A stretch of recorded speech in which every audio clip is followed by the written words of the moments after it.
Chapter 849, Lacerators. Chapter 849, Lacerators.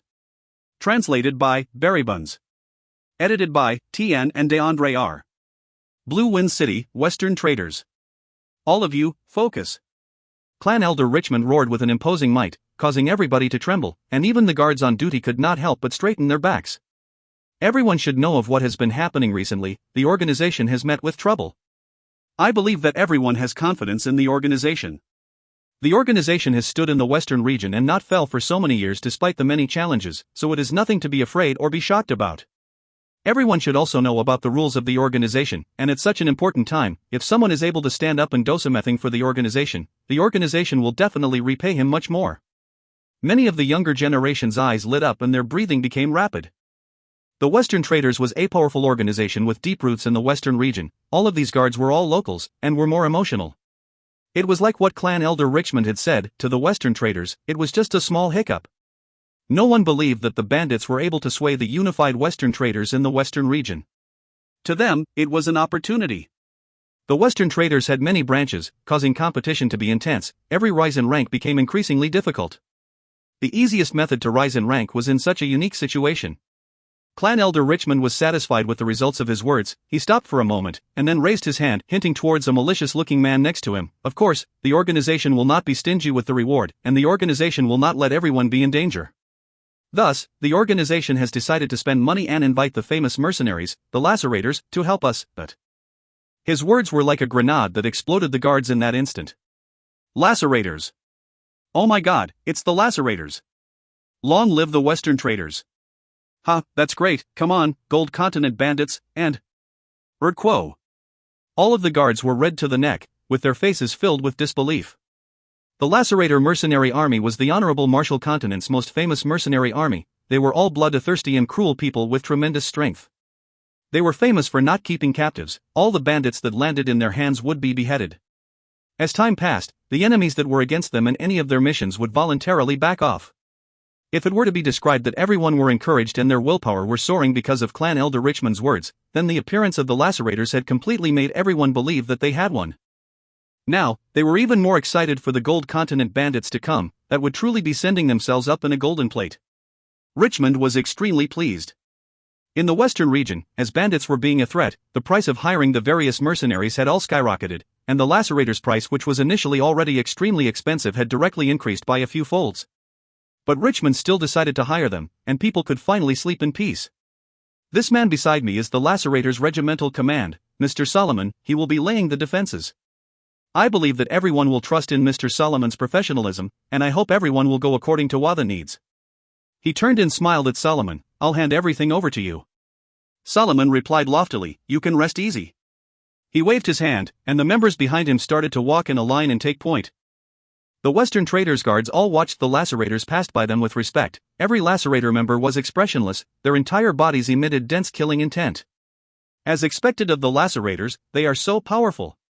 Everyone became even more confident. Solomon enjoyed the respectful gazes at him. He walked back and forth without missing any details. He knew that many people had grievances with the Lacerators, and as long as they revealed any weaknesses, countless of enemies from the shadows would pounce forward and rip them apart. With their ferocious name, they needed to work even harder and even more cautiously to survive. He was very clear about that.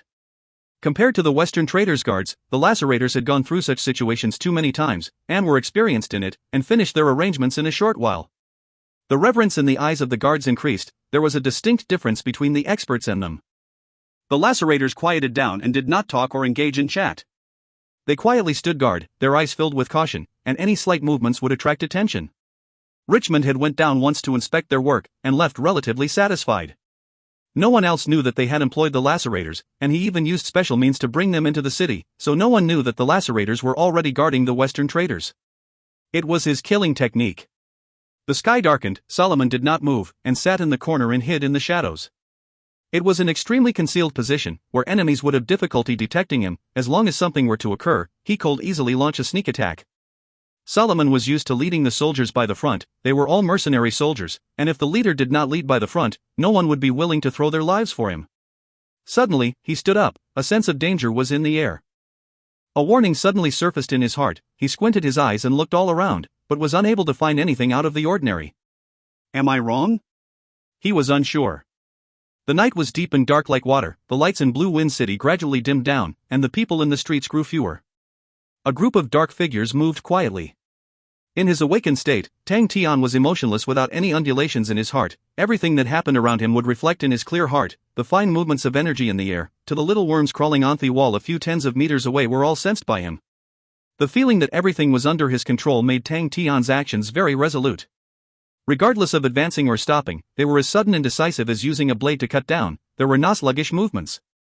Johnson was not a member of the God Armor Army, and was unable to assimilate with them. He could not even fight alongside them, and might even be a burden. Knowing this, Johnson initiated to take up a sentry post. He was extremely experienced, his choice of location was ideal, being on a tall building not far from the Western Trader's warehouse. It coincidentally overlooked the entire place, and if enemy reinforcements were to arrive from another location, they could easily catch them. Furthermore, their location was concealed, and was difficult to detect. It was just that the tower was heavily guarded, and slipping in had exhausted them. Johnson crawled on the floor of the attic. He did not look out from the window, as he could easily be seen. He dug a small hole from the wooden board, and looked through it. He had taken up his post earlier, and patiently waited for Tang Tian to launch the attack. But after waiting for half a day, he did not even see their shadows, and just when he was thinking if the mission was cancelled, he suddenly caught sight of an unremarkable shadow. His attention was roused as he immediately focused. He concentrated his focus to its maximum to be able to barely see it. He was inwardly surprised. Tang Tian and the God Armor Army's shadows seemed to be completely merged into the shadows, and even he, an ally, did not even sense them. For the enemies who were unprepared, how could they sense them? But very quickly, his eyes was deeply fixated onto Tang Tian. A unit of 200 men was not considered large or small, but the dark shadows he was focused on moved like one body. What was even crazier was that they moved like clouds or flowing water. They were extremely fluid, and the efficient movements made his heart tremble. Johnson opened his eyes that were filled with shock wide. Before, what Tang Tian had displayed was an unstoppable individual strength. And previously, Tang Tian made extremely irresponsible battle plans, which left an impression on Johnson that Tang Tian's tactics were terrible. It was not strange, and it was a very common thing for military generals to be known for their bravery. But Tang Tian and the God Armor Army's stealth made Johnson realize how wrong he was. Which terrible military general could achieve such movements? It was as if Tang Tian knew of the dangerous places and moved without hesitation. Their movements were extremely silent, and all of their auras were retracted into their bodies completely, like wild beasts prowling silently in the night. Johnson had to fully focus to see Tang Tian and the group sweep past the streets, while other passers-by never even sensed them. Johnson felt that his knowledge of Tang Tian was being overturned over and over again. He laughed bitterly in his heart. Every time he came to an understanding, Tang Tian would become even more unfathomable to him. Suddenly, they stopped. Oh? There's a situation? Johnson did not understand. From his angle, he could not see anything unordinary. Tang Tian stopped, and behind him, the 200 members all stopped in unison, and quietly waited. They seemed to have merged into the shadows. Tang Tian's mental state was perfectly still, and he had sensed that in the shadows behind a wall, someone had sensed something. In truth, it had surprised him as well. Under the God Armor's awakened state, his control over everything in the battlefield had reached an unprecedented level. Every move he made was the best route. The shadows, the buildings, every detail were used by him to its maximum. They were able to blend into the surroundings, and all sounds they made were removed using Onic technique, and even the air movements caused by them were in their control, by reversing the flow of air to cause the disruption to disappear, instead of emitting out like ripples. It was the first time someone had sensed their approach.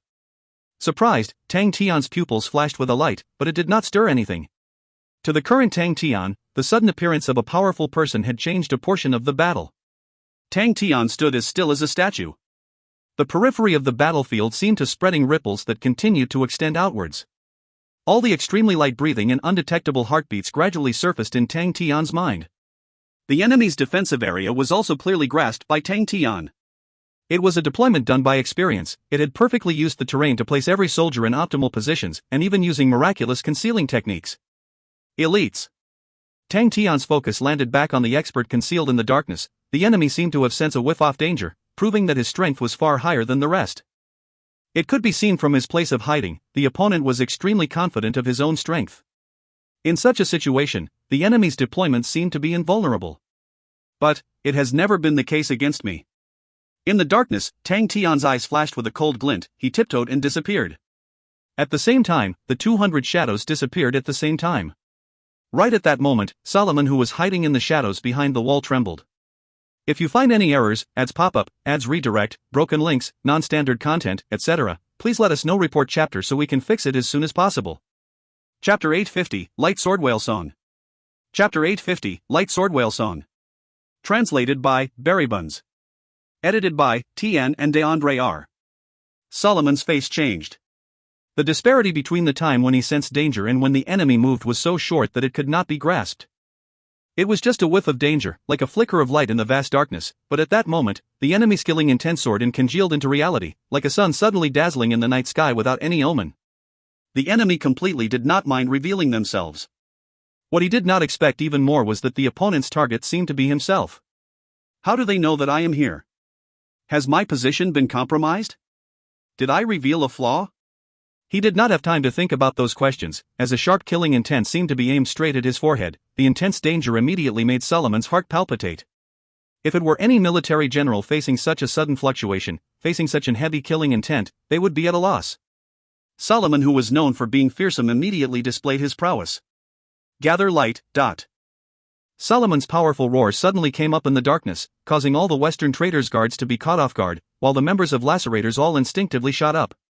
Already equipped with their most suitable weapons, they rushed towards Solomon. Countless silver lights dropped down on Solomon's position like rain, causing Solomon to be revealed from the shadows. Solomon was not panicking at all, and unknowingly he had a silver rapier in hand.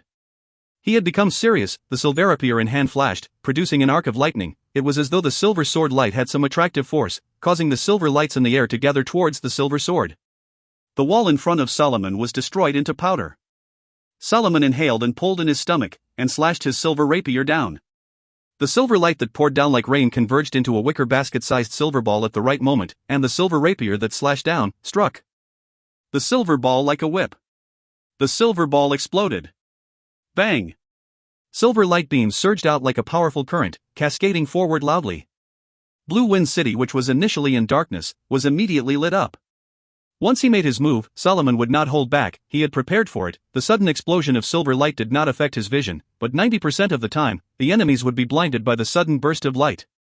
But the intense sense of danger in his heart did not make him hold back. Regardless of whether his attack had affected the enemy, he immediately retreated. When they were choosing the location, he had already chose the best route of retreat. For him, he never only thought about victory, a lesson he had learned through his countless battles. His body moved like a lightning bolt across the sky, forming a streak of Z. Solomon, who shifted himself at high speeds, glanced at the place where Gather Light had landed. There was a huge nick in the ground. The deep pit extended out over 30 m, leaving behind remnants of the black charred wall. There were no bodies. Nothing hit. Solomon's eyes constricted, his heart trembled slightly. Just now, the enemy's aura was too intense, and he had effortlessly locked down on the enemy's position, or was it just a ruse? Sigh. A red blade aura swept past his retreating body, and swept through two Western traders' guards, causing 2 streaks of blood to spurt out, and before the blood could even move, it was actually absorbed into the red blade aura. The red blade aura that had not dissipated silently shot into the wall, which was sliced through as easily as slicing through biscuits, crumbling into powder instantly. Cold perspiration immediately enveloped Solomon. The red blade aura looked extremely ordinary, but it was so strange. Furthermore, the Gather Light that they had unleashed did not injure the enemies at all. Gather Light was a technique created by Solomon. It was immensely powerful and was able to attack in an area. As long as the enemy was within the area, they would not be able to escape. Solomon changed his thoughts, and continued to move like lightning, to the position that he had prepared beforehand. The moment he reached, whoosh, he was instantly surrounded by his subordinates. Solomon heaved a sigh of relief. He finally felt much safer. Jizai's eyes turned cold. He was annoyed as his attack had missed. Tang Tian did not care about Jizai's mood. The opponent's reaction was fast. His counterattack and his decisive retreat all surprised him. Ever since he had gained enlightenment on the god armor, he was like a true god of war, and no enemies were able to escape his grasp. Thus, Solomon's performance caused a slight fluctuation in his still mental state. But this slight fluctuation swept for a second, and he regained his composure. He tiptoed slightly. Under the flow of law threads, the god armor army suddenly disappeared into the air like shadows. Solomon trembled slightly, without much fear in his heart. When was the last time I was placed in such a difficult situation? He could no longer remember. For the entire duration of the battle, he had not caught sight of the enemies, who moved in the darkness and gave him an extremely strong sense of danger, as though they were blades dancing in the air, able to strike at any moment. With the lingering fear in his heart, a rarely seen excitement surfaced. It's been so long since I felt so excited. The battle has just begun. He squinted his eyes and released a strange hiss sound, like a poisonous snake in hiding. SSI. Sigh. Like a group of snakes dancing, many silver lights surfaced up, one surfacing from Solomon's eyes, as though he was the king of the snakes, emitting a heart-palpitating cold. The silver light flew towards him like snowflakes and entered his silver rapier. The intense silver light wrapped around the rapier's blade, causing the thin and sharp blade to disappear, as though Solomon was holding onto a lightsword. At the same time, the sentries that were posted in different positions all lit up.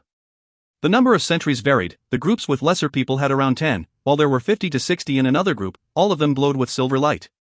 The silver light around them pervaded out rapidly, connecting to Thircumraid's silver light, forming a large silver regiment of light.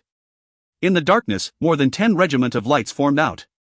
Tian was once again surprised. Resonance. He felt an extremely strong resonance.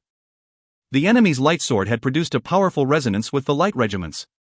The resonance had affected the surrounding energy, causing the place they were in to become slowed down. Tian's calm eyes lit up. In his vision, the light regiments were rapidly changing, causing the resonance with the light swords to become more intense. The killing intent in the air was soaring at an astonishing rate, as though something dangerous was coming out. That is powerful. Without hesitation, without delaying, Tian started his counterattack. The seemingly perfect resonance was quickly unraveled in the world in his eyes. One after another of invisible ripples were caught by him. Tian praised them in his mind.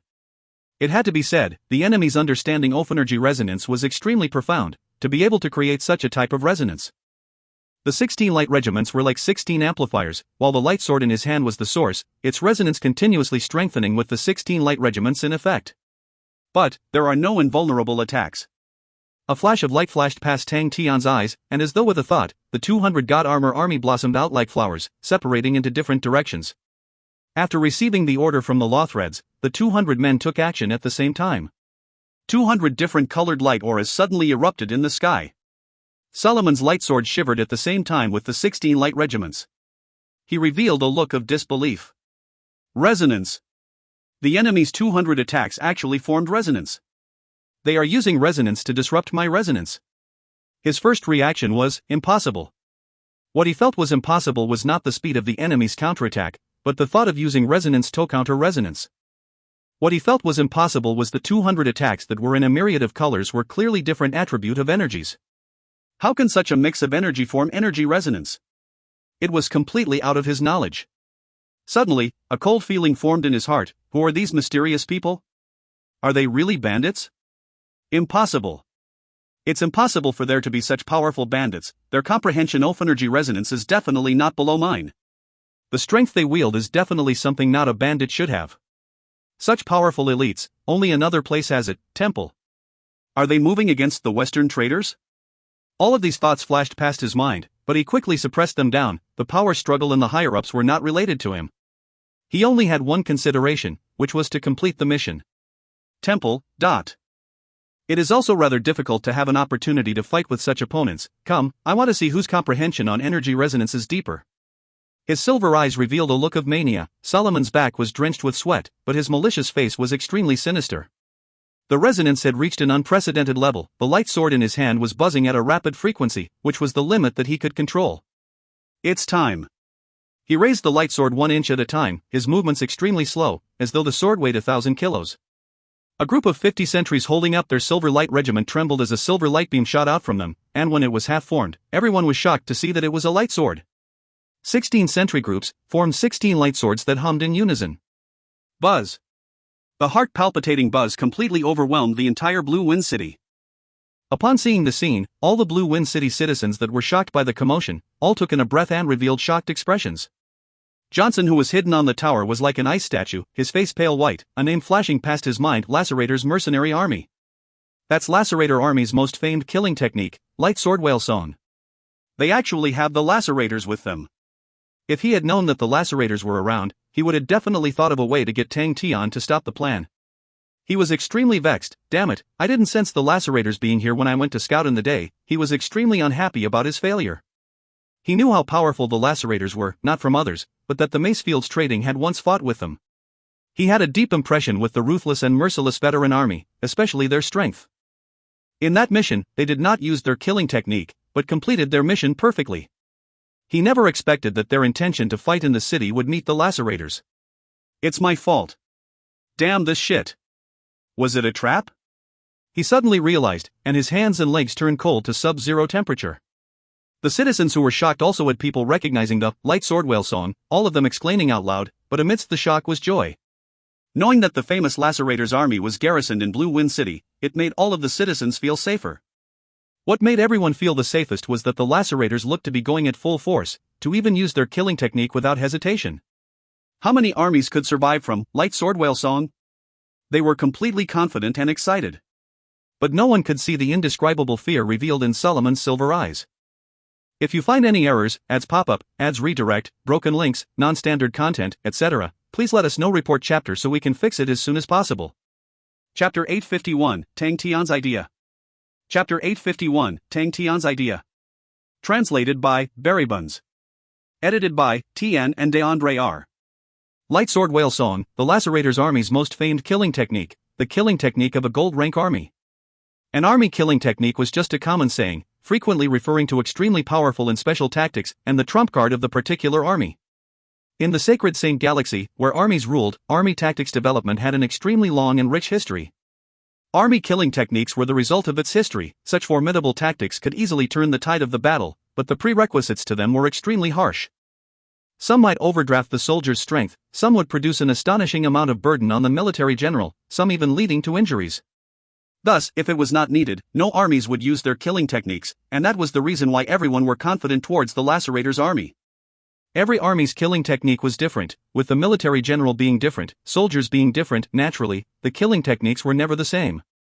The power of army killing techniques were of a completely different level, thus possessing strict grades, from the ordinary bronze grade, to the silver grade, to the gold grade, and the highest being unique.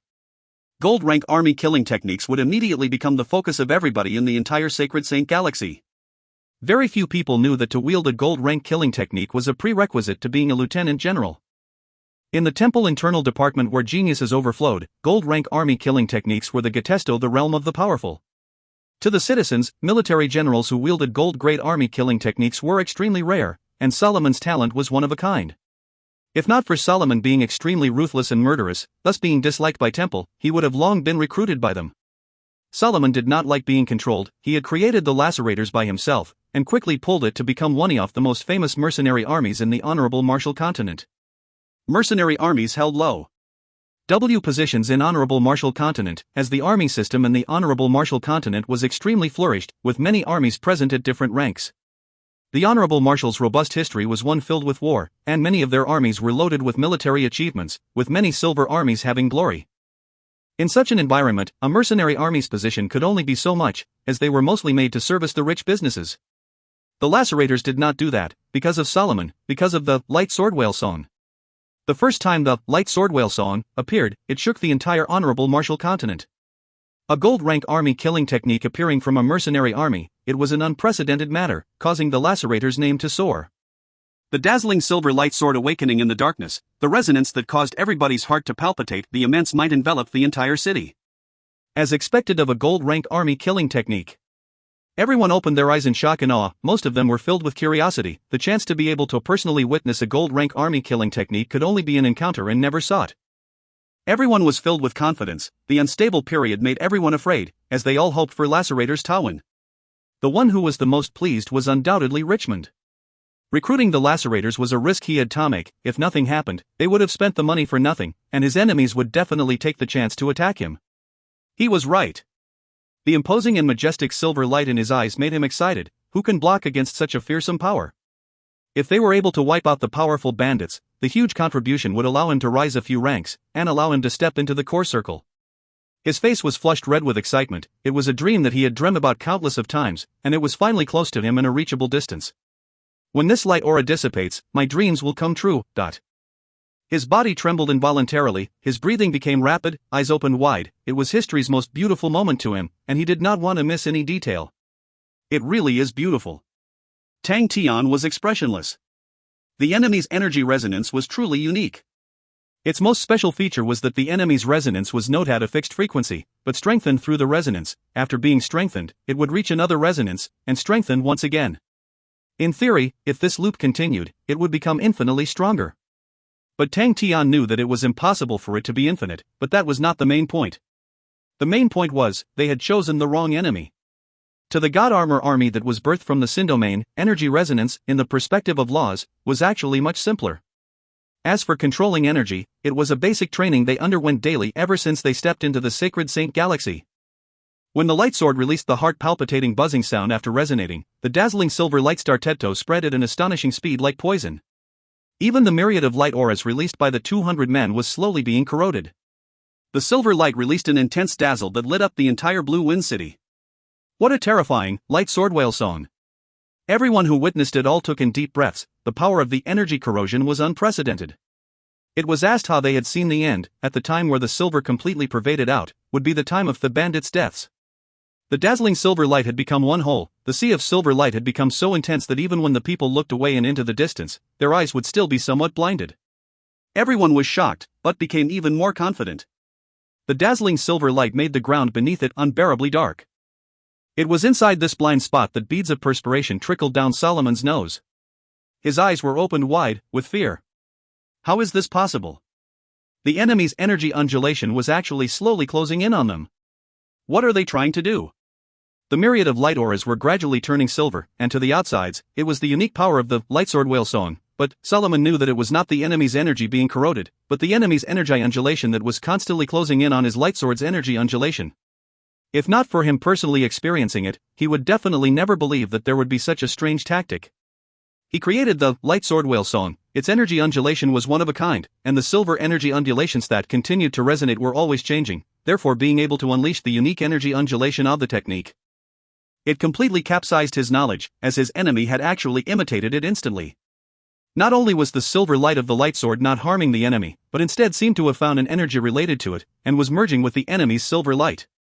Solomon forced himself to calm down, for the enemy was actually able to find such a method to avoid the harm of light sword whale song. He knew that they were powerful. But, how long can you guys last? The resonance was continuous, and the silver light was always changing. The further it went, the stronger the silver light, and the heavier the burden on the soldiers. Without going through special training, one was unable to withstand the burden. As long as the enemy was unable to bear it, they would reveal a weakness, and at that time, under the even more tyrannical silver light, the enemy's bones and flesh would instantly disintegrate. Come. You want to use my ultimate technique on me? Wishful thinking. Solomon's fighting intense sword, the silver light in his eyes became even more intense. He used his other hand to hold onto the light sword and closed his eyes. He wanted the resonance to become even more intense. Buzz. The clear buzzing sound from the silver light swept through the entire place, and the originally calm silver sea suddenly became choppy. Every single God Armor army soldier inside the silver light had a layer of liquid silver on their bodies. It seemed as though they were no different from the small groups of lacerators. The God Armor army did not have many people training in light laws. They were only able to control the undulation of energy because of the changes in the undulations of the law threads. At the start they sensed that it was new and odd, an entirely new experience. But while following the changes of the resonance, they had to focus entirely on grasping the undulations from the law threads, because the undulations kept changing, and actually became even more intense. Amongst them, the silver light around Tian was the most dense, almost becoming a tangible silver. His cold eyes flashed with a trace of killing intent. Then I will help you add fuel to the flames. The silver light around God Armor army became even brighter, and they began to strengthen the resonance. Solomon instantly sensed it, but he sneered, seeking death. They are trying to fight me in controlling the light sword whale song, overestimating yourselves. 16 light swords felt his fighting intent, and trembled even more incessantly. The heart-palpitating buzzing sounds became lesser and lesser, until it completely disappeared. But the invisible pressure became even more congealed, and the spectators felt as if a boulder had pressed onto their hearts, making them feel an indescribable discomfort. This discomfort was growing, causing a few people to unable to bear it and fly away. Holding the light sword with both hands, Solomon's entire body and heart increased the resonance. The sea of silver was growing and expanding at a rate visible to the naked eye. Solomon had never pushed the light sword whale song to such a level, and he felt that his body was tearing apart. Time was slowly passing, and an indescribable fear had slowly birthed in his heart. The trembling of the light sword in his hand was becoming stronger and stronger. It was like an ancient beast had awoken from its centuries of slumber, and started to move restlessly. But what made Solomon truly panic was that it was losing control. The power from the light sword was close to his limits. How is this possible? How are they able to withstand it?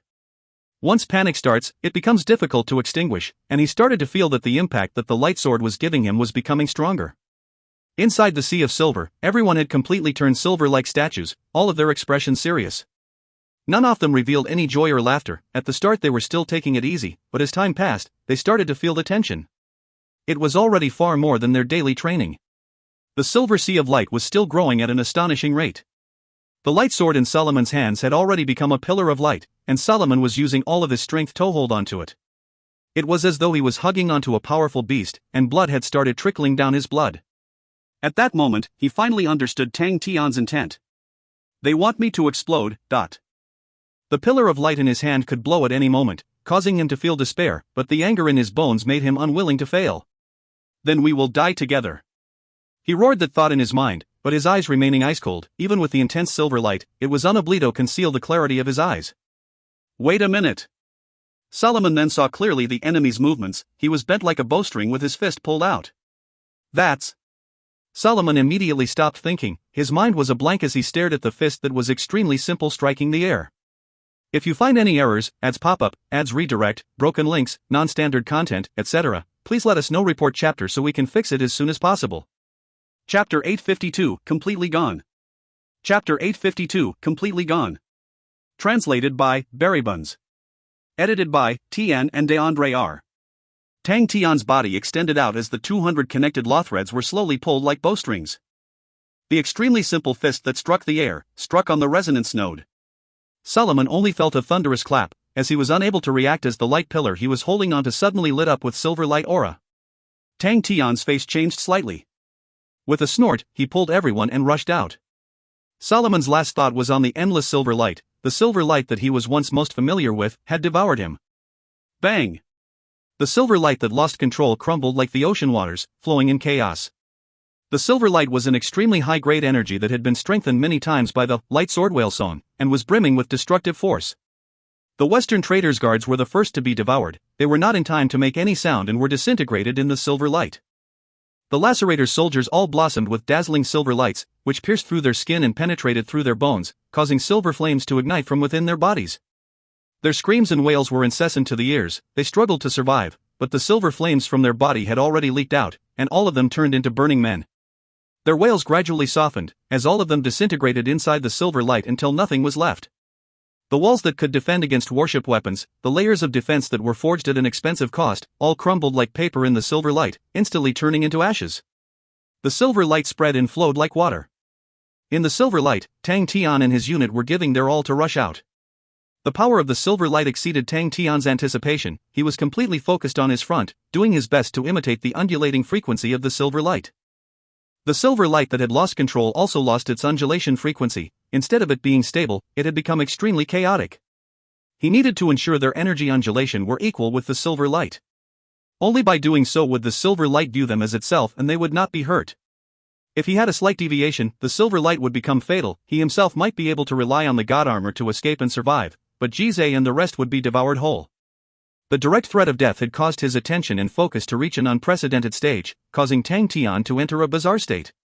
Time seemed to slow to a crawl. In the silver light around him, the fluctuating frequencies were caught by Tang Tian as they became increasingly clear.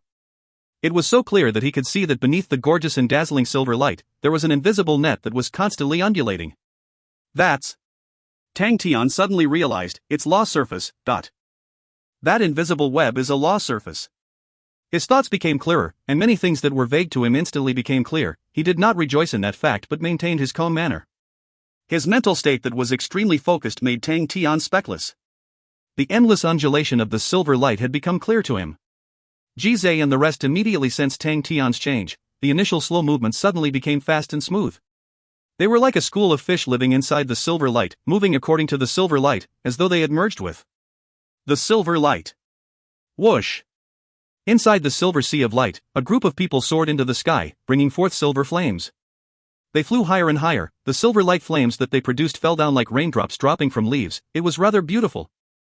Only at this point did Tang, Tian and everyone heave a sigh of relief, after witnessing everything that had happened inside the Sea of Light and getting past the intense danger where if they were even slightly careless, they would have died. Leave this place. When Tang Tian said that, his eyes went black as he fainted. Everyone was still immersed in the fear from the silver light, when they suddenly saw the master dropping from the sky, and they were all startled. Fortunately, Jizai's reaction was the fastest. With a flash, he grabbed onto Tang Tian. When he realized that Tang Tian had fainted, his face changed, he anxiously shouted, "Leave!" Right at this moment, Johnson flew over with a pale face and said, "This way." Everyone immediately followed after Johnson and headed out of the city. They did not dare stop at all and quickly sped out, flying over a 100 li before stopping. Even after flying out, they could still see the silver light in the darkness. Everyone was silent. The gushing silver light was extremely striking in the night sky, and they could imagine that Blue Wind City had become hell. Johnson then realized that his legs were trembling. When he saw the light sword whale song, he thought that Tang Tian and the God Armor Army were dead for sure. How many armies are able to survive from a gold rank army killing technique? Maybe Tang Tian might be bleed to survive with his perverse inhumane strength, but the others would definitely not survive. But the changes after that caused him to be dumbstruck. He had fought against the lacerators before and had seen the light sword whale song, but the continuously surging energy undulation in the silver sea of light had made him fear. At that instant, he retreated a huge distance, thus preserving his life. When he saw the lacerator soldiers being devoured by the silver light and burned to ashes, an indescribable fear occupied every inch of his body, but that also gave him a thread of hope, that the situation of the battle was different from what he thought. Maybe Tang Tian won? It was this thread of hope that prevented him from panicking and escaping, but choosing to stay. When he saw Tang Tian and the rest rushing out from the silver light, he could not believe his eyes. They really won. Oh my God. His hands were hugging onto his head, his mouth releasing inaudible sounds. Only when he saw the fatigued looks of everybody, and the silver light that was far in the night sky did he finally confirm that they had won. Even in a gold rank army killing technique, they wiped out the lacerators. Oh my God. He muttered to himself. By his side, everyone looked at Blue Wind City that had the silver light in their sky, and were all in a daze. They did not know that their battle would cause a huge sensation. Lieutenant General Oliver listened to his subordinate reading out the report without any expression. He was currently 54 years old, dressed in a speckless and completely straight military uniform. He had somewhat white hair that was maintained extremely well, along with his clean complexion that had traces of the hardships he had been through. As a genius from Temple that was able to step into the ranks of the lieutenant generals, all the battles that he had experienced were extremely brutal. All the military generals in his position were famous and powerful people. We lost traces of them as they flew into Bill's Great Valley. That's when our people also disappeared. Most likely they have already met with trouble. All of it was terrible news. Oliver's eyes flashed with a look of anger. Bill's Great Valley had an extremely unique terrain. It spanned and extended out over 1,000 li, with countless of diverging caves. It was the best place to hide and avoid being tracked. We have already sent out more sentries, mainly to patrol the skies in the region. The Gold Continent bandits are strong but are extremely weak in flight. We have the advantage in the air. As long as we secure the space above the valley, they definitely cannot escape from our eyes. Oliver nodded in satisfaction. His subordinates' reactions were not slow, and they were professionals, to be able to grasp their opponent's weakness. Don't be anxious, the enemies are just a lone army. We also have sufficient initiative power. As long as they reveal their whereabouts, we can surround them from any angle. Oliver spoke indifferently. His voice was low and filled with power, causing people to subconsciously believe in him. Yes. His subordinate hesitated for a moment, then said, "The Western traders' side is more urgent about this." "Ignore them," Oliver said leisurely. Although his relation with the Western traders were good, but they had never been the Western traders' puppets. Their collaboration was just for common interests. As to how to fight battles, the Western traders could never make him do anything. Oliver knew that he was able to maintain his position as a lieutenant general for so long was also because of the Western traders, but more of it was that he had never made a mistake. There were no large-scale wars in the Western region, but even with all the large and small bandit troops, his performance had always been extremely steadily, and that was the true reason. As long as he performed steadily, his position would be firm. Less merits? So what? Isn't the leader of the 5 great generals, Mu Xia, not doing much as well, but if he were to lose even one battle, his firm position would quickly crumble. There were many people beneath vying for his position. There were only 12 lieutenant general seats, and for them to move up, they needed one to get out. Temple never lacked powerful military generals. As long as he was stable, the Western traders would never dare to offend him, and would even want to rope him in. "Clan Elder Warren, you can't go in." Master is currently in the middle of a military meeting. I have urgent news to report to Master. I'm sorry, but the military meeting has not ended, no one can interrupt. No, it is an emergency. I need to meet Master Oliver now. A commotion could be heard outside. Oliver frowned, an unhappiness birthing in his heart. The Western traders are becoming worse and worse, to actually dare be so arrogant here. Let him come in, Oliver said indifferently, concealing the unhappiness in him. The big doors immediately opened up and a figure rushed in. When Oliver saw Clan Elder Warren, he was stunned. Is he Clan Elder Warren? Why does he look like he aged over a decade with his white hair and wrinkles? Oliver was surprised, sensing a bad feeling. He immediately asked, Clan Elder Warren, what happened to you? What happened? Clan Elder Warren's face was pale white, with a look of fear. He stammered, Master, not good, not good. The bad feeling in Oliver became stronger. He suddenly spoke faster. Clan Elder Warren, what is going on? They killed the lacerators. Blue Wind City is. Clan Elder Warren stammered. Lacerators, Oliver raised his eyebrow. Since when did the lacerators come into picture? But the words after that made him panic. He stood up. What happened to Blue Wind City? Clan Elder Warren's entire body was trembling. Blue Wind City. Blue Wind City is gone. Gone? Oliver was stunned, but in the next moment, he became angry. What do you mean gone? Clan Elder Warren, speak clearly. It's calm. Completely gone. It was as if Clan Elder Warren was in a dream, his eyes filled with fear. Completely gone. The meeting room became silent, everyone were stunned by the news, and what was left was Clan Elder Warren's voice. The Blue Wind City Department had requested for the help of lacerators, but who knew a sneak attack came in right on that night? The lacerators used their light sword whale song, but they all died. Blue Wind City was affected, and completely erased. Blue Wind City was completely erased. Everyone looked at each other, fear filling every corner of their bodies. Oliver fell down to the floor, his face pale white. If you find any errors, ads pop up, ads redirect, broken links, non-standard content, etc., please let us know. Report chapter so we can fix it as soon as possible. Chapter 853, Investigating Unit. Chapter 853, Investigating Unit. Translated by Berrybuns. Edited by Tian and DeAndre R. Johnson looked at the people that covered the mountains, and for some reason, his mood was alleviated. All of them were the Blue Wind City citizens that escaped. In truth, other than the Western traders and the lacerators' army, Blue Wind City's death count was very few. The commotion of the battle had woke the entire population. The resonance of the light sword whale song became stronger, and the battle lasted for a long time. At long last, when the silver light flames formed, despite its ability to kill, it moved slowly, giving everyone time to run. Johnson and the rest were disguised as a small caravan group, and was not striking amongst the crowd. When everyone were focused on the battle, they had already been enveloped in the silver sea of light, thus no one could see them clearly. No one knew the reason on why the enemies came to destroy Blue Wind City, but everyone thought that even if the bandits were alive, they would have escaped. Why would they continue stay? The Battle of Blue Wind City shook the entire Sacred Saint Galaxy. Although not many of the citizens were harmed, but in the history of the Honorable Marshall Continent, there had never been a city that had been erased. Especially now that they were at a critical juncture in the southern expedition, to suddenly have such a nasty incident from their backs, Temple's anger was understandable. When Temple obtained the news, they were furious, and quickly acted on it. Stationed in the western region were Oliver and Lance, who received severe criticism, and Temple requested them to immediately look for the murderers. Not only that, Temple even specially sent out an investigating unit to continue investigating the matter. All of this was no secret, and Johnson managed to obtain that information without spending much effort, and when he looked around, there were soldiers everywhere. It was apparent that the cities were now all on high alert. It was not only that, the surrounding zones were all on lockdown, as though Honorable Marshall Continent had laid a trap. He was rejoicing inwardly for not escaping. There was only one reason why they did not escape, because after Tang Tian fainted, he had not awoken. Who knew that it would lead to them being able to avoid the hunt? He and Fu Zhangji looked at each other, clearly seeing the worry in each other's eyes. Tang Tian had not awoken, the dragon was without a head, so no one knew what to do next, and were all at a loss. A warship with the temple emblem flew across the sky at an astonishing speed. For this matter, Oliver has a bigger responsibility. Lance was just transferred over, so he cannot be truly blamed. The one who spoke was a young and handsome man. He was dressed in pure white robes and had gold hair. His blue pupils contained an irresistible charm. His identity was greatly revered, as he was the temple's current generation's sacred son, Charles.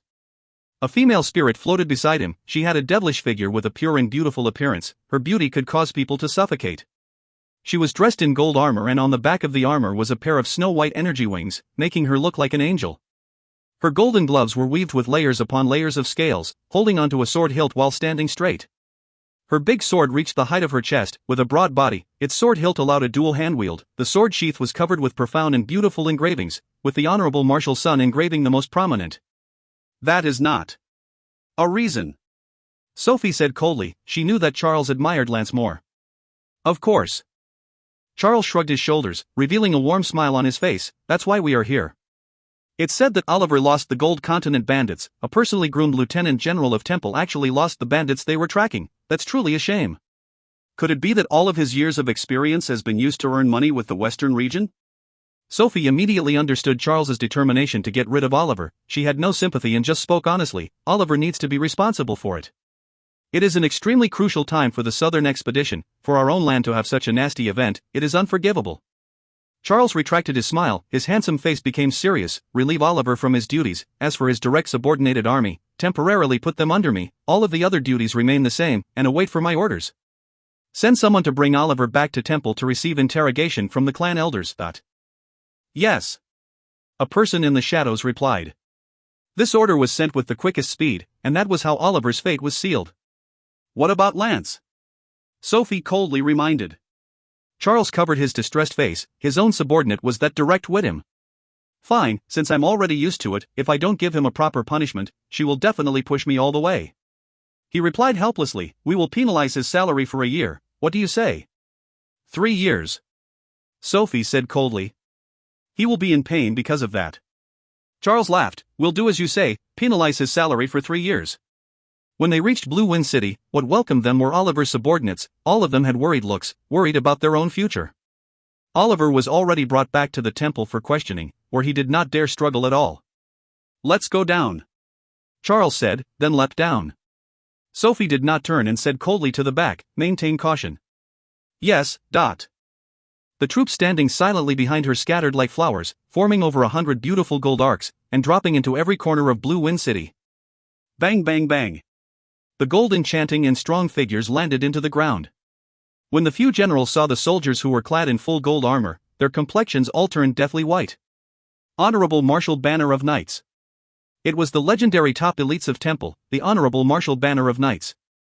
The Honorable Martial Banner of Knights was not a conventional army unit, it was directly under Temple and the core power. Honorable Martial Banner of Knights were never recruited from the outside, but were all specially and locally chosen kids that were groomed since young. These kids had to go through the harshest of training from a young age, and would face extremely cruel battles, and they were eliminated and sieved out a layer at a time. Willpower, talent, diligence, and lastly, the winner, would have the qualifications to join the Banner of Knights. Every single one of them were the elites among the elites and were true killing machines. They wielded terrifying power and were all emotionless. They committed their all to every order and were not afraid of death. Before they had received the orders, everyone only heard that the Sacred Son, Charles, was bringing an investigating unit over. But no one had expected for Sacred Son Charles to lead with the Banner of Knights. Everybody was speechless, their skins were numb and their bodies trembling. The scene where Lieutenant General Oliver was being dragged away was still embedded in their minds. It was only then did they truly understand how furious Temple was. Noticing their fear, Charles smiled and said warmly, the matter has already happened. Lieutenant General Oliver had made a few mistakes, and Temple will handle it leniently. But the matter isn't over yet. All of you are the backbone that Temple trusts greatly. I hope that everyone will accept the operation and participate actively, display your usefulness and remove the humiliation. Temple will never treat all of you unfairly. If any one of you are able to provide good work, I will personally request for Temple to reward you. The fear on many people's faces lessened greatly, and their lost morale was boosted. That's right, the matter isn't over yet. If we can achieve a huge achievement for Temple and leave a deep impression for them, our future will be bright and limitless. All the generals who had lost their backbone were igniting with fighting spirit once again. Charles revealed a satisfied look. I require capable and determined generals. I hope that you guys will not let down the hope I have in you. Yes. The generals all replied in unison. Let's head to the scene. Charles did not beat about the bush. The group of people walked towards the ruins. Sophie held her sword and walked beside Charles. Charles revealed a look of surprise. Blue Wind City was completely turned into ruins. All of the structures were destroyed. There were no more roofs and walls, only ruined walls and broken buildings. If one looked from above Blue Wind City, they would see a completely charred ground, with endless pits. All of these pits had different depths and were densely packed with each other, making it look like a beehive. Charles had an unprecedented stern and cold expression. He bent down and touched the ground with his hand. It was extremely hard, like touching glass. The ground had been hardened into rocks through the extremely high temperature, to a material that was almost like glass. All of the structures were gone, and that was only achievable through annihilation inside the energy. Who is clear on the situation? Charles stopped walking and asked. The guard captain of Blue Wind City came up to report. He had a fat stature, and when he saw so many important figures, his perspiration kept on pouring. But he also knew if he did not perform well, he would only turn out to be more miserable. Even if he was anxious and was trembling, he managed to explain out the situation and the details of everything that happened. But he thought that the reason for Blue Wind City's disappearance was the light sword whale song. Charles frowned. Light sword whale song is a gold rank army killing technique. Yes. The fatty nodded his head. Sophie then spoke out, it can't have such a power to do this. Charles looked at the fatty again. Repeat the details once more. After talking for a long time, the fatty finally steadied himself and recovered his usual ability to speak, and explained out the entire scene with excitement. When Charles heard that the silver light seemed to become stronger and stronger and formed a sea of silver light, he seemed to have thought about something, and was surprised. And when he heard about the last part where the sea had lost control, and flames started to surge out from the lacerator's army soldier's body, Charles' face became serious. When the fatty finished, he waved his hands, and the fatty immediately retreated. Energy resonance. Sophie's tone was ice cold. With killing intent, the enemy used energy resonance, and strengthened Solomon's light sword whale song. It broke the limit and ultimately shattered : The fatty did not understand what had happened, but when Sophie and the rest listened to the fatty's description, they immediately understood what had happened. Charles' eyes flashed with an indescribable light aura. Solomon should never have guessed that the opponent used his strongest domain, and under his technique, easily killed him. There is always a taller mountain. This person's comprehension of energy resonance is stronger than Solomon's. That's right. Sophie reminded him, pay attention to his soldiers. He only had 200 men. The energy resonance amplification that can be produced should be limited, but it was enough for Solomon to lose control of his technique. Charles praised, they could still escape after Solomon died. These people are unfathomable. Now I am rather curious, what powerful figure did the Western traders offend? Furthermore, this powerful expert should be a famous person. This is truly exciting. Sophie did not bother about Charles being excited. She turned and ordered, quickly start investigating, don't even leave a blade of grass behind. Yes. Countless of figures started running. Sophie turned and spoke coldly to Charles, as the sacred son, you should go out there to appease the citizens, but... The fervent look in Charles's eyes disappeared. He once again revealed a warm smile, you're right, let's go. Right at that moment, Tang Tian, who was in a coma, finally recovered his consciousness and slowly opened his eyes. If you find any errors, ads pop up, ads redirect, broken links, non-standard content, etc., please let us know. Report chapter so we can fix it as soon as possible. Chapter 854 Investigation. Chapter 854 Investigation. Translated by Berrybuns. Edited by Tian and DeAndre R. Tang Tian did not have any strength in him, but he felt quite well. His clear eyes, like stars, glowed brightly.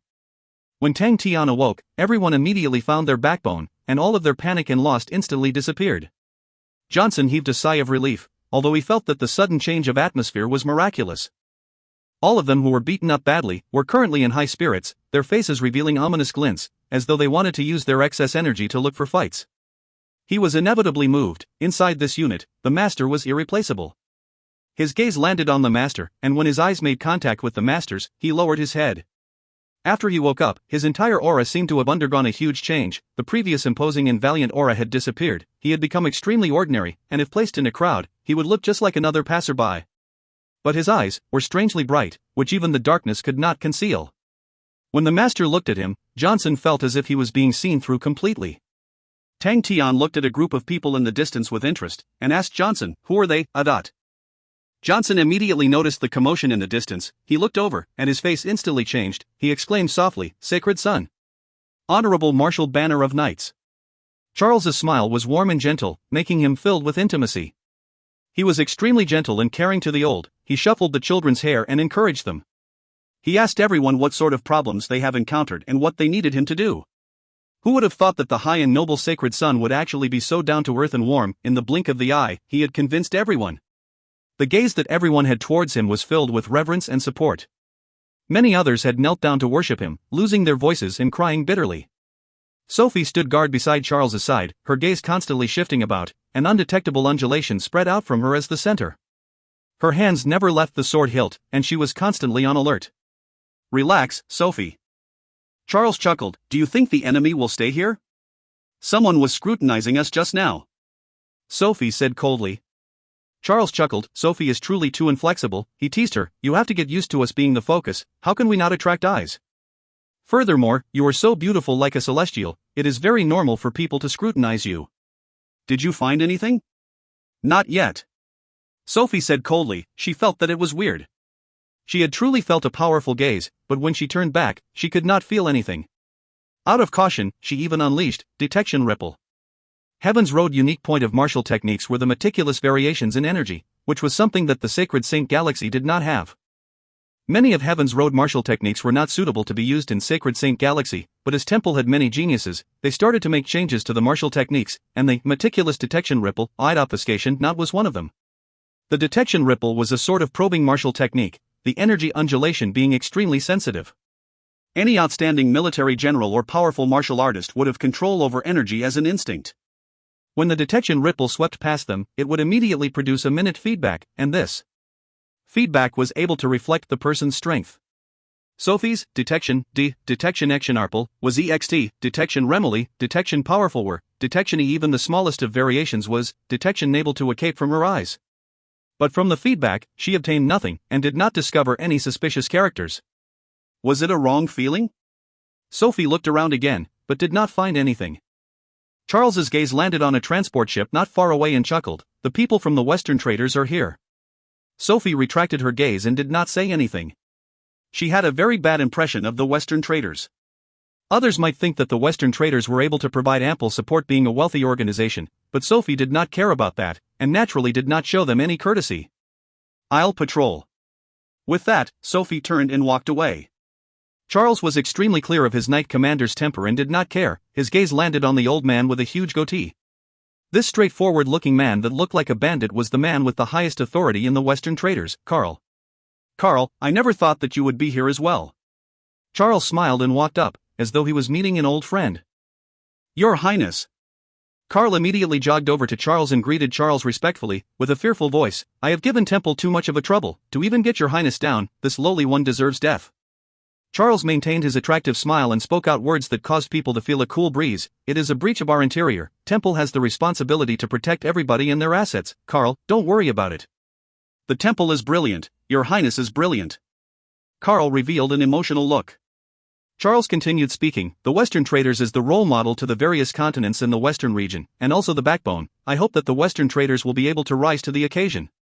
With the destruction of Blue Wind City, you all should immediately set up a new city.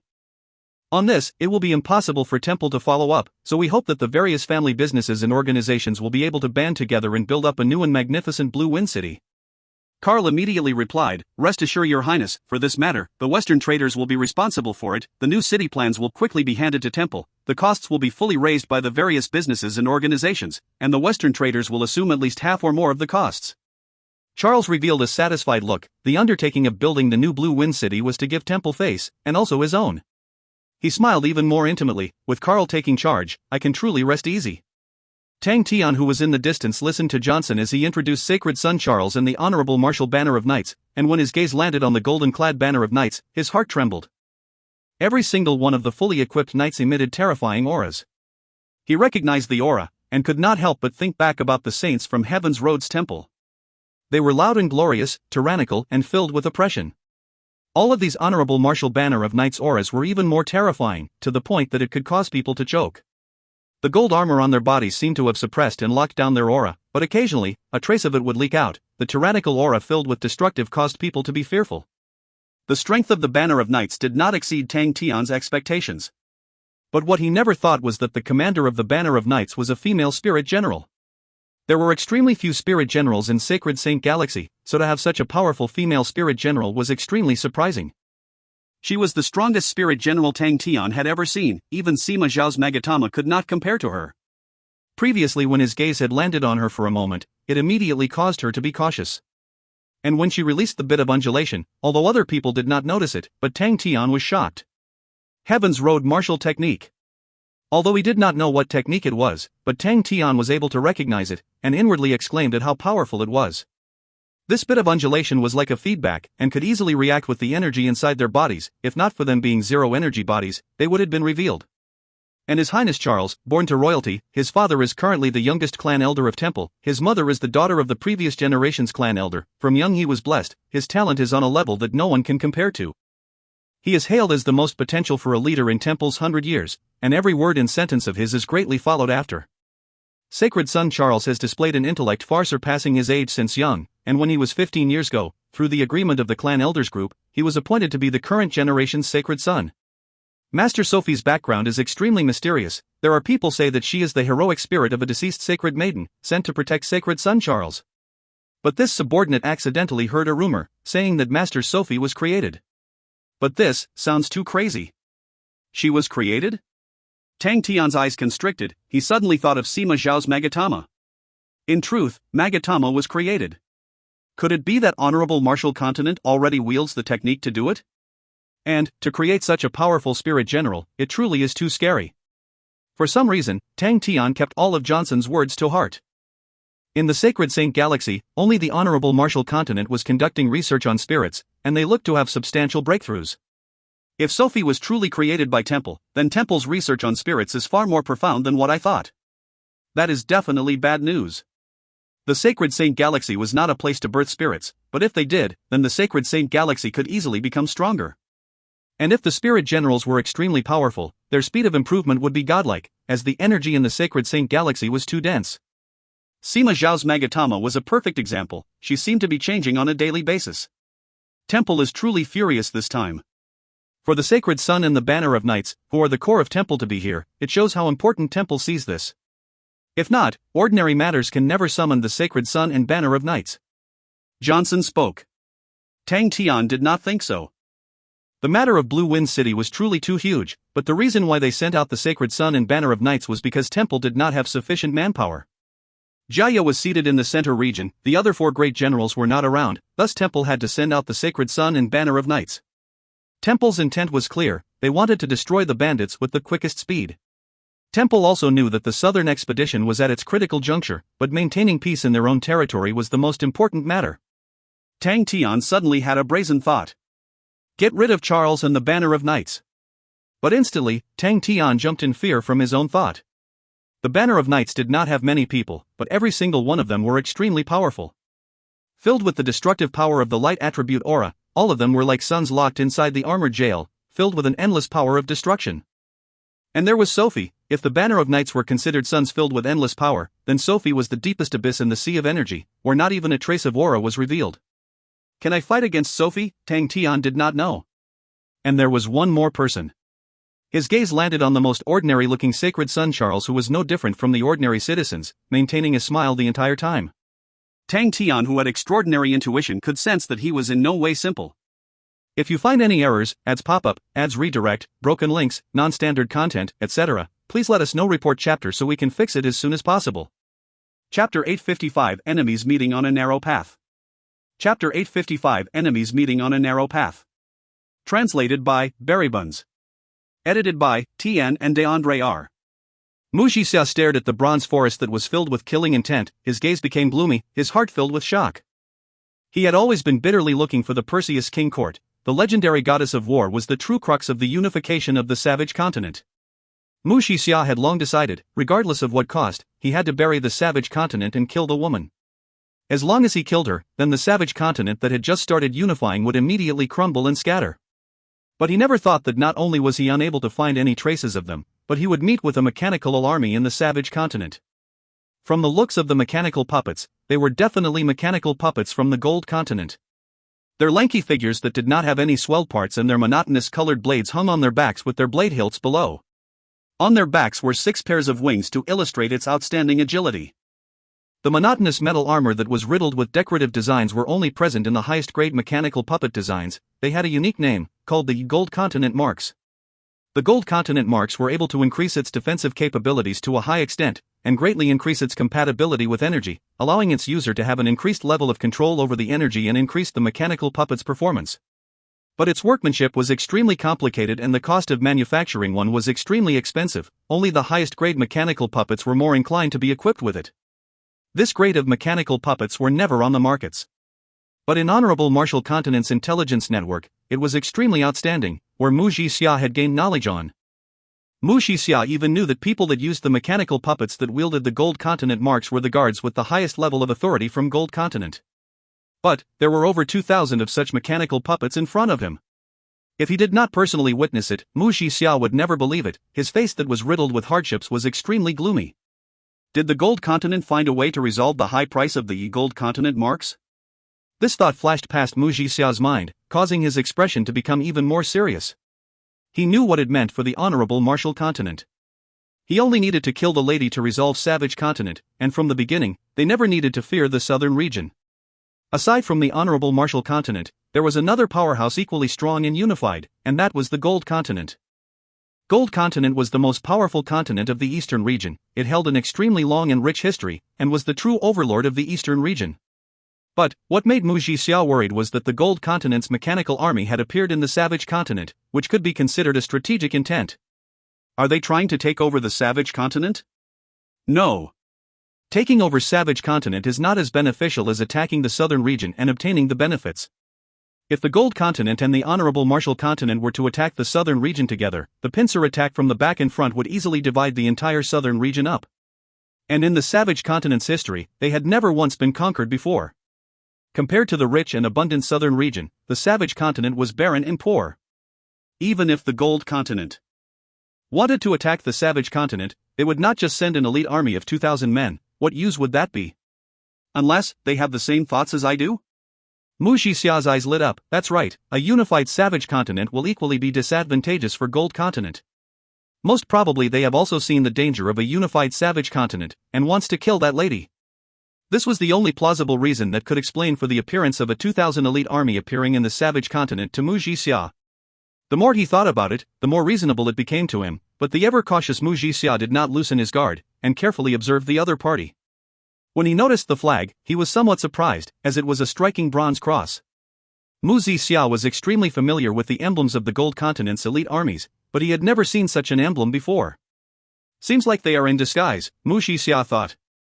After thinking about it, he decided to send a few people to probe them. Right at that moment, his gaze swept past one of the mechanical puppet and was stunned. He had never seen such a strange mechanical puppet before. It had 2 heads and 4 arms, as though it was made up of 2 bodies. These 2 bodies were split into black and white with a clear differentiation. The white body had black eyes, while the black body had white eyes. Its body was equally split into black and white, and there was a name written in vermilion on it, Gemini Monarch. Gemini Monarch? What a strange name. Mu Jixia had never heard of such a strange name before. But why does it sound so familiar? Where did I hear of such a word from? Mu Jixia became suspicious. Such terrible luck, see what your unlucky mouth brought us, that. Inside Gemini Monarch was a face that resembled Tang Tian's, except he was somewhat more handsome. He revealed a smile of ridicule, with a head of white hair, dressed in a gorgeous black robes that had not one thread loose, with a noble temperament. Ha, we finally found a place to battle. On the seat beside him sat a tall and sturdy person who was laughing out loud with an excited expression. Run, run, run, we've been running so much that my mouth tastes like a chicken, but we can finally do battle. And what's more, he's Mu Jixia, ha ha, this old man's blood is churning. If one looked carefully, one would realize that this tall and sturdy person was a spirit general. They had quietly moved out when the Honorable Martial Continent had launched the southern expedition. You have no blood. Old Tang reminded him. The commander was enraged. You want to fight? Be calm, the enemy is in front of us, unless you want them to laugh at us? Old Tang said relaxingly, for Mu Jixia to appear in Savage Continent, there's no other reason except that he wants to beat my daughter-in-law. He is truly looking to die. His last sentence was filled with killing intent. The commander was riled up. He also wants to beat your son. No problem about that, he can do that. The rage on old Tang's face instantly disappeared as he replied calmly as he recalled fondly, his skin is thick anyway, he can take the beating. Sigh, I have never beaten him from young. Sigh, I have never let him experience the love of a father when he was young, it is truly regretful. Aren't you afraid of him stumbling onto an unexpected misfortune? The commander had a look of disbelief, but then he sneered, oh, I forgot about Little Fool. That year, you had high hopes for Little Fool, whose character was complete darkness. cunning, treacherous and cold, and with countless of famous masters guiding him. What is that called? Oh yes, I remember. He can embody the paragon demeanor of the Gemini monarch family, and can take control of the Gemini Constellations Foundation. He was your true trump card for comeback. Ultimately, the crazy Tang family blood did not care about it and destroyed the palace. Far away in the Shang continent, Little Fool who was buried in work seemed to hear someone talking about him as he raised his dazed head up. Why isn't crazy Tang back? When can I end this life of bitter work? The current Little Fool was yearning for Tang Tian's return. Hearing the laughter, old Tang's face became as black as a pot. In truth, he had never expected that the one to take possession of the body was actually Tang Tian's light side. In the past, he had sealed Little Fool into the palace to let him have ample time to mature. And as for the light side of Tang Tian, who was naive and playful, old Tang never had many thoughts for him, and with much difficulty of avoiding other people's vigilance, he sent him away as a form of protection, to allow him to grow safely. Who knew that things developed out of his expectations? Little Fool ultimately broke through the seal, but he was unable to possess the body as the main consciousness, and ultimately was suppressed by Tang Tian's light side. And the Tang Tian that he thought was dumb, strangely became a tyrant. Right from the start, Little Fool seemed to have taken the assistant role, which made old Tang unable to understand. The safety of Tang Tian allowed him to remove the largest boulder from his heart. The reason why he had his wife bring Tang Tian to Star Wind City was to allow them to live a life without trouble, and not to attract attention. But Tang Tian's accomplishment made him extremely shocked and surprised. He felt that his entire world was being overturned. It was like he had two sons, the one who was sinister, treacherous, cold and emotionless, a son that had accepted the guidance of masters, could not be compared to the naive, dumb, simple-minded son that lived in a deserted place with little upbringing. That shouldn't be. But the truth was right in front of him. Tang Tian's success was not only stronger than Little Fool, but even old Tang himself, which made him feel ashamed. The commander was right. The foundation of the Gemini constellation, as compared to the foundation that Tang Tian had built up himself, was like comparing a small-town magician to a world-renowned magician. After they had entered the sacred Saint Galaxy, where the commander came from the Gold Continent and held a high position, although he had returned to Gold Continent as a spirit general, but he was still widely known. That was how the two of them built up the army. But compared to Tang Tian, who built up the Southern Alliance from nothing. Given enough time, there was a high chance that he could unify the entire southern region. Old Tang was still clueless on how Tang Tian had done it. He felt that this son of his was especially crazy, especially capable of taking advantage of others, and able to always be at the favorable position. But to old Tang, who was a thick-skinned man, would never be affected by such ridicule. He was ashamed for 2 seconds before composing himself and spoke happily and with pride. He is also my son. The student will surpass the master. Can you see how exquisite my planning in the past had been? I'm too far-sighted. Commander, do you know what is the strongest ability of a man? The commander thought for a moment, then said, to always attack and never be restrained, to succeed in every undertaking. Wrong. Old Tang replied straightforwardly. The commander did not understand him. Wrong? How am I wrong? Old Tang spoke freely and calmly, yet with an emotion as though he was overlooking the world with his disdainful eyes. As a man, the strongest ability he can have is to leave a seed that can change the world. The commander's face immediately turned black. Come, let's just fight. We'll treat it as an exercise. We can slowly take our time to fight our battle. Don't be anxious, we've been at it for so many years already. Old Tang replied, but the chance to encounter Muji Xia is one that cannot be sought for but chanced upon. I only accepted reluctantly to you putting this Southern Cross flag with the army was because you went to flip through 10,000 years of rubbish. But, Xiaomu doesn't recognize this flag. Also, the Southern Cross Army's emblem had disappeared for 10,000 years. Who will remember it? Since we have raised this flag, we cannot lose our face. What about it, Commander? You shouldn't have forgotten all of your capabilities, right? Listening to old Tang's endless talking, the commander's thoughts had strayed away. All the memories that were close to eroding to nothing surfaced in his mind. All of the faces that he thought that he had completely forgotten were still as clear as day. It was as though he had returned to the battlefield of the past, the familiar sound of the wind, the familiar sound of the roars, even the familiar scent in the air, the smell of the smoke. His forthright face that was riddled with the passing of time, the traces of years that had passed by. The fighter's heart that had been piled up with rust, suddenly started to beat again, causing all the rust to break and fall. The sharp tip that was as cold as snow, heated up like a flat iron. The commander smiled, and raised his head. This flag will always be the same in the battlefield.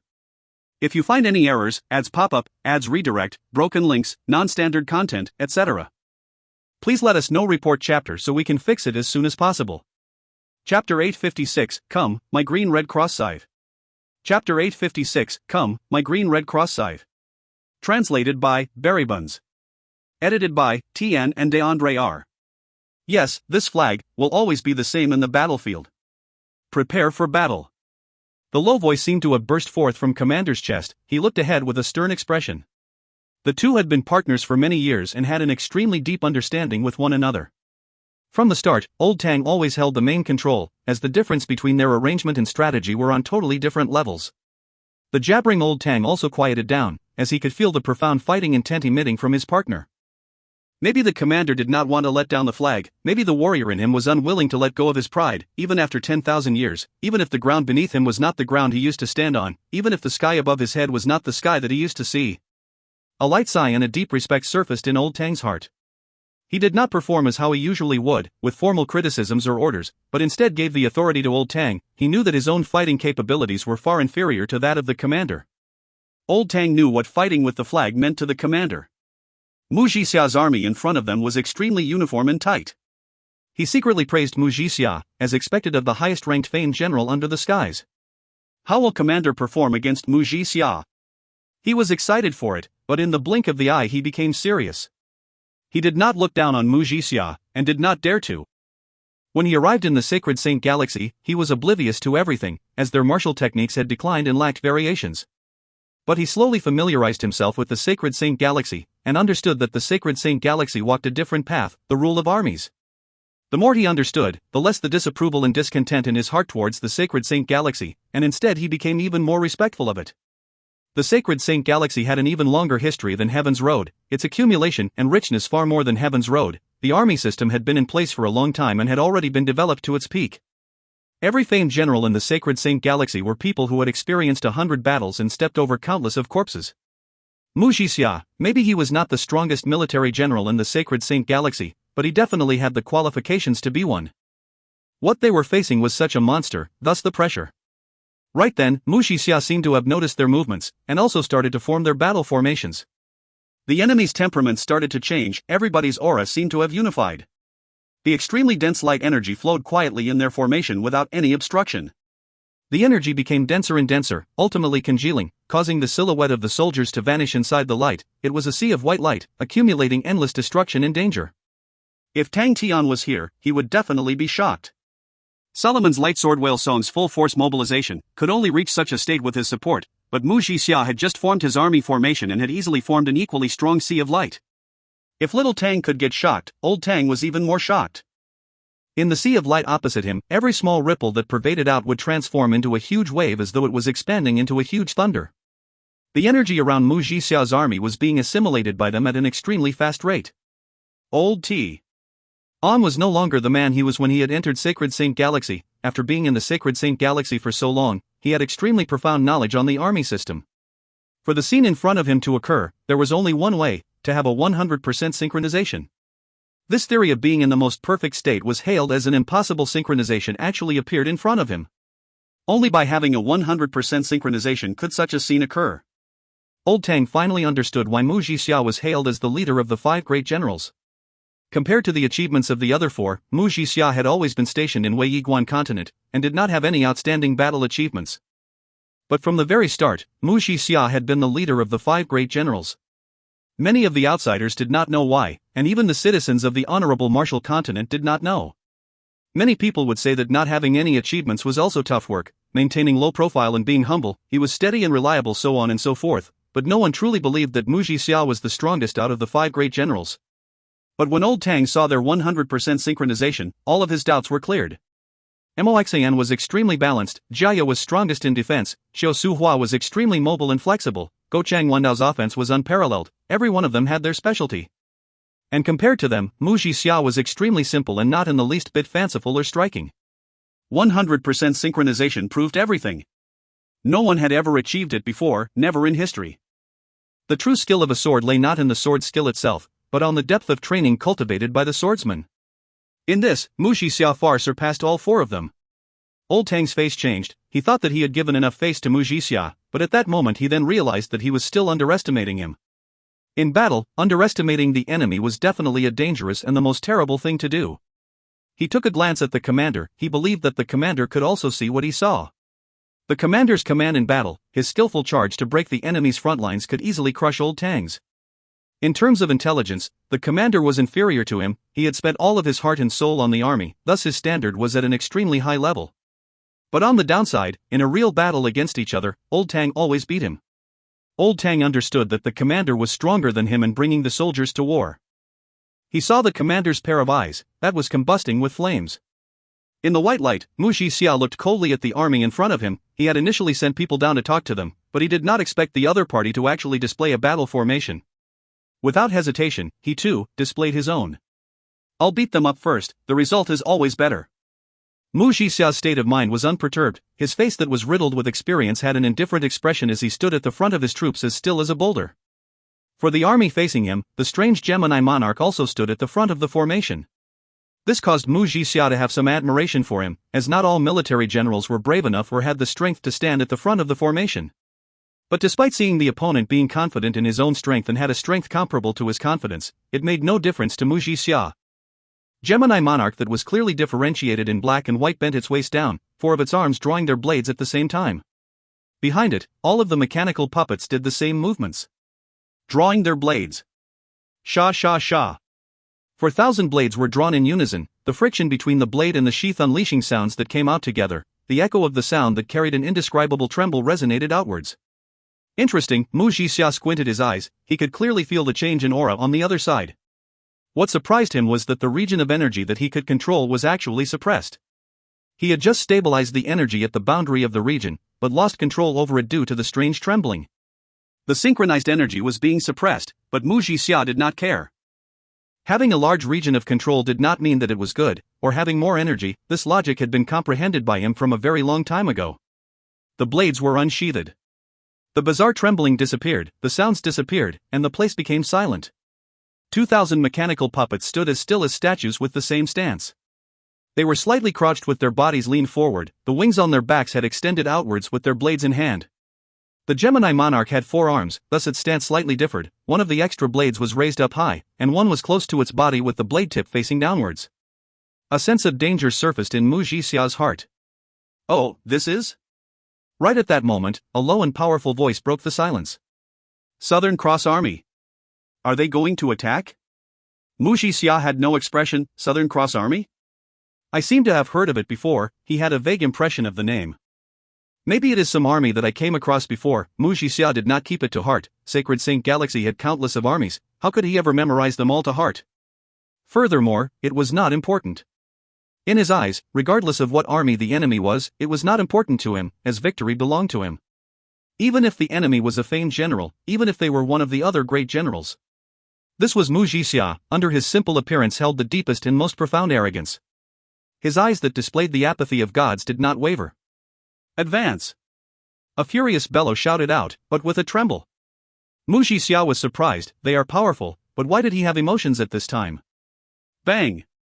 The ground trembled, the earth beneath him felt like a gigantic drum that had been struck once. Mu Xixia's pupils constricted. 2,000 extremely heavy bronze mechanical puppets' feet stomped the ground at the same time with perfection, so accurate that it felt like it was just one person. The awe-inspiring accuracy, speed and weight, made it feel like one simple leg stamping down, but filled with immense power. Spiderweb crevices formed in the ground and spread out extremely quickly, causing dust to fly up, becoming a dust storm that shrouded the sky. A glimmer of light flashed in Mu Xixia's eyes. He glanced at the few mountains around that had sustained the tremors, where countless of rocks started to roll down. But his focus was firmly locked onto the black and white Gemini monarch. So fast. It was just a step, but its speed had increased substantially, and the figure that had rushed out from the dust had become blurred.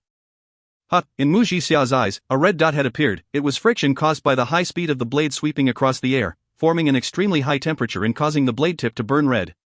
But in the next moment, many red dots entered his vision. Bang bang bang. Every step was shocking. The mountains by the sides were constantly collapsing with rocks and earth rolling down, bringing forth the dust and dirt into the sky. Mu Xixia's gaze never wavered. At an astronomical speed, the red dot on the blade tip started to spread through the bronze hands and arms. Suddenly, Mu Xixia noticed that the raised-up high blade and downward-facing blade of Gemini monarch did not turn red, but instead green. As for the other mechanic puppets, they started to reveal a green light aura as well. The sense of danger in Mu Xixia's heart became even more intense, and when he placed his standardized sword in front of him, his face finally revealed a slight change in expression. Inside Gemini Monarch, the commander was expressionless, but his body was unable to conceal the dense fighting intent. What a familiar feeling. Many of the memories that he lost started to surface in his current state. Commander, I am sorry, I really can't understand this, woo-woo. The young man cried while his shoulders started to tremble. I have repeated this many times, my talent is very high. Commander, rest easy, I will definitely make this move famous. Hey, what's with all of your expressions? Are all of you looking down on me? The young man's face was flushed red. Brat. Everybody. Come, brat, watch my green-red cross-scythe. Come, everybody, watch my green-red cross-scythe. Inside the heart that had gone through 10,000 years of loneliness, he screamed out loud, he roared out loud, he called out fervently, his shouts echoing everywhere. In the empty space, no one responded. Unknowingly, his face that had been polished with experience and years became serious. As like before, towards his empty heart, towards the emptiness that had no response, to the futile shouts that had long disappeared, everything felt the same. Come, my green-red cross-scythe. If you find any errors, ads pop-up, ads redirect, broken links, non-standard content, etc., please let us know. Report chapter so we can fix it as soon as possible. Chapter 857 Pride, Fighting Intent, and an Alley. Chapter 857 Pride, Fighting Intent, and an Alley. Translated by Berrybuns. Edited by Tian and R. Even with the trembling ground, the whistling rose from the tide of bronze, Mu Jixia's expression did not change. He held onto his sword and stood as still as a statue without moving.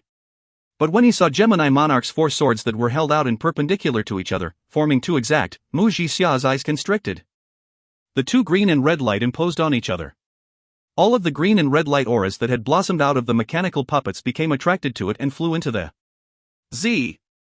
The hums of the blades could clearly be heard by everybody despite all the rumblings around.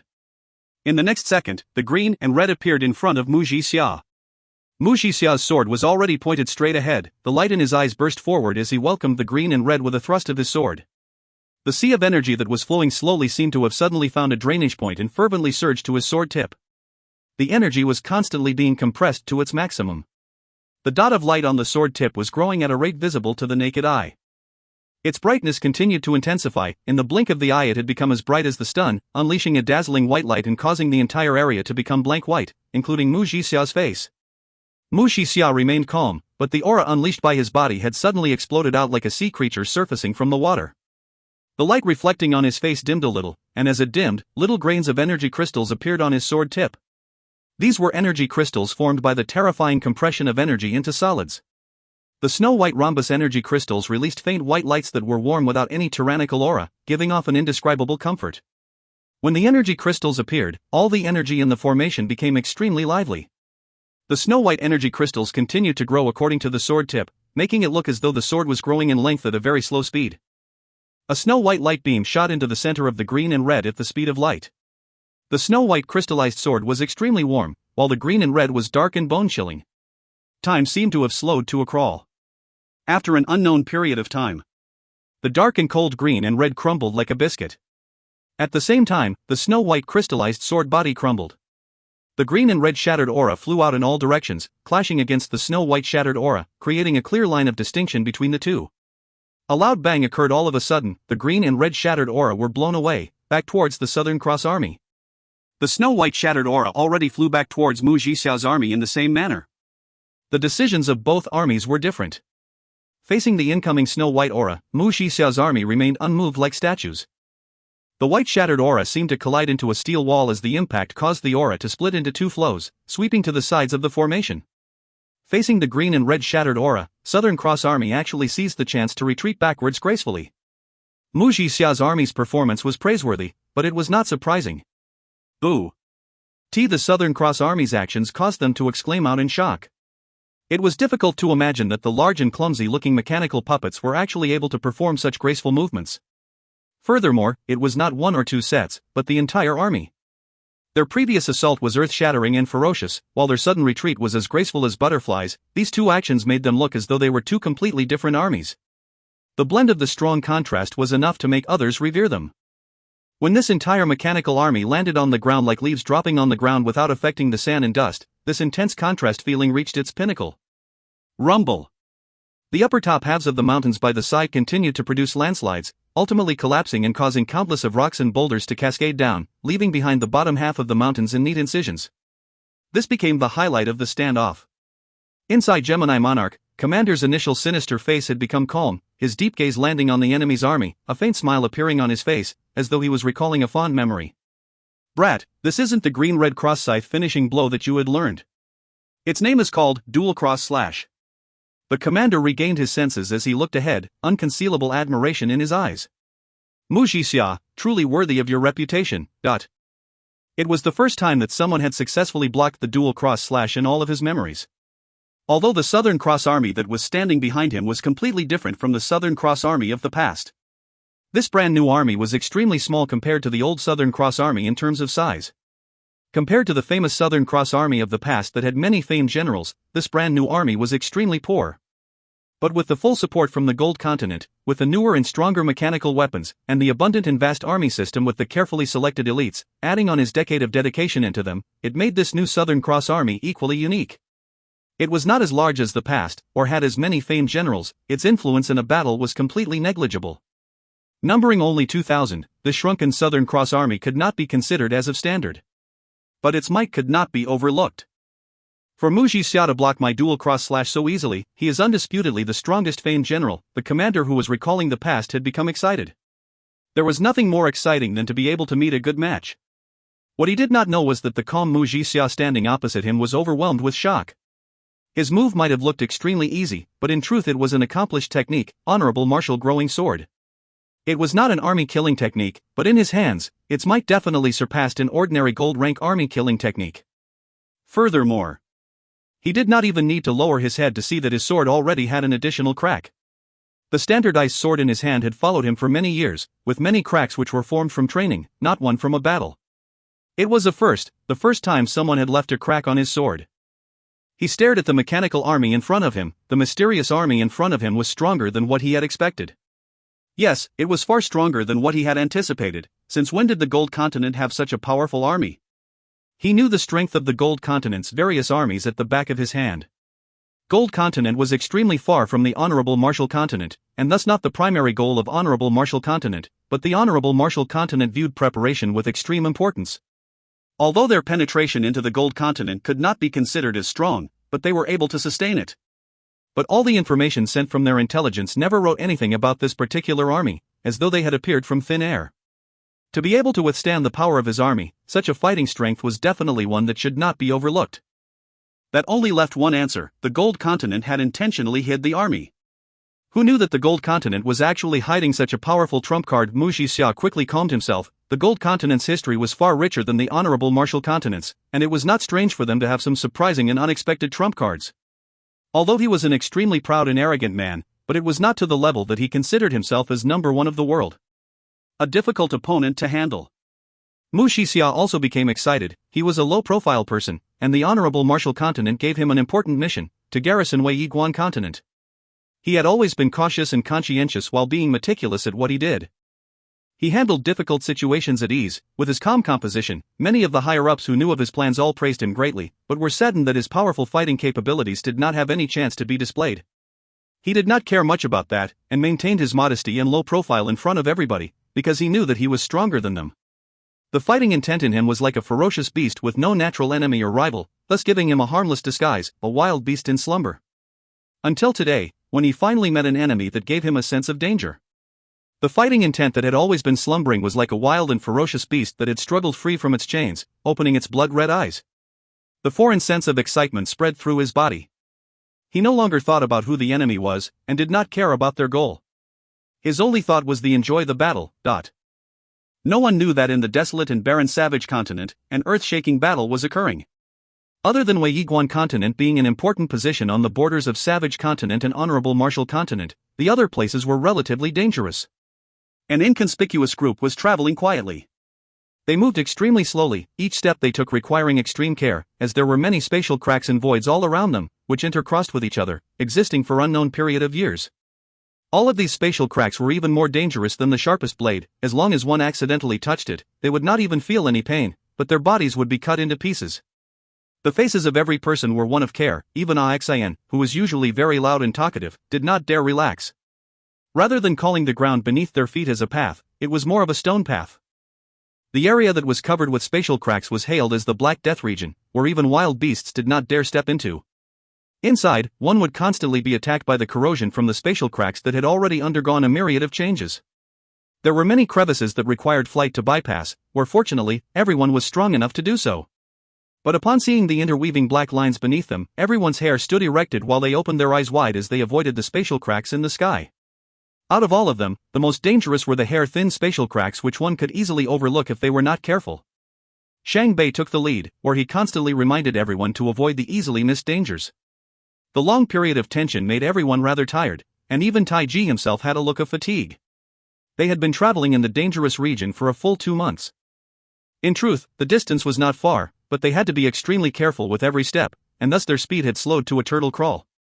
But no one had a look of annoyance, because they had personally seen their companions being ripped into shreds by the spatial cracks. Even for Shang Bei, who was an experienced guide, even with everyone at their 120%, they had lost 37 men. Luckily, everyone was tenacious and did not suffer too much of an impact, but they became even more careful. Shang Bei felt extremely tired. The path that was not a path was the Black Water tribe's biggest secret. It was a smuggling alley.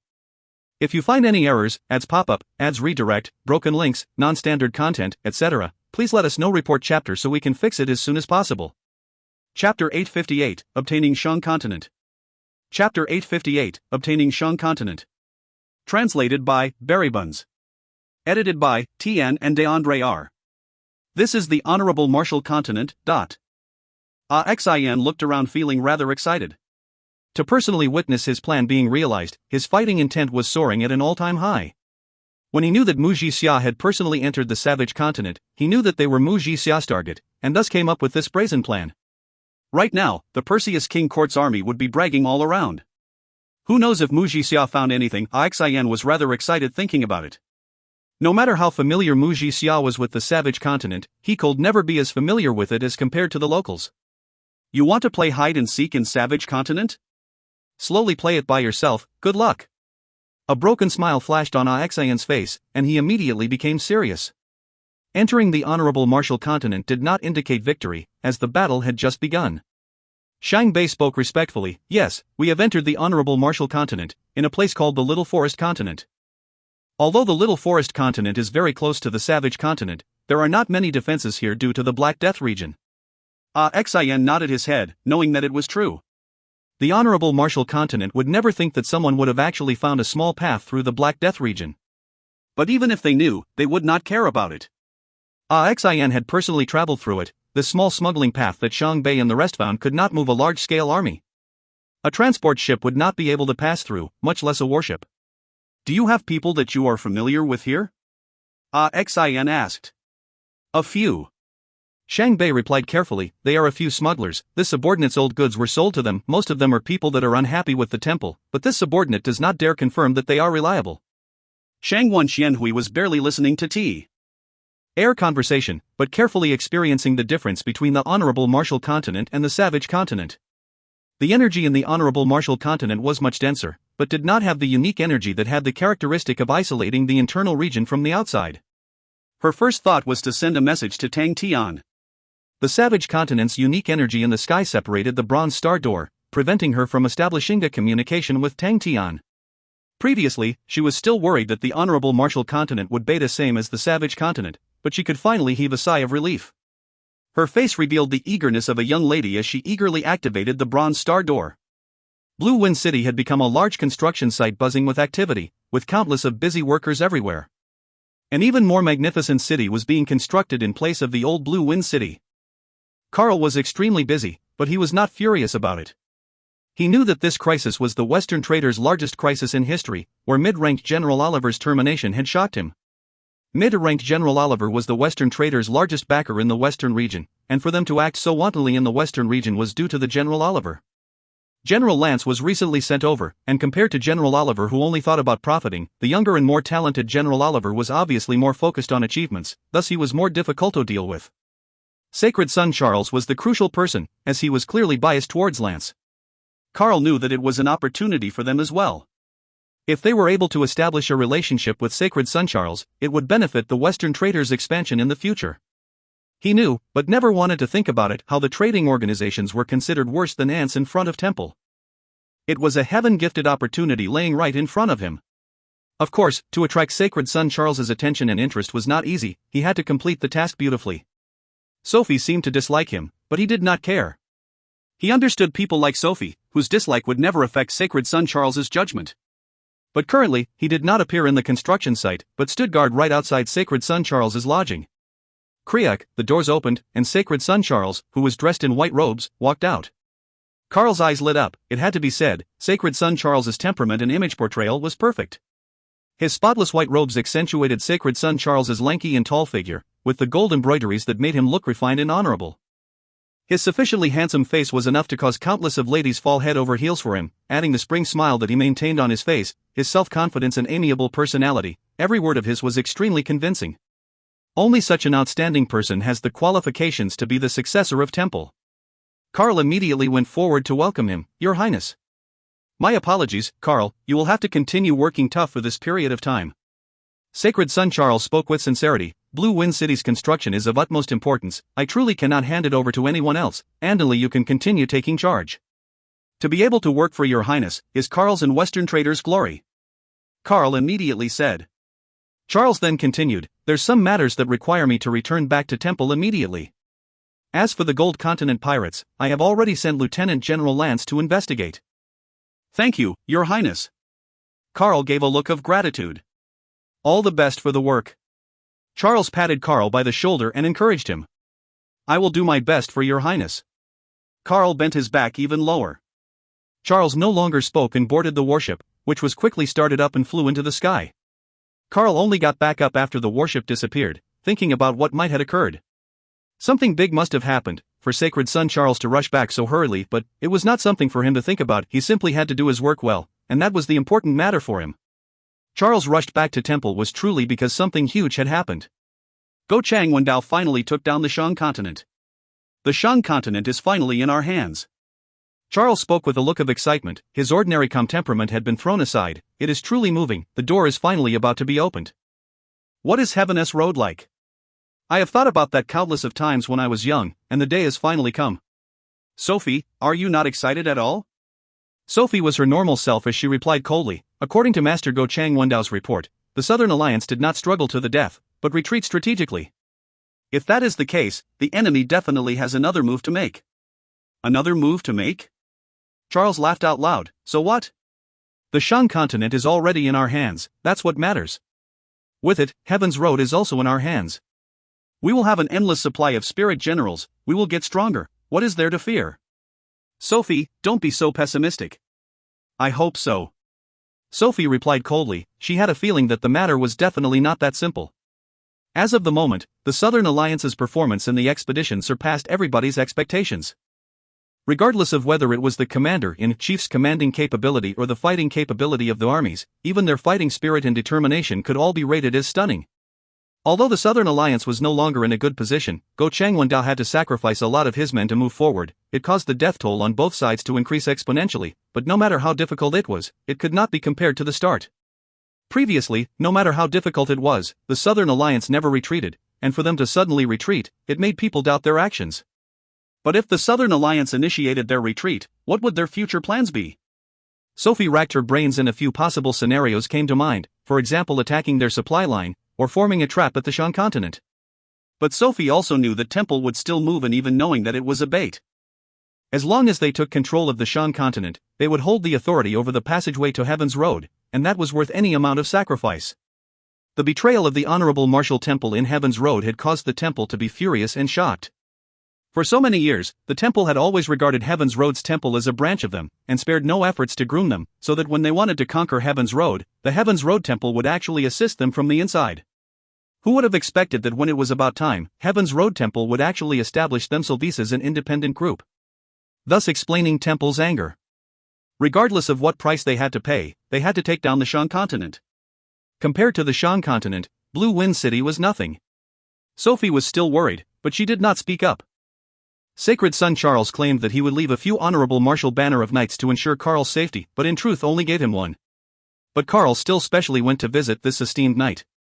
Of course, the knight treated him like thin air, which was also within his expectations. He was not angry about it. The knight had the qualifications to treat him as heir, but he could not. If he were to offend the knight could just hack him to death, and he would not even have the chance to appeal for justice. He was not stupid enough to think that the knight left behind was truly to ensure his safety, but he knew it was Moretto to observe him.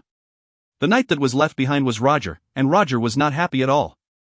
After obtaining the news that they had seized the Shan continent, the banner of knights knew that the sacred sun would quickly return and most possibly head straight to the Shan continent, and possibly to Heaven's road. But at such an important time, Roger himself had to stay behind in the Badlands and do nothing, thus his mood was terrible. His gaze towards Karl was unkind, but his strict discipline made him suppress the urge to cut Karl in half. Karl was extremely proficient in observing another party's expression, and furthermore Roger did not even bother hiding his emotions. Karl laughed bitterly in his heart. After the unhappy visit, he returned back to his residence per usual. Constructing a city, or correctly speaking, constructing a magnificent city required a huge amount of work. Aside from the strength of the Western traders, he also required the strength of the other organizations, which was no easy matter. He entered his study, and prepared everything as per usual, and started his work. Suddenly, his neck was choked firmly by a hand, preventing him from making a sound. An irresistible power surged into him, and he felt the world spin around him as he was flung straight into the air. The sudden sneak attack caused Karl to be stupefied, and only regaining his senses after a long while. An unfamiliar young man's face entered his vision. If you find any errors, ads pop up, ads redirect, broken links, non-standard content, etc., please let us know. Report chapter so we can fix it as soon as possible. Chapter 859, Tian Hui. Chapter 859, Tian Hui. Translated by Buns. Edited by Tian and R. Who are you? Karl forced himself to calm down, as the man with the highest authority in Western traders, revealing fear would not change his situation. But the other party's youth surprised him. You do not need to know who I am, and only need to know what you need to do. Tang Tian was no longer the amateur he used to be, although there were many times that he passed off as somebody as unreliable, but majority of the time, the maturity he displayed far surpassed that of his age. At the start, his target was Charles and the Honorable Martial Banner of Knights, but the aura and strength they revealed made him give it up. He had not completely recovered his strength. To challenge the Banner of Knights was not a smart move. After he had awakened, it seemed as though he had matured. His gaze gave off a light that seemed to penetrate and see through anybody's heart, as though no one could hide any secrets in front of him. After a few days, the light around his eyes gradually dimmed down.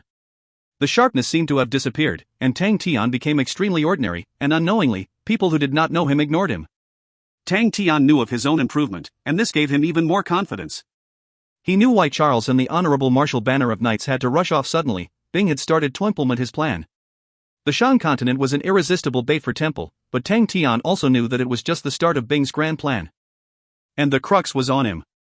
Karl became Tang Tian's target.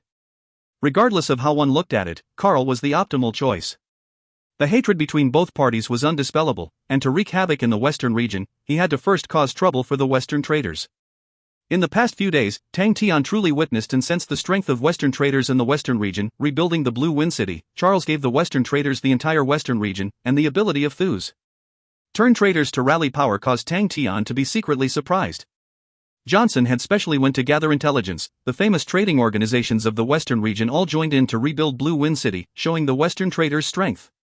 This also supported Tang Tian's decision to remove the Western traders. Karl did not panic at all. He waved his hands. Although I do not know where you come from, but I feel that this will not affect us from being friends. The Western traders have always been stingy towards its friends. If everybody are in short supply, why not just tell me the numbers? We are not lacking in funds. Tang Tian shook his head. It is just that there are a few matters that requires you to coordinate. If you are able to do so, we will not harm your life. Tang Tian's tone sounded indifferent, but it caused Karl's heart to tense up. They're not here for money. He quickly pondered, and without revealing a change in emotions, Karl asked, "What do you need me to coordinate?" "Call that night over." Tang Tian laughed. Karl was stunned, but in the next moment, an endless fear surged into his heart as he exclaimed out loud, "You actually want to make an enemy out of Temple?" "That's right." Tang Tian replied straightforwardly, "We are mortal enemies." "What about it? Do you want to consider for a moment?" "No, I will never do anything to harm the Temple. Even if you kill me, I won't do it." Karl's face was ashen. That's right, he would never agree to it. In the Honorable Martial Continent, no one dared to become enemies against Temple. If did such a thing, the Western traders would be destroyed in the blink of the eye. He had personally built up the Western traders to the empire it was. Even if he died, he would never destroy it. He suddenly reacted, his pupils constricting. You are the bandit. Tang Tian spoke out with a slight helplessness in his voice. Truly, you still need to be here. A chuckle came out from the darkness. A young man with chestnut-colored hair walked out from the shadows, revealing a warmth in his smile. But for some reason, when Carl saw his harmless and warm smile, he felt as if he was being stared at by a serpent, and his entire body trembled.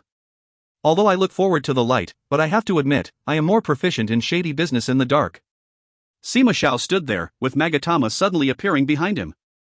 He had anxiously rushed over. When news of Temple sending out an investigating team reached him, he immediately moved through the night.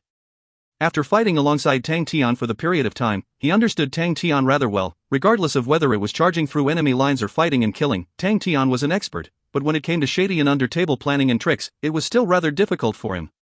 But when Sima Xiao saw Tang Tian, he was shocked at Tang Tian's transformation. He could faintly sense that regardless of his temperament or strength, Tang Tian had a qualitative leap in everything. This shocked him along with a bitter agony in his mouth. Since a long time ago, he had the absolute confidence in his own talent. But compared to Tang Tian, the disparity was so huge to the point that he could not even feel anger. He had watched Tang Tian grow, and the strength between them was continuously and increasingly becoming larger, and now, it was already an insurmountable gulf. What made him feel even more helpless was that he did not know how the disparity was pulled further. Without sensing it or understanding it, Tang Tian had pulled further away from him. Sima Xiao was an arrogant man, arrogant to the bones. When he personally followed Tang Tian into the Sacred Saint Galaxy, he had secretly harbored a superior standing towards Tang Tian, but it is truly despairing reality. Luckily, you're here. Tang Tian heaved a sigh of relief. Sima Xiao shrugged his shoulders and self-mocked. Luckily, there's still some use of me. At this time, a bad feeling birthed in Carl. He immediately bellowed, "What are you guys doing?" Men. Tang Tian was lazy to advise him. The energy in the room had completely been frozen by him, preventing anyone from the outside to be able to sense anything that was happening in the room. Sima Xiao chuckled. Magatama, your turn. Magatama suddenly appeared in front of Carl like smoke. Carl was unable to maintain his calmness and revealed a look of panic. What are you guys doing? What are you guys doing? When he saw Magatama's face, he became stunned. That beautiful face that could cause men to be choked, that could cause all living things to go deranged, made his eyes lock straight on her. Her pupils that resembled the moon gradually spun, as though a light or a vortex had formed. The mysterious beauty in front of Carl had captivated his heart and soul, as he followed her eyes and spun. Carl's gaze gradually stiffened as his expression turned sluggish. Tang Tian became curious of what Magatam did, as he had never seen a charming talent. He carefully observed Magatama, and when he saw Magatama's eyes that were spinning with light, he immediately sensed an intangible undulation that was trying to influence his mental state. But Tang Tian's glass-like mental state had long become as sturdy as a boulder and could not be tainted by anything, and he immediately struggled out of it. But Tang Tian clicked his tongue in wonder. The undulation did not look strong, but it could affect anyone upon being looked upon, and its influence on the mental state was immense.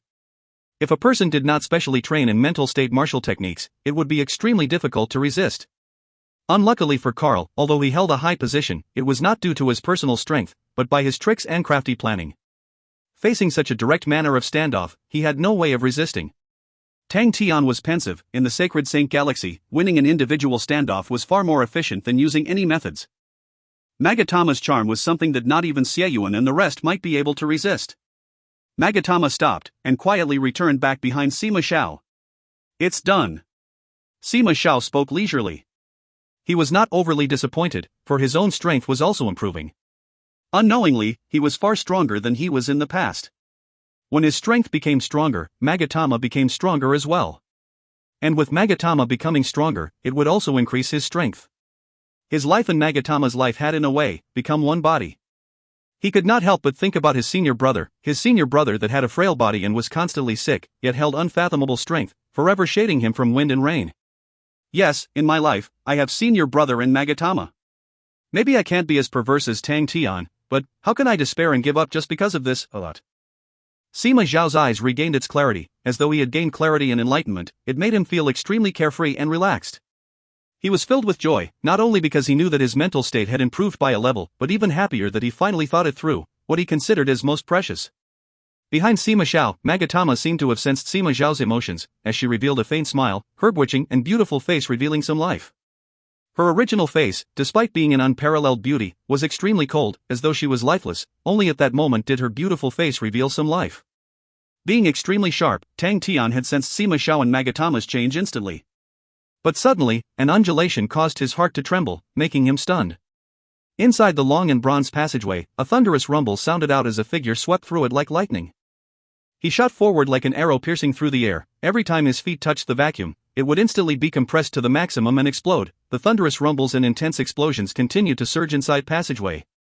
The face that had maintained an indifference ever since he had awoken, had become excited. He used all of his strength to move, as his mind was filled with the face that he thought of every day. Qian Hui. His heart kept on repeating that name, repeating it over and over again without stopping. When the flickering bronze door appeared in his vision, his heart seemed to be grasped tightly by an invisible hand, an intense choking feeling overwhelming him, an indescribable joy flooding his heart. Suddenly, Tang Tian became nervous. Yes, nervous, this emotion that had not appeared for a long time in his body suddenly occupied his body. He had defeated countless enemies and experienced countless battles and encountered all sorts of dangerous situations, but he had never been nervous. But at that moment, he was nervous. The intense nervousness caused his mind to go blank. With a flash, he appeared before the bronze star door, the intense nervousness leaving him with his basic instincts. Qian Hui. Big Brother Tian. As though they had telepathic abilities, as though they were born to be connected at a deep level with each other, as how fate had dictated it, both of them shouted out the name that they had yearned for day and night. On both sides of the bronze star door, both of them froze. Time seemed to stop in that moment. If you find any errors, ads pop up, ads redirect, broken links, non-standard content, etc., please let us know. Report chapter so we can fix it as soon as possible. Chapter 860, Trap. Chapter 860, Trap. Translated by Berrybuns. Edited by Tian and Deandre R. Tang Tian told Qian Hui plenty about how he landed in the Sin domain, how he left, about Bing's plans, and definitely about the powerful godlike young lad. He felt as though he could continue on and on, all the bits and pieces with great patience. His voice would suddenly go high-pitched then low-pitched, with all the strange expressions. He explained about his stories with vividness and color. On the other side, Qian Hui's face maintained a sweet smile. She listened attentively and would chuckle occasionally, without feeling annoyed. As they went on and on, Qian Hui would talk about herself as well, about her own experiences, about how she left the ancient battlefield, about the weird oddities she saw, about Xian and Xiao Man's entertaining anecdotes. Qian Hui spoke gently, while Tang Tian would shout and speak loudly, occasionally exclaiming out loud with lively expressions. Qian Hui's voice is so nice, Tang Tian thought. He was extremely happy, and did not know how to describe his emotions. He only knew that he was very happy, to the point that he wanted to jump for joy. Time passed without the two of them knowing. The two of them talked for 4 hours before ending with reluctance. Luckily, the both of them were in the Honorable Martial Continent and could communicate much more conveniently. Returning back to the Honorable Martial Continent, Tang Tian was filled with fighting spirit, his body filled with unlimited strength. Thinking about the conversation, he stood there in a daze and laughed to himself. When Sima Xiao saw Tang Tian, he whistled and spoke with a mischievous tone. Seems like that young man has been infected. Even the godlike young lad is unable to resist the power of love. I am truly curious of how Miss Qian Hui is, to actually cause our godlike young lad be so intoxicated to the point of falling because of her. Everyone else's faces had strange expressions. They wanted to laugh but did not dare to. Sima Xiao could make fun of Tang Tian, but they did not dare to. But many people revealed extremely strange looks. The God Armor Army had been following Tang Tian for a long time, and had never seen Tang Tian's appearance with ladies, no matter how beautiful they were. Johnson knew this clearly, as he had always been by Melissa's side, and every normal man, regardless of what position they held or what profession they were in, all of them who say Melissa would praise her for her beauty, admire her, or drool. The only exception was the master. He had never seen such a response before. He remembered it extremely clearly. The master had even revealed killing intent towards Melissa. In his heart, the master was extremely cold and emotionless, and no beauty could influence him at all. He was truly a killing machine. When he saw Tang Tian laughing foolishly at himself for half a day, looking seemingly stupid, he was startled. Is that still the merciless, cold, decisive and emotionless master? All of a sudden, Johnson was filled with curiosity towards Miss Qian Hui. What kind of lady can make master be like that? Could she be even more beautiful as compared to Miss Melissa? After laughing for half a day, Tang Tian decided to start working proper. He thought about the idea Qian Hui had given him, and the matters that she warned repeatedly. When Tang Tian told everyone of Qian Hui's plan, everyone were quiet. All of them had strange expressions on their faces. Everyone's reaction caused Tang Tian to be shocked. Is there a problem? After a long time, Sima Xiao was the first to recover from the shock. With a complicated look, Miss Qianhui is truly a marvel, you lucky bastard, but... Of course. No one is smarter than Qianhui. Hearing that, Tang Tian was elated, but he suddenly responded with his eyes wide opened. Who are you calling lucky bastard? You want to fight? Everyone recovered from the shock, all of their faces revealing revere. Little Forest Continent. Taiji bade goodbye to Shangguan Qianhui, with an extremely respectful expression. Miss, rest easy, this subordinate will definitely be successful. I wish for Miss to take care. Without delaying any further, he turned and left with Shang Bei. They started to walk through the small path that was filled with danger, back to the savage continent. Seeing Taiji and Shang Bei's departing figure, Xiaoman could not resist but to wave the door-sized zanbato in her hands with an eager expression. I really want to have a good fight, but... Xian became fully concentrated with an upright look, yet his eyes glancing at Xiaoman's voluptuous breasts, that trembled following the movements of the zanbato. He swallowed saliva lustfully. Xiaoman suddenly turned her head and smiled sweetly at Xian. Is it nice to look at? Really nice. Xian subconsciously blurted out. A shadow quickly covered his line of sight. Zanbato, oh no, the huge door-sized weapon smashed onto his face, causing Xian to be flung out like a ball, spinning and flying out more than 30 m away. By the side, Shangguan Qianhui could not refrain from smiling. Xiaoman could not be bothered with Xian, and asked Qianhui with concern, Miss, now that Shang Bei has returned, are we supposed to move by ourselves? It was an extremely difficult task to move inside enemy territories without anyone guiding them. Furthermore, they were too eye-catching, a group mainly consisting of spirit generals. As long as they walked out in the sacred Saint Galaxy, it was difficult not to attract attention. Qianhui shook her head. No, we will wait here, someone will receive us. Someone is coming to receive us? That's great. Xiaoman heaved a sigh of relief, then asked with curiosity, Miss, who's coming to receive us? Mace Fields Trading. Qianhui smiled, then asked, how is everyone feeling? Xiaoman replied excitedly, it is completely different from the savage continent. The energy here is more active, and much more dense as compared to the savage continent. Everyone is constantly getting stronger. Given enough time, I believe that everyone can congeal out a real body, but that would require a long time.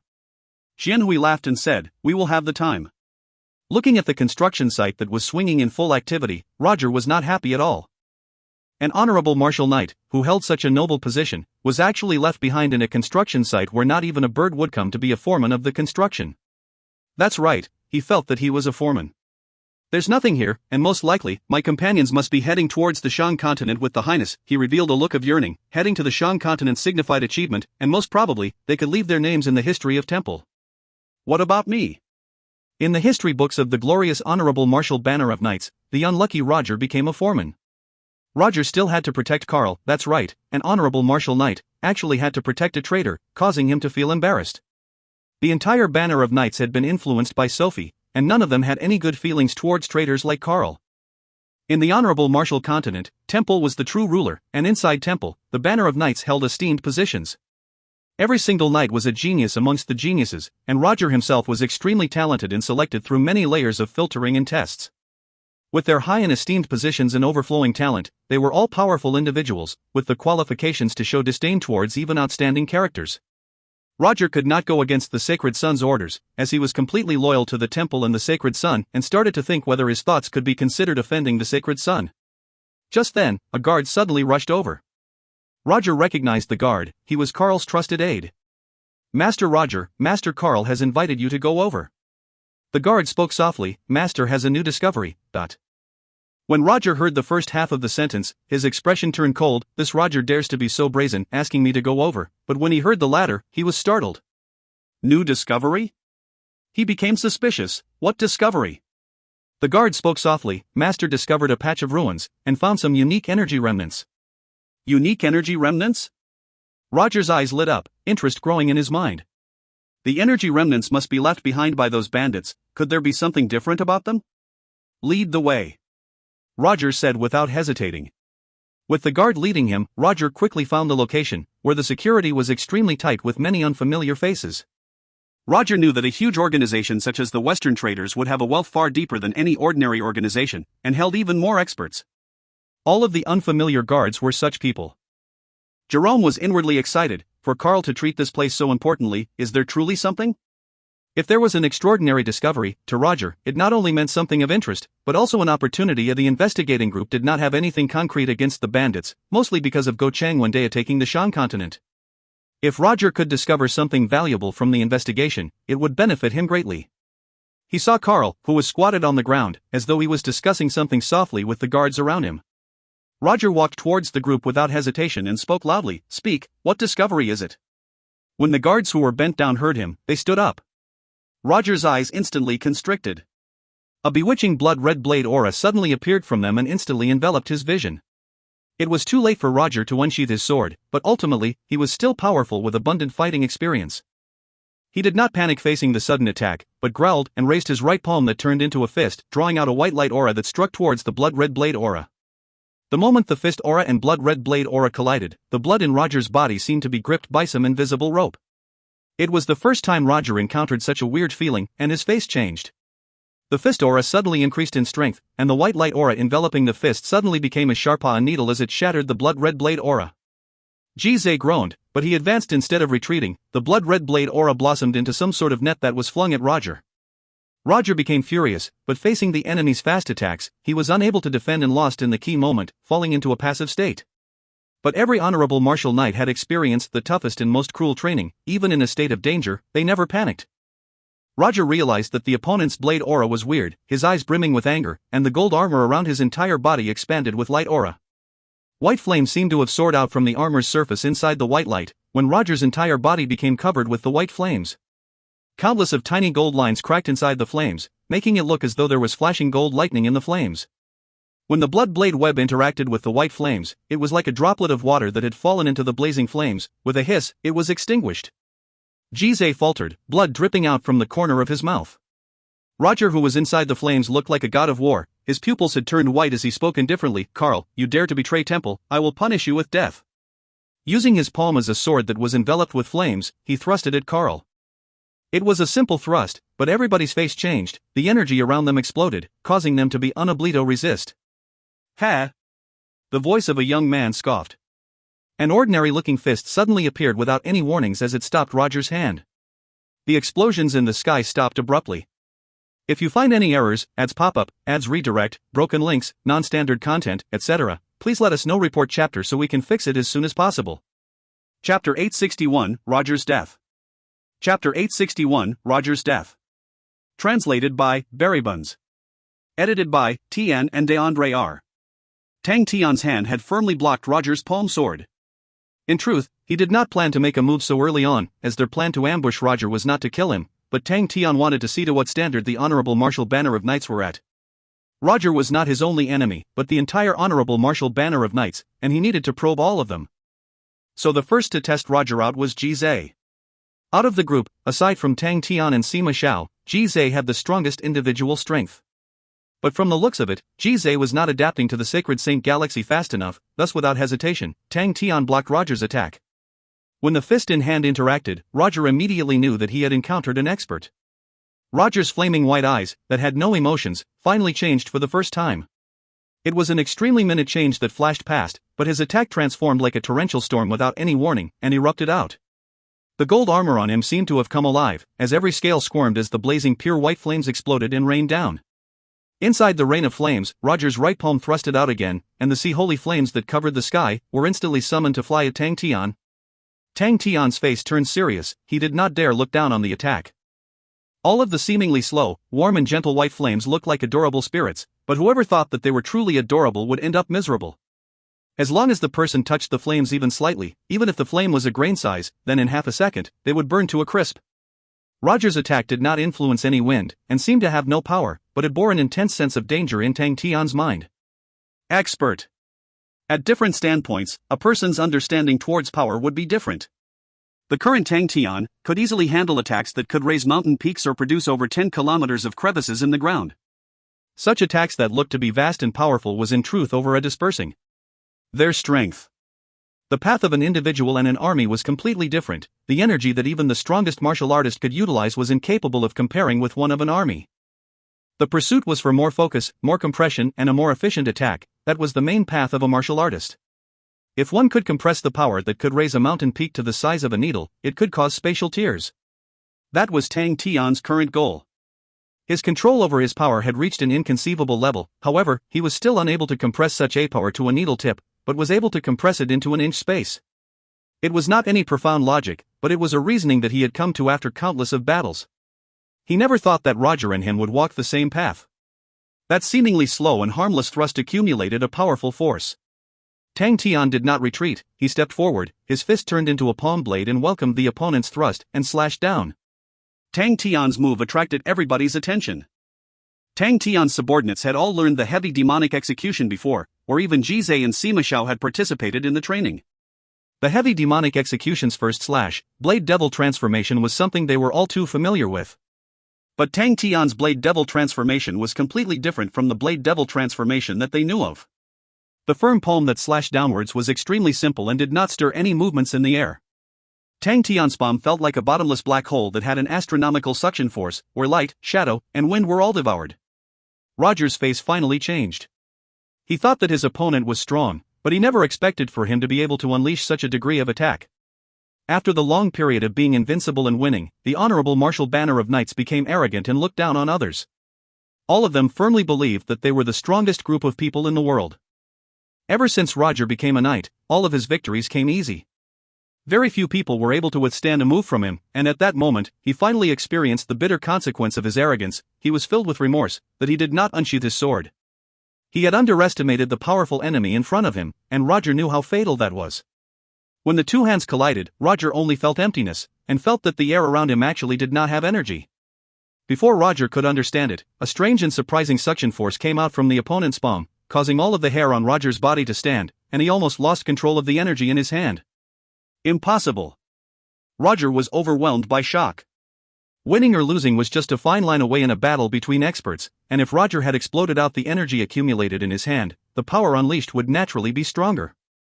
But the strange suction force made the power stabilize, and because of that, not only did Roger lose his opportunity to strike, he suffered from an internal injury. The flames that remained in the air were isolated by some invisible force and was unable to move at all, and could only dance around Roger. The initial attack that was filled with force and power was suppressed down, causing even Roger to sustain a physical injury. Roger felt extremely uncomfortable, but he was an elite, and did not lose his sanity. He was clear that he had already lost his rhythm, the opponent was stronger than him, and he had even made the mistake of underestimating him, thus it was natural for him to lose his rhythm. But he did not plan to be captured just like that. Bang! His right palm suddenly exploded out as countless white flames surged from his broken arm. Both of their palms were still stuck onto each other, and Roger's move came without warning, instantly enveloping Tang Tian. Roger's face had become very sinister, because with Temple's capabilities, as long as he did not die, the Temple could save him. What was a broken arm? As long as he returned to the Temple, they had secret techniques that could create a new arm for him. In the initial startup of the honorable martial banner of knights, exploding their limbs was their most commonly heard way of fighting. Seeing that the enemy was devoured by the white flames, clarity and indifference came back to Roger's white eyes. He had already judged the enemy as dead. The holy flame is invincible. The white flames that did not even seem to have a high temperature had a very grand name, called the Holy Flame. The Holy Flame was Temple's highest grade sacred light flames, and only the most devout, most loyal disciples could learn it. It was a trial of light, and the most cruel punishment. The Holy Flame was the source of energy for the honorable martial banner of knights, and also their deadliest weapon. Whoosh, dot. The snow-white holy flame was like a dandelion blown by the wind. One after another, each snow-white holy flame flew in the sky, gradually dissipating. It was a beautiful scene. Roger's eyes constricted, his mind a blank. That's... A figure covered in gold light stood in place. The extremely dense gold light looked like viscous gold liquid, flowing along abstruse and complicated lines that covered the entire body. The gold light gradually dimmed down, and from the bright gold color, it became a deep and dark gold. It was like a set of armor, an inconceivable armor. Impossible. No armor can withstand the holy flame, that's never happened before. It was the first time Roger revealed fear in his eyes. That's right, fear. The scene before him had completely toppled his common knowledge. If not for him witnessing it with his own eyes, he would never believe that there would be an existence that could withstand the holy flame. Even the Commander Sophie, or Sacred Son Carl, if they were to betray the temple, in front of the holy flame, they would still end up burning to ashes. He suddenly trembled, and without hesitation, he turned to run. He suddenly realized the importance of the matter. Compared to his death, the information was the true importance. Regardless of anything, I need to pass this message back to Temple. Someone can resist the holy flames. There actually exists a person in this world that can resist the holy flames. This information was far more important than Blue Wind City. Roger's decision to escape caught everyone unprepared. The holy flames from inside Roger's body combusted in rage, and a pair of white wings appeared on the back of his armor. He completely ignored his injury, and frantically poured out the holy flame from his body as his speed became as fast as lightning. In the blink of the eye, he had flown a few kilometers away, and he calmed down his heart. The enemy did not catch up. You just wait. Temple will never let all of you go. Roger gritted his teeth. He knew the severity of the matter. I underestimated my opponent, failed and got injured, but all of it is insignificant. As long as I survive and return back to Temple, a huge achievement will be waiting for me. Temple will definitely not allow such heresy to stand. Temple will definitely gather all of its power and capture the demon back, and dig out all of his secrets. The power of the light is something no one can escape from. Suddenly, a sense of danger surged in his heart. The air around him suddenly congealed. He felt as if he had fallen into a thick liquid that made him have difficulty moving. What's this? Roger was in fear. The opponent's methods were unprecedented and strange. He sensed the aura of death, and fervently used all the holy flame in his body, not caring for the consequences, and like a wild beast stuck in a cage, he struggled for his life. Demon, he is a demon. The will to live caused Roger to unleash his hidden potential. The holy flame surged out from within his body, causing his skin, blood, and flesh to burn. The bones revealed on his upper body made him look terrifying. Even the golden armor made specially for the honorable martial banner of knights was unable to withstand the holy flame, as it turned into molten metal and was devoured by the flames, transforming into nourishment for it, and greatly strengthening the holy flame. Roger looked like a skeleton enveloped in the white holy flame, as he frantically struck the frozen space. Crack, crack, crack. The frozen space around him started to have cracks. Roger gave it his all, and finally produced results. Bang, dot. The frozen space crumbled, and the stifling suppression on him dissipated, causing Roger to be joyous. The flesh and blood on his face had been completely burnt, leaving only his bones, causing his smile to look extremely hideous. He only had one thought in mind: to leave immediately. The surging holy flame had reached a level that he never dared to produce. With the unlimited power around his body, he did not believe that anyone could catch him. His speed had tripled. Suddenly, a dazzling brilliance lit up from the night sky behind him. Roger's body froze. He was locked down. He turned his head in horror, to see that the young man in the distance was in a stance with a pulled fist, as countless different colored light lines, like flashing colorful lightning, were surging towards the young man's fist. An intense sense of danger made him feel as if he was already looking at the death god's face. No! He screamed out loud.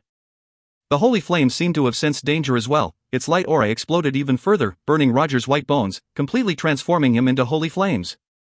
The beautiful multicolored light shot forward like an arrow, streaking across the sky and struck the holy flames.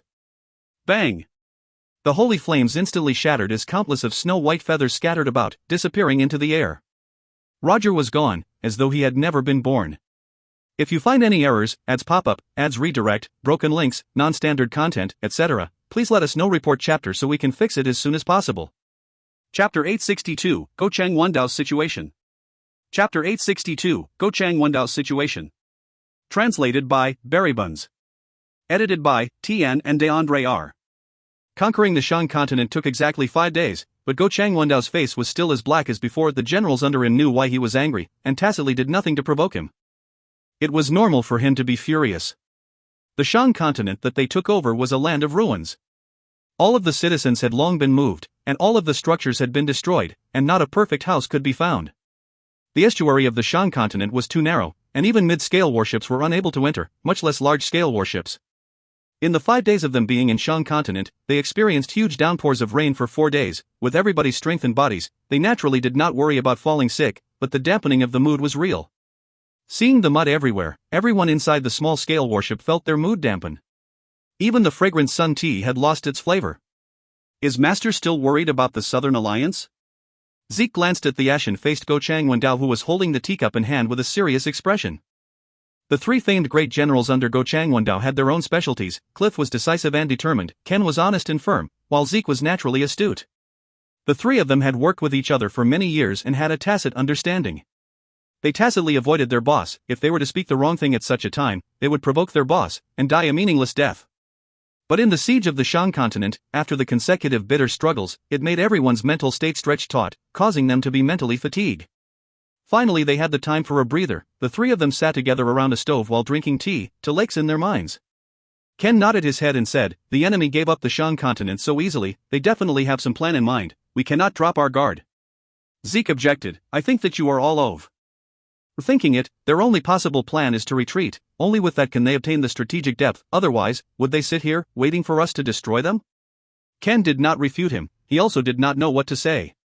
In truth, one single defensive line was not enough to protect the Shang continent. Once broken, the danger they faced would increase substantially.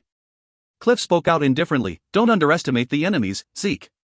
Out of the three, he was the oldest and had the most experience.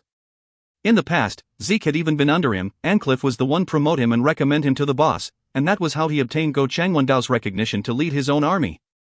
Zeke was extremely respectful towards Cliff, who then asked curiously, "Do you think that they still have the Shansido turn the tide?" Cliff remained quiet for a moment, then spoke out, "I too am unsure of what plans they might have, but I can't help but always remember Xieyuan.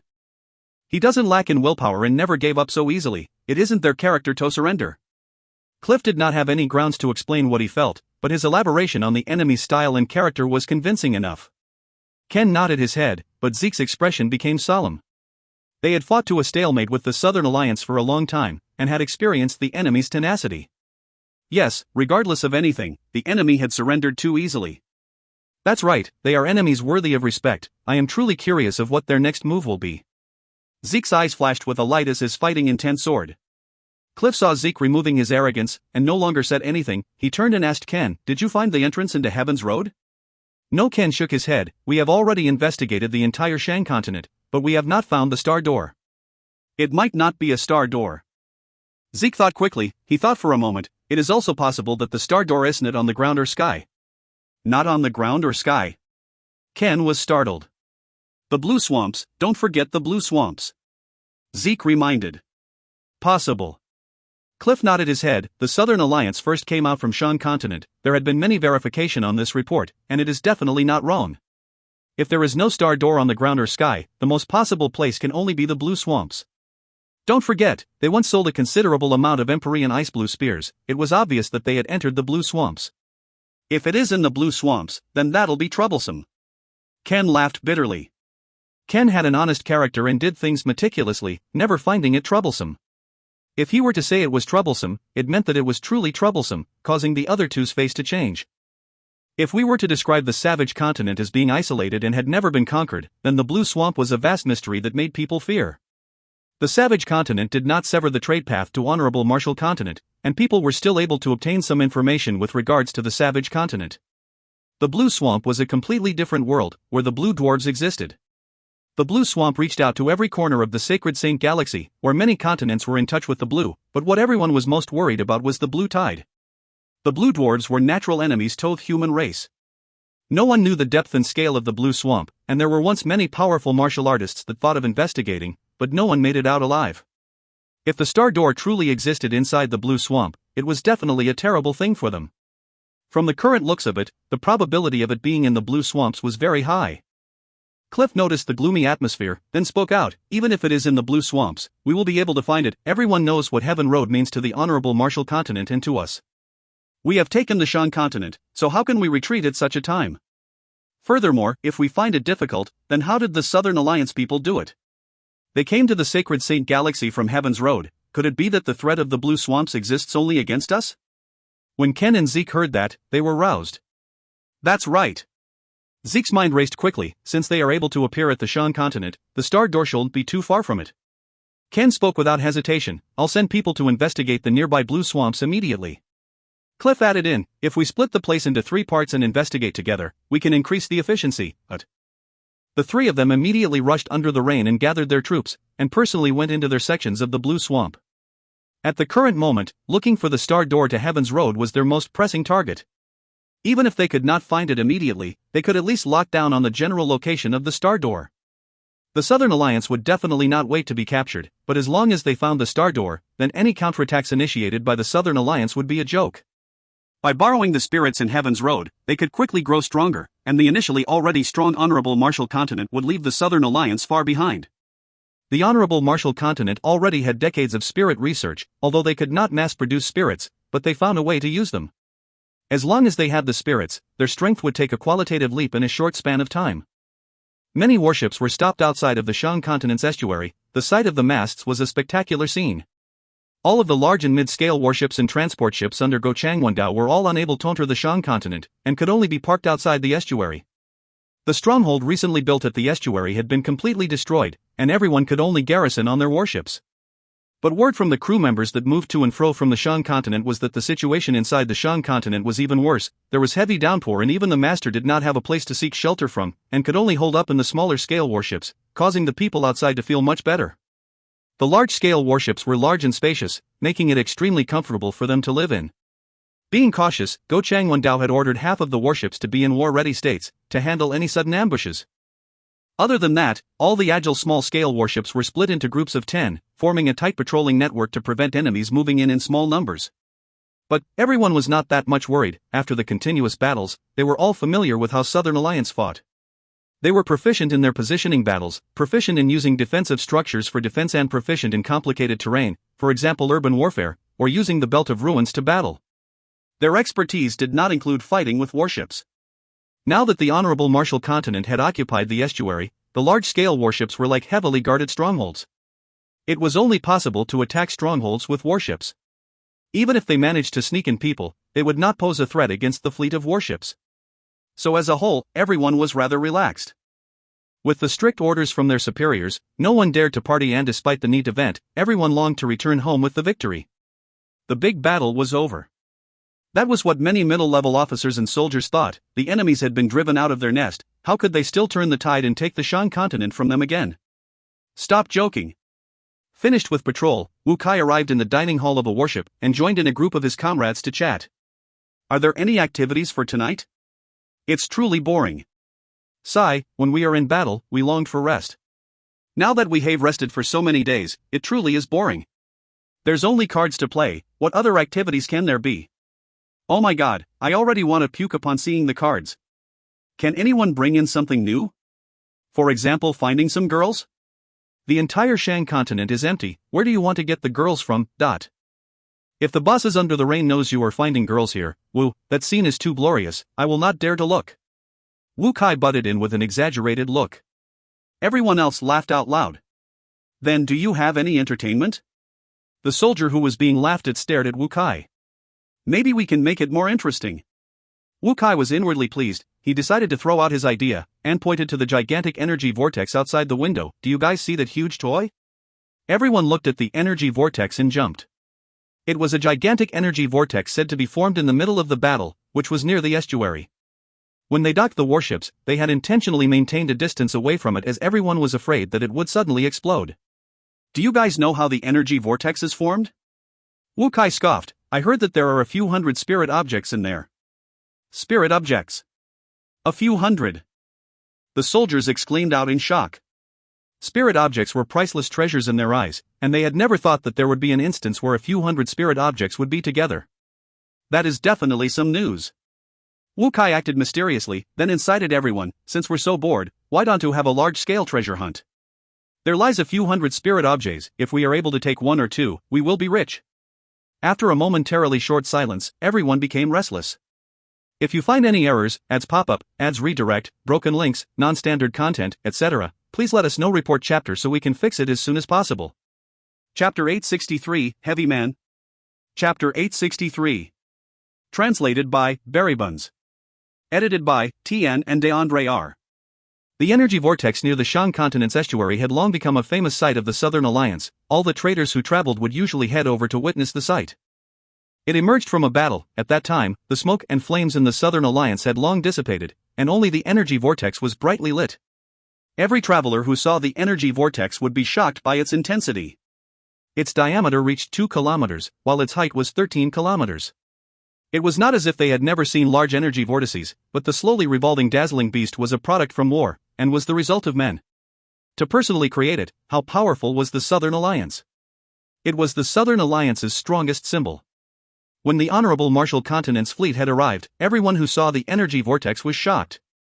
For safety, the anchoring positions of the warships were specially placed a distance away from the energy vortices. Fortunately, the energy vortex had always been stable, its revolution was not considered fast, and it was extremely quiet.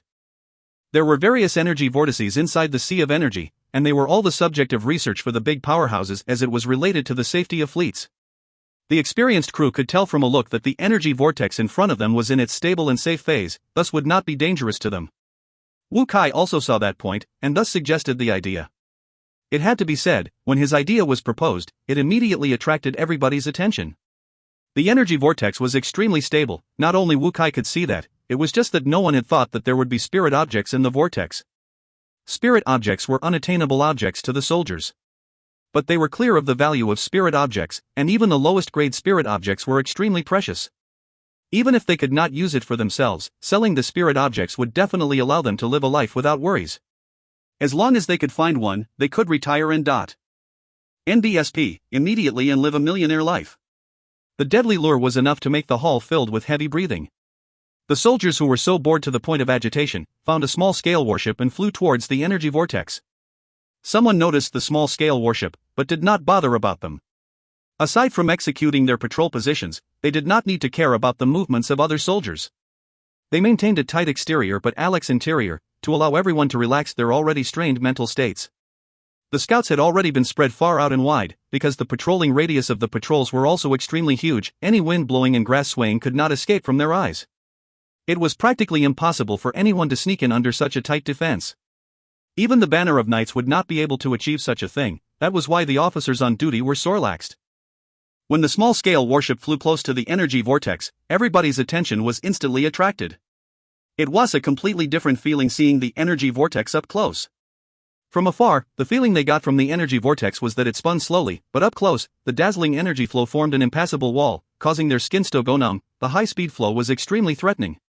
Everyone who were incensed took some time to calm down. Is this really possible? It's too big. As more of them started exclaiming out loud, the confidence of the soldiers were shaken. Even Wu Kai's confidence started to sway. Suddenly, someone shouted out, "Stop! Quickly stop!" The soldier controlling the warship immediately shouted, "Hey, buddy, relax, alright, I've stopped already." But in their eyes, their distance with the energy vortex seemed to be closing in, as though the gigantic wall of energy flow in front of them was gradually closing in on them, causing everybody's spirits to fly out from their bodies. Retreat! Quickly retreat! Oh my god, what's happening? Panicked shouts became incessant. The soldier controlling the warship also started to panic. He did his best to control the warship to move backwards, but it seemed as though the warship was stuck in some quicksand. Damn it! We are being sucked in. Its attractive force seems to be getting stronger. This caused everybody's face to turn pale white with fear in their eyes. The worst thing that everyone feared the most when encountering energy vortices in the sea of energy was being sucked in by the energy vortices. Once they were helpless against the attractive force of the energy vortex, it was a definite for them to be dragged into the energy vortex. The inertia required to move the warship was the largest, but the warship still remained unmoved. Damn it! Quickly call out for support! Wu Kai stared blankly at the energy vortex that was coming closer. He still did not understand why the energy vortice's attractive force would become stronger. This was clearly a stable energy vortex, and the duration that the energy vortex is stable is extremely long, usually stretching 1,000 years. How long had this energy vortex been here for? The small-scale warship's plea for help passed down to the various armies, instantly causing an alarm. Before they could move out, they watched as the small warship plunged into the energy vortex like a leaf, then disappearing. Damn it! I knew that those idiots would cause trouble. Wu Kai's superior officer chided, his face ashen green. What could it be reported as? An accident? In the blink of the eye, his unit had lost over a dozen men. Regardless of anything, he could not escape from the punishment of being negligent. Master! His subordinate's anxious voice broke his thoughts. He raised his head, only to hear his subordinate's trembling voice, "Energy, the energy vortex. What's wrong with the energy vortex?" He asked impatiently. To him, the accident was caused by Wu Kai and the others' boredom. The subordinate's voice trembled even more. "It seems to be moving towards us." Moving towards us? The officer was startled. The gigantic energy vortex slowly moved towards the anchored warships. Yet, this slow movement was just a visual. Its immense size moving looked to be slow, but in truth, its speed was not slow at all.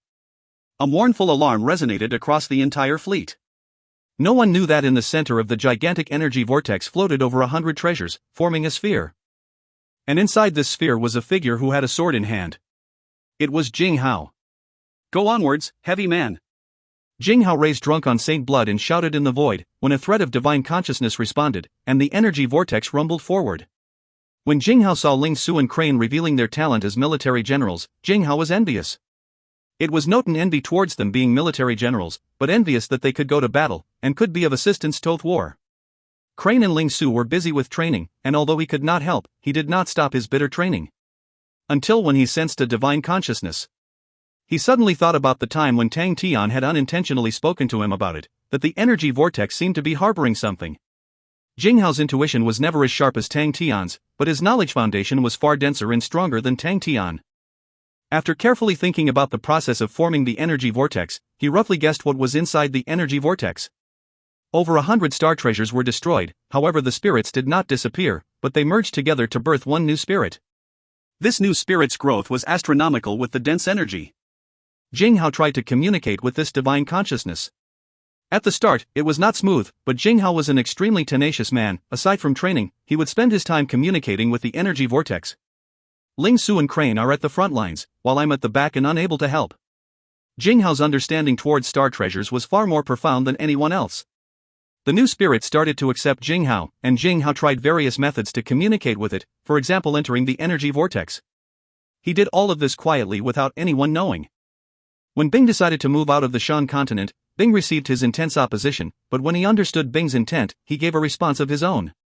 He had not forgotten the look, when Bing found out that he could control the energy vortex, the complete la stupid poker face look.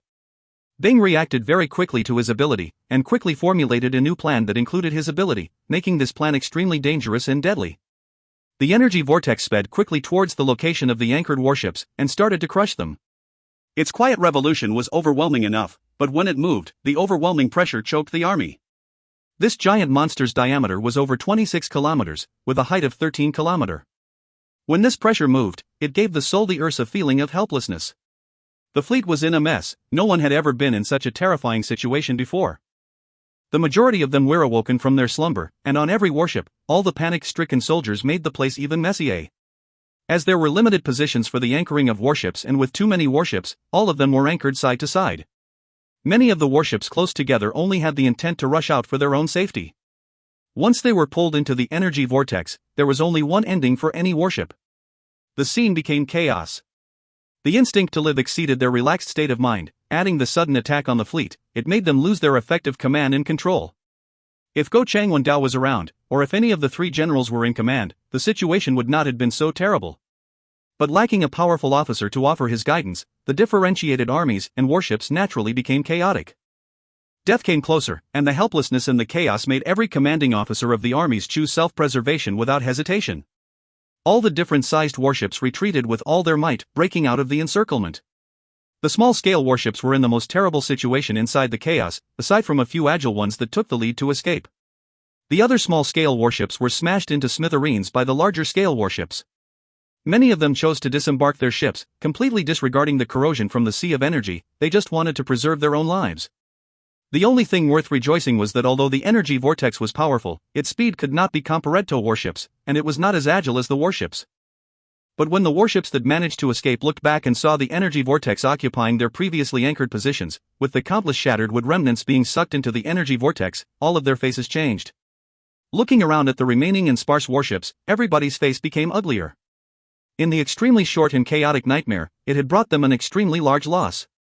70% of their small-scale warships, half of their mid-scale warships and one large-scale warship were gone, causing them to be speechless. What made them even more discouraged was that they did not dare to bombard the energy vortex. If the energy vortex exploded, the power it produced was enough to devour the entire Shine continent. They watched in daze at the Colossus showing off its might, totally oblivious that the real fatal fawn was right behind him. Chapter 863, Heavy Man. If you find any errors, ads pop up, ads redirect, broken links, non-standard content, etc., please let us know. Report chapter so we can fix it as soon as possible. Chapter 864, Destruction of the Fleet Dash. Chapter 864, Destruction of the Fleet Dash. Translated by Barry Buns. Edited by Tian and DeAndre R. With pale expressions, the warships that survived the calamity watched the energy vortex wreak havoc. It was an extremely huge accident, but unfortunately, what awaited them next was Master Go Chang Wendao's fury.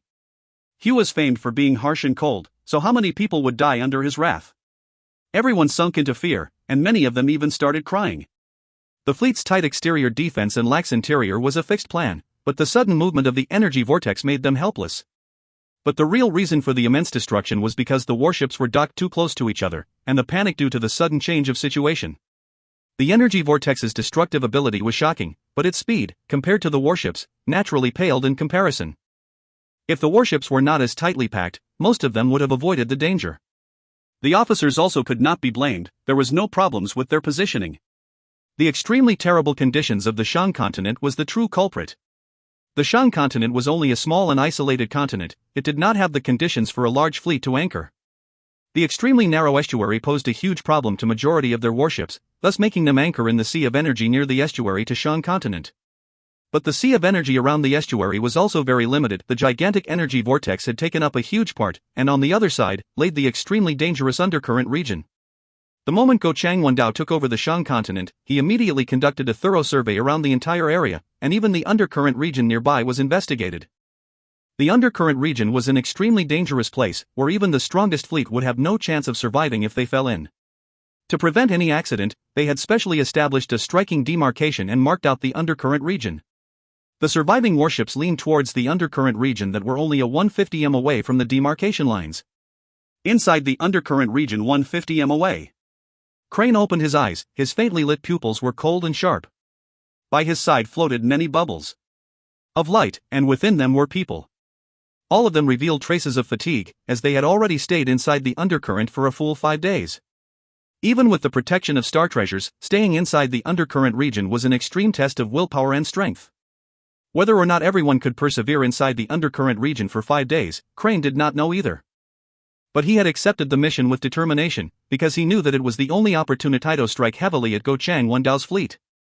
If Go Chang Wendao's fleet was heavily injured, he would be faced with unprecedented danger. Inside the Shang continent he had no defenses or any fleet, Go Chang Wendao was like a soldier that lost his armor. It was a crucial moment. For 5 days, they maintained silence as no one spoke.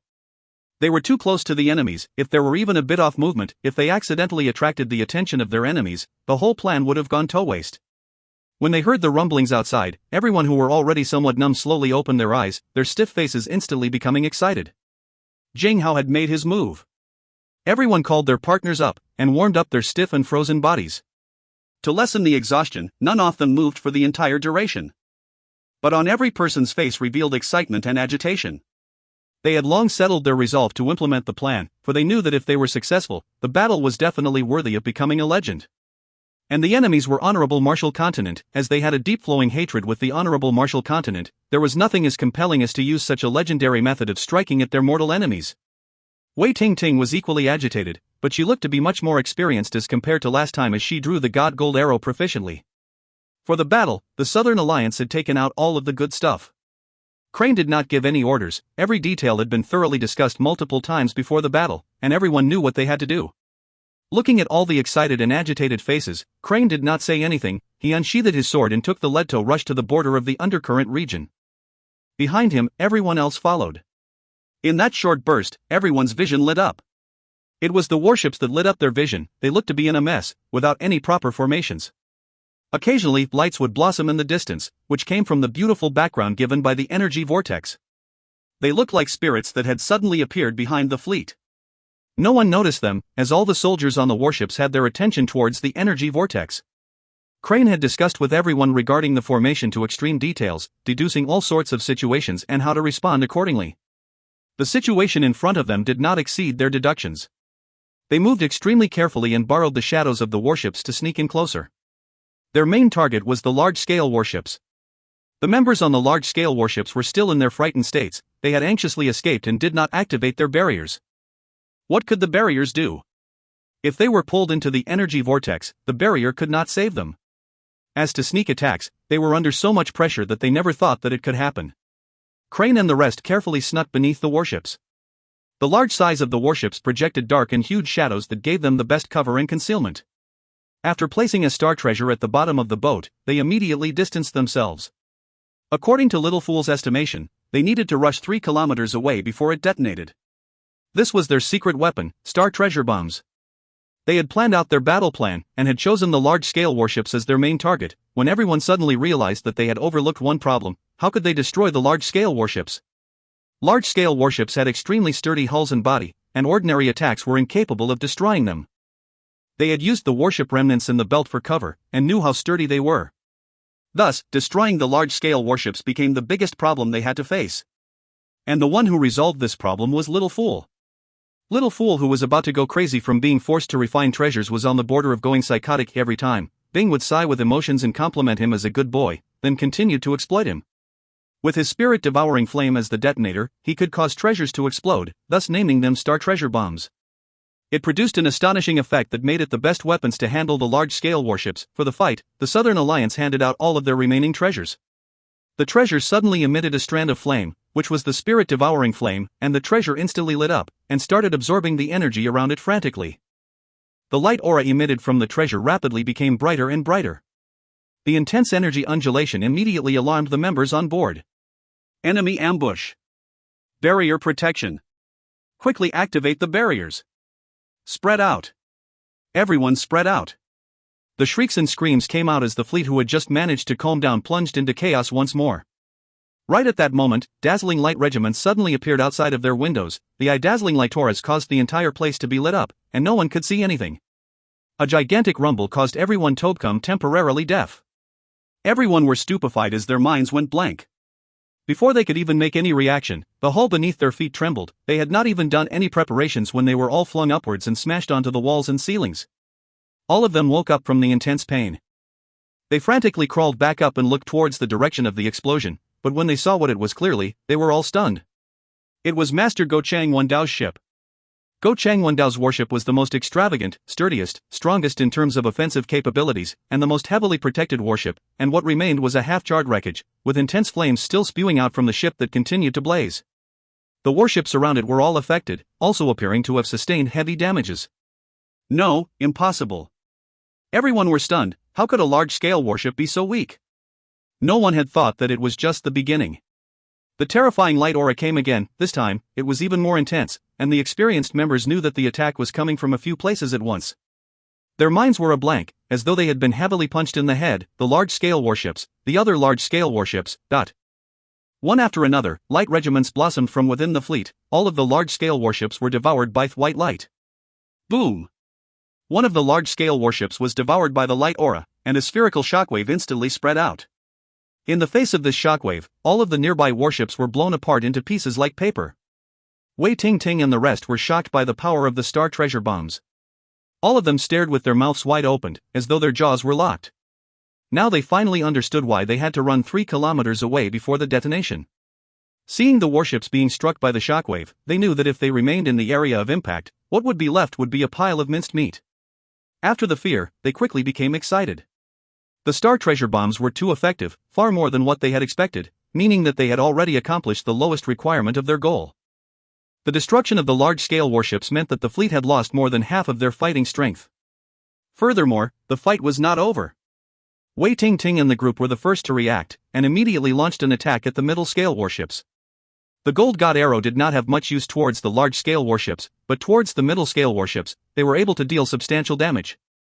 As for how to deal with warships, Wei Ting Ting and the rest had long gotten the knack for it. Furthermore, in the complicated terrain, there was not much difference from Bianjin, the belt of wreckages. They moved like fish in water, destroying the warships and taking lives. Their attacks were extremely ferocious as they did not hold back. One after another of flames blossomed out like flowers inside the fleet of warships. The battle was too sudden and fearsome. The Honorable Martial Continent fleet that had no time to prepare lost terribly.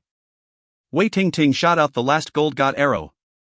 Upon leaving the bow, it transformed into a flow of light, like a shooting star, smashing straight into a middle-scale warship. A dazzling regiment of flames blossomed from the middle of the warship. The warship split apart. Wei Ting Ting bit her lips. She had overused her hands and they were trembling. But her expression was one of dissatisfaction, if given enough time. But after staying inside the undercurrent region for 5 days, they had exhausted their physical strength, and the remaining strength was only enough for them to launch one wave of intense attacks. A clear crane cry sounded out across the entire battlefield. Even among the explosions, it was audible. The sound of retreat. Wei Ting clenched her teeth. Without hesitating, she gathered the rest of her strength and rushed forward. Inside the battlefield where regiments of flames lit the place, many black dots flew out, and like birds returning to their nesting place, they rushed towards the energy vortex. Are they trying to die? The remaining soldiers on the warship stared blankly at the suicidal movements of the group. But after that, the unthinkable happened. The energy vortex revealed a large gap of roughly 1 kilometer, and the enemies that were leaving the battlefield rushed into it. When the last person flew in, the gap closed up again. The energy vortex was actually being controlled by the enemy. Countless of people woke up from their daze, all of them hugged their heads with their hands as though they had seen ghosts. Damn it! It's coming towards us! A shout once again caused the atmosphere to become anxious. If you find any errors, ads pop up, ads redirect, broken links, non-standard content, etc., please let us know. Report chapter so we can fix it as soon as possible. Chapter 865, Go Changwondao. Chapter 865, Go Changwondao. Translated by Berrybuns. Edited by Tian and DeAndre. The energy vortex was moving towards them with a skin-numbing rumble and shriek. Are we supposed to counterattack? The soldier's voice was trembling. The officers had finally calmed down. The military generals of the Honorable Martial Continent were not worried about their tactics.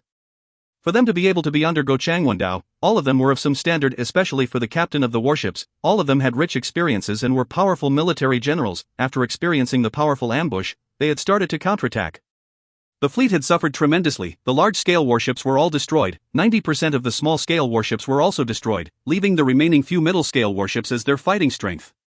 But the remaining warships were less than 30%.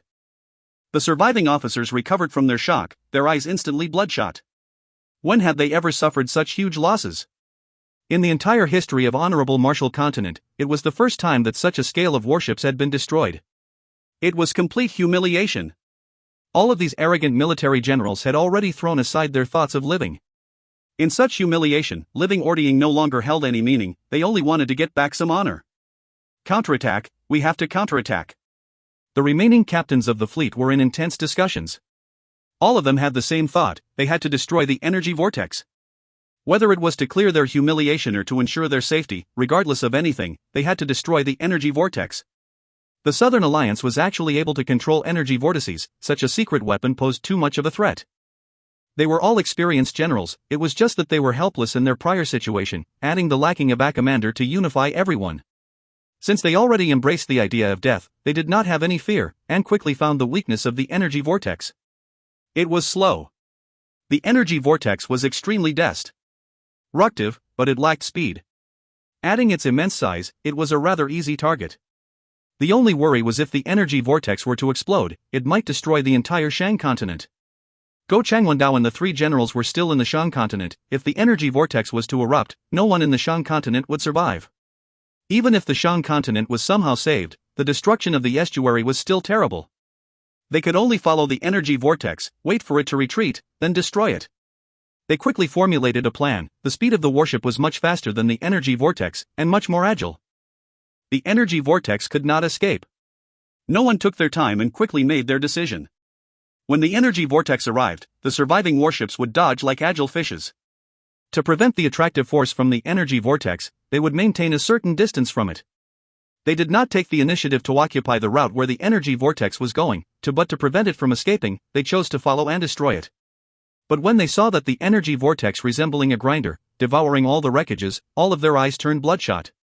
Before, there were still the survivors on the wreckages. But now, regardless of whether it was the hull of the warships, or corpses, or survivors, they were all devoured by the energy vortex. They had to be exterminated. But as they watched on, they had no ways to do anything. They could only wait for the enemy to withdraw before detonating them into pieces. The energy vortex swept up the wreckages, the floating debris and hulls all disappearing into the vortex. It was like a gigantic beast slowly eating and moving around lazily. When the last piece of debris disappeared, all the survivors on the warships became alert, because they knew that the enemy was about to withdraw. The enemies will definitely withdraw. With the secret weapon like the energy vortex, and the team that had sneaked attacked them, they felt everything was extremely familiar, and realized that they were the same enemies from inside the belt of remnants. Regardless of who they were, the Southern Alliance would not give up on them, therefore, the survivors assumed that they would withdraw.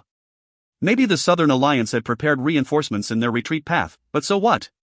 All of the soldiers on board the warships were already prepared to sacrifice their lives, they just wanted to fight it out with them, to massacre without a care of living or dying. Dying under the smokes of fire and cannons while engaging the enemy was far better than dying without knowing a thing, it was so much more enjoyable. It was too vexing and too depressing. From the start to their current moment, all of the survivors held anger in their hearts, and they just wanted to vent it out. Wait a minute. The energy vortex is heading towards. All of the soldiers on board the Honorable Marshall Continent warships who were prepared to die fighting, who had anger written all over their faces, were stunned. The undercurrent region. Half of the energy vortex was already inside the undercurrent region. On the outer region of the energy vortex, there was a layer of black which was spinning extremely quickly. At that moment, all of their questions were answered. The Southern Alliance did not prepare any route for them at all, there was no reinforcements, their target had always been the undercurrent region. All of the Honorable Marshall Continent's military generals had ashen faces, their eyes about to spew fire. At that moment, they realized that the enemy's sneak attack came from the undercurrent region. They had been waiting in ambush inside the undercurrent region for at least 5 days. The enemies actually had a method to stay and survive inside the undercurrent region. Damn it! They just stared on as the energy vortex entered the undercurrent region and disappeared. The battlefield became calm once again, the survivors aboard the warships, regardless of soldiers or officers, all felt their strength drawn from them as they sat down on the ground, their expressions of defeat. A complete loss. On the battlefield, the most lamentable thing was not that the enemy held the definite advantage while you struggle, but for the enemy to deny you the opportunity to even struggle, yet you already lost. When Go Changwon-dao rushed over and saw the sparse warships, his face immediately turned green and started to distort, the rage in his eyes made him look as if he was about to explode. All of the men familiar to him knew that the master was about to go on a killing spree. But surprisingly, Go Changwon-dao calmed down, the rage in his eyes simmered, and a bitter smile appeared on his face. Cliff knew that the master had finally taken a severe hit. Go Changwon-dao was young but famous, he had multiple successful campaigns, although he also had losses, but his fighting capability was extremely strong, and even if he lost, the one in the terrible shape were always his enemies. But when was the last time they were the ones to have taken such a bad hit? The large-scale siege boats were all destroyed. This time, even Cliff laughed bitterly. The Southern Alliance was like their nemesis. After fighting, other than their initial advantage over the Southern Alliance, they never had any sort of advantage from the battle anymore. The Southern Alliance's resistance became stronger and stronger, the standard of their military generals got higher and higher, and the Honorable Marshall Continent's losses became larger and larger. But as for the destruction and almost annihilation of their entire fleet, this was a first and unprecedented matter. Removing the shock and pain in his mind, Cliff started to consider how the loss would affect the entire situation. Very quickly, he was no longer smiling bitterly but rather had a mouthful of pain. Southern Alliance was truly too fearsome. With the lack of warships for protection, the Shan continent was naked in front of the Southern Alliance, and they could be attacked at any moment. The Shan continent's land was narrow and small without any depth to play with, and what was even worse was the temple would definitely deny them from leaving the Shan continent. Their only way out was to seek for help. They had already lost all means of initiation. Cliff could guess what the enemies would do after, which was to surround them and look for reinforcements. But even if he knew that, he had no means of doing anything, the enemies could conspire openly. They were in enemy territory, and the long supply route required a huge price regardless of whether they needed reinforcements or a supply. As for the enemy, the entire continent had been brought to arms, and had the advantage. At the moment, their best plan was to leave the Shan continent, to regain the space to strategize and plan. But Heck knew that Temple would never agree to it, as the true aim of the southern expedition was the Shan continent. Their situation turned for the worse. Cliff had never thought that them taking over Shan continent would actually end up disadvantageous for them. Suddenly, Cliff had some suspicions. Was giving up Shan continent the enemy's commander in O'Chief's intentional plan? A cold chill surged from his heart, if that's the case. In a few seconds, countless of thoughts flashed past his mind. It was as if he could see countless of dangers, but he failed to grasp the main point. Involuntarily, Cliff felt a sense of respect for the commander-in-chief of the Southern Alliance.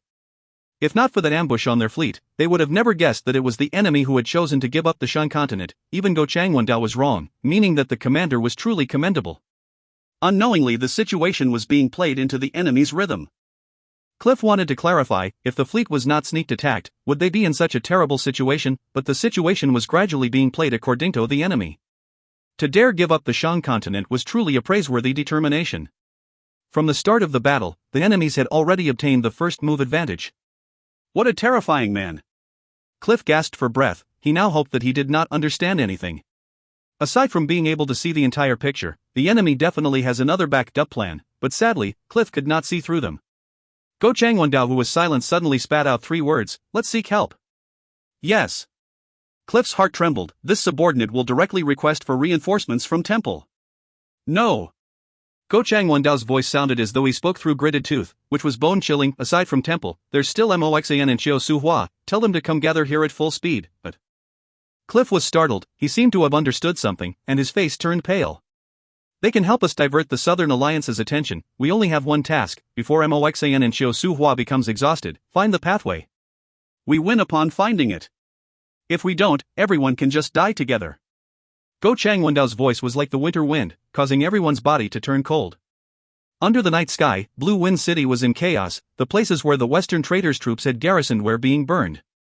The blazing flames soared to the sky, or even one could feel its intensity from a distance. The bandits are here. The knight was killed. Screams, shouts, exclamations pervaded through the sky at extreme speed, and all the various workplaces were soon in uproars. Blue Wind City was currently a gigantic large construction site. For the sake of rebuilding Blue Wind City, the Western traders seemed to have gathered all the large organizations. If the Western traders could not even stop them, how could the other organizations dare to resist? Under the night sky in flames, everyone's fear took over them, and controlled them as they escaped fanatically. Inside the Western traders' warehouse, the courtyard burned, and everyone was continuously dismantling things that could burn and throwing them into the flames. Be careful, don't burn the warehouse. The fire is not big enough. Make it bigger. What else is there to burn? Quickly throw them in. Inside the warehouse, young Tang heard the yelling and bawling, and when he saw the warehouse that was piled up, he was dumbstruck. If you find any errors, ads pop up, ads redirect, broken links, non-standard content, etc., please let us know. Report chapter so we can fix it as soon as possible. Chapter 866, Bitter Work. Chapter 866, Bitter Work. Translated by Berrybuns. Edited by Tian and DeAndre R. For the sake of rebuilding Blue Wind City, the Western traders had prepared a huge amount of goods. They were building a city. Furthermore, they wanted it to be even more majestic and grand, thus the goods and materials they required were naturally expensive. Who knew that it would benefit Tang Tian? Tang Tian's eyes gleamed. Like a hungry wolf, he stared at the pile of materials and goods. We don't have much time. Sima Xiao reminded. Out of all of them, the only one who could remain calm in the mountain of wealth was the Scorpio King. The last time Tang Tian emptied the warehouse, he had spent an entire night, but the warehouse of that night was miserable compared to the one in front of them. The Western traders had shifted all sorts of materials and goods over, and if he wanted to bring them away, it would require immense manpower, and was undoubtedly a large process. He was somewhat worried. Tang Tian would delay the time because of the wealth in front of them. There was too much of it, and very few people could maintain their calm in front of such wealth. There were 7 chests of blood-tier gemstone, its wealth far exceeding all of the warehouses they plundered added together. The majority of the materials had Saint crystals in them, and all of them were piled up to attractive hills. What Tang Tian and the rest did not know was that although the sacred Saint people did not specially refine out Saint crystals, but they knew of its existence. Materials that was rich with Saint crystals usually displayed outstanding characteristics, and the majority of them were high-grade materials. A majority of these were used for the core region of cities, the keel of warships, or key installations, etc. The Western traders needed to build an even more majestic and grand Blue Wind City, thus they needed even more high-grade materials. Sima Xiao knew the value of Saint crystals, and with such high-grade materials, the amount of Saint crystals accumulated was extremely high. But, according to the NBSP plan, they did not have much time. The following steps were extremely crucial, and if they missed it, it was impossible to obtain another opportunity. Control, you have to control, Sima Xiao muttered in his heart. From the looks of it, the wealth in front of everybody was too intense, but the hold in the first move advantage was even more precious. Godlike young lad, you have created so many miracles, you definitely can weigh the importance of the matter. Tang Tian, who was eyeing the materials, stared blankly at them, like a statue. Tang Tian never thought of letting the materials go. Although there were times that he acted like a rich tyrant, but giving up the wealth was definitely not his character.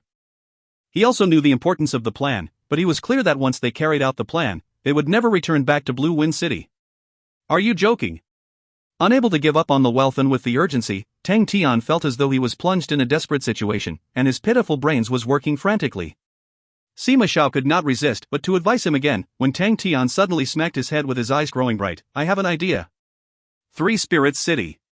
Tang Tian suddenly appeared, causing Pai Pa to immediately become anxious, as she thought that something had happened. But she never expected for Tang Tian to ask for spirit cards. Spirit cards? Pai Pa was surprised. The Ursa Major constellation had long established its strength, and while the number of saints represented its high-end power, the zero-energy body martial artists were still the main bulk of Ursa Major constellation. The need for spirit cards had dropped substantially, thus the warehouse had stacks of them. What surprised Pai Pa even more was that Tang Tian actually chose the lowest grade spirit cards, bronze grade spirit cards. Inside number 07 army barracks, where they had not come to for a long time, nothing seemed to have changed, except the overgrown grass. The spirit chamber remained the same, and the old and simple bronze door stood quietly. Tang Tian thought of Tang Yi and Tang Chou, and could not help but smile. As he was pressing for time, he did not have time to reminisce, and immediately made his move, using the bronze grade spirit cards on the spirit chamber. That's right, he was planning on using spirit generals. Bronze grade spirit cards were low grade. The spirit chamber bronze door flashed with a light aura, and a spirit general appeared in front of Tang Tian. As he used a bronze grade spirit card, the spirit chamber transformed it into the lowest grade spirit general. It had an extremely weak aura. Its face seemed to be covered with mist without a fully congealed body, except for its limbs. Tang Tian tried to give the spirit general some commands, resulting in it being rather unsophisticated and reacted slowly, and could only accept simple commands. Tang Tian then tried to use it to move things, and realized that it had some strength, and was immediately pleased. Aside from producing a batch of bronze-grade spirit generals, Tang Tian got Jia out. Yaya had been constantly digging, and upon seeing Tang Tian, it squealed with joy, constantly Yaya, causing Tang Tian to feel guilty, for he had long left Yaya aside. When Tang Tian informed Yaya about the matter, Yaya patted its chest, and then brought its mechanical beast army out. When Tang Tian brought the army of mechanical beasts and spirit generals back to the Western Traders' warehouse, everyone were shocked. So much manpower. In 3 hours, they emptied the entire warehouse. Seeing the completely clean and empty warehouse that looked as though a swarm of locusts had swept past it, everyone could not help but tremble. The master was too ferocious. Sima Xiao was dumbstruck. After a while, he suddenly realized the appearance of the spirit generals, and the hidden and deep effect that it had on both worlds. Previously, although Tang Tian had the star door that connected both worlds in his grasp, but he had extremely limited ability to control it, like a thin tube with limited capabilities of transporting goods. But with the appearance of the spirit generals, it meant that this thin tube had expanded by 100 or 1,000 times, and the transport of goods between the two worlds had become shocking. The importing of goods from the new world would greatly change Heaven's Road and Sacred Saint Galaxy, two completely different worlds. It also meant that the two worlds had started to truly merge. Inside the courtyard where the flames light up the sky, it also lit up Sima Zhao's shocked face. Seeing the empty warehouse and the dumbstruck looks on the other people's faces, he suddenly laughed. Seems like even Tang Tian himself hasn't realized yet that in this night where the flames draw high, a brand new era is slowly creeping in. The honorable Martial Continent would have never guessed that the single goal that their many generations of people were fighting for, at that moment, at that night, was slowly opening in the hands of a young man. Sima Xiao suddenly felt that he was rather fortunate to be able to personally witness a historic moment. Prepare to move out. Tang Tian's voice broke Sima Zhao's train of thought, and he turned to look at Tang Tian. His eyes are so clear, who would have known that he is actually a ravenous and greedy wolf? Truly a man no one can see through. Sima Xiao had traveled with Tang Tian for a period of time, but he still felt that he could not understand the seemingly naive and dumb young man. He was greedy, he was calm and cold, everything was real, but his transformation in his mood was always extremely sudden. Flames was thrown into the empty warehouse, and instantly transforming the warehouse into a sea of flames. Let's go. Tang Tian soared into the air. Sima Xiao carried the dumbstruck Carl, and followed behind. Zhou Suhua stared out of the window in a daze. The intense battle lit up the entire sea of energy. Baiyu was like sham goods to him, and he was thinking of all sorts of methods to get rid of him. Both parties had fought each other back and forth many times, and were familiar with each other. Compared to the already flourished and famous Sacred Pagoda army, Baiyu was even more agile and versatile, causing Zhou Suhua to have a headache. He had tried various methods to handle Baiyu, even if he had to suffer some loss, he was willing to do it. Who knew that Baiyu was truly too crafty? Every time he would take on their bait, and it looked like Zhou Suhua was about to get him, at the most crucial moment, Baiyu would slip away. Baiyu's high standard of commanding made Zhou Suhua admire him, to the point of wanting to recruit him under his banner after Baiyu surrendered when the battle ended. Luckily, although Chiu Su-hua could not do anything to Baiyu also could not do anything to Chiu Su-hua, and both parties maintained a strange tacit standoff. But, this strange standoff was broken by Go Changwendao's plea for support. Chiu Su-hua was unable to forget the disbelief he had when he received Go Changwendao's plea. He believed in his own foresight, and was clear of Go Changwendao's standards. The 5 great generals might be different, but all of them were almost on par with each other.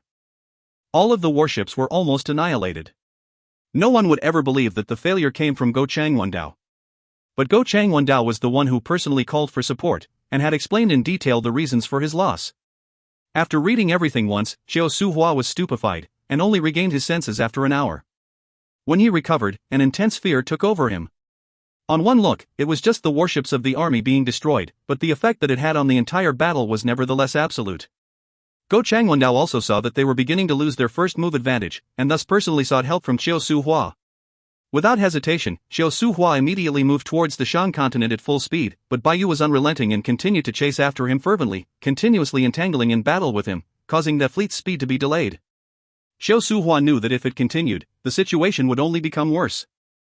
"I need people to break the back," Chiu Su-hua said, his gaze sweeping past the few generals. He did not pick them out, as it was a suicide mission, with practically no chance of surviving. But he had no other choice. If he did not break away from Baiyu, they would not be able to rush to the Shan continent to help Go Changwendao. The longer they delayed, the worse it would become. Only the brave would be willing to break their wrist when they had no other choice. "This subordinate is willing," a big-built and strong man spoke out. Wei Yu, Chiu Su-hua's right-hand man, spoke with a determined expression.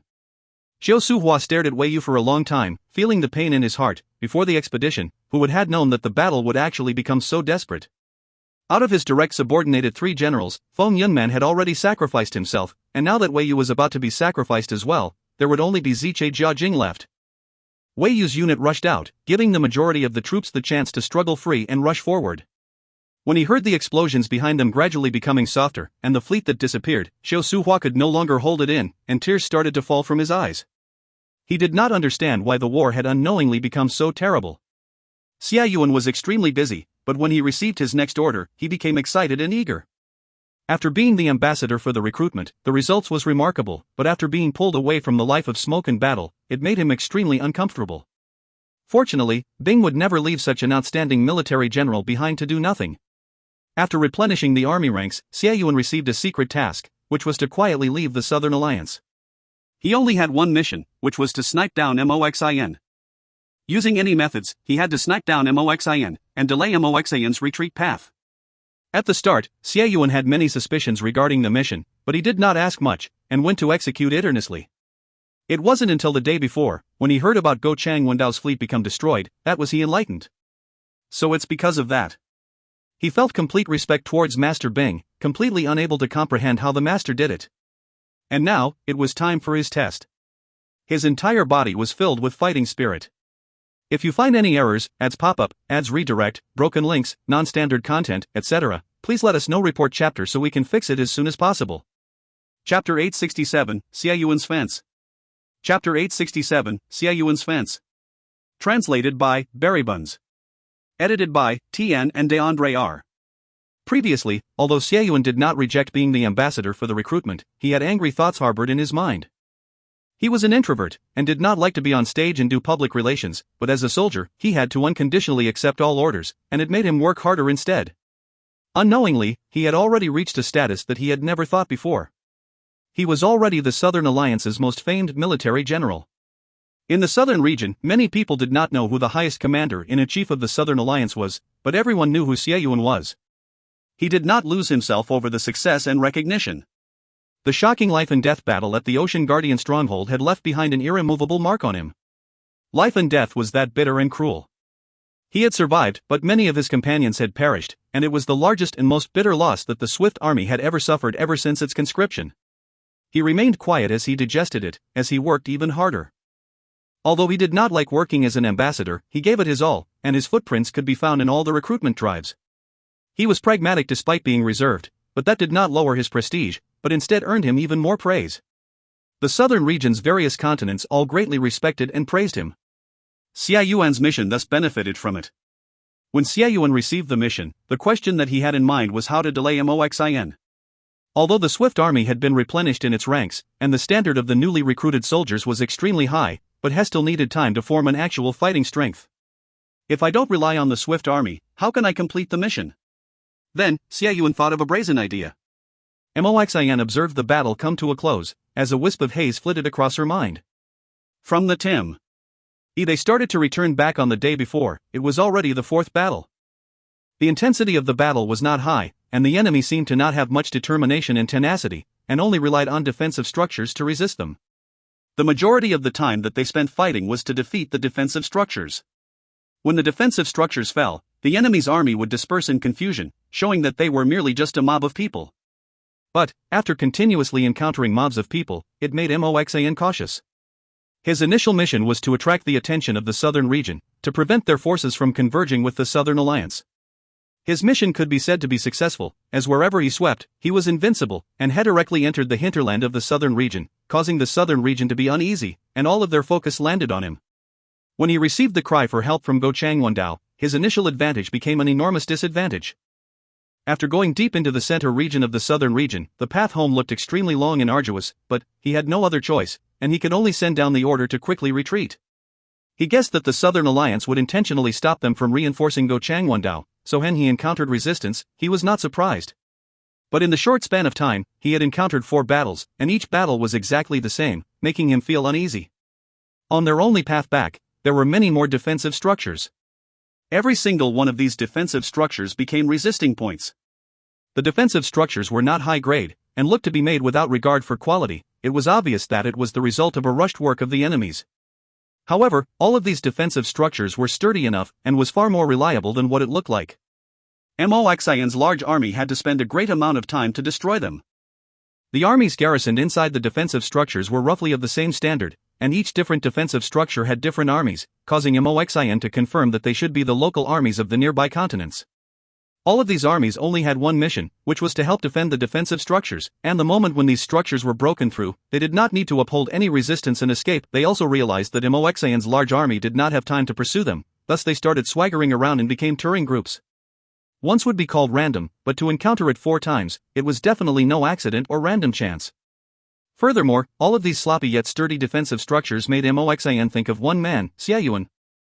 Xie Yuan had already proven to everyone how proficient he was in constructing defensive structures in the Ocean Guardian stronghold, and in terms of designing defensive structures, he was at the peak standard. After encountering the 8th defensive structure, Moxian completely understood Xie Yuan's intent. Xie Yuan wanted to use fencing, by placing many defensive structures and adding the local armies of the continents nearby, to delay their movements.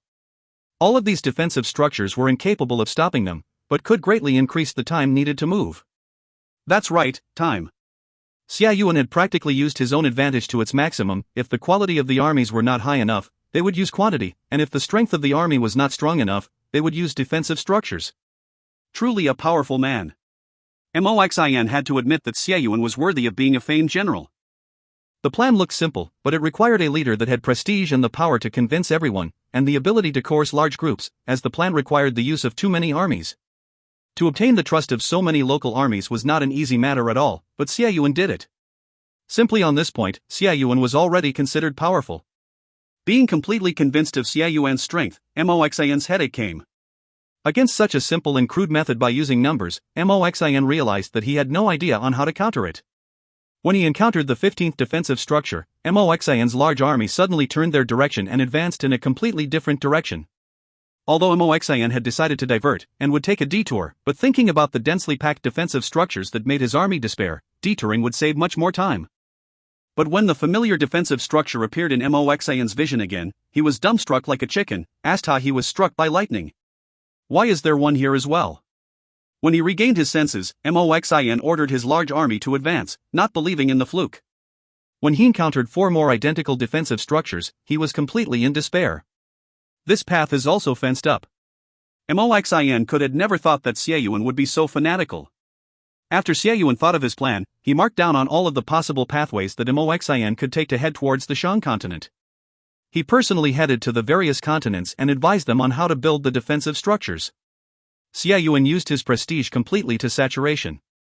If he made all of these local armies do it alone, they would never be willing, but upon building the defensive structures and helping them out, and letting them retreat on their own once the defensive structure was defeated, it made all of the local armies satisfied.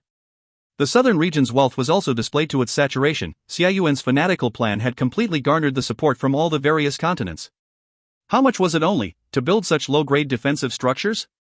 The various continents in the southern region had hatred and fear towards Honorable Martial Continent, thus they did not have the courage to fight with them head-on, but to spend a bit of money and make the Honorable Martial Continent suffer. Would they even hesitate?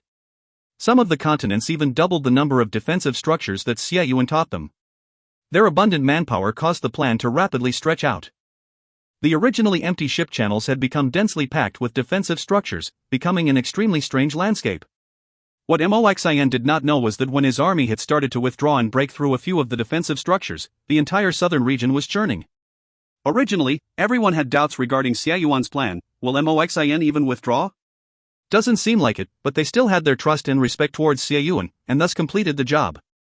When Xia Yuan's guess became a reality, the flame in everyone's hearts ignited. Some of the continents started to bet on where Moxian would move towards. All of the continents that had their defensive structures destroyed by Moxian were even more elated, and were extremely proud. And for those continents that Moxian did not touch, they took the chance to build even more defensive structures, as though they wanted to choke the entire waterway. Moxian immediately sensed the excitement in the various continents. The determination and tenacity to resist in the local armies became even stronger, and even when the defensive structures were destroyed, the confused dispersion of the local armies actually ran into the distance to watch, to see if they could take position to do additional things to Moxian. Moxian had no choice but to position a few men to stare at such people, and their route of advancement became even slower. The densely packed defensive structures in the waterways made Moxian fall completely in despair. It was already impossible for them to use the waterway to return, and Xia Yuan's single move had made them stuck. With the urgent pressing of time, they would not even reach Shang continent in a year using such a speed. The only way Moxian had left was to avoid the waterways. The sea of energy was vast without ends. Aside from a few established waterways, there were still many regions that no one had stepped into. But all of these foreign regions were filled with unprecedented dangers. Every establishment of the waterways was exchanged from the blood of countless ancestors. Now, there were already very few new waterways, because the price of establishing new ones were too high. And the distance between Moxian and Shang continent was practically half of the southern region, which was extremely despairing. But Moxian knew he had no other choice. If they traveled by the waterways, his army would be safe, but by the time he rushed over, everything would beaver. If he did not use the waterways, his large army would face uncountable and unknown dangers, but they would have the chance to become reinforcements. Moxian laughed at himself. At such a time, how can I still care about myself? His gaze regained clarity. Moxian's large army deviated from the waterways, and disappeared into the endless darkness. When Xia Yuan received the news, a strand of respect birthed in him. In such a situation, for Moxian to make such a decision, he required a huge amount of courage and responsibility. By putting himself in danger for the chance to change the entire battle situation, such a leader was worth respecting. Personally forcing Moxian to such a predicament, all of the various continents of the southern region rejoiced endlessly. To them, Moxian was as good as dead. Xia Yuan did not know if it could be considered a success, as it was not yet finished. But he had already did his best, and did everything that he could. If his swift army was completely intact, he would have taken the chance to chase after the enemies. But the current swift army was not complete enough to undertake such a difficult task. For the rest, I can only leave it to the heavens. I have done everything there is that I could have done, and the rest is up to the heavens.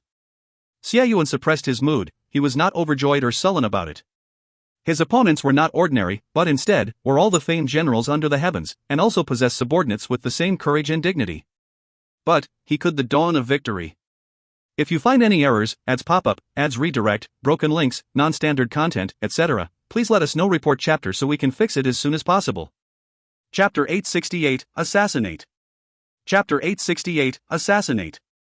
Translated by Buns. Edited by Tian and DeAndre R. Lance had a satisfied look, as he was proud of his success. Sacred son Charles's favor had pushed him to be on the advantage. This could be seen from the amount of gifts that the Western traders had given him. Lieutenant General Oliver had been punished, allowing Lance to become the man with the most authority in the Western region, and thus the Western traders would naturally come barking up his tree. Lance did not only reject them, but instead won all of them over. The days now are so comfortable. Who would have thought that we would ever be rich? Norman said emotionally. It is slightly too boring. Lance said languidly, there's no battles to fight. What fight? We will have money if there are no battles. Can you see how many people are drooling just by looking at us? Norman said disapprovingly. The battlefield is the home of a military general, Norman. Lance reminded, you should have higher achievement in mind. The current us are already very achieved. Norman refuted and advised Lance instead, don't keep thinking about fighting, anyway, you can't even go to the Shan continent, so let us live our lives first. Sacred son Charles has left the task of investigating to us, we can't do badly. Lance's expression became slightly excited as he sat up. I have some guesses. Guesses? Norman was startled. For example, the Sin domain. Lance snapped his fingers.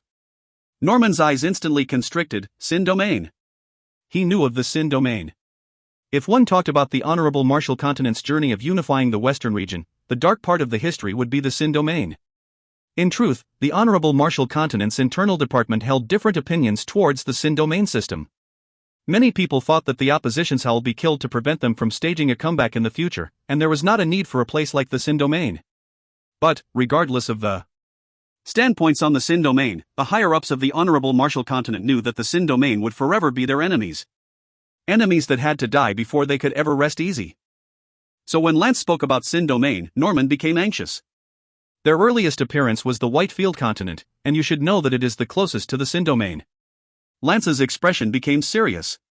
Compared to the Gold Continent bandits, the danger that the Sin domain posed was larger. Norman's face became ugly. Damn it. What happened to the army stationed at the Sin domain? That is another unfortunate news. Lance revealed a bitter smile. At the moment, we have not received any news from them. The Whitefield continent was a huge uproar, but they are still quiet. Don't you think it is a bit unusual? Norman was startled, then after a while, he laughed bitterly. Seems like we have encountered huge trouble. Lance shrugged his shoulders. That's right. Then what do we do now? Norman asked. We should do what we were tasked to do. Lance said indifferently, if not, why do you think Sacred Son Charles was being so nice to us? Maybe he already had his guesses. Norman, the world is not a place of love. We have to help him resolve this issue, otherwise, our good days will be numbered. Is that how cannon fodder struggle with their lives? The bitterness on Norman's face became more apparent. Seems like it. Lance replied in a calm manner. Why does it seem that you have confidence? Norman glanced at Lance. No, I am just enjoying the scenery. Lance laughed out loud. Norman, relax, we are in the Honorable Marshall Continent. How much can those rotting Sin domain people stir? I hope that's the case. Norman still had a bitter look, and did not relax because of Lance. He thought that they could have it easy, but who knew it would be a difficult situation. Suddenly, a subordinate rushed in for a report. Master, the Western traders were struck by an ambush. There are flames surging to the sky in the direction of Blue Wind City. Western traders. Blue Wind City. Lance and Norman looked at each other. Norman immediately replied, get some people to investigate. Yes. The subordinate complied and immediately turned and left. Lance clicked his tongue. What's the enmity between the Gold Continent bandits and the Western traders? Why are they fighting to the death? Did Carl offend someone? But Norman was thinking about Blue Wind City, and his face was ugly. Now Blue Wind City also has a problem. We're truly unlucky. The construction of Blue Wind City was instructed and carried out by Sacred Son Charles, and the accident would only affect his face, which would lead to them being affected. In many people's eyes, they were 100% under the Sacred Son. Lance also found it rather troublesome. Why is Carl so careless? We have to wipe his butt for him now. And knew that the Western traders' money is not so easily taken. Let's go, we have taken their money, we have to do our best to help them, we can't just watch him get killed, if not, who can we look to for money in the future? Norman replied by imitating Lance's words with sarcasm, the battlefield is the home of a military general. Lance was speechless. After flying for a short while, scouts noticed Carl, who was in a terrible situation, where he had a few guards around him, all of them had blood all over their body, as though they had gone through a bitter battle. Looks terrible. Lance scratched his chin. That's reasonable. Norman felt that it was within expectations. I wonder if the knight is alive or dead. In his eyes, although the Western traders were relatively strong, they could not be compared with a standard army. They had just not met with talented generals that would put them in place. Instead, the Honorable Marshal Banner of Knights was a true elite and formidable force, every individual were experts. Carl shouted from afar, Master, save me. Truly pitiful. Lance muttered, but immediately changed his expression to a serious one. Carl, what happened? Carl flew to him, with a stoned expression, as though he had not recovered from the attack. We were ambushed. Before he even finished his words, Lance's eyes dazzled as a guard beside Carl suddenly pounced on him. Not good. Lance's face changed. Assassin. He knew that he had made a grave mistake. He actually let someone come in front of him.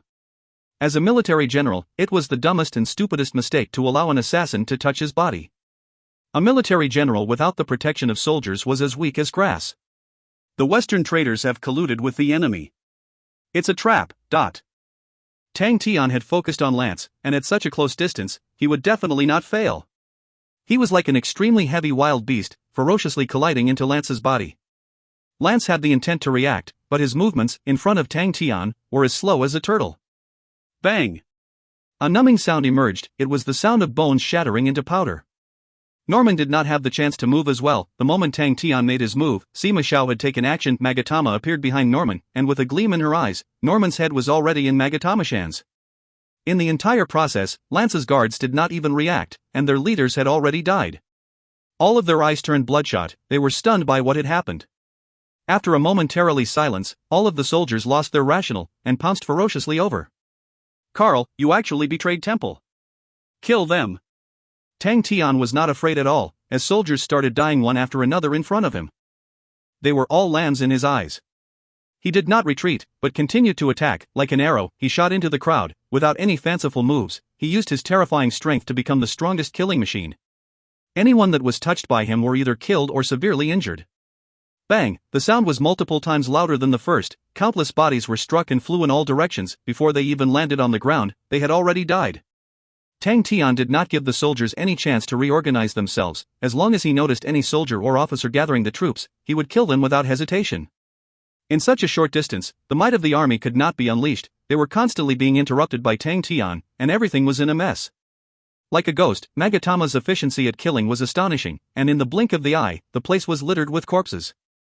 The soldiers all started to become fearful. Their bloodshot eyes receded as fear replaced their bravery. They had never seen such powerful assassins before, faster than lightning, and no one could even last a hit from them. They were like monsters that came out from hell, emotionless and coldly taking lives one after another with never-ending energy. Monsters. They are monsters. The soldiers who had lost their general were like scattered sand. The fear took over their bodies as they started tottering and run. This was the signal of a collapse, as more and more soldiers started to run. Tang Tian and the rest did not chase them. The battle was over, but Tang Tian was still in disbelief that a powerful army had been destroyed just like that. If they were in a face-off, it would have been extremely difficult to defeat Lance's army. With regards to any army, the general was the spirit and soul. Losing the general was simply the spark to destroy the army. The Sacred Saint Galaxy was a land ruled by armies, thus the emphasis on the high standards of the military general, regardless of either soldier or general. They did not emphasize on individual strength. Tang Tian looked at Sima Xiao. Magatama's charming ability could be said to be an unexpected joy. Sima Xiao looked at Carl's corpse with some unhappiness. What a pity. When the generals were killed, the soldiers went crazy, causing Tang Tian and Sima Xiao to be in a huge pressure, and it was at that time where Carl was killed by the soldiers. Sima Xiao felt that Carl was still of some value, thus it was a pity for him to die. But everyone was extremely satisfied to be able to kill Lance and Norman. Oliver had been sent back to Temple, and the Lance army was the sole complete army with a threatening fighting force in the western region. With the Lance army destroyed, it meant that the honorable Marshall Continent's western region was completely empty. Temple would definitely not sit still and watch the Sin domain regain their strength, and sending in more soldiers was their only choice. Tang Tian had already received battle reports from Bing. Go Chang Wandao's fleet had suffered heavy losses. Mo Xian was forced into the unfamiliar regions of the Sea of Energy. Zhou Suhua had to sacrifice his general, and Temple's forces were being stretched. As for Tang Tian, his mission was to make Temple's forces stretch even thinner, so they could expose their weak belly, giving Tang Tian an opportunity to deal a crucial strike. This is just the beginning. The Sin domain should be moving in the shadows as well now. Xian Hui had reminded Tang Tian that the Sin domain's loss was just a few hundred years of time, and their influence over the land would not disappear that easily. They were once the masters of the land. As long as they appeared again, Temple would be in a difficult position. Tang Tian was excited about the following battles. Although there were no longer any easy and relaxed battles like the one he had with Lance, but fighting to Hishart's content was his most favorite. If you find any errors, ads pop-up, ads redirect, broken links, non-standard content, etc., please let us know report chapter so we can fix it as soon as possible. Chapter 869, Silver Frost Mounts. Attack! Chapter 869, Silver Frost Mounts. Attack! Translated by Berrybuns. Edited by Tian and DeAndre R. Roger is dead. Sophie had an icy expression, her entire body released a terrifying killing intent, where even the nearby Honorable Marshal Banner of Knights could not tolerate it, causing all of them to retreat a few steps. Just a few seconds ago, the clan elder in charge of watching the Holy Flame and Temple reported with a pale face that Roger's Holy Flame of Life had been extinguished. Every knight had handed their lives over to Temple, where their Holy Flame of Life blazed, and as long as they died, the Holy Flame would extinguish. Everyone's faces were equally ugly. The Honorable Marshal Banner of Knights were not just to protect Temple's authority. In the Honorable Marshal continent, every single knight of the Honorable Marshal Banner of Knights held esteemed positions, and symbolized the Temple. In times of need, the Banner of Knights could take charge of any mission, and could assume control of any army. No one dared to be enemies with the Banner of Knights.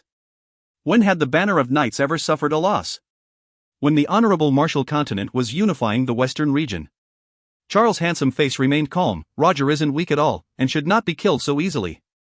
If the enemy weighs an army, Roger would have known that he couldn't win, and must definitely have tried to escape. He will definitely know passing the information back is more important. Only if Roger made a wrong judgment call, or fell into a trap or did not sense the danger can he be killed. The enemy must be in a small number, but are extremely powerful. Tohavi killed Roger. That's right. Sophie calmed down, she was extremely clear of Roger's strength and standard. There will be news soon. Charles' expression turned solemn. I have a report here which I suspect is linked to Roger. I hope that my guess is wrong. Sophie noticed Charles's bitter smile, as she rarely saw that kind of expression on his face. In her memory, Charles always maintained a shallow BSP smile, his self-confidence so much that it made her disgusted. She asked, "What report?" Charles took a deep breath. It has to do with the Sin domain. They came back from the dead. Seems like the army that we have punished did not do a good job guarding the gates. The Gold Continent bandits, Sin domain, our western region seems to be bustling with activity now. Sophie did not expect that the situation had become so complicated. Charles' eyes flashed with a sinister look, and said solemnly, I have an extremely dangerous premonition. The continuous failures at the front lines, the Sin domain's revival, the Gold Continent bandits' disappearance, everything seems to fit so perfectly. Don't you think it is a bit too coincidental? Sophie's body trembled. You're saying? If this is a trick, it is too scary. Charles muttered. Impossible. Sophie shook her head. There are too many coincidences, and too much random factors. I feel that it is more probable that the Gold Continent is trying to disrupt our southern expedition. The Southern Alliance comes from Heaven's Road. It is impossible for them to know so much about us. The probability of it being the Gold Continent is higher. I'm afraid that the Gold Continent has long targeted the Honorable Marshal Continent already. Charles nodded his head after hearing that. That's reasonable. The Gold Continent should also know that once we complete the southern expedition, unifying the entire Sacred Saint Galaxy will just be around the corner. But their choice of time is impeccable. The Gold Continent and the Honorable Marshal Continent, one in the east and one in the west, both of them being the largest powerhouses. Both parties have always looked at each other from afar, did not have any conflict of interests, but both had restraining fear for each other. Honorable Marshal Knight suddenly rushed over, bringing in a new report. When Charles finished reading it, his face turned green. Sophie took over the report, and when she saw it, she almost could not believe her own eyes. Lance and Norman were killed by assassins. Carl had colluded with the enemy. The Lance army suffered from disastrous damage. Carl. Charles gritted his teeth. His handsome face had turned sinister at that moment, and said coldly, the Western traitors colluding with the enemy with the intent of rebelling. Go and investigate on it now. Get it investigated thoroughly. I want to see what benefits did the enemy give them, for them to dare betray Temple. Yes. The Honorable Marshal Knight immediately turned and left. Seems like we have some cleaning up to do, to prevent other people from having the same idea. Charles' tone of speech did not have any warmth in it. The Sin domain's revival had already made Charles cautious, and as for the Western traitors colluding with the enemy, it had completely affirmed his decision to do a large cleansing. At such a crucial and delicate moment, the stability of the internal affairs was the most important. Sophie did not say anything, she was still immersed in the shock. Out of the lieutenant generals, Lance had the biggest potential of being the next great general. His strength and talent far exceeded his peers. That was the reason why Charles dared to be decisive with bringing Oliver over to Temple to be punished, as it would help stabilize Lance's position. With Lance killed, the western region was completely empty. With the Sin Domain's revival and the Gold Continent bandits that appeared out of nowhere, the western region had fallen into imminent peril. We need to send someone over. Carl regained his calmness. We need to quickly find out what's going on there, and quickly resolve the issue. The more it delays, the more disadvantageous it becomes for us. Oliver? No, Carl shook his head. We have just passed down his punishment. If we are to use him now, it will greatly affect the temple's prestige.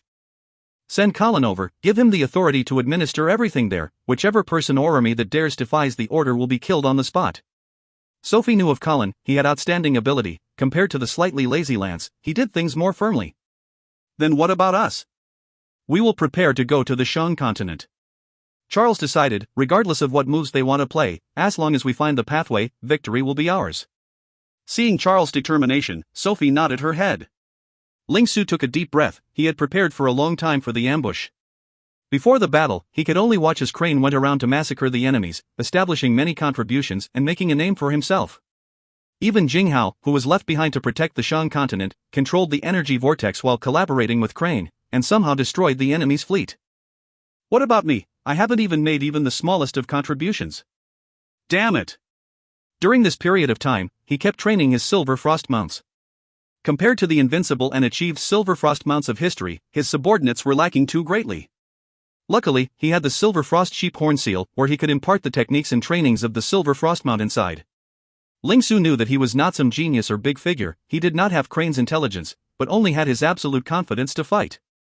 Forsaking his life to fight, and only by risking everything while training and risking everything in real battles did the current Ling Su come about. How the army performed would be based on how the general was. Although he felt that he did not waste any time, Ling Su was never one to find excuses. If it was already night, it was night. If he did not have any achievements, he did not have achievements. There was no excuses for it. Whoever screws up today will be speared by me. Ling Su's killing intent soared as he stared at everybody with an unkind gaze. Yes. Everyone replied with their own killing intents, holding back their fear. Which one of them were not arrogant, seeing their own companions fighting out in the battlefield, while they could only crawl in the mud? Which one of them weren't angry? Their targets were the Honorable Marshal Continent's supply ships headed towards Gochang Wendao, who was waiting for reinforcements. The closest to him was his previously positioned supply army on the supply route. On our side, they had to reinforce Gochang Wendao, and to ensure the safety of the supply route, causing their manpower to be limited and tight. As for Ling Su, his task was to ensure that their manpower became even tighter. The supply ships that lacked the protection of the fleet became the best prey. They're coming, they're coming, one of the scouts said excitedly. In the distance, a small fleet appeared in their vision.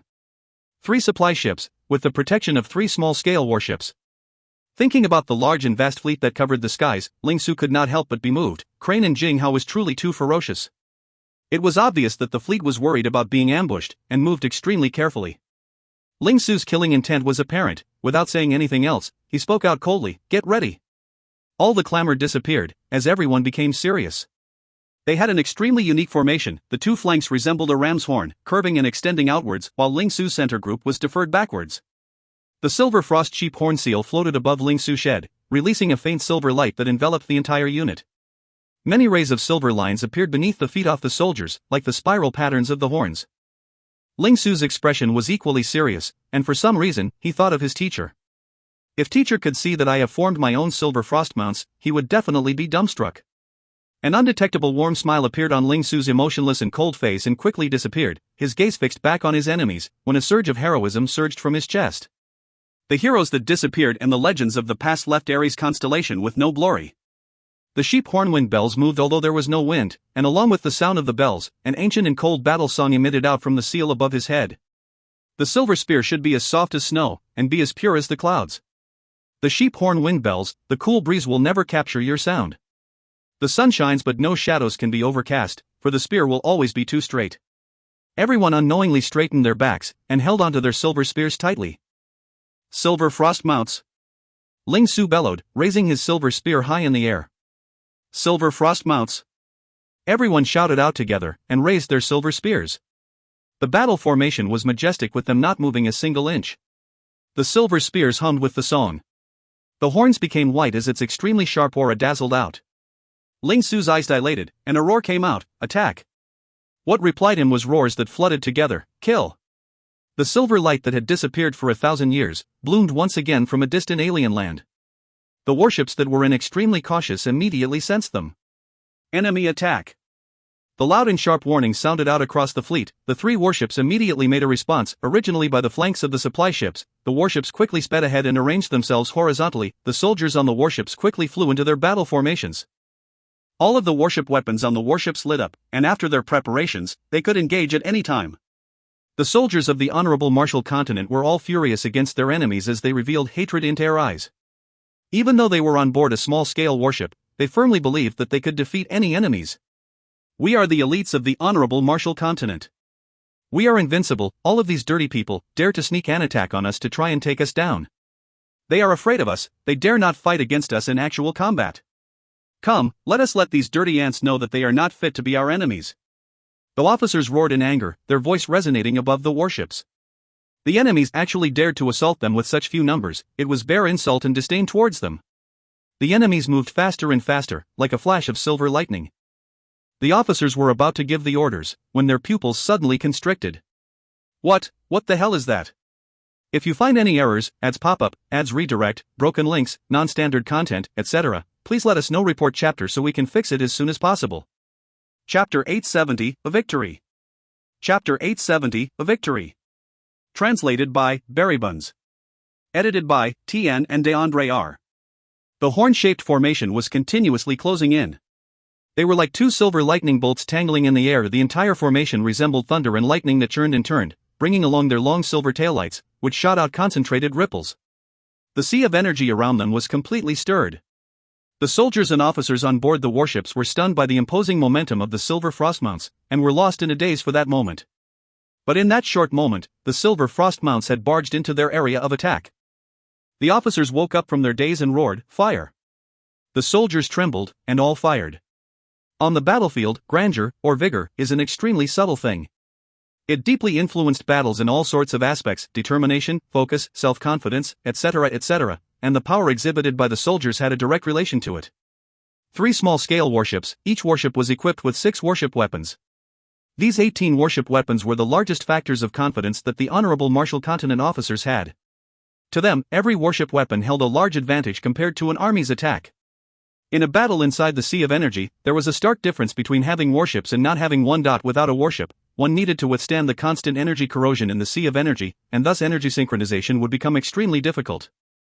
Warship weapons only needed to be controlled, the energy supplied by the warships, while the ships could protect the soldiers. Most importantly, although they were on small-scale warships, but all of these warships were of excellent qualities and had substantial fighting capabilities that far exceeded that of the ordinary warships found on the market. But all of this confidence crumbled in the face of the assault. The entire Sea of Energy seemed to be trembling. Even inside the warships, the soldiers could clearly feel the horrifying trembles. Intense fear started to pervade through the hearts of the soldiers. They are all veterans with experience, and had special intuition towards danger. Even without the urging of their officers, they attacked fanatically. They released dazzling sword-light auras that shot towards their incoming enemies. Aboard the warship were all veterans. They clearly knew that they had to do their best against the fear and danger. Ling Su was not fazed at all. His orange pupils blazed with intense fire. He had never changed his thoughts towards his understanding of battles before. One spear to death. Even though he was now leading a unit, this had never changed. Moving in a straight line, being direct and efficient, regardless if the opponent was insignificant or as unfathomable as the sea, he would always give it his all, never retreating. This was the Tao of his spear, and the way he fought. Following his endless increase of speed, Ling Su's position kept on moving forward. And when Ling Su reached the front of the unit, the grandeur of their assault reached its peak. The silver light of the sheep horn seal suddenly combusted, causing the light aura all over Ling Su's body to suddenly become extremely dazzling. The extremely sharp aura instantly spread across the entire region. The 2 initial tangling silver lights from the sides formed as one, becoming as straight as a spear, while Ling Su, in his dazzling light aura, became the sharpest edge. Ling Su's personality had directly influenced his silver frost mounts, and being dauntless without the fear of death had become the most unique trait about this silver frost mounts. The silver light that had combusted and compressed, congealed into a thin light membrane. The strong and sharp light beam and sword aura collided into this thin light membrane. The light beam and sword aura crumbled like biscuits, shattering into pieces that resembled raining drops of light, while the silver frost mount's assault remained unaffected. If we were to say that previously, they only had the intuition for danger, then at the moment, even the dumbest person would know that the situation was far from good. Damn it! The warship's attacks were actually useless against that thin membrane. Attack! Attack at full force, dot! The officers bellowed. The soldiers all fell into lunacy. The threat on their lives pulled out all of their potential as they disregarded everything and launched their attacks, even if it would injure them. Many of the soldiers started to bleed internally as blood flowed out from their mouths, causing their already sinister faces to look even more terrifying. Sword auras, light auras, all of them suddenly became even denser. The sudden increase of light auras affected the soldiers' vision. But at that moment, no one cared, as they only had one thought in their minds. Attack! Attack! Full force attack! The Silver Frost mounts did not engage in maneuvering away from their attacks, making it even more convenient for the three warships to attack, as they did not need to aim and lock on them at all. One after another, the sword and spear auras struck their enemies, exploding and shattering into shattered auras. The attacks were too intense. Before the shattered auras had dissipated, another wave of shattered auras had exploded. In the blink of the eye, the Silver Frost mounts were devoured by the swelling of shattered auras, making it hard to see them. But the three warships did not have the intention to stop, or did they even dare to, as they could only keep on attacking. Bang bang bang! The dense and chaotic energy produced many explosions. The orange and red flames were like monsters breaking out of their cocoons, devouring everything around them. The battlefield became flooded with unstable energy, becoming the best fuel for combustion. In an extremely short span of time, consecutive explosions occurred out in all places. The shockwaves of the explosions were too powerful. Even the fleets were affected, as they were flung out by more than 30 m. Everything in sight had disappeared, leaving behind the fearful red. The protection barriers of the warships had reached its limits, causing the soldiers to feel the intense heat wave. What terrifying explosions! Everyone was shaking in fear, but were even more relieved. In the terrifying explosions, without the protection off warships, no one would be able to survive. The tension immediately relaxed, and the long-tired soldiers all sat down on the ground. Although the battle had been short, it was as if everyone had gone to the entrance of hell and back. The battle had been too desperate. Suddenly, the soldier who had his vision returned to normal had coincidentally looked out of the window, became dumbstruck like chicken, as though he was struck by lightning. But he reacted quickly. With a flushed white face, he shouted with all of his might, "They are still alive!" Inside the blazing flames, a group of silver figures rushed out. Obviously they were the Silver Frost mounts. On the thin light membrane were flame remnants, and compared to previously, the thin membrane had become much dimmer, almost transparent, like a bubble that could burst at any moment. The clothes on their bodies had received different degrees of wear and tear. The weaker Silver Frost mount members received heavier damages. But not a single person retreated. All of them held onto their silver spears, the surging energy soaring from their bodies and into the seal above their head. The sheep-horn seal's light aura suddenly expanded, and released even denser silver light. The originally thin light membrane quickly congealed, and became even stronger than before. The sharp aura from their spears increased. Previously, the sharp aura that the three warships had sensed was from the Silver Frost mounts that was emitted onto the entire battlefield, but the new powerful aura that was extremely dense and sharp came from them compressing their aura and gathering the aura on their bodies. The sensation had become completely different. The protective barriers of the warships were unable to give the soldiers any sense of security. They felt as though there was a knife pointed at their necks, causing the blood in their bodies to freeze, and pain being transmitted from their skins, as though they were being cut apart. The soldiers stared at the silver light as it became bigger in their eyes. Bang! The barrier that was incapable of deflecting the silver light shattered like paper, into pieces. The Silver Frost mounts were like an extremely sharp silver spear, effortlessly plunging into one of the warship shell. The sturdy hull was unable to even stop the Silver Frost mounts. Wherever the Silver Frost mounts passed through, wooden planks and limbs flew. Before the soldiers could even scream in pain, Ling Su had already led the Silver Frost mounts to pass through them. Crack! The warship was sliced apart by what seemed to be an enormous blade, splitting into two. The soldiers on board were completely shaken. They disregarded everything and ran out with only one thought in mind: to escape. Before they could escape, a loud rumble came out as a dazzling light aura suddenly lit up, devouring all the soldiers that were not in time to escape. Ling Su and his unit had already turned and started to charge again. There was no suspense. Like a hot knife cutting through butter, the second warship was also sliced apart, turning into two regiments of flames. The warship's explosion had completely broken the enemy's willpower, causing the remaining warship and two supply ships to turn tail and run. But for the sake of achieving an even more condensed firepower, the three warships had stuck close to each other, and before the third warship had even moved 300 meters away, Ling Su and the Silver Frost mounts had caught up, and it was completely destroyed. The pitiful speed of the supply ships prevented them from escaping. The Honorable Martial Continent's strict discipline was undoubtedly reflected. Even though they knew that they could not win, the remaining two supply ships did not surrender. On the waterway, what remained were flames burning. There were no survivors. The members of the Silver Frost Mounts saw the fruits of their battle, and gradually regained their composure from their excitement. Someone could not help but speak out, "They are truly tenacious."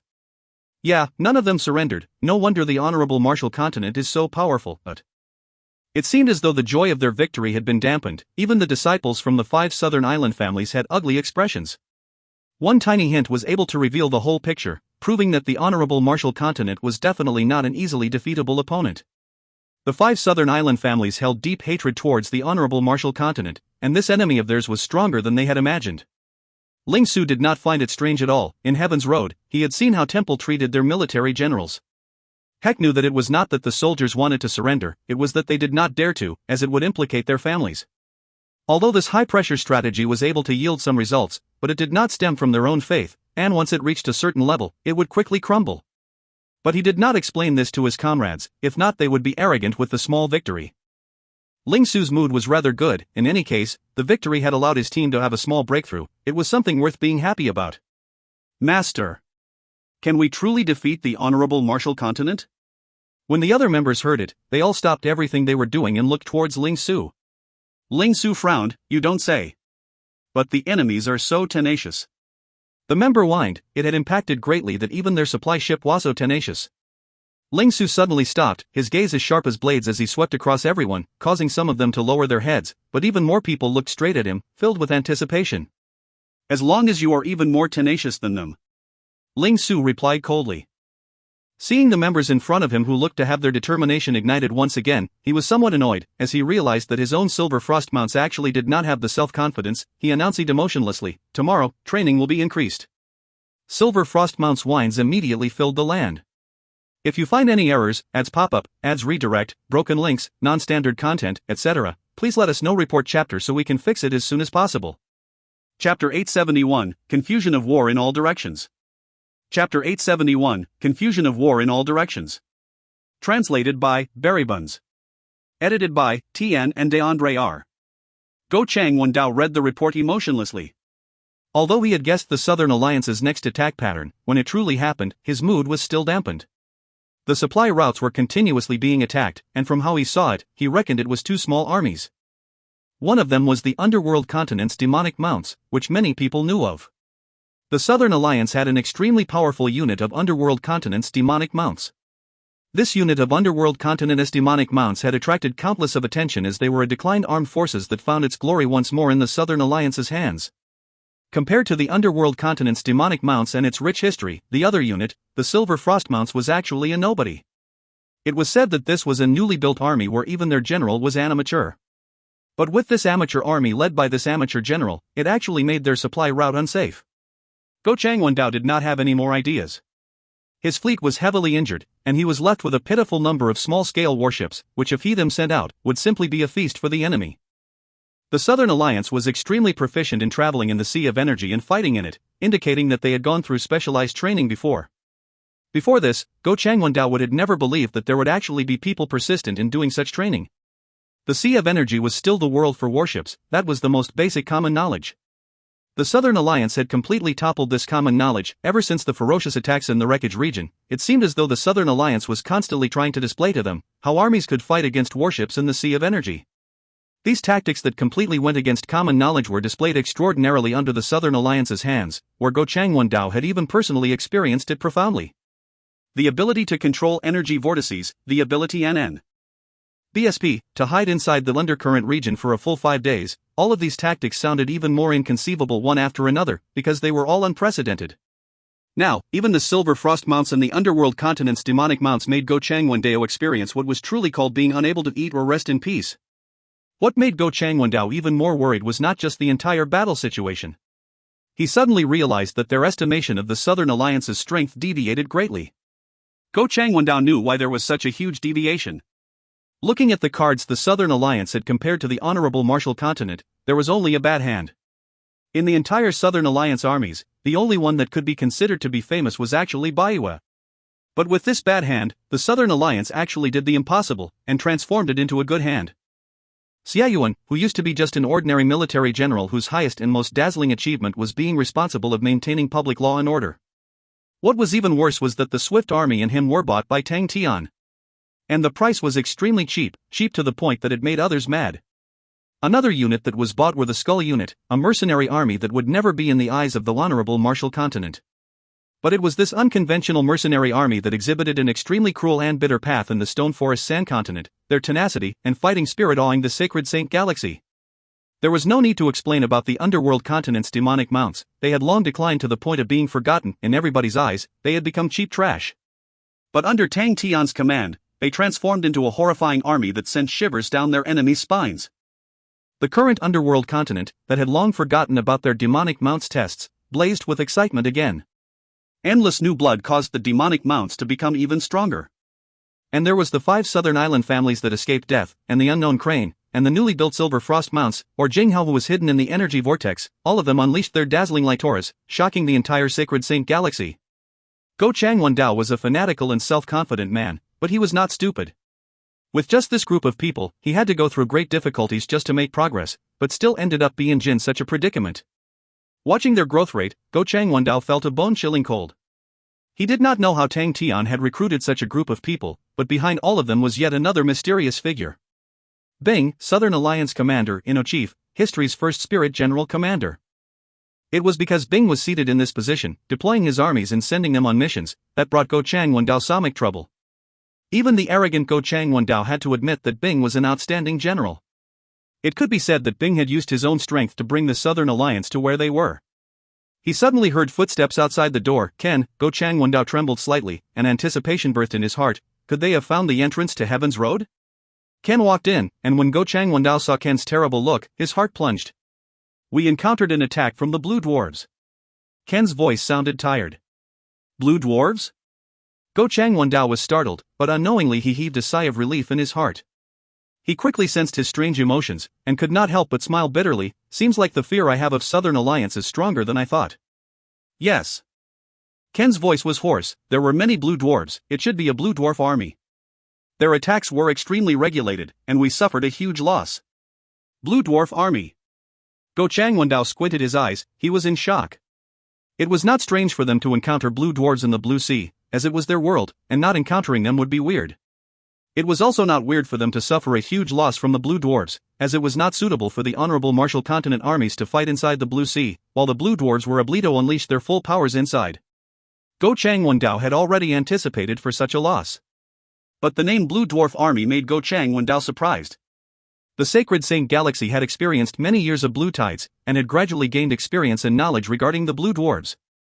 The blue dwarves inside the Blue Sea of Light seemed to be endless, appearing like tides, the majority of them without any intellect or individualistic awareness. They relied on numbers to battle and would charge at their enemies. Awakened blue dwarves were rare, and a blue dwarf army even rarer. Blue dwarf armies basically operated and moved in the core regions of the Blue Sea of Light, and in all of history, there had never been a blue dwarf army present. It was an abnormal situation for them to actually encounter a blue dwarf army. Yes, it was definitely an army, and we could tell that they had training. If we had fought on land or in the Sea of Energy, we would have definitely won, but inside the Blue Sea of Light, we are at the disadvantage. Ken said. He did not exaggerate anything or hide anything. Go Changwon-dao lifted his head up and revealed his lifeless expression. Can we continue? Ken knew what the master meant. He took a deep breath and replied, yes. Ken knew how dangerous it would be. They would not have a retreat path, but it was not the time for them to care about loss and death. Aside from advancing, they had no other choice. He looked profoundly at his right-hand general, and nodded his head. Ignore the deaths. I will hand all the soldiers that I can mobilize to you guys, even my direct subordinated army. Our plea for reinforcements have already been sent to Temple. Quickly, the reinforcements should arrive. Go Changwon-dao was not wrong. Temple had already received his message, but he would definitely never guess that they were equally in trouble. The Sin Domain's revival was an extremely huge matter, and they saw them as a large enemy, and were in a tense state. If swallowing Heaven's Road was the dream to the many generations of Honorable Martial Continent, then the Sin Domain's return to the Honorable Martial Continent would most probably harm their foundation of unification. It was reasonable for Temple to be anxious. Colin was chosen to take up the heavy responsibility under such a situation. Out of the few lieutenant generals, Colin's talent could not be compared to Lance, and could only be placed in the mean out of them, but he did things extremely firmly and stably. He was diligent and never made any mistakes. Colin knew why he was the first choice of Temple, and knew the predicament Temple was about to face. After receiving his orders, he did not move out instantly. After sending out many scouts to the Whitefields continent, the majority of his troops moved in steadily and struck hard, along the way roping in local armies. Countless eyes in the Honorable Marshall continent were fixed on Colin. Colin's movements proved his cautiousness and experience, many of them inwardly nodding to themselves. Even though the Sin domain had returned, no matter how they struggled, Temple's absolute strength was still far stronger than them. In such a situation, whatever plans or strategy could not be as effective as the oppression stemming from true strength. Everybody in Temple firmly believed that Master Colin would definitely return victorious. Zhong Libai turned back and looked towards the endless mountain range and valleys, feeling extremely emotional. We are finally out of that damned place. There were no sight of enemies in there, and it was extremely barren and cold. Zhong Libai's face was completely covered with stubs, and looked like a caveman.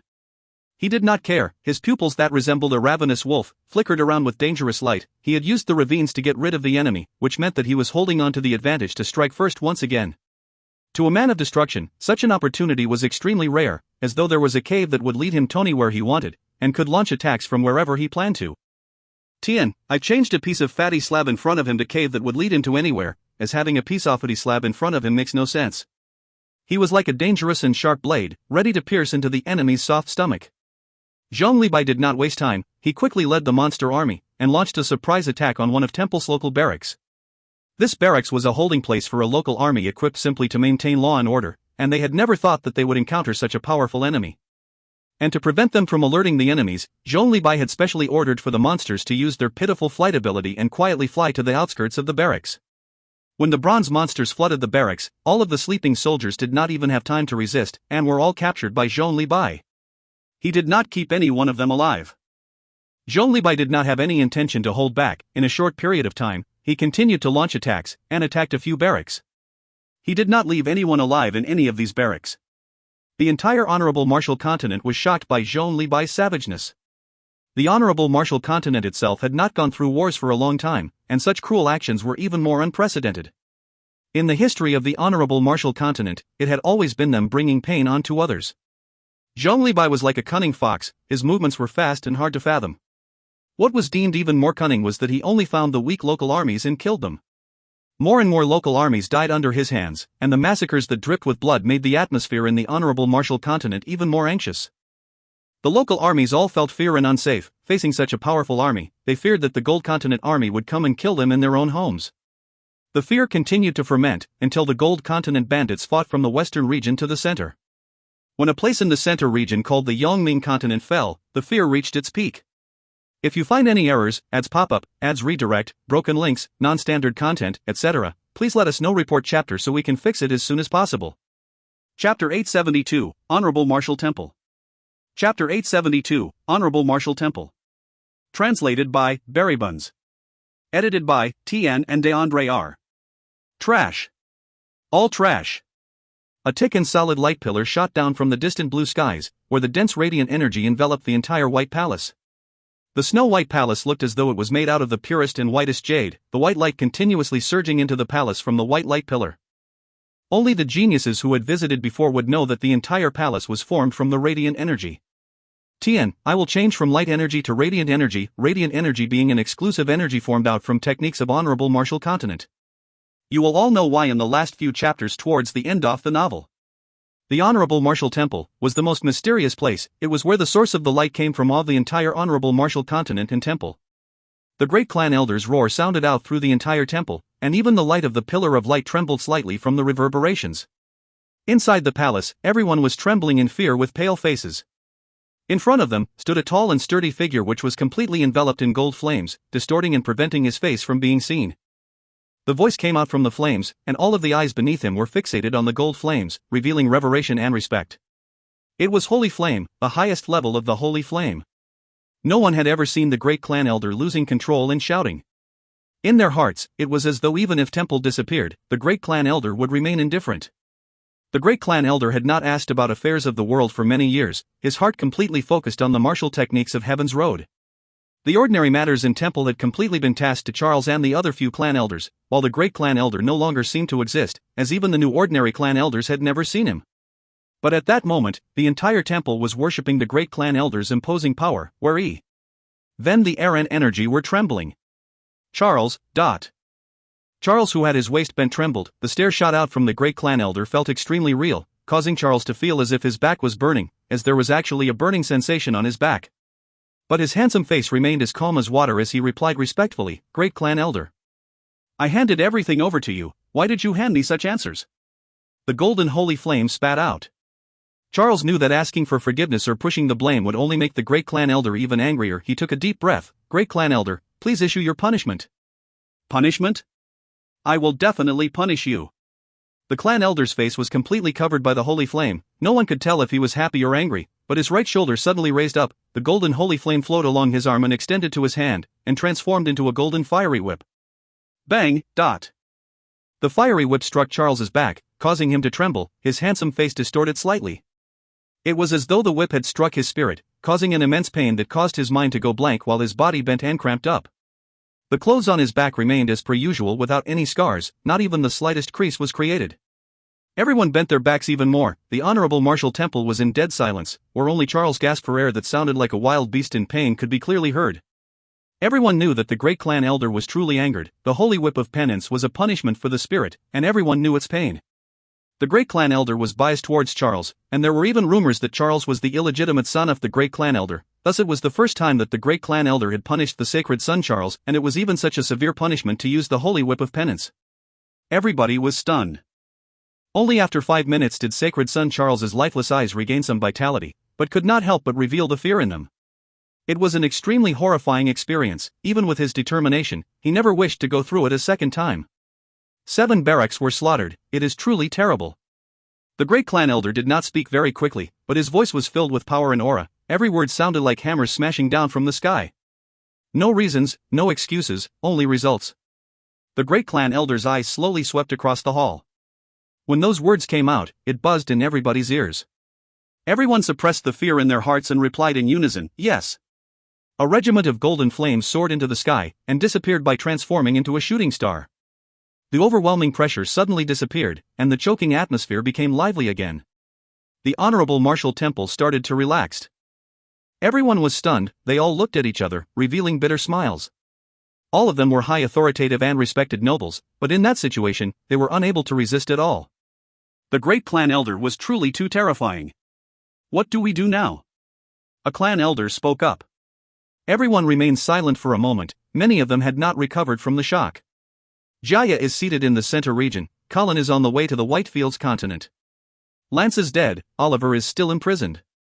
There is a great coalition composed of 5 lieutenant generals preparing to move and support the Shan continent. This is the first wave, and they will bring in a large batch of warships for Gochangwondao. Other than that, our supply route requires more manpower. Our supply route is too slow.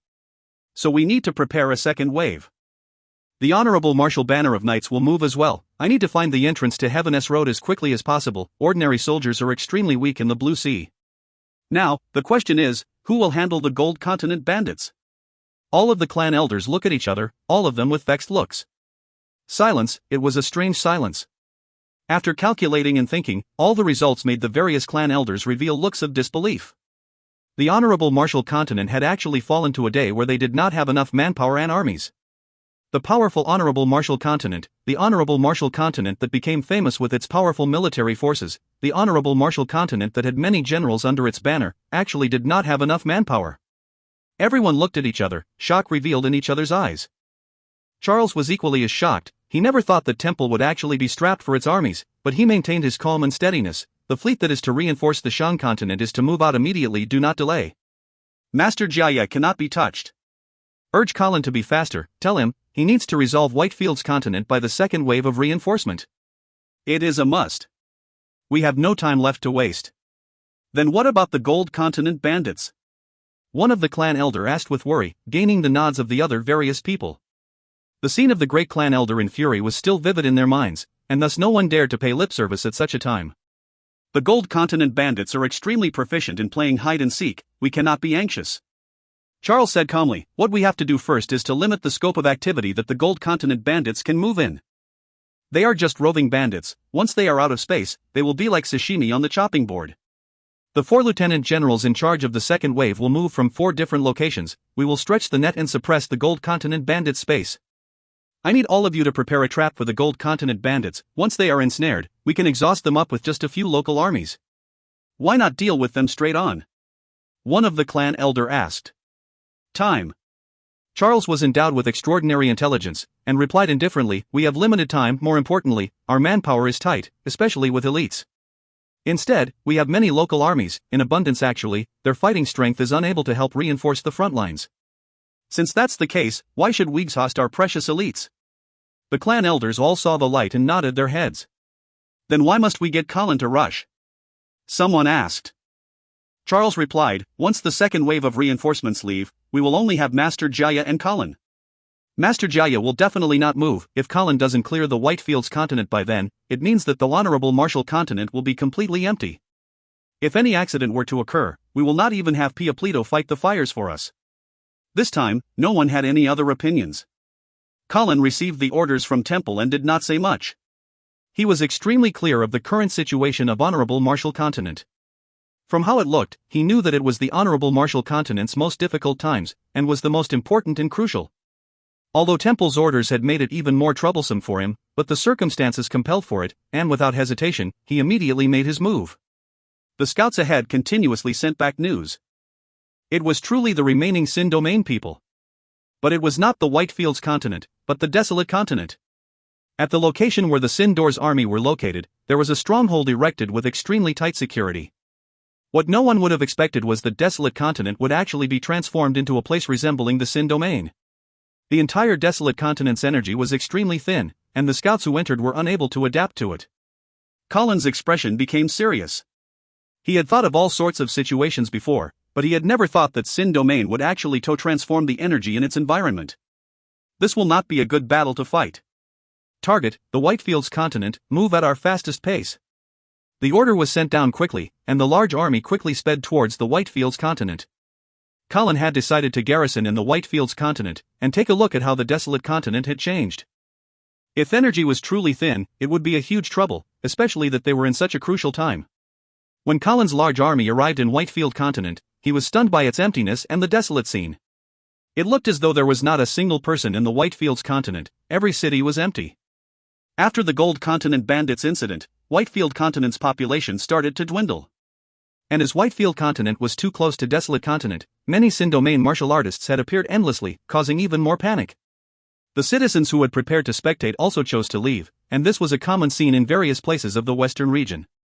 Colin's face was gloomy. He had never seen such a desolate and depressing scene in the Honorable Marshal continent. Is this still the same flourishing and safe Honorable Marshal continent? Every city that he encountered was empty, causing the morale of the army to be affected and diminished. The Honorable Marshal continent had never suffered so badly under bandits before. The emotions that the scouts were feeling became even more intense. I have truly never seen such a scene before. That's right, the last time I came here, there were many mining vessels, but now after flying for so long, I can't even catch a glimpse of anybody. It is like an empty continent, it is quite scary. For you to say that, my back has turned slightly cold. All of you, shut up. The entire scout team had ugly looks on their faces as they looked at each other. I think it's more than enough, let us head back. One of the more cowardly scout could not help but voice out. We haven't completed our scouting mission, the captain hesitated. There's nobody at all, what's there to scout? Another scout whined, his face somewhat pale. After flying for 3 days, they did not see any living soul. Such an experience was definitely terrible. Up ahead is the warship cemetery. One of the scouts that had entered the Whitefields continent before said, "Since the city is empty, I believe that not even a ghost is located in the cemetery. We should place our focus on the desolate continent, this battle will not be easy." Hearing that, the captain did not say refute. "All right, let us head back. We will inspect the important parts of the city on the way back, that's the best place for an ambush. If you find any errors, ads pop up, ads redirect, broken links, non-standard content, etc., please let us know. Report chapter so we can fix it as soon as possible." Chapter 873, Colin. Chapter 873, Colin. Translated by Barrybuns. Edited by Tian and DeAndre R. It was Colin's first time stepping onto the soil of the desolate continent. It was terrible. The energy in the air was extremely thin, adding on to the discomfort. Colin felt as if he was like a fish that had accidentally gotten out of water. The intense choking feeling made him have difficulty moving forward. He could also sense the energy in his body being depleted, which meant that they definitely could not drag out any battles, which would only be disadvantageous to them. This is bound to be a terrible battle. To be in such a harsh environment, regardless of how prepared the soldiers are, they have to bear an unprecedented pressure. Colin's face looked terrible. The situation was far more serious than he had imagined. His gaze landed onto one of the Sin Domain scouts that appeared in the distance. All of their movements were under the eyes of the Sin Domain scouts. This was Colin's first time meeting a Sin Domain martial artist. Temple had withheld all information regarding Sin Domain, and citizens are unable to find any information of them anywhere. The Sin Domain scout moved extremely nimbly. The thin energy did not influence them at all. They were like fish swimming in the water. Colin could see the hatred in the Sin Domain martial artist's eyes. They were extremely bold and filled with aggression, as more than 10 of Colin's scouts had been killed. Colin shook his head inwardly, and threw all the impractical thoughts to the back of his mind. The hatred between both parties was irreconcilable, and for the battle to end, one side had to bleed out completely. Colin regained his composure. After he had received his orders, he had specially asked for materials and information from Temple regarding the Sin Domain. From there, he gained sufficient knowledge of how the Sin Domain martial artists fought, and after investigating the thin energy in Desolate Continent, he quickly thought of a few ideas. He never fought battles that he was not prepared for. What Colin did not know was that when he had swept through the Sin Domain, there were 2 large fishes. Dooku and his sister had carefully observed the enemy's large army, and as they did not have any protection around them, it made them look no different from the other scouts. The 2 of them received opposition from their subordinates, but Dooku had his confidence and strength. The Sin Domain's number 1, in an environment that was close to Sin Domain's, he could unleash 90% of his strength. How is it? Dooku asked. In terms of war formations, he trusted his sister, Duxianyu's judgment more. No flaws. Duxianyu shook her head, her eyes released an extremely enchanting light aura, while her heart was filled with excitement as well. In some kind of sense, it would be the Sin Domain army's first battle after it was built by Dooku and his sister, and had included almost all the top elites of the Sin Domain. After allying with Tang Tian, the ones who had attacked the Sin Door was Tang Tian's God Armor army. This led to an awkward situation. Since the Sin Domain army had been built, they had never gone through a real battle. Being their first battle was enough to make anyone excited, and for it to be against the army of the Honorable Martial Continent, the entire Sin Domain army looked as if they were on adrenaline. What could be more inciting is to fight against their mortal enemies. Dooku chuckled. Seems like he is a rather powerful opponent. Of course he is. Colin is one of the 12 lieutenant generals, not counting the 5 great generals. He is one of the strongest 12. Duxianyu reminded, his arrangement for his barracks is extremely cautious, without any obvious flaws. According to the reports Tang Tian sent over, Colin is an extremely careful man. From the looks of it, it seems to be true. I wonder how the 5 great generals are. Dooku's thoughts started to stray. Duxianyu did not care about her older brother occasionally being in his own thoughts. Her eyes never left the army formation in front of her for a moment as she muttered to herself, the enemy soldiers are top quality and not inferior to us. They are skilled in their formation. Tang Tian also said that their synchronization would be hidden. This is a powerful army, but the question now is, how will he go about dealing with us? The barracks were extremely majestic, but in the area 10 kilometers away from the barracks was the most intense battlefield. The scouts from both sides had started engaging. Scouts were all elites in any army, as they would have to undertake missions in small groups and could encounter danger in all sorts of unforeseen circumstances, thus it required them to wield powerful individual strength. From the looks of it, the Sin Domain scouts were holding the advantage. 15 against 2. 15 of Colin's scouts had died, but the Sin Domain only lost 2, showing the large disparity. Duxianyu was not affected by the numbers, her tone of speech remaining clear and cold. The Honorable Martial Continent is a huge monster. If we did not have Tang Tian, we would never have the chance of winning. The Honorable Martial Continent most probably has 12 of such armies. The 5 great generals will be even more astonishing. Every great general commands at least 3 of such an army, while their direct subordinated army is even stronger. I am truly unsure of how Tang Tian's Southern Alliance is able to hold the great armies of the 5 great generals. That's right. Dooku could not help but feel moved. Now do we truly know that we have always been in a well, regardless of whether it is the Honorable Martial Continent or Tang Tian, they are both huge monsters to us. It is our misfortune to have the Honorable Martial Continent as our mortal enemies, but our fortune to have Tang Tian as our friend. Fortunately, he was able to help us, but the fate of our clansmen must be obtained from our own battles. His last sentence seemed to have struck a nail. Duxianyu turned and looked at her brother whose face was filled with determination. Dooku did not hide from Duxianyu's gaze, and spoke out, regardless of what price we have to pay, we need to win this war. Duxianyu bit her lips and said, we will definitely win. No one knew how hard they worked for the battle, no one knew how much they were willing to give for the battle. With his experience, when Colin saw the environment of the desolate continent, he quickly formulated a plan. When the most important batch of war goods arrived, he did not hold back and ordered the army to enter desolate continent. To protect his retreat path from being cut, he had arranged Oliver's army to stand guard at the star door.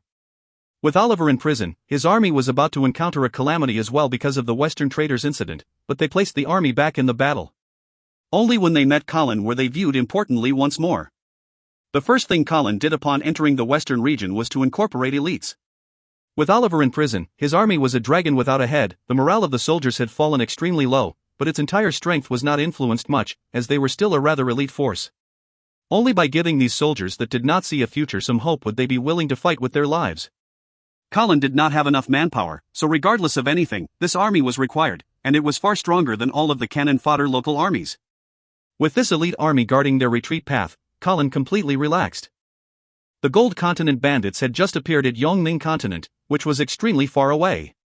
It was an extremely low probability for the Whitefields continent to be attacked, but being cautious, Colin still positioned some forces behind. After arranging for his retreat path, Colin immediately led his large army into Desolate Continent. After entering the Desolate Continent, the large army headed straight towards the stronghold at the Sin Door. Although their scouts could not compare to the Sin Domain scouts, Colin continued to send out scouts, even when all that happened was death.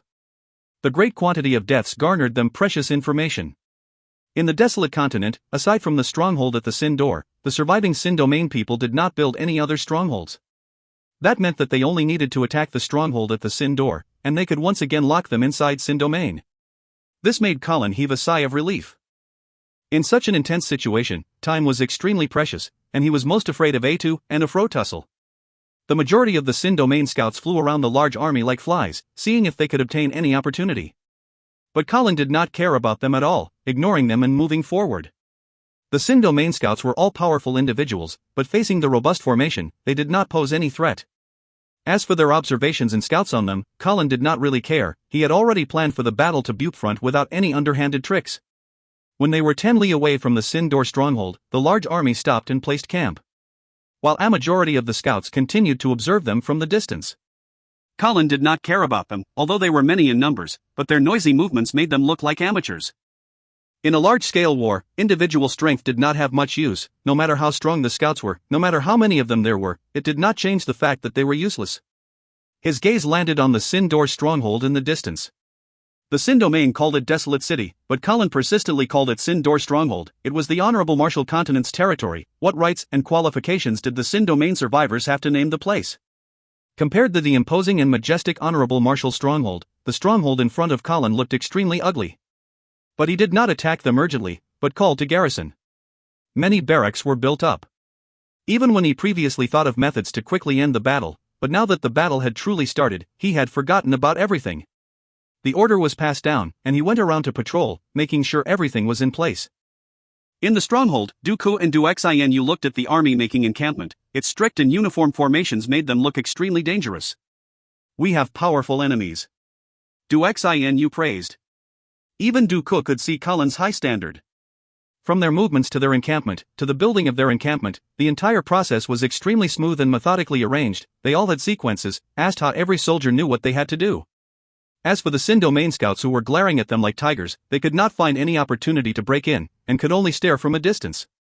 Although they knew that the scouts could not do much, Duxinu still sent out many scouts. In the Sin Domain, they had a very pitiful army, but they had uncountable powerful martial artists that could be scouts. She did not hope for these scouts to deal serious damage, but as long as they could divert some of the enemy's attention it would suffice. Duxinu knew that she was still an amateur, and would not hesitate to make use of any chips that she had. But the crafty Colin was completely unperturbed by her. Right at that moment, Duxinu's face changed. She suddenly raised her head and stared at the enemy in front of them. Dooku, who was by her side, also became serious. Dense energy was spewing out from the enemy barracks. 10 minutes later, the dense energy enveloped Colin's barracks, but did not dissipate, as though the barracks itself had some sort of invisible power that spewed out energy that was tightly bound to the barracks. Everyone in the stronghold became serious. The battle would not be easy to fight. If you find any errors, ads pop up, ads redirect, broken links, non-standard content, etc., please let us know. Report chapter so we can fix it as soon as possible. Chapter 874, The Battle in the Desolate Continent. Chapter 874, The Battle in the Desolate Continent. Translated by Berrybuns. Edited by Tian and DeAndre R. Colin had prepared amply. The barracks had piles of star rocks, and soldiers would continuously place chest after chest of star rocks into a forge, where energy would spew out. This forge was a core component of one of the mid-scale warships. Its use was to release the energy sealed inside the star rocks for the warship to use. Colin knew that the biggest obstacle in the battle was the terrain. The thin energy would increase the difficulty of the battle, at the same time increasing the strength of the enemy. Although he did not know what method did the enemy use to cause the desolate continent to be so thin with energy, but since the energy was thin, then he had to increase the energy. Colin thought about star rocks, where high-grade star rocks were not precious materials for the sacred Saint Galaxy, as most of the warships would use it. Colin then thought about the warship's forge, and upon testing it, the result was spectacular, but the only drawback was wasting too many star rocks. To the wealthy temple, wasting had never been a problem. Colin mustered an astronomical sum of star rocks from the back, and if the battle were to start, the star rocks would be thrown into the forge as though it cost nothing. The dense energy caused the soldiers to rejoice. It was a familiar sensation, a rhythm that they were used to. They started to display fervent performances as all sorts of attacks poured towards the stronghold like rain. As long as they had sufficient energy, Colin's army's training and fighting strength became visible. Bombings occurred indiscriminately. Colin did not have the intention to push forward to the stronghold to tangle with the Sin domain. He had his subordinates form different groups, and took turns attacking the stronghold from afar. He had also specially tore down a few warship weapons from the warships, which gave Dooku and the rest an immense pressure, as the warship weapons were extremely powerful. Outside of the barracks, aside from the soldiers standing guard, the dense energy barrier prevented the enemy scouts from coming in. Colin had close to half of his forces to form a defensive line, and formed an impenetrable turtle shell. The Sin domain scouts who were by the side eyeing them covetously, were helpless against the turtle shell. The stronghold itself was being bombarded by Colin's army continuously. The fiery lights of explosions were extremely condensed. The Sin door stronghold also counterattacked. One after another, figures that resembled fiend gods soared into the air, with all sorts of light auras produced by law surging into the sky above the desolate continent. Both parties were shocked by each other's attacks. Colin looked at the Sin domain martial artists floating in the air in surprise. All of the Sin domain martial artists were releasing terrifying ripples. Although he knew that the martial artists of Sin domain were all powerful individuals, but to personally witness their power still shocked Colin. There were lightning, fire, rain, wind, spatial slashes. All of their attacks were extremely strange without any energy, but they wielded astonishing might.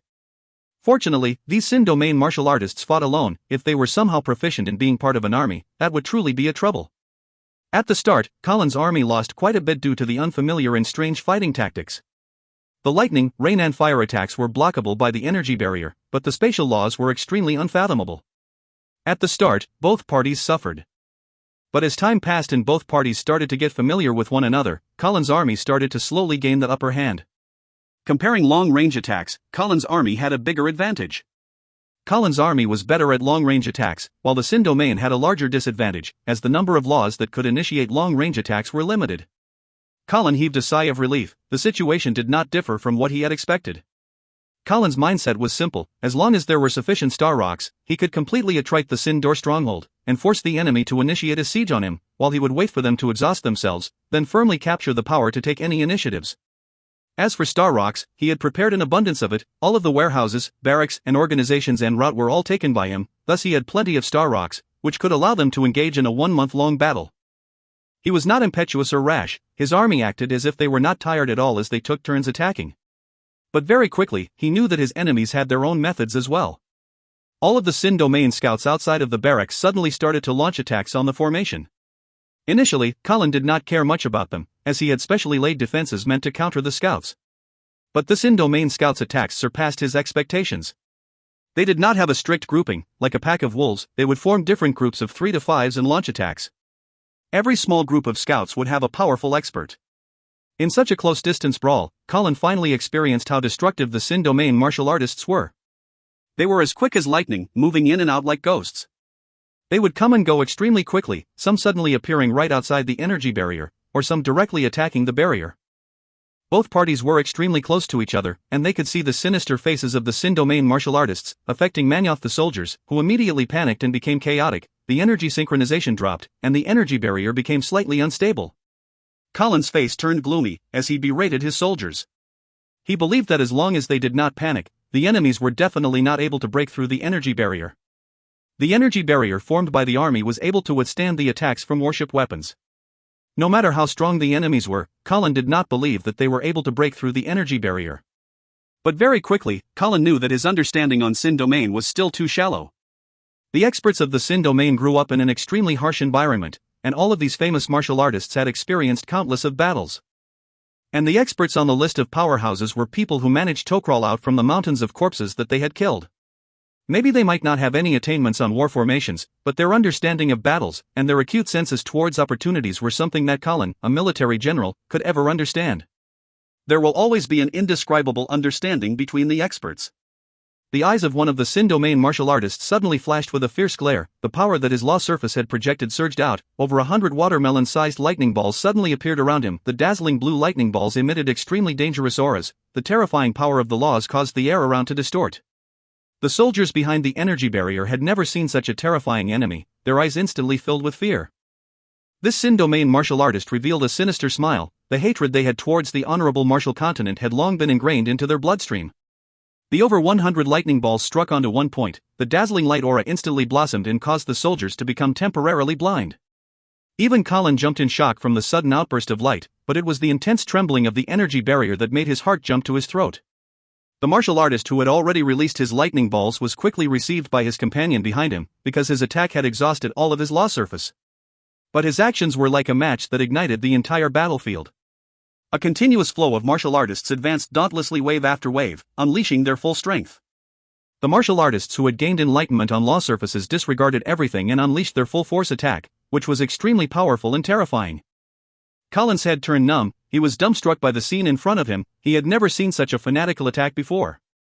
The enemies were like moths flying into the flame. They disregarded everything and attacked the energy barriers, some even using their own bodies to attack. Every one of them only unleashed one attack. They would instantly be emptied out with severe injuries, and would be dragged away by their companions.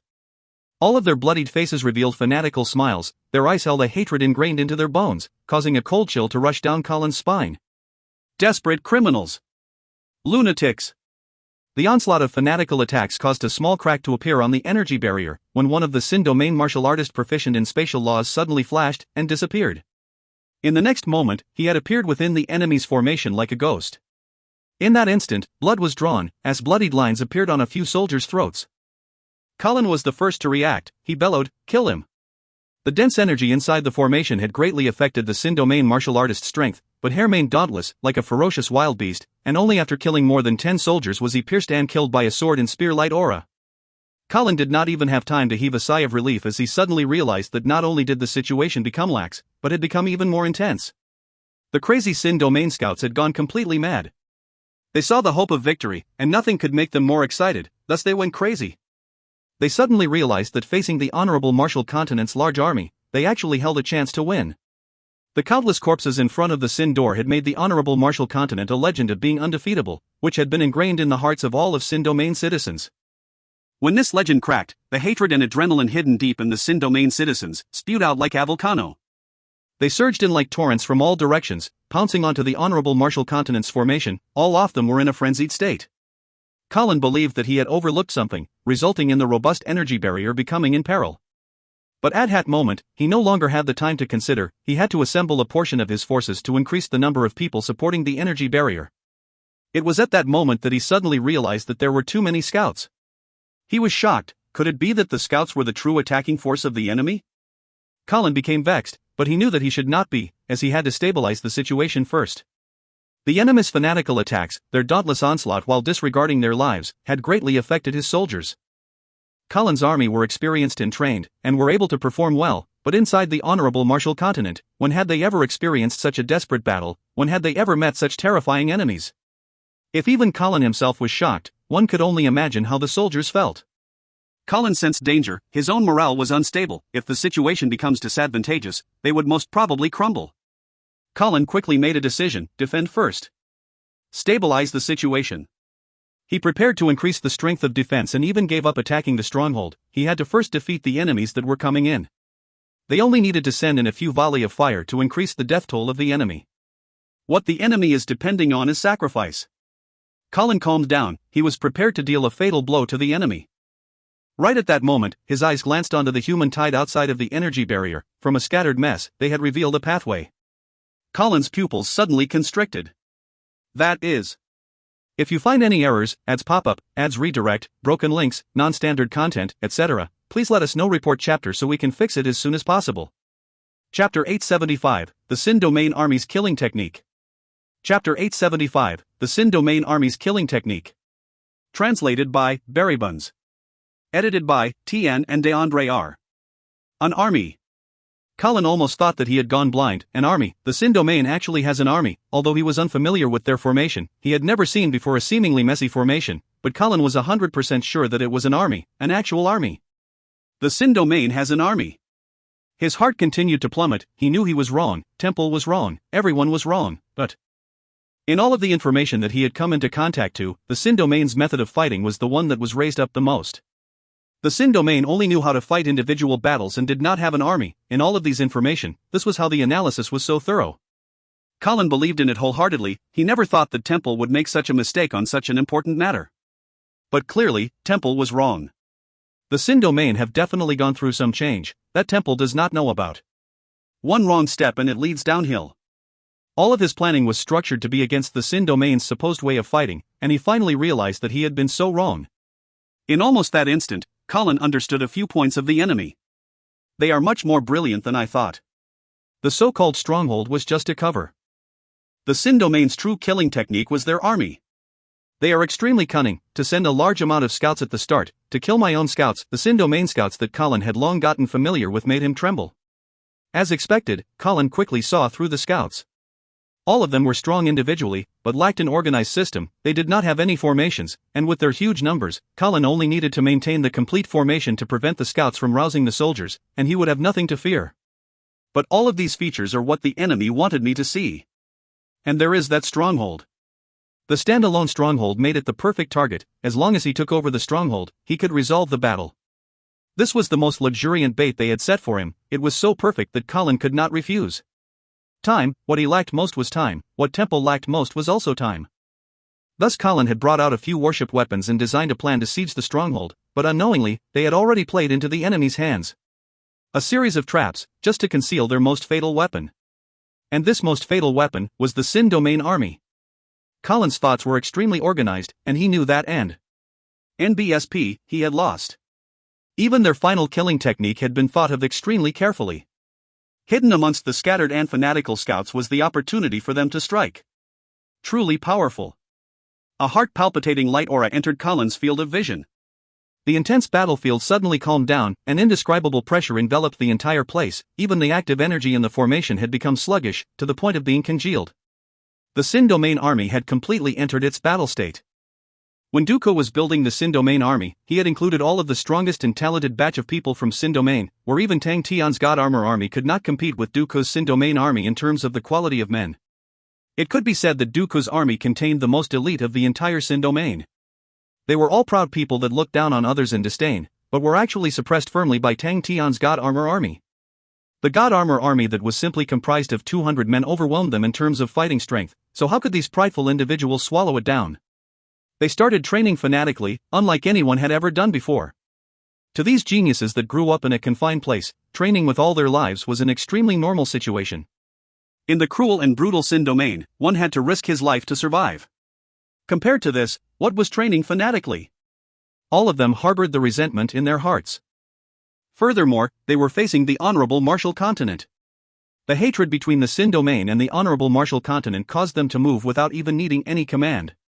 The entire Sin Domain did not need to be controlled. All of their eyes were bloodshot, the seemingly frenzied army was blazing with flames from the bottom of their hearts. All of these Sin Domain martial artists were mobilized by Dooku earlier on. How many people could Dooku assemble? No one knew, not even Dooku himself knew.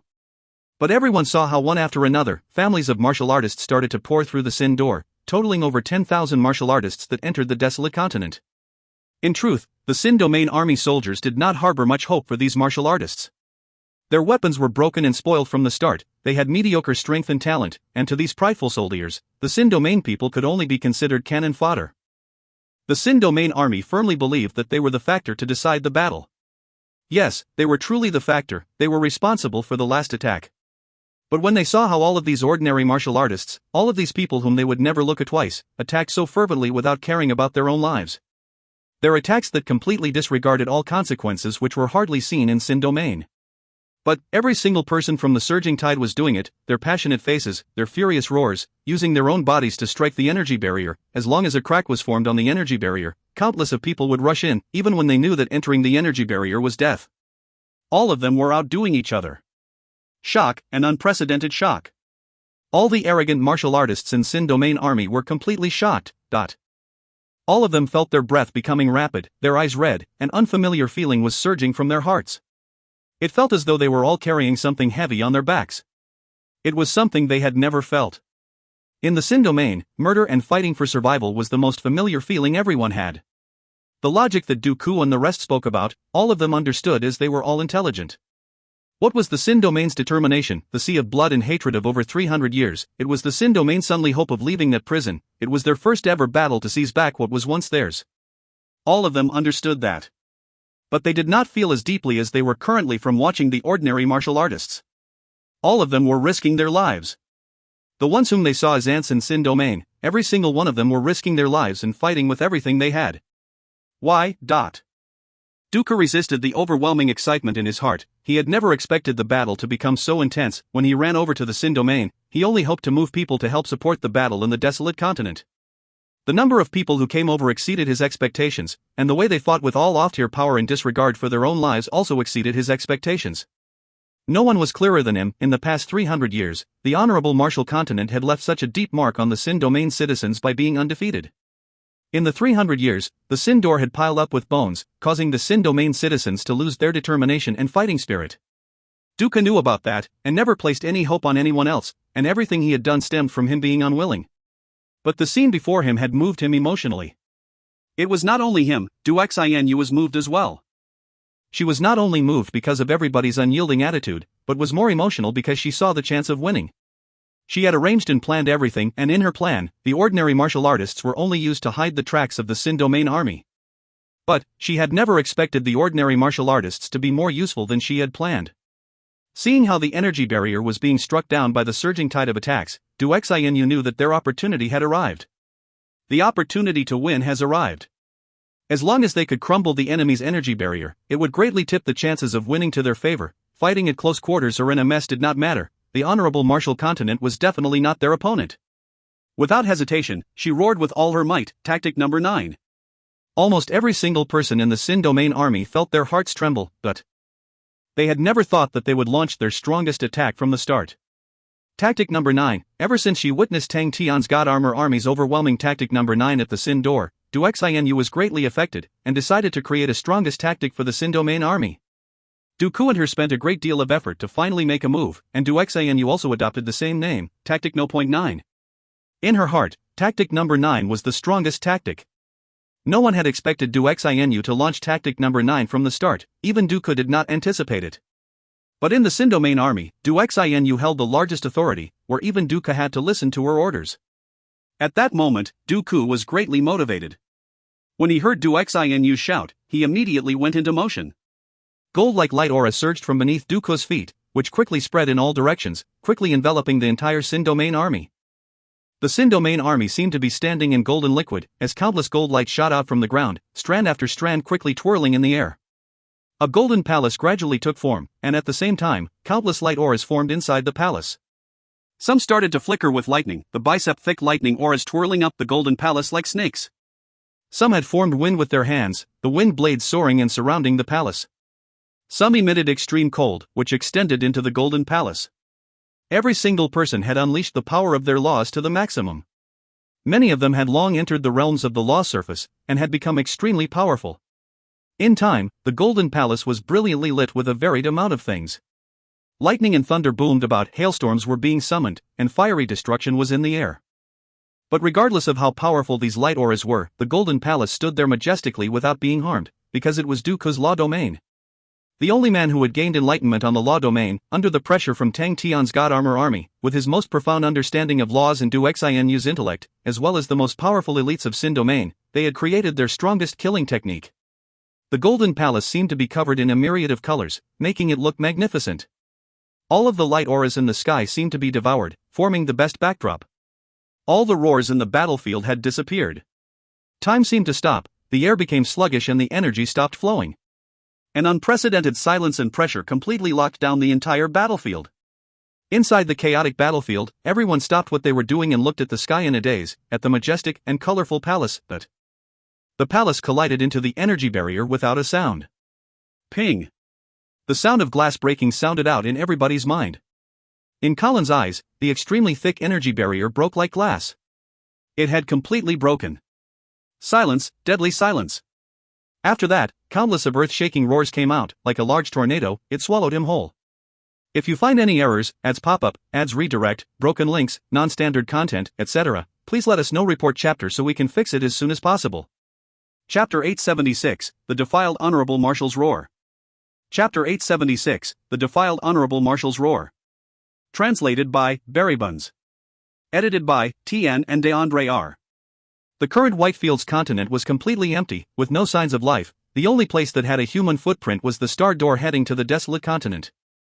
The Oliver Army's flag stood proudly as they garrisoned in a strict formation. The fleet of warships docked at the side looked extremely majestic. The narrow star door made it difficult for the large and mid-scale warships to pass through, while the small-scale warships had limited defense and easily sieged, and could not appease Colin like how his own formation would. Are the scouts sent out yet? Gute sat beside Kai-Si and asked. He had short brown hair with a robust body. He gave off a disposition of one that enjoyed fighting, and if Oliver was still around, he would be Oliver's right-hand man. Yeah, they've been sent out. There isn't anything abnormal. Kai-Si replied without turning. Compared to the robust and tall Gute, Kai-Si was much skinnier. But no one looked down on him because of that. In Oliver's army, his position was equal to Gute. Gute was brave and strong, while Kai-Si was skilled in planning. The two had been partners for many years, and had a deep understanding between each other, their relationship like that of siblings. This is our last chance. Gute spoke emotionally. He looked at the flag that was raised high, and spoke. I reckon this flag will be changed soon too. I wonder what will it be called. Kai-Si did not say anything. His usually clear eyes was currently a bit lost. The two of them plunged into silence. Oliver's imprisonment was a disaster for the army. Before that, the two of them still harbored some hope, since Master Oliver had earned some outstanding achievements with the army, and had the chance to make a comeback. But, even when the temple's forces were stretched tight, they still did not activate Master Oliver, and the two of them understood that Master Oliver no longer had any hope left. The two of them had followed Master Oliver for many years, and could be considered trusted aides to Oliver, thus they had difficulty being accepted by others. It was already considered fortunate for them to not be implicated by Master Oliver. Their most probable way out was to be mobilized to some local army, and then spend the rest of their lives there. The Oliver army would also be broken apart and shared amongst the other armies, but even so, the elite soldiers would have difficulty being welcomed by the other armies. It doesn't matter to us what name they change it to. Gute forced a laugh. We should complete our mission well, even if there are no contributions, at least we worked hard. As long as we do not get sent to some unknown place, I'll be satisfied. The local army's treatment and salary also had a great difference. The more desolate and unknown the place, the worse the salary and treatment. Kai-Si's dazed look became clear once again, and he scoffed. You can go and train new recruits. This war will not end so quickly. Everyone will need to replenish their ranks. You are a different grade general. As long as you are willing to teach new recruits, no one will stop you. Teach new recruits? Gute's face turned green. Definitely not.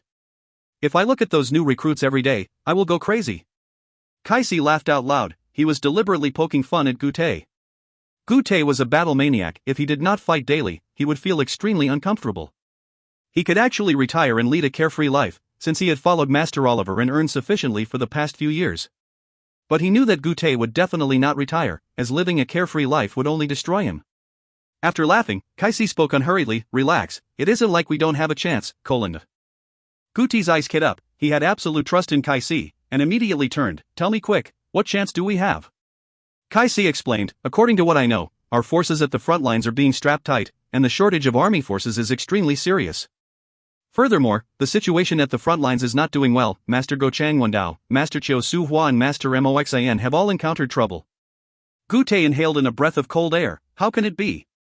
Even the three great generals are unable to defeat their enemies? He had also heard of some news, but never expected the situation to be so severe.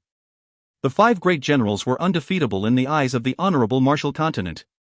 It was the same even amongst the generals of the Honorable Martial Continent. Gute and the rest knew even more. that it was not easy to be promoted to one of the 5 great generals. It could be said that the position of a lieutenant general could be simmered through experience, but a great general could not. I do not know about the specifics. Kaisi carried on, but if it is real, then it is an opportunity for us.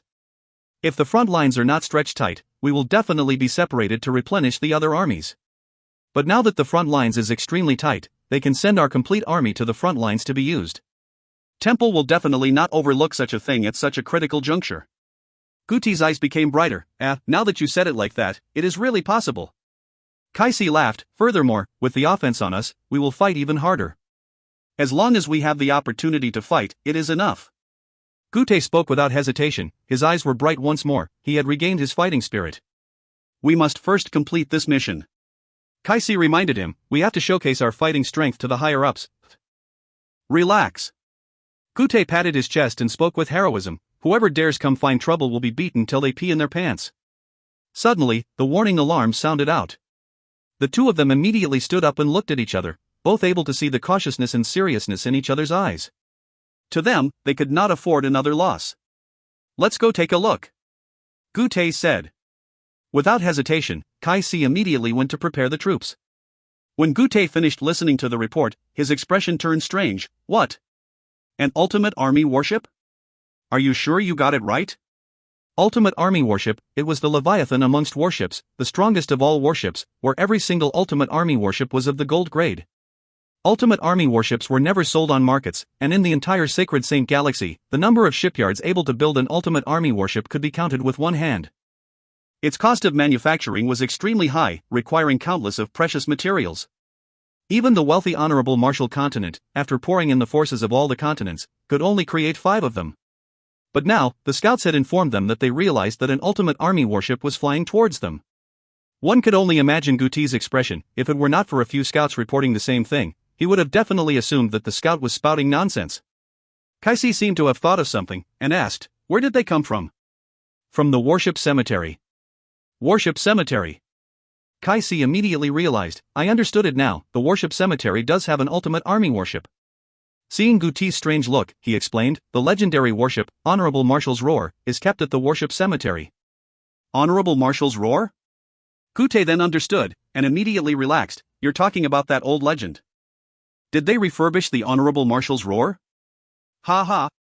Truly a joke, who could have thought of such a stupid idea? An old antique trash, they think by refurbishing it, they can use it? Kaisi also felt that it was inconceivable. The Honorable Marshal's Roar had been left to rot in the cemetery for a few hundred years, but someone actually had the idea to use the useless old antique. Out of cautiousness, Kaisi and Gute still decided to take a look. When the two saw the ultimate army warship, their expressions immediately turned sluggish. How is that a warship? The humongous hull was hung full with many sacks which looked extremely light, as though if the wind were to blow on them, they would puff into disorder. And they were all of different colors, looking like inflated trash bags, which was extremely comical. The windows on the side of the ship was obviously newly installed, and they were even lazy to paint the ship. Gute, with his good eyesight, could see the barbs curling around. And, what are those stacks of things for? If they were not informed that it was the Honorable Marshal's Roar, no one would have actually thought that the trash-looking ship was linked to the legendary Honorable Marshal's Roar. That's Honorable Marshal's Roar? Gute stammered. He was completely stunned by the shabbiness of the enemy. Gute had casually looked at it, and already sensed a few places that seemed to be fit weirdly, and had plenty of mistakes. He had never seen such a shabby and slipshod warship, even if he had limited knowledge on refurbishing. Even if the warship was the Honorable Marshal's Roar, a centuries-old antique, Gute still felt as though the Honorable Marshal's Roar was being defiled. Kaisi, who was dumbstruck, blurted out, "Are they pirates?" That was the most logical guess he could think of. Definitely poor pirates. Gute added, "Extremely poor." Yes, Gute did not doubt his own guess. Beggars can't be choosers, they even had to find some antique trash to refurbish. How poor are they? Pirates are people who always spend money just to protect their own lives, but how poor are they? Those are even red and green trash bags, they didn't even let go of trash bags. How poor are they, truly? Alright, for the ship to be able to fly, it is already a miracle. But the speed is truly too slow. Kaisi also agreed with Gute's thoughts. He continued to look at the trash ship, and asked, "Why are they coming towards us?" That's right, why are they flying towards us? They could be running out of food. Gute scratched his chin, and they are taking a risk out of desperation, a fight to the death. Kaisi felt some sympathy for they, so pitiful. Gute nodded his head. I can't continue watching this, it seems like we need to help them. Cloud swallowing ship, North Light ship, you see that ship, go and get rid of that defiled Honorable Marshal's roar, help them end their suffering. 2 mid-scale warships left the formation, and flew towards the defiled Honorable Marshal's roar. The 2 warships were filled with laughter. Defiled Honorable Marshal's roar, they felt that Master Gute's description was too fitting. The other captains of the other warships were envious of the 2 warships' fortune, as it was their first contribution of the battle. The Cloud swallowing ship and the North Light ship had truly gotten it easy. Ridicule started to come out from the captains of the other warships. Hey, that ship is so big, are the 2 of you able to do it? We are gladly willing to help. Yeah. Free of charge. What about it? If you guys can't get rid of them, how embarrassing will that be? But that is very possible, the Honorable Marshal's roar's hull is extremely sturdy, we are offering it for your own good. The 2 warships' retaliation was nowhere weaker. You must be dreaming, all of you are jealous. How attractive is that defiled Honorable Marshal's roar? Ah, that's right. In the future, please call me the man that sunk the ultimate army warship. All of you can just watch on, how great is that? Oliver's army was completely relaxed. Recently, the atmosphere in the army had been terrible, and the defiled Honorable Marshal's roar had given everyone some joy. Even Kaisi and Gute had smiles on their faces, as they found joy in the brief interlude. The defiled Honorable Marshal's roar was truly an extremely queer scene. If you find any errors, ads pop-up, ads redirect, broken links, non-standard content, etc., please let us know. Report chapter so we can fix it as soon as possible. Chapter 877, Fear and Weakness. Chapter 877, Fear and Weakness. Translated by Berrybuns. Edited by Tian and DeAndre R. Inside the Honorable Marshal's roar. Everyone held their breath with their eyes wide open, as though they were looking at a powerful enemy. They had all experienced countless of battles, but at that moment, there was a rarely seen nervousness. In the past, the battles were all done in their most familiar manner, or even in Sin domain, the many unfamiliar tactics were still within their comprehension. But to fight with a warship was completely different from how they used to fight, it was a brand new way of battle. Everyone had trained extremely bitterly and meticulously, but it could not remove the traces of worry inside everybody's heart. One had to know, this astonishingly huge warship was pieced together from discarded materials gathered from the garbage dump. Although it had gone through refurbishing, but as to how powerful it would be, even Sai Lei did not dare confirm anything. Niechio knew that every army of theirs, every victory of theirs was able to greatly affect the entire situation. They were in enemy's territory, and if they were slightly careless, it could mean a wipeout.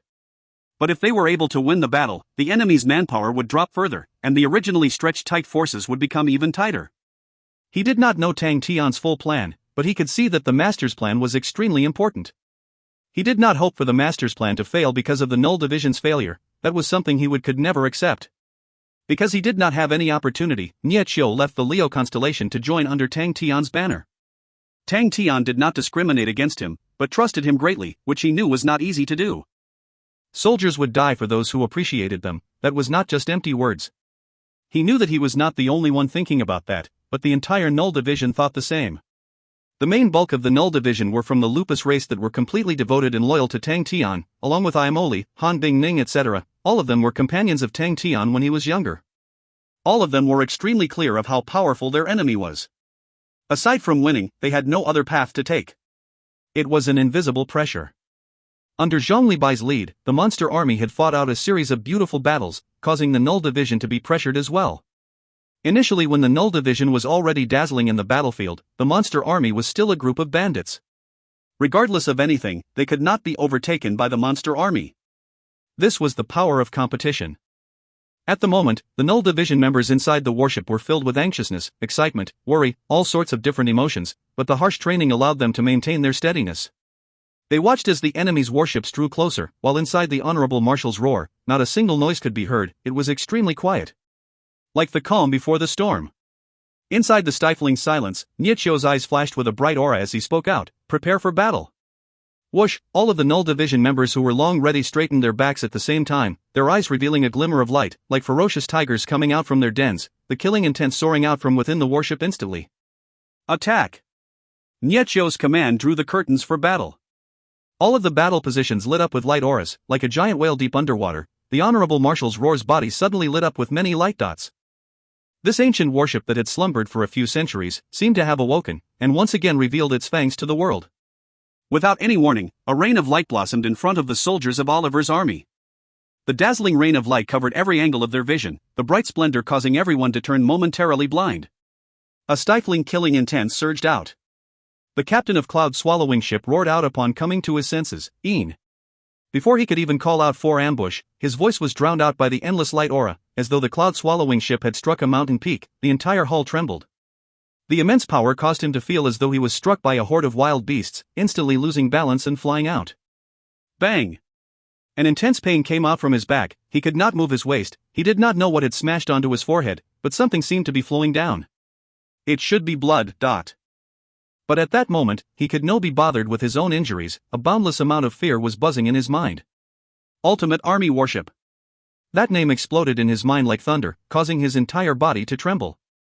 That's right, an Ultimate Army Warship, definitely an Ultimate Army Warship. In his 16 years of being ship captain, he could never get it wrong. The terrifying destructive power was only able to be produced from an Ultimate Army Warship.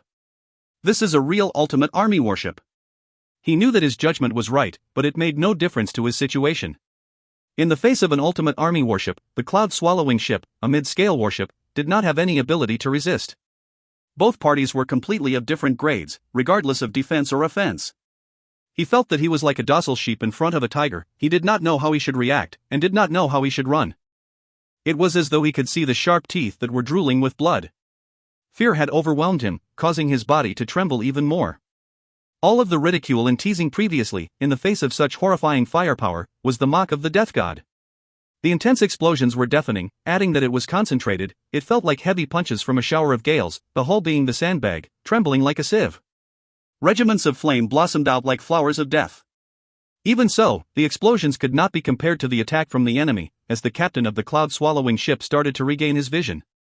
When he saw the scene in front of him that looked as though he had fallen to hell, he was instantly stunned. The cloud-swallowing ship's bow had completely disappeared, and a gale had caused the current to reverse, causing the flames on his back to become more intense, crackling louder and louder as it took in more oxygen. Inside the flames, incessant screaming could be heard, as more and more soldiers on fire jumped down from the warship. The charred wooden planks were covered with blood. The sturdy hull started to reveal looks of cracks, making the entire warship look ghastly. Ahead of him was completely empty. The broken hull and him were bare naked in mid-air. It was just an attack, but the cloud-swallowing ship was instantly cut into two, and completely lost its fighting capabilities. Is this the power of an Ultimate Army Warship? He walked a few steps ahead, to the side of the wooden planks, and gazed out towards the entire battlefield from the hull. What he saw was a thick pillar of light shooting straight into the North Lightship's hull, instantly destroying it. 2 seconds later, dazzling flames blossomed from within the warship. The blue flames burst out from the windows on both sides, and spewed out from the opening of where the light had shot into. The captain of cloud-swallowing warship froze at his position. He knew that the blue flames were terrifying, as it was formed from the explosion of star rocks accumulated inside the warship. Its temperature was extremely high, and no one could withstand the high heat. When such blue flames appeared, it meant that the warship was completely gone, and even more terrifyingly, no one could escape. Alright, the cloud-swallowing warship is no different from the North Light warship. Can I escape? The captain laughed bitterly, his face that was covered with soot revealed despair. Behind the warships, Kai-Si and Gute had pale expressions. They were stunned by what had happened. Ultimate Army Warship. Kai-Si muttered, his voice trembling slightly. The extremely ugly warship was actually a real Ultimate Army Warship. By his side, Gute had his hands hugging his head, almost as if he could not believe his own eyes. But the two huge fireballs in the sky reminded him of what had just happened. Previously, the intensity of attack launched by the garbage warship was definitely that of an Ultimate Army Warship. Gute inhaled in cold breath, his entire body shivered as he suppressed the fear in him. He calmed himself and spoke out, "Seems like we have encountered big trouble." There was a strange and temporary silence inside the warship. All of the ridicule towards the garbage ship had made Kai-Si feel extremely stupid and ashamed. He had never thought that there would be a day where he would turn out to be the dumb one. The intense sense of fear made him acknowledge it even clearer. Suddenly, Gute patted his shoulder, causing him to raise his head while at a loss. Gute spoke out loudly, "Do not falter. No matter how powerful the Ultimate Army Warship is, they only have one ship. We still have a chance." Gute's voice was extremely loud, causing the entire fleet of warships to hear him. Kai-Si jolted. He immediately came back to his senses, and chided himself. What was I doing? How could I have lost my willpower? He looked towards Gute with gratitude, and spoke out loudly as well. That's right, no matter how powerful they are, they only have one warship. We have so many warships, as long as everybody gives it their all, we will definitely win. This caused the eyes of many soldiers to turn bright. They were shocked by the terrifying attack from the ultimate army warship, but the two generals had incited their thirst to win. That's right, although the enemy is strong, but we have the numbers. Upon removing the state of despair, Kaisi's mind started to work extremely quickly. The enemy's attack is very powerful, we should separate our forces, and disperse the enemy's firepower. The enemy warship doesn't have an energy barrier, its defense shouldn't be strong, that will be our opportunity. Many others all nodded their heads. Energy barriers were not like warship weapons that could be installed as and when anyone wanted. To a warship, defense technology was even higher than offense. The energy barrier of a warship was not activated by the crew, but by the hull. Before their eyes, the Honorable Marshal's roar was beyond recognition. It was transformed into complete shambles, the hull was wrecked severely, and its energy barrier was unusable. This was why even after being placed in the warship cemetery for so many years, no one had the intent to take the Honorable Marshal's roar. Once it was refurbished, the original energy barrier would have to be broken, and for the Honorable Marshal's roar, where the hull was one body and could not be changed, thus it held no meaning for it to be refurbished. They had a warship that had no energy barrier. Even if they had 100 ways to construct around the hull, they were unable to form a perfect energy barrier. To any warship, the energy barrier was far more important than the warship weapon. A warship without an energy barrier had a zero chance of surviving, and did not have any practical use. The trash bags hung on the hull of the warship swayed in the air, although no one knew what was inside, but no one felt that the gently swaying items had any defensive capabilities. Once we separate, we will all advance forward at full speed towards the enemy from our respective positions. As long as one warship is able to enter its firing range, they are finished. When he said the last sentence, Kaisi smashed the table with his fist, his face extremely sinister. It was not only him, everyone's faces were covered with killing intent. Gute felt his blood boiling, the fighting intent and roaring. He suddenly raised his arm and shouted, "Kill them all!" Everyone roared out, "Kill them all!" Kaisi's eyes flashed with a cold light. The fight has just begun, but if you find any errors, ads pop up, ads redirect, broken links, non-standard content, etc., please let us know. Report chapter so we can fix it as soon as possible. Chapter 878, The Unprecedented Warship. Chapter 878, The Unprecedented Warship. Translated by Berrybuns. Edited by Tian and DeAndre R.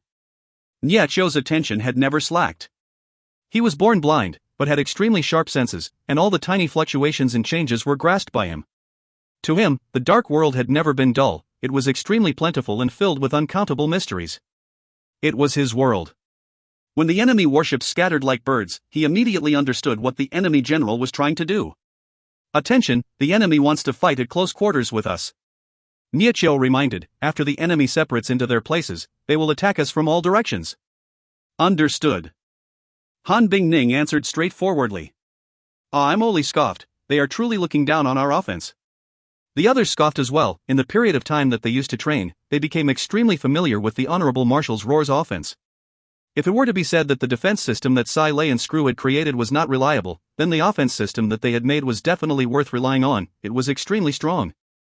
The Shang continent had advanced warship weapons that had been tested, adding the unique metal refined by Three Spirit City, and the Star Treasure's core components used. The warship weapons were at an unprecedented level. Even the local craftsmen of the Sacred Saint Galaxy were in awe and unable to comment on the powerful warship weapons. After going through the baptism and grinding in the Sin domain, the Null Division was a battle-experienced army unit. Although they were anxious due to the brand new way of fighting, but the consecutive 2 volleys of fires had destroyed the 2 enemy ships, quickly allowing them to regain themselves. This was the difference between veterans and recruits. The veterans had strong self-gauging abilities due to their understanding and quality of mental states in battles. Now we will begin to split the targets. Niacho spoke extremely quickly. All the jokes and laughters that had suddenly spread instantly disappeared. The warship became so silent that anyone could hear a pin drop. Niacho did not speak loudly, but his voice could be heard clearly in all corners. Everyone retracted their smiles and became focused and serious, as they remembered their own tasks. Niacho floated in mid-air in a cross-legged position. Both of his hollowed eyes seemed to be able to observe the battlefield from afar. An invisible killing intent started to pervade out from inside the Honorable Marshal's roar, while the temperature started to drop. Han Bingning's face was ice cold while she solely controlled one warship weapon. 36 blue light swords floated around her, like a school of blue fishes. This is the warship weapon Sai Lei had specially designed for her, the Draco Ice Frost Sword. Amoli had an eager appearance, his body leaning forward with his arms drooping down. Although there was nothing in his hands, he looked as if he was holding a big blade. On his back was a red light seal that resembled a bear paw, that was flickering indefinitely. This was also another weapon Sai Lei had created specially for him, the Ursa Major Demonic Slash.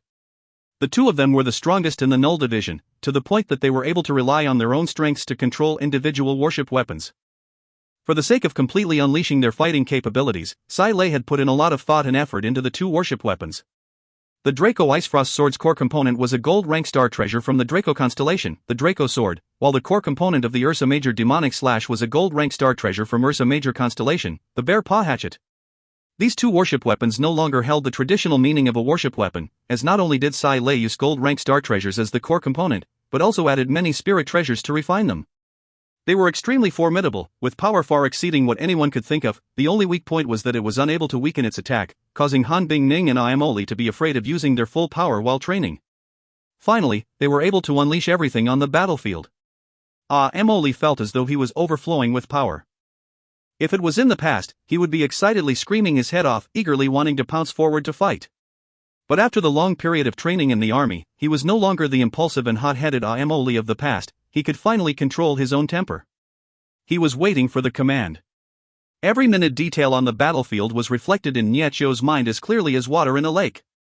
When the first warship entered its firing range, he did not react at all. Only after the fourth warship entered the Honorable Marshal's Roar's firing range did he raise his head, his extremely cold voice resonating out the entire warship with killing intent, as though a lightning bolt had shot through the entire warship. Kill! All of the Null Division members who were accumulating their power and waiting immediately flew into action without hesitation. The first to make his move was Amoli. The red bear paw light seal behind him lit up, and countless of bloody lights started to converge onto his body. The bloody lights were like small red snakes that slithered from his body to his palms.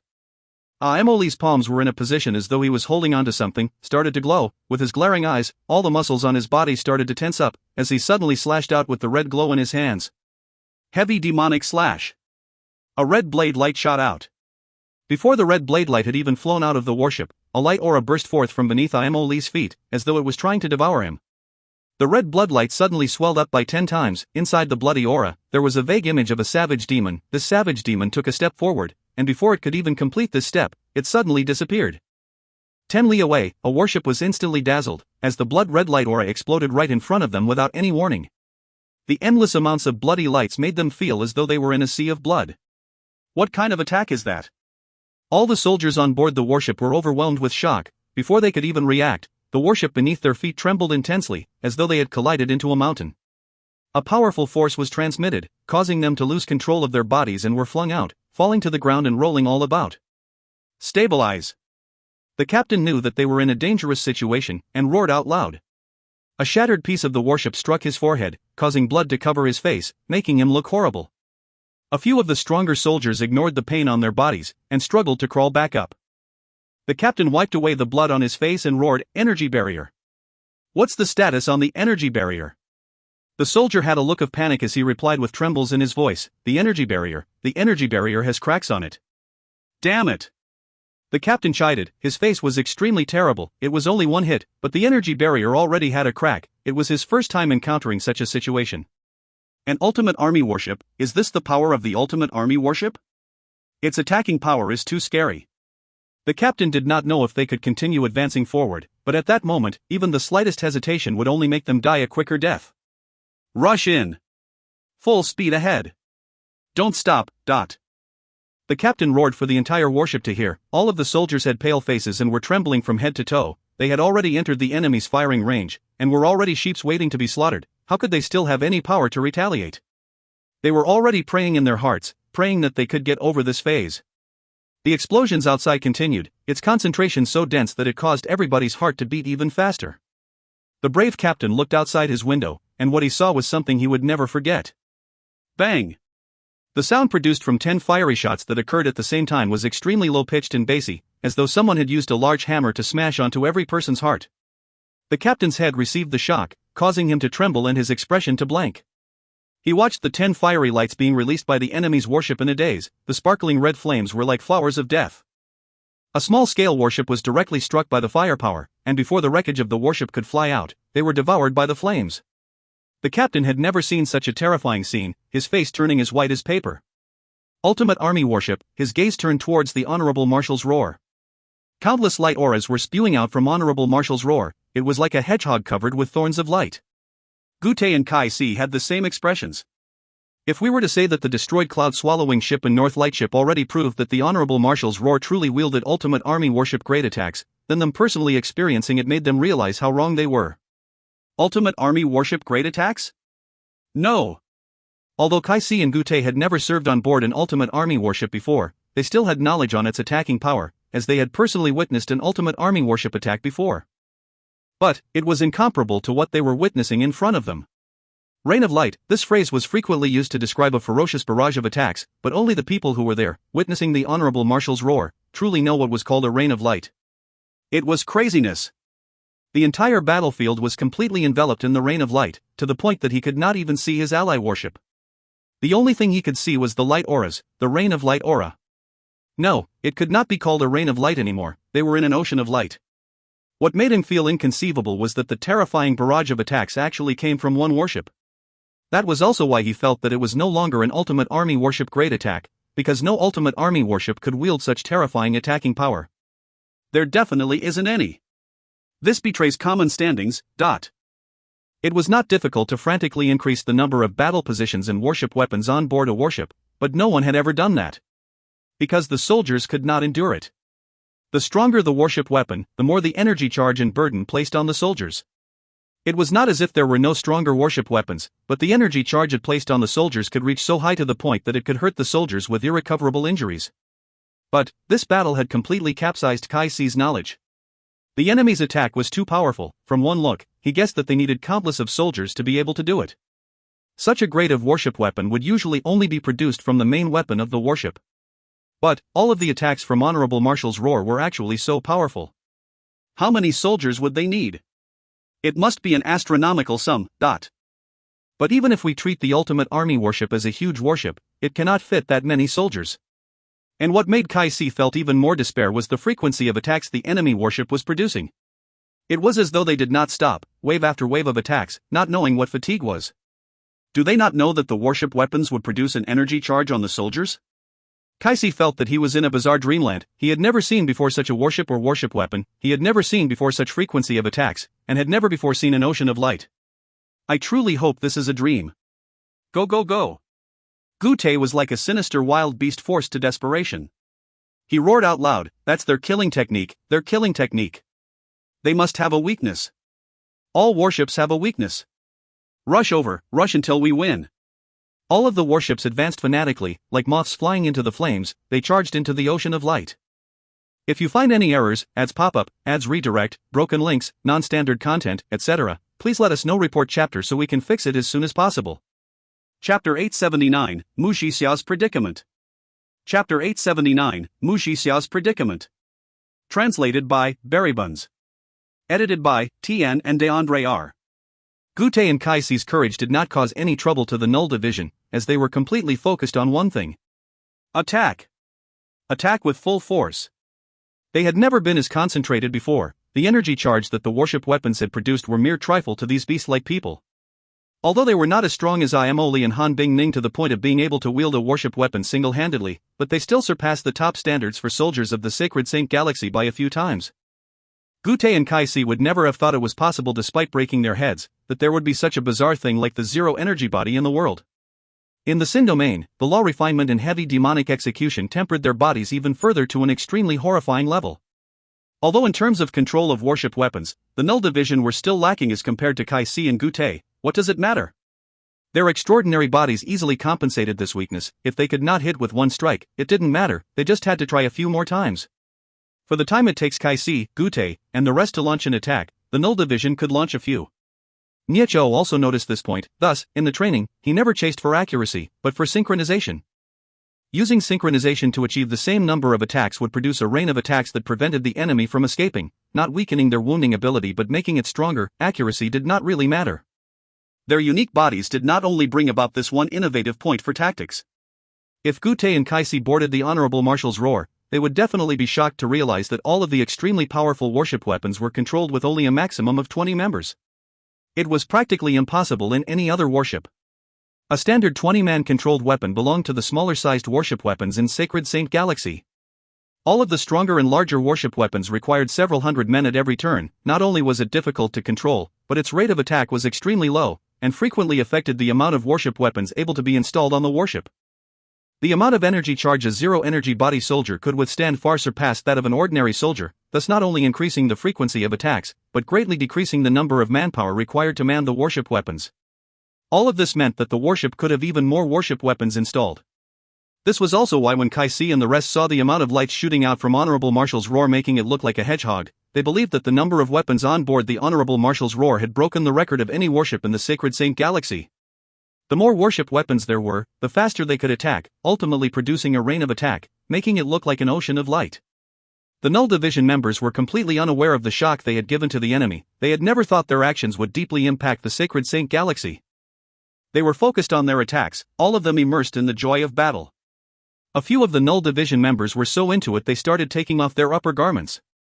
Their faces were filled with excitement, their mouths releasing soundless roars, their strong and robust bodies that resembled bronze figures had perspiration trickling and wriggling down. In time, all of them were emitting steam, their robust bodies had faint white mist all around, making the scene look extremely powerful and beautiful. But no one cared. Fires after fires blossomed in the ocean of light. The rain of sword and blade auras ripped the sky, the intense shrieks of attacks could cause anyone's spirit to escape their bodies. Incessant explosion sounds could be heard from all over the place, like worked-up drum beats in the chaotic battlefield. The energy barriers of Kai-Si and Guti's remaining mid-scale warships could no longer withstand the attacks, and shattered like glass. Kai-Si's pupils dilated. No. Before the shattered aura had dissipated, a screaming sword and blade aura flew in, like a shark that had caught the scent of blood. It pounced straight into the warship. Pa pa pa. The concentrated attack struck, causing debris to fly all over. In the blink of the eye, the warship had become a beehive with many holes all over, miserable screams and blood coming out from these holes. It was a ghastly sight. Bang! A regiment of flames surged out from the warship, and before the flames could extend out, a series of explosions occurred yet again. It was as if the warship was blossoming out with many flowers, death and beauty, always intertwined. The warship had reached its limit, and being unable to bear the damages, it completely crumbled. Bang! An unprecedented dazzling fire regiment devoured the warship. Inside the warship, the soldiers could not even scream and were turned to dust. Inside the ocean of light, regiments of flames appeared everywhere. Only after the last regiment of flames had lit up did the fanatical Null Division members aboard Honorable Marshal's Roar finally stop. They gasped for breath, their perspiration drenching their entire bodies as they looked around at the empty and quiet battlefield. The ocean of light disappeared along with the fleet around them. Everyone was startled, and the gasps in Honorable Marshal's Roar quickly lessened. Did we win? Everyone's faces was covered in disbelief. They stared at the wreckages all around them. On the battlefield, aside from them, no one else survived. All sorts of debris from the warships could be seen. They were all charred black pieces. Not one warship had remained completely intact. One must know, the keel of a mid-scale warship was extremely durable, and in any normal circumstances, was difficult to break. That was how Crane used the wreckage belt to defend against Go Changwendao's large army for so long. But before their eyes, everything was in pieces. Oliver's army and the entire fleet of warships were destroyed by them. Everyone was shocked by Honorable Marshal's Roar's destructive ability, including the Null Division members who were dumbstruck by their own power. They did not doubt that the ultimate victory would still be theirs, but they had obtained it so easily that they were surprised. Even Niechio, who was always calm, was dumbstruck. No matter how well the training was conducted, Niechio never cared about that. He knew that training was training and real battle was another story. No matter how perfect one could be in training, it was a completely different thing in a real battle. In training, he was extremely satisfied with the Honorable Marshal's Roar's attacks, but he never expected it to be so apparent and effective in a real battle. The ability of the zero-energy bodies displayed on board a warship far exceeded that of his expectations. The Honorable Marshal's Roar's attacks far exceeded that of his expectations. Niechio calmly and patiently suppressed his joy and fell into deep thought. The victory brought about a huge advantage to the entire situation. Although he did not know how the battle in the desolate continent was doing, but they had already obtained victory, and as long as they guarded the star door, they could easily cut off Colin's retreat path. One could imagine the shock it would bring to Temple. Niechio was extremely excited to know how would Temple react upon finding out that there was such a powerful warship. He had to once again re-evaluate the Null Division's strength, as the level of strength that they had could be used in better ways. He did not move to the Sacred Saint Galaxy for a tour. On a mountain peak in the savage continent. The air was extremely thin and cold, but Mu Jixia remained aloof. He was like a statue, staring out into the distance without moving an inch. In the distance, there was a large army moving. Even though they were very far apart, Mu Jixia could still feel the terrifying scale of the large army. The densely packed troops were endless without limits. Mu Jixia had maintained his position for exactly half an hour.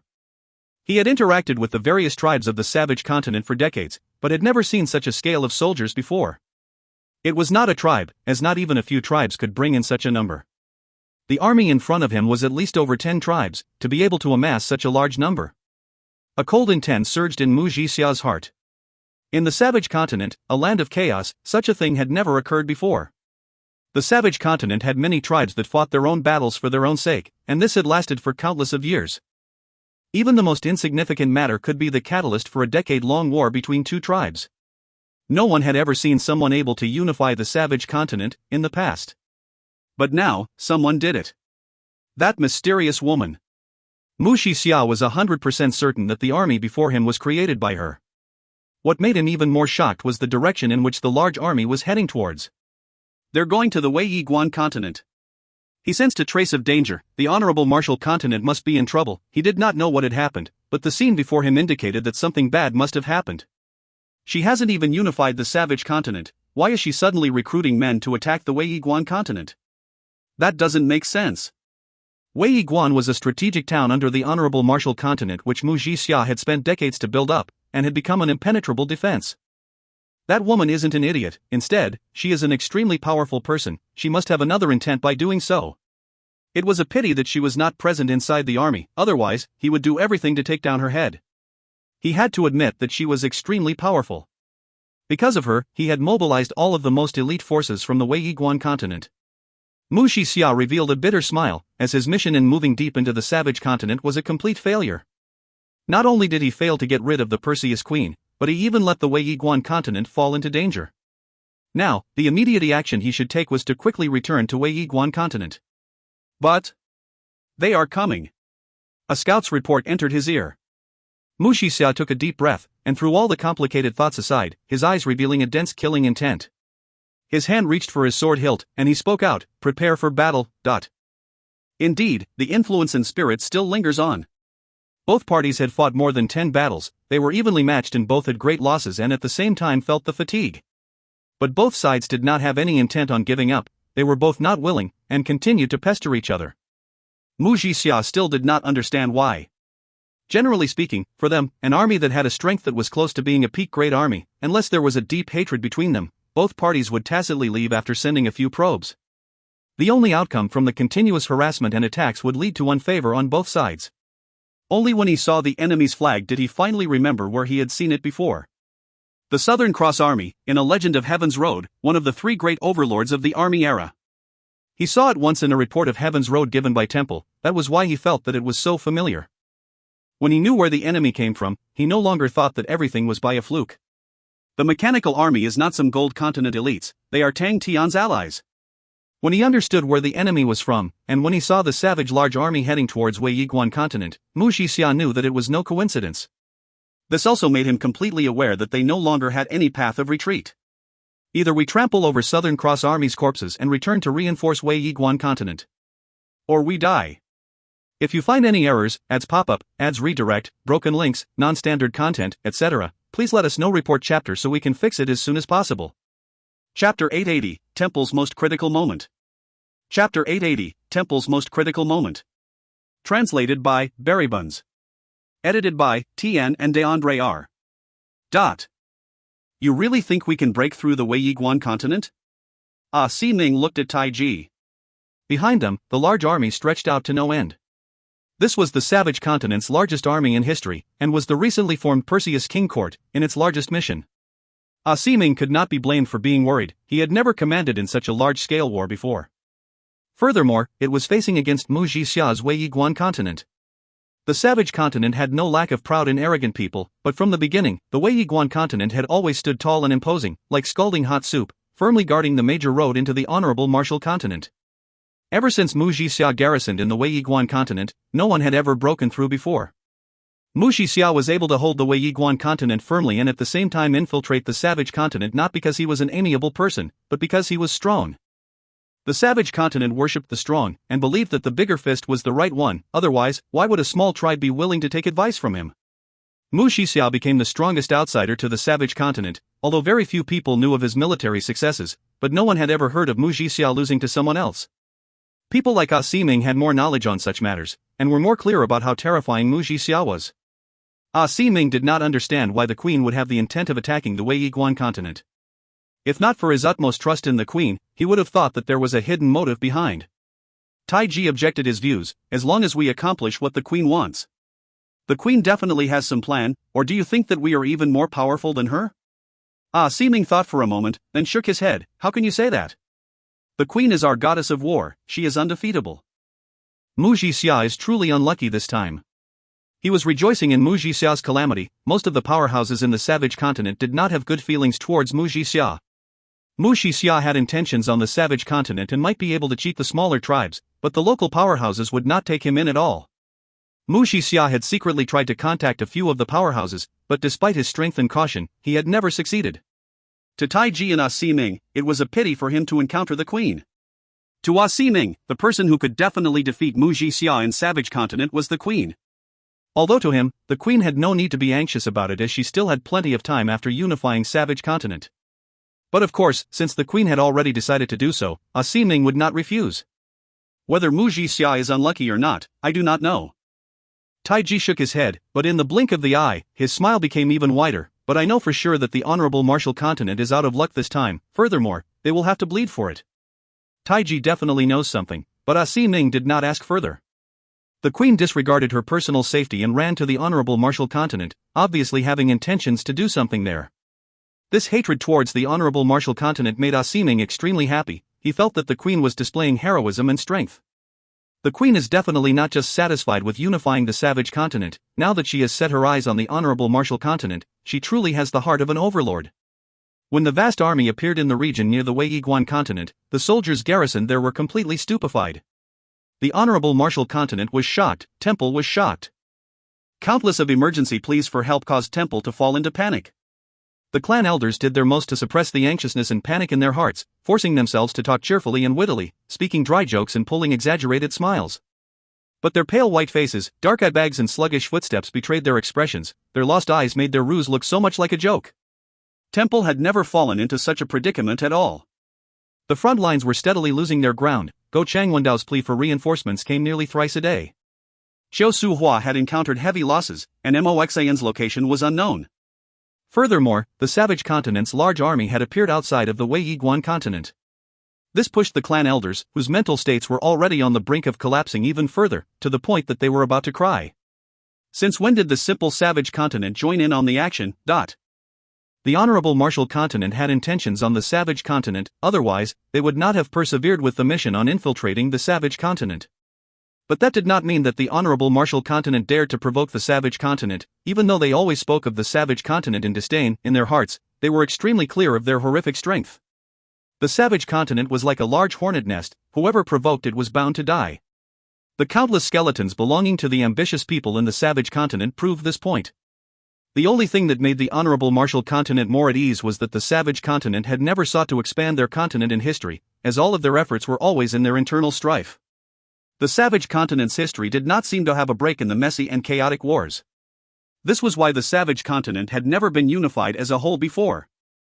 But, the savage continent that never took the initiative to expand, actually had a massive-scale army that appeared outside of the Wei Yiguan continent. Many of the clan elders could not help but recall a portion of report that Mu Shixia had sent previously, with regards to a lady, a goddess of war. Mu Shixia had claimed that she had built up the Perseus King Court, and was probably able to unify savage continent. At that time, all of them snorted their noses upon reading the report. Unifying the savage continent? This has never been done for over 10,000 years, and a woman actually did it? What joke is he playing at? If the report was not sent by Mu Shixia, who held an esteemed position, the clan elders would have already ordered for a punishment. Suddenly, when many of the clan elders remembered this report, a cold chill formed in their hearts. Could it be that the report was real? Everyone started to worry. In the few decades of infiltration, the Honorable Martial Continent had a deeper understanding towards the Savage Continent than in the past. The reason why the Savage Continent never posed a threat to the Honorable Martial Continent was because they lacked a leader. The group of savages only lacked a leader. To the Honorable Martial Continent, if they were to have a leader, it would be a nightmare. And finally, the nightmare was being realized right in front of their eyes. Where is Master Muji Xia? Why hasn't anyone received news from Master Muji Xia? One of the clan elder asked. His question aroused the attention of the other clan elders. All of their eyes settled on Sacred Son Charles. That's right, in such a critical situation with a large army posing a threat, Temple actually did not receive a word from Master Muji Xia. In such a dangerous time, only a great general like Muji Xia could give them security. Charles' face was extremely ugly. He forced out a smile. Master Muji Xia has not returned. The clan elders flew into an uproar. All of them had faces of disbelief. They all thought that they had misheard. With the threat of an enemy army, the great general that was supposed to defend them was not present. That was why the clan elders were reacting in such a way. Muji Xia had a high prestige, his accomplishments were known amongst all of them, and his decades of cautious and conscientious hard work made him a model among many generals in the Honorable Martial Continent. How could negligence ever be linked to him? Instead, Charles was the only calm one. As he smiled, he is now in the Savage Continent with the mission to kill the Perseus Queen. We must have confidence in him. Instantly, all of the clan elders revealed looks of enlightenment. So that's why, how can Master Muji Xia ever neglect his work? All of the worries amongst the clan elders were eased. As for the clan elders who had previously seen the report, they were praising him. As expected of Master Muji Xia, he is able to see the most important of details. They had all forgotten about the time when they had snorted at the report given by him. The atmosphere immediately eased up. They believed that with Muji Xia handling the situation, there was nothing to be afraid of. No one doubted that Muji Xia would fail. I am the same with everyone here. All of us have confidence in Master Muji Xia. But, I have a piece of bad news to inform everyone. Charles' expression turned serious, where the clan elder standing closest to him noticed him clenching his fists tightly to the point that his nails were white. The clan elders quietened down, all of them looking at Sacred Son Charles in surprise. To their impression, Sacred Son Charles had always been elegant and graceful, and never ruffled. They had never seen him so serious and anxious. Everyone started to have a bad premonition in their minds. We have just received news. Charles spoke softly, with a trace of sadness and panic as he looked at everyone. They were in dead silence. The bad feeling in the clan elders' hearts grew stronger and stronger. The relaxed atmosphere a moment ago had become tensed again. Colin died in battle. His entire army was annihilated. Colin's army encountered an enemy ambush, the fleet. Colin stopped. He took a deep breath, as though he was trying to gather up some courage. The entire army was destroyed. Dead silence, as though there was no living person around. The clan elders were stunned. They held onto their heads. The expressions on their faces remained frozen. Their eyes were wide opened, like fish who accidentally swam out of water. For 10 full seconds, the entire place did not make a sound. It is unfortunate. This was the latest news we received. Charles' face was pale white. The enemy refurbished the Honorable Marshal's roar and created an ultimate army warship which is extremely powerful. That was how Oliver's fleet was defeated. As for Colin's army, we have no concrete details as of yet. The enemy cut off the star door between the Desolate Continent and the Whitefields Continent, so no one from Colin's army have made it out.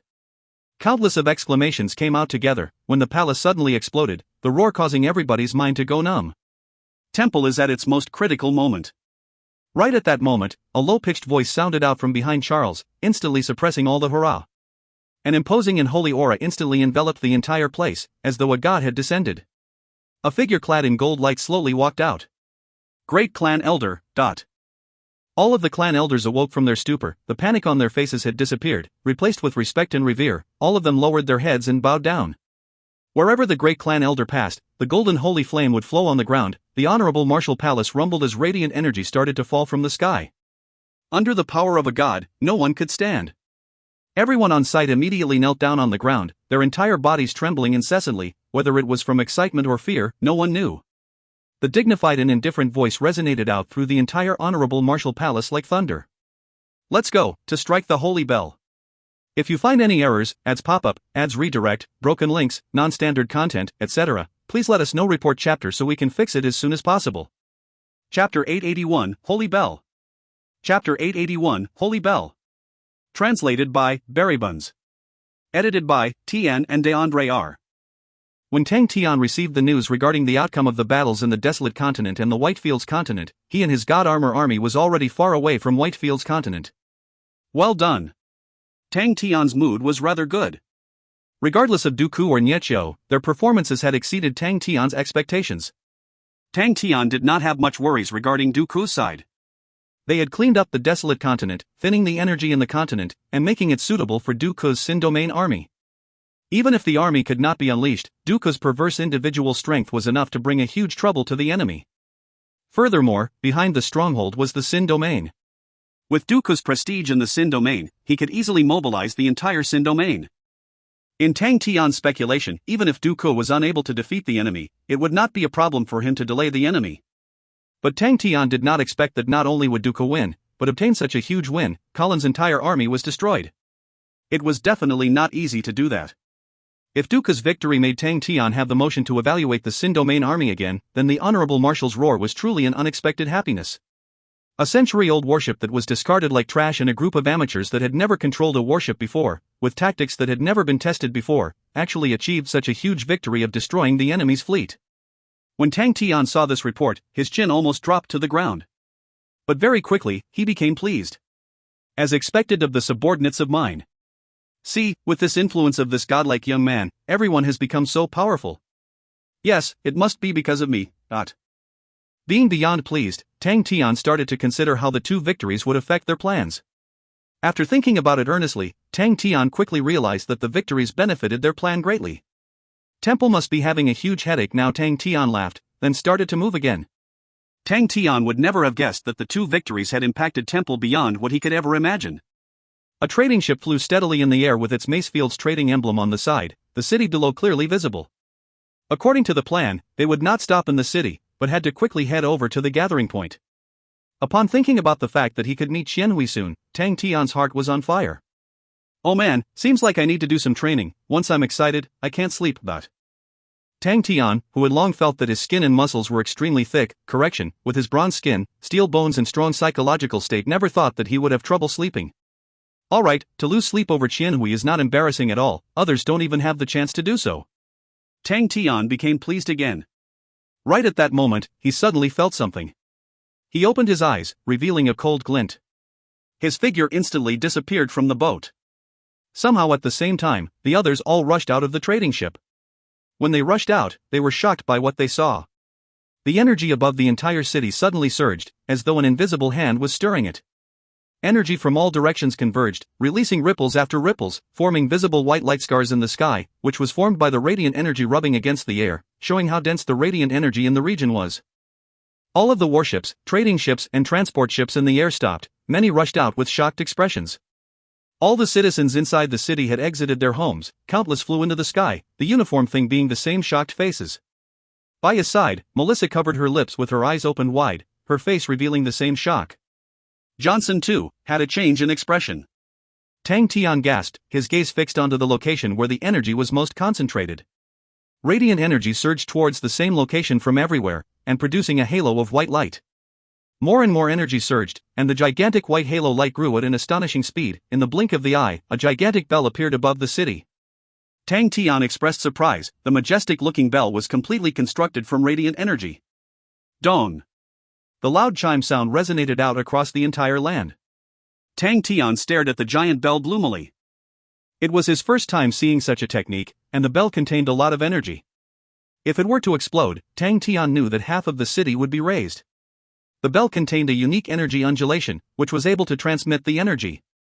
But what made Tang Tian interested was that when the bell unleashed the chime sound, the shockwave could continuously absorb energy around, continuously strengthening itself. Tang Tian immediately understood what it was for. It was an alarm technique. Not only could the bell sound keep on spreading, but it would become stronger, which meant that the bell could effortlessly alarm the entire continent. It was an extremely interesting and useful technique. Seeing that it was not for an attack, Tang Tian relaxed. After the bell sounded out for 3 times, the giant bell disappeared, transforming into countless light dots that dissipated with the wind, falling from the sky like snow. The people who were floating in the air all looked serious and worried. Beneath them, the city had become rowdy, countless of figures were soaring into the sky, forming many arcs as everyone flew into different directions. What's happening? Tang Tian asked. Melissa's face turned white, as though she had lost some of her spirit. That was the holy bell. Holy bell? Yes, master. Johnson carried out. His mental state was better than Melissa, and explained, the holy bell is only rung when temple is at its most critical period and in danger. When the holy bell is rung, all families are required to bring their local elites and head to temple, to protect them. In the Honorable Marshal Continent's early days, Temple had signed a pact with the various families. At that time, Temple was not as strong as it is today, and it required the support of many families. After that, Temple became stronger and stronger, thus they did not ring the bell. I never thought that Temple would actually use the holy bell again. Seems like Temple is being forced into a corner. Johnson's words was filled with emotions. In his eyes, Temple was an extremely powerful being with unfathomable power and strong foundation. Who would have known that Temple would actually sound the holy bell once more? Tang Tian looked pensive. Out of all of them, only he knew Temple's terrible situation. He, Chen Hui and Uncle Bing had discussed many times about how they had managed to stretch Temple's forces thin. But they only thought that Temple would recruit more manpower to build armies, and never expected Temple to use a holy bell. To Tang Tian, the holy bell was almost similar to their trump card. Tang Tian could not help but praise them in his heart. Seems like Temple has capable people. Instead of building new armies, they have come up with many countermeasures. Who would have thought that even before Tang Tian could fully expand on the plan, the enemy would have sensed danger and made use of the holy bell? Truly decisive. Melissa regained her composure and looked at Tang Tian. Johnson was the head of her protection, and naturally had more knowledge in terms of battles, but his train of thoughts were much simpler. On the other hand, Melissa was more profound, and suspected that Temple's ringing of the holy bell had to do with Tang Tian. A trace of fear swept past her heart. The respect she had for Tang Tian grew even more, but very quickly, she became more excited. The current Macefields trading was already bound together with Tang Tian, and they shared a common goal. Ignoring Macefields' trading relative strength, even the Western traders, the supposedly strongest trading organization, had to listen to Temple's back-in call. The Western traders was completely destroyed, and even implicated those around it. This had greatly affected Melissa. Temple would never listen to any excuse or reason. As long as there was any bit of connection, there could only be one ending for them. It was too late for Macefields trading to separate themselves from Tang Tian. They could only continue walking into the darkness, and naturally, Melissa hoped for Tang Tian to become stronger. She chuckled. Seems like Temple has encountered huge trouble. If it is not an emergency, Temple will definitely not sound the holy bell, as it is not that easily activated. Hearing that, Tang Tian became curious. Why is that? Melissa was from an aristocratic family, and naturally knew more than others, thus started to explain. In that year, inside the pact between Temple and the various families, it was stated that upon Temple's activation of the holy bell, the various families must aid them. But it also states that upon being rung, if the various families are to help, all the spoils of wars would be given to the respective families, and Temple cannot get a share of it. For this, Temple had to sacrifice greatly. Temple has taken the Shang continent, and obtained the pathway to Heaven's Road. If they did not ring the holy bell, this pathway would completely belong to Temple, and Temple did not need to share it with other families. But, now that Temple has rung the holy bell, that pathway doesn't belong to Temple anymore, but will belong to the various families. Tang Tian was surprised. How can Temple give up on the Shang continent? Melissa did not reply, but spoke to herself in her mind. That will depend on what you're going to do to Temple. The way I see it, Temple was forced to ring the holy bell. Tang Tian did not believe that Temple would just give up on the Shang continent, but he could not understand the ulterior motive behind it. Being unable to think about it, Tang Tian stopped.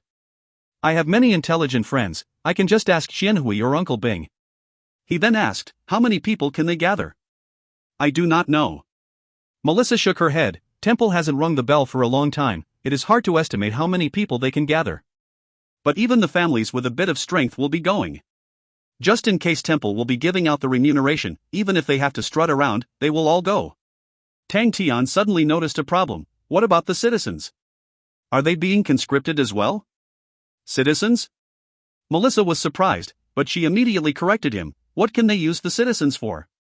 The wealth and power belongs to the large families, they are the true foundation of Temple's unification. All of those useless citizens hold no value, Temple will not care if they live or die. Tang Tian did not approve of Melissa's viewpoint. His major Ursa constellation did not have any big families. But Temple's way of doing things made Tang Tian heave a sigh of relief instead. But, he did not linger on this question further, but asked, is Macefields trading inside the conscription? Melissa hesitated for a moment, then nodded, yes. Tang Tian's eyes lit up. If you find any errors, ads pop up, ads redirect, broken links, non-standard content, etc., please let us know report chapter so we can fix it as soon as possible. Chapter 882, A Serious Problem. Chapter 882, A Serious Problem. Translated by Berrybuns. Edited by Tian and DeAndre. The atmosphere in the Honorable Marshall Continent became tense, the number of warships in the sky increased, all of the warships with all sorts of insignias opened Tang Tian's eyes. Even the trading ships and transport ships were filled with people, every single one of them had ominous glints in their eyes. From one look, he knew that they were all powerful people. The situation is very dire. Colin's army was destroyed and we are no longer able to stop the Sin Domain's revival. They have a deep hatred against Temple that runs deep in their blood that is irreconcilable. The advance to the Southern Alliance is not going well. It is said that Go Chang Wendao's plea for reinforcements have piled up many problems on their tables.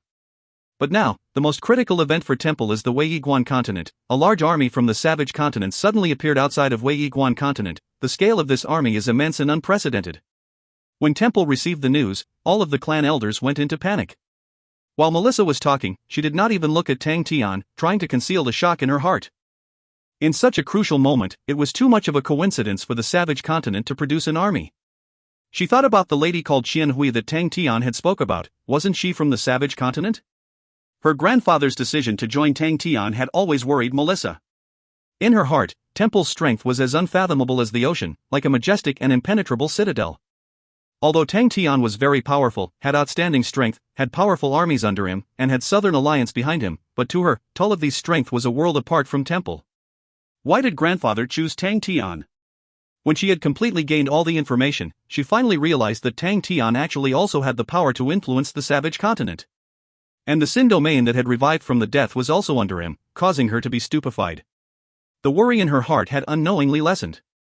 A man holding the status of the Southern Alliance leader was nothing against Temple. But by adding the Savage continent and Sin Domain into the equation, even Melissa had to admit that Tang Tian had the qualifications to fight with Temple. When the holy bell was rung, she had inwardly guessed that most likely Tang Tian was the one who forced Temple to a corner, but she realized that she was still underestimating Tang Tian. Forced to a corner? It is simply forcing Temple to the doorsteps of death. No wonder Temple wants to ring the holy bell. Even Temple could not resist a three-pronged attack. Regardless of whether it was the Sin Domain or the Savage continent, all of them had the intent to place a knife at Temple's throat. The holy bell was personally rung by the great clan elder himself. Because the situation has turned for the worse, the great clan elder cannot continue being in closed-doors cultivation, and thus came out to take command. Melissa said, all of the aristocratic families in the Honorable Marshall Continent have been mobilized, and the Honorable Marshall Continent have begun to shift into a war state. All the goods on the market will inflate by more than 5 times its original price. Tang Tian was rather excited. Sounds like it's going to be rowdy. Extremely. Melissa then called for the guards to bring in a chest. Inside the chest were many neatly placed metal masks, and she threw one over to Tang Tian. Tang Tian casually waved his hand and caught the mask. It was a simple-looking mask without many designs. It was made from a piece of iron, with its grayish luster only revealing the user's eyes. Everyone will have one. Melissa got everyone to take a mask, then continued to explain, Temple is now extremely anxious, so we need to be careful. Do not look down on Temple's intelligence gathering, it was just that they did not attach importance to all of you previously. Once they deem you as important, all information about you will quickly reach their hands. Temple will not check every family's army, but we cannot reveal anything. For example, Ji-Zhe, your bewitching blade is too distinct, you need to keep it. Ji-Zhe nodded his head and kept the bewitching blade. He knew that his bewitching blade was too eye-catching. Your identities now will be the Macefield Trading's internal bodyguards called the Iron Mask Army. Melissa said, rest easy, every trading organization has an Iron Mask Army who seldom reveal themselves, so there is no need of being revealed. As long as no one reveals themselves, it should be rather safe, but be careful of the other armies. Be careful of the armies? Tang Tian was surprised. Will they find trouble with us? Melissa revealed a bitter smile. It is easy for something to happen with so many armies gathering. Furthermore, all the various families fight openly and maneuver covertly, so who will reveal their cards? Now they have an opportunity and it is normal for them to probe. But there is no need to worry, winning or losing doesn't matter. More importantly, do not let your emotions cloud your judgment. Absolutely do not use the tactics that all of you frequently use, it will easily lead to suspicion. At that time, we will truly be in trouble. Tang Tian hit his own chest and spoke with confidence. Relax, we will definitely not lose, and definitely not let you lose face. Melissa almost blurted out, it's okay, just let me lose face. What she was most worried about was that Tang Tian and his group would not hold back and massacre the enemy's army. That would truly be trouble. Suddenly, Melissa had an extremely strong feeling that the journey would definitely not be smooth. But she was helpless against it. Tang Tian and Qian Hui's meeting location was in the same continent. The same continent was the Honorable Martial Continent's capital city, and because of Temple's existence, it was hailed as the same continent, whereby Temple's most divine place, the Honorable Martial Palace, was situated. The same continent was in the center region of the Honorable Martial Continent, and was the most flourishing continent of the Honorable Martial Continent. As long as a trading organization was large enough, or families that had a certain prestige, would have a place in same continent. Tang Tian suddenly thought of a problem. Wait a minute, are all of these armies going to same continent? Yes, they are. Melissa nodded. The palace is in same continent, and only same continent can hold so many armies. Tang Tian was dumbstruck and stupefied. Melissa was shocked from Tang Tian's expression, and asked weakly, "Is there something wrong?" Tang Tian was crying without tears. He finally had the feeling of picking up a rock to smash his own feet. According to their plan, with Honorable Martial Continent enveloped in the flames of war, Temple's military strength would be stretched tight, and should be terribly busy trying to mobilize manpower in the various battlefields. With that, Temple would become empty, allowing Tang Tian to gain the opportunity to strike at them. There was no problem with the plan, but no one had expected that the great clan elder would actually ring the holy bell. Armies from the various families would all gather at same continent. Tang Tian and them had thought of all sorts of plans against the empty same continent, but instead, the manpower in same continent would quickly become robust. Wouldn't that mean the plan has gone bust? Seems like it has. Tang Tian finally reacted. Why am I reacting so slowly now? Alright, it seems to be more normal like this. Obviously, Tang Tian decided to throw the problem to the back of his mind. Anyway, I will be meeting Qian Hui soon, I can leave it to her. I'll do just that. After thinking about it, Tang Tian started to consider Melissa's words. She's right. If we were to engage in conflict, our identities will be exposed and we will just be waiting for a beating. Although Tang Tian was extremely confident of his own strength, he was not foolish. He knew that ganging up and beating on others was a satisfying feeling, but he did not want to experience being the one being ganged up on. I can't look terrible when meeting Qian Hui. That was actually the first thought that Tang Tian had. But he immediately felt that it was right to think so. I haven't met Qian Hui for so many years, I can't let her see me being ganged up and beaten up. That'll be too embarrassing. Tang Tian felt that it was even worse than dying, and could not accept that. Furthermore, it is the time to reunite with Qian Hui. How can I waste it on fighting others? At the very least, we can fight after enjoying the passion of reuniting. Wait a minute. Tang Tian's face changed. He thought of another extremely important question. At that time, how will Qian Hui and I be intimate? Why's my heart beating so fast? Why are my palms perspiring? Shit. I can't think of an answer. Why can't I think of an answer? Damn it. I'm so nervous. What am I supposed to do? When Melissa saw Tang Tian going into deep thoughts behind the mask, she finally heaved a sigh of relief. Seems like he finally recognizes the severity of the problem. He knows the consequences if they are to reveal their identities. Since that's the case, he will definitely treat it seriously. As long as Tang Tian treated the matter seriously, Melissa believed that there would not be any problems, for she knew how terrifyingly powerful he was. Right at that moment, Johnson noticed a situation behind them. A warship was speeding towards them. The other party was moving extremely fast, evidently rushing straight for them. Johnson's eyes were stronger and could see further. Upon seeing the insignia on the other party's warship, his face changed. Young miss, that's Elizabeth Trading's matchless ship. Melissa's face instantly darkened. By her side, all of the other members of Macefield Tradings revealed looks of resentment. Elizabeth Tradings was the Macefield Tradings rival. Both parties were like fire and water. For many years, Elizabeth Tradings had suppressed Macefield Tradings. They suppressed the Macefield Tradings in all sorts of aspects, causing the Macefield Tradings to decline day by day. Aside from their own airship, the Elizabeth Tradings shadow could be seen everywhere else. Every member that had remained in Macefield Tradings knew that Elizabeth Tradings had the ambition of taking over Macefield Tradings. The distance between both parties closed in, as the matchless ship's astonishing body grew larger and larger, causing Melissa's face to turn green. The matchless ship was Elizabeth Trading's strongest warship, and was a gold-grade warship. Temple was not strict in controlling armies, and every family and business entities were allowed to build their own armies. But with regards to warships, especially for gold-grade warships that were extremely powerful, there was a strict and stringent control. Only prestigious houses recognized by Temple had the qualifications to own a gold-grade warship. For those who did not have the acknowledge from Temple, regardless if they bought or built a gold-grade warship, they would be punished. Melissa stared at the incoming matchless ship with dispirit. In the past, the Macefield Tradings also had a gold-grade warship. It was only after the business suffered from trouble that they had no choice but to gift the Gold Grace warship away. That was Melissa's most painful memory. It was also on that day that her kind grandfather seemed to aged over a decade in a night. Melissa knew that the disaster that struck Macefield Tradings had something to do with Elizabeth Tradings. Damn it!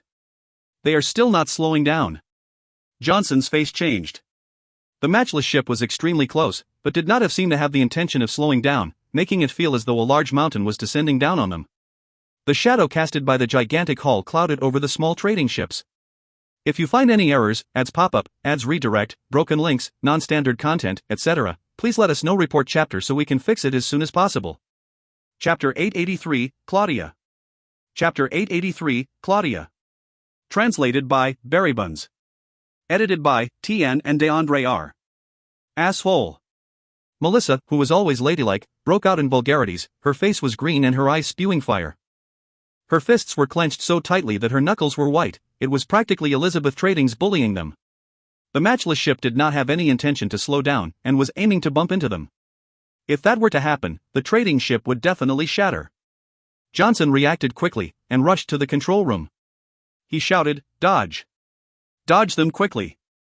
The captain of the trading ship was experienced. He had already saw the matchless ship from afar, and with a bad premonition, he was already on standby. Upon knowing that the other party had the intention of colliding into them, he immediately made the prompt decision to turn the rudder all the way. The ship released a tooth-aching sound, and the moving trading ship did a complete turn. The trading ship moved just in time for the matchless ship to scrape past, but in that movement, the trading ship was like a tree leaf being blown by the wind, and was pushed 30 m away by the waveform from the high-speed matchless ship. Ha ha ha, isn't that young Miss Melissa? A high-pitched voice filled with ridicule and brashness came out from above everyone. A beautiful young lady stood at the side of matchless ship, her bright red long skirt swaying with the wind. Melissa gritted her teeth. "Claudia." Claudia looked down from her high position, her black hair being blown by the wind, yet she was not affected by it. She continued speaking with her mocking tone. "Since when did our young Miss Melissa actually fall to the point of being a stray dog? It's truly surprising. What a dilapidated boat, how can it match our noble young Miss Melissa? What about it? Have you thought about the Macefield Trading's terrible predicament? Our matchless ship can bring young Miss Melissa on around for free. This is a gold-grade warship, our adorable Melissa. You should have long forgotten the feeling of being on one, right? Ha ha ha." Claudia had a pair of red and sparkling pupils, her charming bearing was like a spring lake, her exquisite and refined features did not have any flaws, her moist and red lips were extremely alluring, the smile that it gave off contained an unspeakable evil and ridicule. Regardless of how one looked at her, Claudia was a beauty. Gizeh could not help but whistle. It was hard to find such a beauty in Sin Domain. Oh whoa, what a beautiful chick. Truly a hussy worthy of being flirtatious. Oh my god, is she enticing me with those eyes of hers? I can't take it anymore. The God Armor Army's members started to discuss fervently. In truth, Melissa was also a great beauty, but she was too pure. Claudia, who was blazing, made these wild men even more excited. Listening to them discussing amongst themselves woefully and praising Claudia, Melissa's face became as black as a pot. But she did not say anything, as they were a group of beasts, murderers, killing machines, arrogant and proud creatures that were extremely dangerous. Anyone who dared to do anything to them or provoke them would have to engage in a battle of life and death. There were no rules in their eyes, no taboo, no fear. They only had Tang Tian in their eyes. Only Tang Tian could order them, even when they were chided or scolded, they did not care. Melissa was almost killed by them the last time she was not respectful towards Tang Tian. It was a frightening experience, and had left a deep impression in her. Even when these despicable people were willfully praising Claudia without any fear, Melissa could only suppress the anger in her heart. Claudia knew Melissa extremely well, and immediately noticed Melissa's reluctance in tolerating. But in her eyes, she read it differently. She suddenly revealed a smile and spoke to Gizeh. "Are you guys the Iron Mask Army?" Compared to her previous ridiculing tone, her current voice was soft and sweet, with an indescribable lure, like a little claw clawing at everybody's hearts. Gizeh looked at Tang Tian, who was unmoved, as though he was not aware of the commotion. Gizeh had some understanding towards Tang Tian, and was long used to Tang Tian completely entranced and disregarding the situation around him. But his heart was filled with reverence, as expected of Master, a man focused in his own goals. Only such a person will not be affected by things around him, and only then can someone accomplish big things. But only Master can take on the task of saving the world. Then, leave the task of taking liberties of a lady to us vulgar and mediocre men. Gizeh stood forward bashfully, and coughed. "That's right, we are the outstanding and strong Iron Mask Army. He had not forgotten their disguise. All of the members around him started to raise their heads and puff up their chests, assuming proud stances. Melissa's face became darker and darker. She was close to the point of exploding. She had never expected that they were unable to resist beauties. Seeing how they were so easily hoodwinked by Claudia, and knowing that Claudia was intentionally doing it made her extremely upset. Truly a group of idiots. Melissa was so furious that her entire body was trembling, but she did not say anything. She did not dare to, because she knew how terrifying they were, with their extreme temperaments, their cold-bloodedness and how they saw human life as mere grass.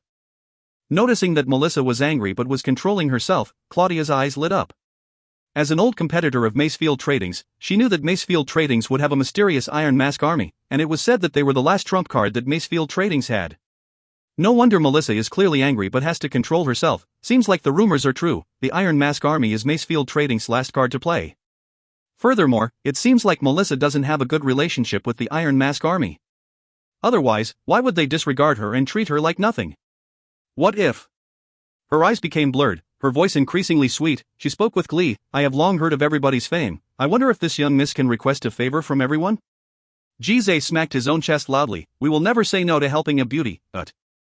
Melissa was no longer furious. She watched on coldly by the side. Truly, the behavior of a group mimics that of their leader. Jize's actions are identical to Tang Tian's. If it was in the past, she would be extremely pissed off, but to the current her who had her eyes opened, she was no longer the Melissa with the spoilt girl temper. She was extremely familiar with Claudia as to how Claudia was familiar with her, and she had guessed Claudia's intent. She sneered in her heart, for she knew that there was a show to watch. Claudia then spoke out with a pitiful tone. Recently, the roads have been unsafe, with the few fights that have already broken out. Although I have a warship, but in truth, I do not have many bodyguards, and am unable to rest well at night. I wonder if I am able to travel with all of you. For the request of feeling at ease. Travel together? Hearing that, Jize felt that it was not much of a trouble, and immediately replied, no problem, but... Claudia was elated. That's great. With everybody around, I can finally have a good rest. The matchless ship is spacious and steady. Why not everyone come up to chat? That way, I can be closer to everyone. Her last sentence was spoken extremely seductively. Claudia fluttered her eyelashes, her features mixed with an indescribable charm. She was inwardly elated. As long as the Iron Mask army boarded the matchless ship, they would completely break off their relation with Melissa, and she would have the chance to recruit the elite force. Go up to the matchless ship? Jize was startled. He shook his head. Not going. Claudia's expression froze, followed with a change in expression, a mix of fear and grief. If all of you are not on board, what if someone sneaks into my room? Jize spoke as a matter of factly. You can come on our boat. Claudia's expression completely froze. Witnessing the entire scene, Melissa could no longer hold back and choked in laughter. Seeing Jize looking in her direction, she resisted the urge to laugh. I definitely welcome young Miss Claudia on board. Our boat is still much safer. With them around, Claudia, you can definitely rest easy. If required, I can even give my room to you, young Miss Claudia. Melissa was twitching with laughter in her heart. I am complaining of an injustice for everybody. Claudia reacted quickly, and changed to a confused look. With everybody's status and strength, this trading boat is extremely unpresentable. Even if it isn't a gold-grade warship, it should at the very least be a peak silver-grade warship. Or is this how Macefield Tradings treat all of you? I am unable to tolerate the cold shoulder treatment they have given to you. Let us use the day to persuade young Miss Melissa. If everyone is willing to join my organization, I am willing to double the treatment that Macefield Tradings is giving you. I believe that everyone's strength deserves such a treatment. This way, I can consult all of you daily. Consider it the selfish thoughts of a young lady. You wish to recruit us? With a mask covering his face, no one could make out if Jize's voice was happy or angry. It is not about recruiting, it is just uncovering pearls from the earth. Claudia smiled charmingly. I never would have thought. Jize's voice was monotonous. Claudia was startled, then continued with her charms. I just want to provide a treatment worthy of your strengths. My organization seeks for worth and just, and on this aspect, there is a clear distinction between us and other declining organizations. She was inwardly pleased. Even if she could not instigate the Iron Mask army, she could at the very least cause even more friction between them and Macefield Tradings. She enjoyed the thrill of stirring troubles with just words. No, Jize shook his head, his tone still indifferent. I was just surprised. Surprised about what? Claudia asked with caution. Surprised that someone dares to try and recruit us. His indifferent tone was suddenly filled with killing intent, as though the sunny day was suddenly covered with dark clouds and strong winds, causing lightning and thunder to boom. Claudia watched on in shock as the masked men all stood up one after another, staring at her with unkind expressions, killing intent soaring. She was suddenly perspiring for reasons she did not know why. Jizai's hand was already touching the blade hilt at his waist. He suddenly remembered that Melissa had said that his bewitching blade was too striking, and thus released his hold. Coincidentally, he saw Claudia's look of surprise, and laughed. "You shouldn't have violated this taboo." His eyes was filled with sympathy, disdain, and loath while his tone of speech was indifferent. He was clearly standing below, but it felt as if he was looking down on her. "In this world, there is only one person that has the qualifications of recruiting us. If you find any errors, ads pop up, ads redirect, broken links, non-standard content, etc., please let us know. Report chapter so we can fix it as soon as possible." Chapter 884, The Performance of His Life. Chapter 884, The Performance of His Life. Translated by Berrybuns. Edited by Tian and DeAndre R. For a genius like Jizai, he had always looked down on people with wild arrogance. To them, their goal in life was always to be the number one under the heavens. Even if they could not be the number one, then their future goals would still to be number one. It was the same even for Dooku, the strongest of Sin Domain. Jizai could admit that Dooku was stronger than him, but definitely did not assume that he would always be weaker than Dooku, or even be recruited by Dooku. Become someone else's subordinate? What kind of joke is that? Jizai did not think that it was an honor, but felt that it was a humiliation to himself. Yes, humiliation. In his eyes, the only one in the world who had the qualifications of recruiting him was Tang Tian.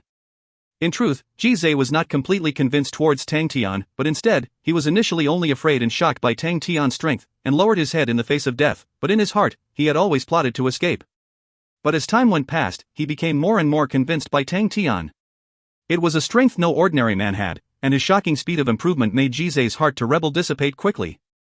To him, even Dooku, the strongest man in Sin Domain, was not Tang Tian's opponent. Tang Tian did not convince Jizai with just his fists. In the Sin Domain, when someone was about to obtain some powerful inheritance, he or she would be afraid of others knowing. But Tang Tian did not care. He actually passed down the powerful heavy demonic execution without the intent of concealing it. He was not greedy with treasures as well, and would always share treasures generously with everybody. The Death Thumb Ring was an extremely powerful treasure, but he gave it away. He had also refined their treasures, and whatever enlightenment he gained, he would share it with everyone. Jizai was convinced, for he knew that he himself could never be like that. For the sake of the Null Division, Tang Tian disregarded his own safety and flipped the entire Sin Domain, creating a lot of noise and disturbance. At that time, Tang Tian was not as powerful as he currently was, but dared to make enemies out of the entire Sin Domain for the Null Division. This bravery and camaraderie had completely subdued Jizai. Furthermore, Tang Tian was a huge benefactor to the Sin Domain. That's right, a huge benefactor. Without Tang Tian, would the Sin Domain be able to escape from its cell? Based on this, even Dooku had to admit that. Who didn't see Dooku joining Tang Tian's banner without hesitation? This huge grace was something that no one could argue against. In Jizai's eyes, Tang Tian was already the strongest man in the world, the most heroic man in the world, the man that he respected the most. For that, Jizai completely accepted being recruited by such a man. But, what about Claudia? Jizai squinted his eyes, not hiding his own killing intent, sneering silently behind the mask. Why is it that after we leave Sin Domain, every single woman we meet doesn't know the difference between heaven and earth? He had an extremely bad impression of Melissa. Melissa's initial pride and arrogance made him even reveal his killing intent. Instead, it was Melissa's grandfather whom Jizai felt was good, a knowledgeable, sharp and decisive man. Although Melissa quieted down after that, Jizai could still feel that she was not truly sincere in them joining, and always left herself a way out. As a rampant and aggressive man, Jizai was extremely opinionated. Once he decided to truly serve Tang Tian, he would not hold back, and thus he despised and looked down on how Melissa was. But Tang Tian did not care, and thus he could not do anything. Since he did not like Melissa, he naturally did not care about giving her face, and thus would initiate the teasing of Claudia. But Claudia's initiative to recruit them touched upon the most taboo matter to him, and thus the anger in his heart was understandable. It was not only him, all of the entire God Armor army revealed unkind expressions. They had followed Tang Tian for an even longer time, and was naturally proud and arrogant. This arrogance was not passed on to them from Tang Tian, but was through the daily interactions with top-grade martial techniques, completing the harshest of trainings, and the consecutive victories in battles, that accumulated and carved them to who they were. All of them were proud to be members of the God Armor army, and for some random passerby to actually appear and actually want to recruit them, it changed all of their facial expressions. Like Fu Zhangji, who had the identity of head of a family, in terms of family history, his was much older than this unknown Elizabeth Tradings. But Fu Zhangji was much older than Jizai, and as he was experienced with the world, the anger in him was naturally not as large. When Claudia openly asked to recruit them, he only felt that it was a joke, and not as furious as Jizai. But when Jizai spoke out sternly with a sense of justice, that's right, to Fu Zhangji, Jizai's words was for justice. And when he suddenly reacted and realized that the boss was still at the side. Devious, too devious. Shameless, too shameless. He actually managed to bootlick in front of Master. Who knew Jizai, this seemingly no-brained fellow, is actually such an expert in bootlicking? That was Fu Zhangji's train of thoughts at that moment. What a show, his powerful and resonating decision to portray his loyalty, matched with his rather die-than-submit attitude. Oh no, it is the killing intent stemmed from humiliating his honor. Truly a god-level performance, truly worth to be called a masterpiece. I have truly underestimated him. Fu Zhangji used his hand to arrange his mask properly, his eyes flashed with a cold light aura. How can I let you hog all of the limelight of such a dazzling stage, right under the eyes of the master? Come, little Zay, let this senior teach you. By using a beautiful performance, I want to show you that you are still naive and being shameless. But his eyes immediately turned red, his body trembled slightly, as though he was shivering from the wind. He spoke out with a hoarse voice, humiliating us by trying to recruiting us right in front of the master. It is definitely unforgivable. Even if Temple is here, they are unable to shake our decision to follow the master. Even if the mountain collapses, or the river water dries up, or thunder appearing in winter, or if it snows and rains in summer, even if heaven and earth merges, even until the end of time, or if it's the end of the worth, I will follow my master, and will never sway. In life, I am my master's subordinate. In death, I am my master's ghost. His last sentence was spoken through gritted teeth, as though he was using all of his strength to shout out every word. Melissa was dumbstruck. What? For Melissa to be dumbstruck, one could only imagine Claudia's reaction. She was completely stupefied. What is going on? What follow? Even if you are unwilling, there isn't a need to talk about life and death.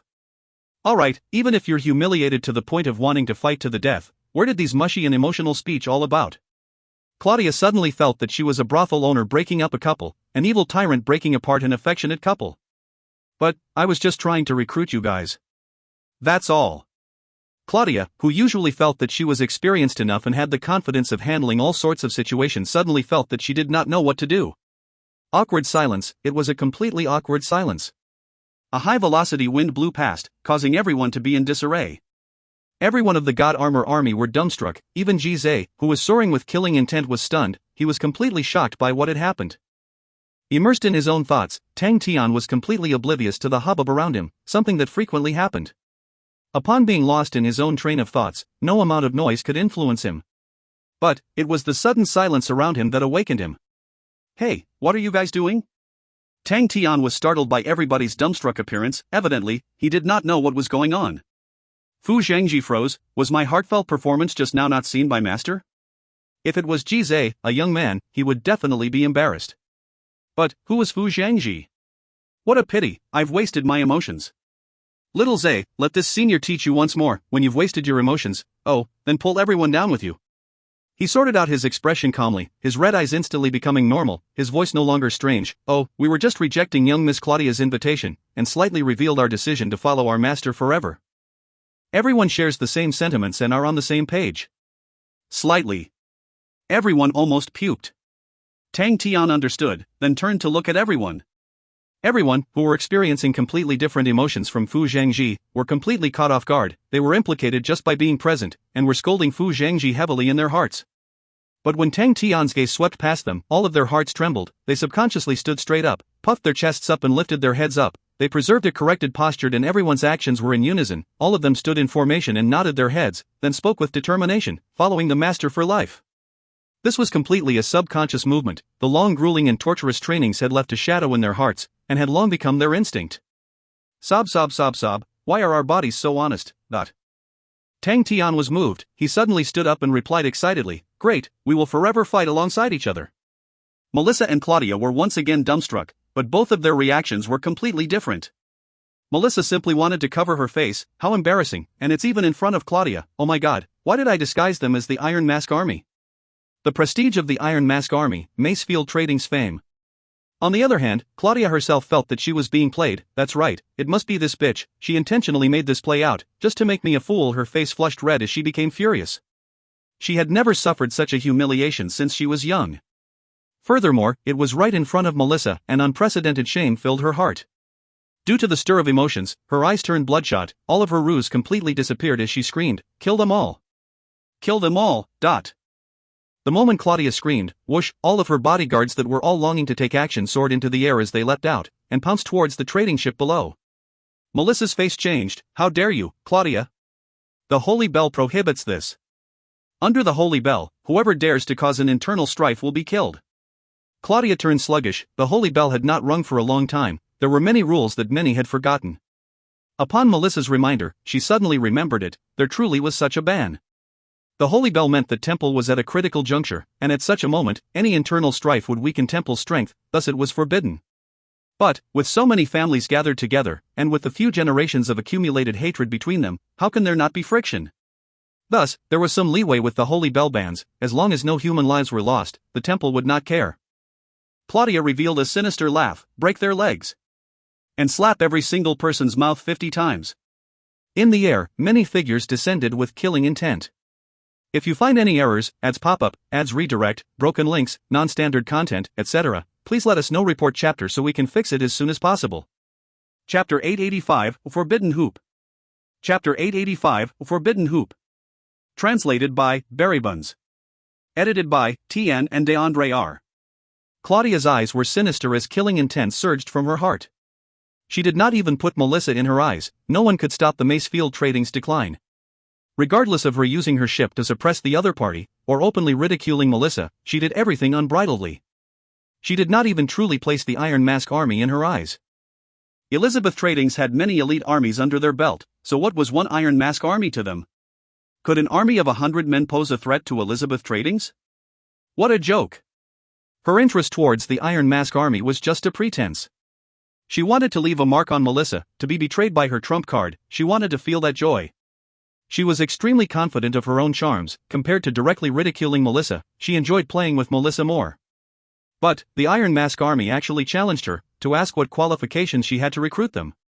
Claudia felt as though she had received a tight slap to her face. Furthermore, it was right in front of Melissa. To her, the Iron Mask army was intentionally playing with her all along, and it had been a trap right from the start. Upon thinking about how she was the one to look like the fool, she was so furious her entire body started trembling. When have I ever been disgraced to such a point? This is unforgivable. In her rage, Claudia so badly wanted to see them beaten up, and did not care even if she had to engage in a full-blown battle with Macefield Tradings. What's Macefield Tradings worth even? A business entity that doesn't even have a gold grade warship. They are not worthy to have their wealth. Damn the Holy Bell prohibitions. If not for the bans, she would never let any one of them go, and would kill all of them. She clenched her fists tightly. She had already decided, even if they could not be killed, she would never let them go. But, she started to laugh, and gradually loosened her fists. These idiots, don't they know that in front of absolute strength, all of their methods are useless, and will only make it worse for themselves? For the sake of supporting Temple, Elizabeth Tradings had dispatched all of their elites, and the entire warship held all of them, true blue elites. Wouldn't it be easy for them to handle a mere dilapidated trading ship? I just have to wait for a while, and my bodyguards will be able to bring these damned people in front of me. At that time, I want to enjoy seeing them kneel and beg for mercy. Furthermore, Claudia's eyes landed on one person. Even Hank, who doesn't usually make a move, can't resist to take action. This is truly exciting. Tang Tian was startled. He felt that everything was going too fast. He was just in a daze previously. But with regards to battle, he had never retreated before. Furthermore, to actually act so unbridled in front of him, they were truly sick of living. Break their legs, and slap every single person's mouth 50 times. Tang Tian repeated Claudia's order, and then his body flickered as he disappeared and rushed straight for Claudia. To win the bandits, start with the bandit head. He did not like Claudia, so he decided to capture her first. Furthermore, Tang Tian had an interest in her gold-grade warship. In a flash, he was already in midair. But, he quickly realized that other people were eyeing on him. A small group of guards appeared before him. These guards were clearly dressed differently from the others, all of them in black. Their eyes were cold and gloomy, and without even saying a word, they separated, revealing their violent temperaments. The biggest-sized man, presumably the leader, was expressionless, with a look as if he did not have sufficient sleep. His eyes were bloodshot and wide open, looking around with his fearsome glare causing others to be alarmed. Tang Tian was surprised. His gaze swept through the guards, and immediately noticed their formation. Seems like a miniature war formation. Interesting. Tang Tian laughed, and before his smile even disappeared, he made his move, his toes unleashed strength and he shot forward, leaving afterimages behind him. Like a lightning bolt, he immediately plunged dead center into the group. Hank was Claudia's head bodyguard, and hardly had to take action. Claudia's father extremely adored her and spoiled her, thus all of her bodyguards were extremely powerful, every single one of them recruited by spending a large sum of money. In any usual cases, a few of the bodyguards could resolve the situation, and they never needed Hank to take action. But this time, Hank had initiated the move. It was not because of Claudia's anger. Hank's position was extremely high, he only needed to ensure Claudia's safety, and had no responsibility or obligations towards Claudia's mood. At the start, he was also having fun watching the show. To his own young Miss Foolish actions, he simply laughed it off, not taking it to heart. But for the consideration of safety, he was used to observing the other party. When his eyes landed on Tang Tian, he suddenly sensed a whiff of danger. When he scrutinized him further, he could not find anything, as though the sense of danger was a mistake. Not only did Hank not relax, but he became even more cautious. He knew that the sense of danger was definitely no fluke, he believed in his own intuition. This made him extremely cautious, and when Claudia ordered for them to take action, he hesitated for a second, but still decided to initiate the move. Hank's initiation made the other guards excited. Boss Hank is personally fighting, that is a rare event. Could it be that the other party is truly powerful? When Hank reminded them to prepare for their formation, they became even more excited. In the sacred Saint Galaxy where armies meant power, tactics, formations and synchronization, all of these were taught and imparted to everybody from a very young age, and everyone had to be extremely familiar with them. But yet, an army formation was not easy to be used in a protection unit. Bodyguards emphasized more on individual strength, but their formation had been specially designed by Hank, and it became even more versatile. But, although they had trained in their formation for a long time, they never had the opportunity to use it. They were all strong individuals and had plenty of past experiences, therefore no one dared to provoke the Elizabeth Tradings. If it was not for Hank's reputation amongst the bodyguards, they would never had trained in the formation. Everyone became excited as they had a long anticipation towards finally being able to use the formation that they had trained for so long. They did not have any idea of how powerful the formation would be. But, did they even need to use it? Only when Hank brought them to surround Tang Tian did they realize that the opponent they were facing was him. Before, when they saw how the others were so loyal towards Tang Tian, they knew that this seemingly ordinary person was the leader of the Iron Mask Army. Alright, the leader of the Iron Mask Army should be worthy for us to use the formation. Although many of them felt that Boss Hank was making a big fuss out of a small problem, but they still went according to their training without hesitation. Tang Tian's reaction quickly scared them. In the blink of the eye, he had already rushed up in front of them. Tang Tian's body was inclined forward with both hands protecting his head, his upper body was curled up, like a wild beast burrowing its head down and sprinting. The guard right in front of Tang Tian only felt his vision distorting slightly. His face changed, it was a vision formed from the atmosphere being stirred, which meant that the enemy's speed was actually fast to a horrifying level. Without even thinking, he had both hands protecting his chest as he fervently transferred all the energy to his arms, producing a light energy barrier that protected him. Tang Tian's afterimages collided into the energy barrier head-on. Ping! A clear and crisp shattering sound came out. The guard felt as though he was smashed by a 1,000-catty heavy hammer right in the chest. He groaned, blood oozing out from the corner of his mouth as he was instantly flung out. The other guards were shocked. They initially felt that Hank was making a big fuss, until they realized they had met a strong opponent. In that instant, another guard had took up the injured guard's position. A circular light hoop flew out from Hank's hand, while the rest all shot out bullets of light simultaneously, causing an invisible shockwave to disperse, and the light hoop violently expanded. Tang Tian revealed a look of surprise, energy synchronization undulation. If it was as he suspected, Tang Tian would be even more interested, an extremely perfect energy synchronization. Furthermore, it was somewhat different from an army's energy synchronization. Tang Tian felt as though he was plunged into a swamp, the air around him suddenly congealed, and his movements became extremely delayed and sluggish. What surprised him further was that the energy around him also became extremely viscous. It was Tang Tian's first time encountering such a situation. His Godfist could distort the laws in a specific area, and from there he could produce a freezing effect in that space. But the formation formed by the group of people in front of him was different. Not only could their formation change the density of the air around them, they could reduce the activity of energy in the area. What a powerful technique! Tang Tian could not help but praise them inwardly. One had to know that if a sacred Saint Galaxy martial artist was in such a situation, he would lose his fighting ability in that moment. The energy in the surroundings was isolated, and the energy within the hoop became uncontrollable. A sacred Saint Galaxy martial artist's fighting strength would plummet, adding that the air around had become shackles. He could only wait to be captured. Hank had absolute confidence in the formation that he designed. It was called the Forbidden Hoop, which was a martial technique that Hank gained enlightenment on. But he quickly realized that a person's individual strength was insufficient to unleash the power of Forbidden Hoop, and thus designed it as a formation used by a group of around 10 people. But very quickly, his face changed again. He felt as if they were shackling down an inexhaustible wild beast. The other party was struggling with all of his might, causing a horrifying power to continuously assault the Forbidden Hoop. If he alone was up against such a force, his Forbidden Hoop would have long shattered. Is he still human? What kind of strength does he have? One of the guards exclaimed.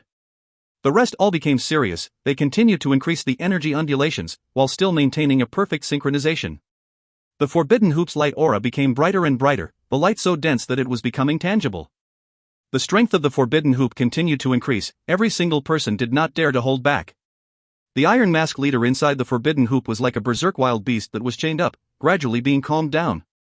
One could tell from his trembling body that he had not given up, but it was due to the excessive power of the Forbidden Hoop that had suppressed him. Hank and the other guards were drenched from perspiration that instantly became vapor even before it could flow. The light hoop above shot down a light pillar that enveloped Tang Tian.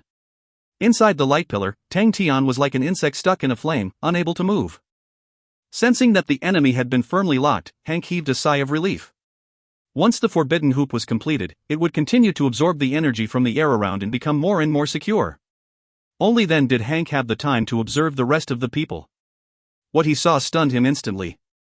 If you find any errors, ads pop up, ads redirect, broken links, non-standard content, etc., please let us know. Report chapter so we can fix it as soon as possible. Chapter 886, Hank's Discovery. Chapter 886, Hank's Discovery. Translated by Berrybuns.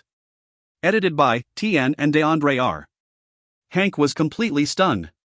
To him, the battle should not have any difficulties. There was too huge a disparity in terms of numbers between both parties. How many people did the Iron Mask army have? Roughly 100, but how many do we have? Exactly 500. That's a 5-to-1 ratio, 5 men against 1. No matter how powerful the Iron Mask army is, they are still overpowered. But why hasn't the battle ended? It was fine that it was not over yet, but what made Hank dumbstruck was that his own men were actually at a disadvantage. Although the Iron Mask army had very few men, they were extremely agile, like agile and fierce sheepdogs, coming and going, continuously outflanking and interweaving. His own guards were the herd of stupid sheep, continuously being herded out by them. They could not even touch the clothes of the enemy. Idiots! Hank was fumed with anger by the performance of the guards. Their response had become sluggish, they were fatigued, completely led by the noses by the enemies. 500 against 100 and unable to secure a victory that could not be let go. Their performance was so horrible that Hank had already decided to take care of them when the matter was over. Suppressing the anger in his heart, Hank started to scrutinize the Iron Mask army, and slowly, his expression became serious. The more he watched, the more surprised he was. How did the Macefield Tradings get so many experts? The Iron Mask army members were all individuals with outstanding personal strengths. They were extremely fast, their movement techniques were unpredictable, making them hard to catch. His own guards was not used to such opponents, and in no time, they completely lost their own rhythm. Aside from that, the enemy's coordination was also outstanding. He could tell that they had great rapport amongst one another. They were an extremely mature group with trust between one another. Hank had already witnessed it a few times. It was as if they never bothered watching their comrades' attacks, but continued on by their own rhythm. When one of them was about to be struck, there would always be another comrade sprouting out from nowhere and resolving the crisis. It was obviously a type of tactic. A cold intent surfaced from Hank's heart. In truth, the enemy members that encountered danger only needed to stop their attacks to resolve the danger they had placed themselves in, but they still chose to continue their attacks. One could see the trust they had in one another. If it were one or two persons, it could be accepted as a tacit understanding between both members, but the frequency of such a scene occurring was too high, that only left with one possibility: the Iron Mask army had frequently carried out such tactics in their training. It was too scary. Someone actually dared to design such a dangerous tactic, and even use it as a common tactic. To Hank, such a coordination could display extreme strength, and was able to help them grasp the rhythm of the battle, but it required extremely high tacit coordination between every single member, and that was extremely dangerous and bold. As long as one of them was inattentive, and the support was half a step too late, that would immediately lead to a severe injury if not death. Such a tactic was like walking on a tightrope. As long as there was one mistake, there was no hope of reprieve. But very quickly, Hank was frowning again, because he suddenly realized that although the Iron Mask army was using such a dangerous tactic, they never overreached themselves. How is this happening? Hank firmly believed in his own judgment. Furthermore, it was such an elementary judgment. How can I be wrong? Is there something that I have not paid attention to? Hank was not anxious. He opened his eyes and scrutinized further, afraid of missing one detail. His eyes were experienced, adding the doubts already in his heart. He quickly gained new discoveries. His face became paler and paler. His steady expression revealed a look of shock as perspiration started to gather on his forehead. If he was not personally witnessing it, he would never be able to believe what was happening. Intuition. Every single of one of these Iron Mask guards all have frightening fighting intuition. They are able to sense danger before it arises, allowing them to avert disaster at the crucial moments, allowing themselves to react calmly. Hank finally understood the reason why he felt that they were extremely skillful when he watched them. But, how is that possible? Hank felt that his knowledge was being capsized. At the same time, he firmly believed in his own intuition, because he was an extremely experienced veteran. His reliable fighting intuition was tempered through 100 battles. It was far more difficult to obtain than martial techniques or tactics, because it did not have a starting point. Hank had always been proud of his powerful battle intuition, but all of the Iron Mask guards that were flying around had battle intuition not inferior to his. What kind of people are they? It was as though Hank's heart was going through a tsunami. Hank would never know that there was a brutal and savage land in the world called the Sin Domain, that where if a person wanted to continue living, they had to fight, they had to keep on fighting. There was no mercy, they were born to battle, something no honorable martial continent citizen could ever imagine. The so-called fighting experience in the sacred Saint Galaxy was nothing when placed in the Sin Domain. But no one could blame Hank. From the start, he did not associate them to the Sin Domain. Despite the fact that the Sin Domain's revival had stirred honorable martial continent, but the reports they have on the Sin Domain was extremely pitiful. Even Temple was not clear of how the Sin Domain was currently. Their understanding of the Sin Domain had stopped a few hundred years ago. But compared to their intuition, the synchronization of the Iron Mask army was barely passable, and they only had one tactic, but their overwhelming individual strength had overridden their weaknesses. Seems like 500 men isn't enough. Jizai and the rest did not know of Hank's annoyance. They were extremely happy to be able to fight. Ever since they left the Sin Domain and entered the honorable martial continent, they were faced with a huge problem, and that was adapting to the sacred Saint Galaxy's dense energy environment. The crux of it was for battle. The energy in the sacred Saint Galaxy was too dense, and their old style of fighting was completely not suitable in the sacred Saint Galaxy, thus they needed to change. Since the first day that they left the Sin Domain, they never stopped their gruesome and demonic training. In truth, the demonic training dated back from the establishment of the God Armor Army. In any other aspects, the master was good. Whoever wanted something would get it. But in terms of training, the master was a tyrant that never gave them slack, constantly scolding them and drowning them with his saliva. He had replaced the journey with training. Oh, the master recently let us sit on the trading ship, that was too kind. But also, it's because master is afraid of us revealing our identities. But it was under such harsh training that Jizai and the rest started to get used to a brand new way of fighting, and very quickly, they were able to experience for themselves the benefits of the new style. By using laws to control the energy, they discovered how powerful they were, that their laws were able to control numerous different energies. Compared to the Sin Domain. Furthermore, their profound understanding of laws caused their control of energy to reach an extremely meticulous extent. Even Sima Xiao from Heaven's Road could not help but be in awe of their control over energy. As long as the Sin Domain martial artists could overcome their discomfort over energy, even if they had never learned a Heaven's Road martial technique before, with their fine control over energy, they could beat any Heaven's Road saint. That was their unique advantage. They had spent tremendous strength to overcome the energy obstacle, resulting in them never having the chance to perform. Most of the time, it was the master himself who would handle and resolve the situation, thus they did had a very minimal chance to perform, which to them was even more cruel than the demonic trainings. This battle, oh no, this brawl, made them excited. They were finally able to fight, a pity that it was not a real battle, preventing them from enjoying it to the fullest. Alright, a mosquito is still something after all. The group of them pounced onto their enemies in an uproar. Because of the forbidden hoop, they were somewhat constrained. On one side, they were like wolves and tigers, on the other side, they were bound at their hands and feet, thus pulling the distance in terms of their morale. In a brawl that disallowed them from killing, morale was the most important, and the second most important was not tactics and coordination or techniques, but their bodies. Since they could not kill, then they had to see who was more durable. Obviously the ones with stronger bodies could sustain longer. Jizai and the rest rushed head on like a gang of bisons. When Ji produced an energy barrier and rushed head on to the enemy, the opposing guard did the same thing, and produced an energy barrier and rushed towards him. The result was Ji and the rest being fine. As for the opponents, although their energy barriers were not shattered, but they were tipsy, all of them spinning in circles, swaying and falling towards the ground. Everyone else found the method effective. No one would die, but it was extremely satisfying, causing them to be excited. Immediately, everyone started imitating Ji, producing energy barriers and rushing to their enemies. When their enemies saw that, they would not cower back, but fight head-on. Us five can't take one of you down? That was how the curtains was raised to an unprecedented collision match. Bang bang bang. The incessant thunderous collision sounds exploded in the air continuously, to the point that everybody's eardrums were numb. Hank was stupefied. He had never witnessed such a scene before, but he had to admit, the unfanical head-on decisive battle was truly instigating. Damn it, I have the urge to go up and do it as well. By Hank's side, one of his comrade could not resist and spoke out. Too satisfying. This is too satisfying. The matchless ship was long excited. All the guards on board were shouting at the top of their lungs, encouraging their companions, occasionally letting out exclamations. On the Macefield trading ship, the atmosphere was extremely tense. In the air, the 100-man Iron Mask army was facing against an enemy 5 times their size. Their disadvantage in numbers made the scene look extremely miserable. Johnson kept on commanding the guards belonging to the organization. Upon seeing their own companions falling, they had to receive them. He had an equally anxious expression. He did not know why Ji and the rest chose to fight in such a manner. Previously, they clearly held the advantage, and as long as they persevered, they would defeat their enemies in no time. If they were to lose, he knew what awaited them. With the Holy Bell restrictions, Claudia could not kill them, but she could break their hands and legs and slap them. If it comes to that, we have to go all out. Even if they had to suffer punishments or get arrested by Temple, he did not care. He was unable to bear such humiliation. Just when everybody were absorbed by the unprecedented battle in the air, no one had noticed that inside the forbidden hoop, Tian, who was completely still, suddenly blinked his eyes.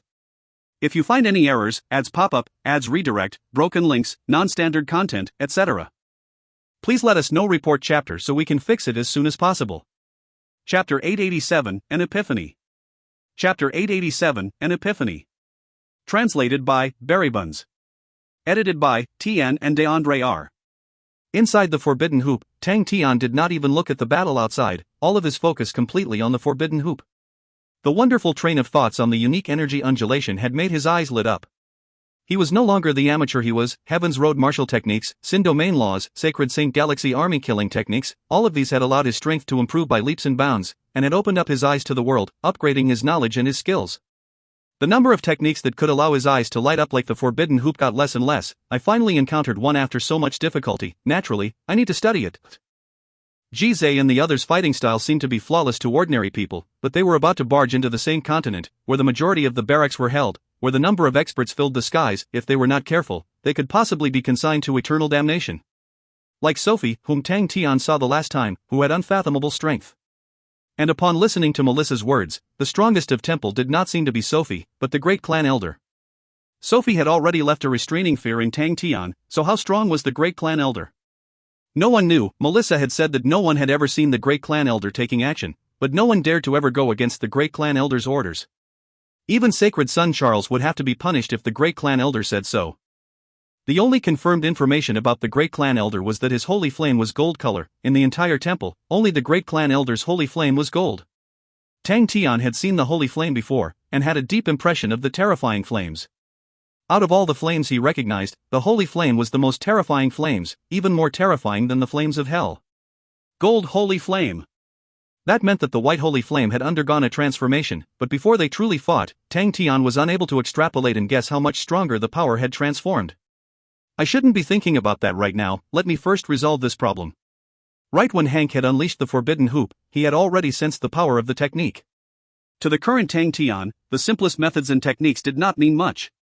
He cared more about the rules, laws and hidden areas formed within the technique itself, that were not easy to detect.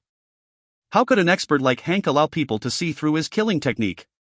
No matter how powerful a killing technique was, once its essence is seen through, it would be easy for the opponent to find the method to break the technique. Thus, every single killing technique usually had a lot of puzzling factors to confuse the enemy.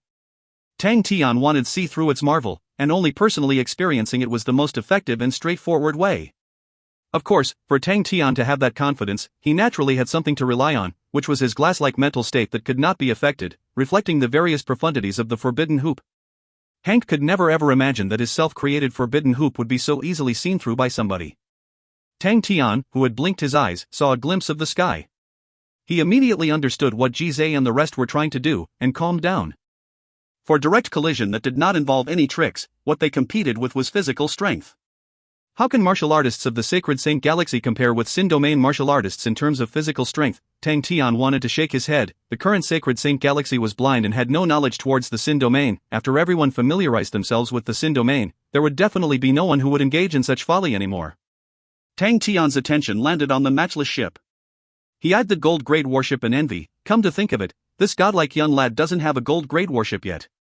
Although the Honorable Marshal's Roar is an ultimate army warship, but it is after all rebuilt from trash, he did not have a gold grade warship like the matchless ship in his hands yet. Should I take the matchless ship for myself? After thinking about it, he could not retract it back.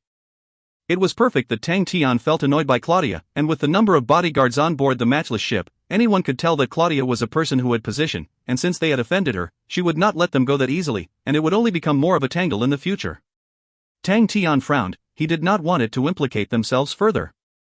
The situation in the Saint Continent was complicated. There were many powerhouses, and if they got themselves in a difficult position, they risked exposing themselves. If it were any ordinary times, Tang Tian would not care exposing themselves. At most, they would just fight to their heart's content and make a huge scene. But to Tang Tian, it involved meeting with Qian Hui, and for such beautiful days, Tang Tian did not want to cause the situation to go into a mess. Even though after taking Claudia's ship, they would still make a scene, but without the gold grade warship, Claudia's arrogance would be brought down a notch. Furthermore, I am going to meet Qian Hui. How can I meet her with a dilapidated trading ship? That's too humiliating. If Tang Tian did not experience the luxurious matchless ship, he would never have had the thought, but after seeing the matchless ship, Tang Tian then understood the meaning of throwing the old to let in the new, and immediately felt that riding on the trading ship was too unpresentable. How can I let Qian Hui sit in such a wretched ship? The more Tang Tian thought about it, the more convinced he was. Meeting Qian Hui was something that he had been waiting for a long time, and there was no need to even mention anything else. Tang Tian did not care even if Temple were to appear, much less Elizabeth Trading's counter-attacking them for seizing the matchless ship. His mind only had space for the beautiful lady that he thought of day and night. After affirming his decision, Tang Tian's mind flew very quickly. His gaze landed on Claudia. She is the key. Claudia's identity was enough to cause the rest to be restrained from acting. Tang Tian glanced at Hank and the rest. All of them had completely forgotten about Tang Tian's existence. They were completely absorbed into the heart-palpitating battle in the air. All of them floated a few meters above Tang Tian, their eyes fixated on the battle. An opportunity. Without making a sound, Tang Tian suddenly extended his right leg. He moved extremely slowly with a completely focused expression. Ripples after ripples formed around him. It was as though he was wading himself forward in a pool. All of these ripples stuck closely onto his body like magnet, as they were prevented by Tang Tian from dissipating. Only Tang Tian's body continued to move, while the pillar of light of the forbidden hoop remained unmoved. Tang Tian slowly extended his hand out of the pillar of light. This time, no undulations were formed.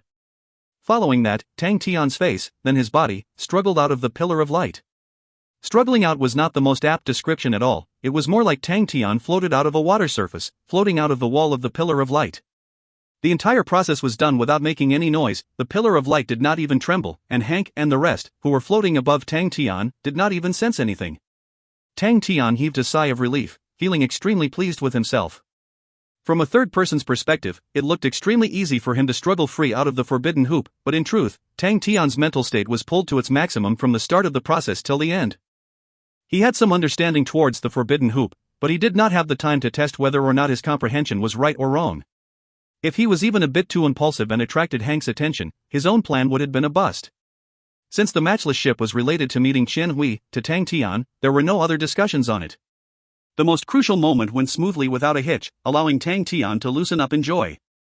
On one hand, it proved that his enlightenment on the forbidden hoop was not wrong, and on the other, it meant that the probability of his plan being successful had increased greatly. Heart-palpitating collision sounds came out continuously in the sky, bang bang bang. Every sound was filled with power, the low bass trembles striking deep into everybody's hearts. Every single person would extend their necks out as they stared at the sky with shocks written all over their faces, occasionally letting out exclamations. Faster, faster, and even faster. There were no dodges, no fanciful tricks. Two lightning-fast figures would streak across the sky with energy barriers and collide into each other ferociously. Bang, the energy barrier would shatter, two figures would plummet down at even greater speeds, causing people to exclaim out in shock. It was too direct, too barbaric, too serious, too bitter, that even Hank, a veteran that had seen and experienced countless of things, had to admit that even he had not seen such a ferocious battle before. The Iron Mask army were obviously at the advantage, but what made him feel inconceivable was that he actually never heard any of the masked man letting out groans. Are they made out of steel or what? Hank definitely knew that was not true, and that the only explanation was that the Iron Mask army had steel-like determination. This revelation made him a little stunned. Initially, when Ji-Zhe ran out to tease Claudia, he snorted in disdain at the Iron Mask army, as they looked like a bunch of hoodlums to him. But through the battles, his judgment on them was completely toppled, and he could only look up to the sky in a daze. The battle in the sky became Tang Tian's best cover. He was like a ghost that quietly floated beneath the matchless ship. His movements were extremely fast, yet made no sound, and even the air around him was not roused at the slightest. The surface of his body had an extremely thin layer of ripples attached, and if one did not look carefully, it was basically undetectable. From the forbidden hoops. It was a method that he grasped from the forbidden hoops, and was truly using it. This extremely thin layer of undulation that was close to being undetectable to the naked eye not only sealed all traces of Tang Tian, but made him like air, not rousing any undulations in the air, and its strongest point was that it did not attract any energy undulations. This meant that basically all probing and investigating methods would fail on him. Tang Tian's use of the forbidden hoop was completely changed, and even if Hank saw him, he would not link this technique to his own forbidden hoop. His strong learning capability allowed Tang Tian to continuously learn and grasp outstanding techniques from other people. With his outrageous imagination, it allowed him to have countless of inconceivable ideas. From being a grassroot, he relied on himself to probe and grow, which also prevented him from having a superstitious belief in power. Without a fixed framework restricting him, it gave him more courage to use various techniques and methods, and allowed him to constantly be above conventional means. This also became Tang Tian's unique style of fighting. The people on the matchless ship were completely focused to the battle in the air. They were all on one side of the warship with their heads raised, eyes fixed to the sky. Even Claudia was no exception. She looked up at the sky, and was not satisfied as they had the advantage in numbers but were actually losing. But very quickly, she calmed down. It had to be said, the ship was equipped with a full army. Although it was not at the standard of Temple, but it was far from sufficient as compared to the 100-man Iron Mask army. The final victory will still belong to me. Just like that brat that Hank captured, Claudia's gaze turned to look at the forbidden hoop. Even the most ferocious of beasts will have a cage to cage at you. Wait, what? Claudia's pupils suddenly dilated as the expression on her face froze. There was nothing inside the pillar of light. If you find any errors, ads pop up, ads redirect, broken links, non-standard content, etc., please let us know. Report chapter so we can fix it as soon as possible. Chapter 888, Waste of Resources. Chapter 888, Waste of Resources. Translated by Buns. Edited by Tian and DeAndre R. Tang Tian slipped beneath the matchless ship, and by sticking on the surface of the ship, he reached the side. When Tang Tian floated up, he realized that there were nobody, and not even a guard was present. He shook his head. This gold-grade warship is truly a waste of resources in Elizabeth Trading's hands. He had many armies under him, but he dared to guarantee that not one of them would mix in and enjoy with the crowd in battle and not have the most fundamental alertness. Such small details reveal general trends, and in Tang Tian's heart, the fighting strength of Elizabeth Trading's army dropped.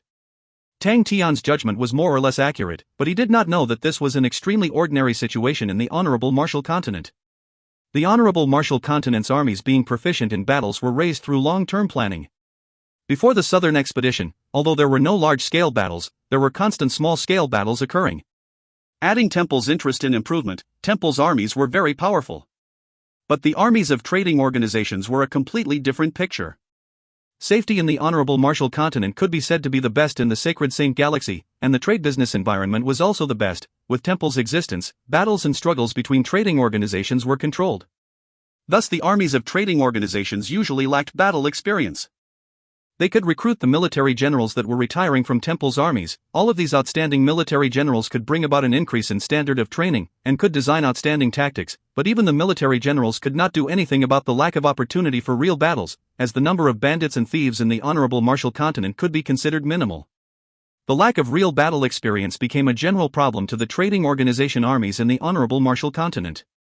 Everyone was aware of this problem, but no one took it seriously. Reality was that obvious, and everyone lived with it. No one would have thought that war would come so quickly, and no one would have thought that it affected them directly. But the majority of the trading organizations were filled with anticipation and excitement towards the activation of the Holy Bell. Temple's plan and ambitions were no longer a secret to any of these aristocratic families. They firmly believed that Temple would be the ultimate victor, and had always been anticipating it, wanting to get a part of the profits. It was an enormous wealth that even with a portion of it could create a top-line trading organization. But Temple's strength left no leeway for them to dip their fingers into the pie. In the Honorable Martial Continent, no one dared to go against Temple, to the point that the aristocratic families dare not even form an alliance. But with the activation of the Holy Bell, it signaled the opportunity that the aristocratic families had been yearning for day and night, and all of the families acted as if they were on adrenaline. It was an extremely rare investment opportunity. The only time that could match this opportunity was when Honorable Martial Continent started the huge war to annex all the other continents. Thinking about it, how many first-rate aristocratic families were produced from that one war? All the first-rate families in the Honorable Martial Continent were produced in the same way, through war. How could they not be excited with such an opportunity in their faces? To them, the ringing of the Holy Bell only signified a temporary trouble encountered by Temple. No one was clearer than them of the strength Temple wielded, and all of them knew how deep Temple's accumulation of wealth was. Temple will lose? That was the funniest joke in history. People who voiced out their opinion that Temple would not surrender victory that easily suffered condemnation by everyone else. Because to them, Temple definitely would not surrender that easily. The current Temple was many more times stronger than the Temple of the past. No one dared to seize the gains of victories from Temple, they only wanted to partake in the banquet of wealth. Some saw further, if they truly conquered Heaven's Road, then was unifying the sacred Saint Galaxy a foreseeable future?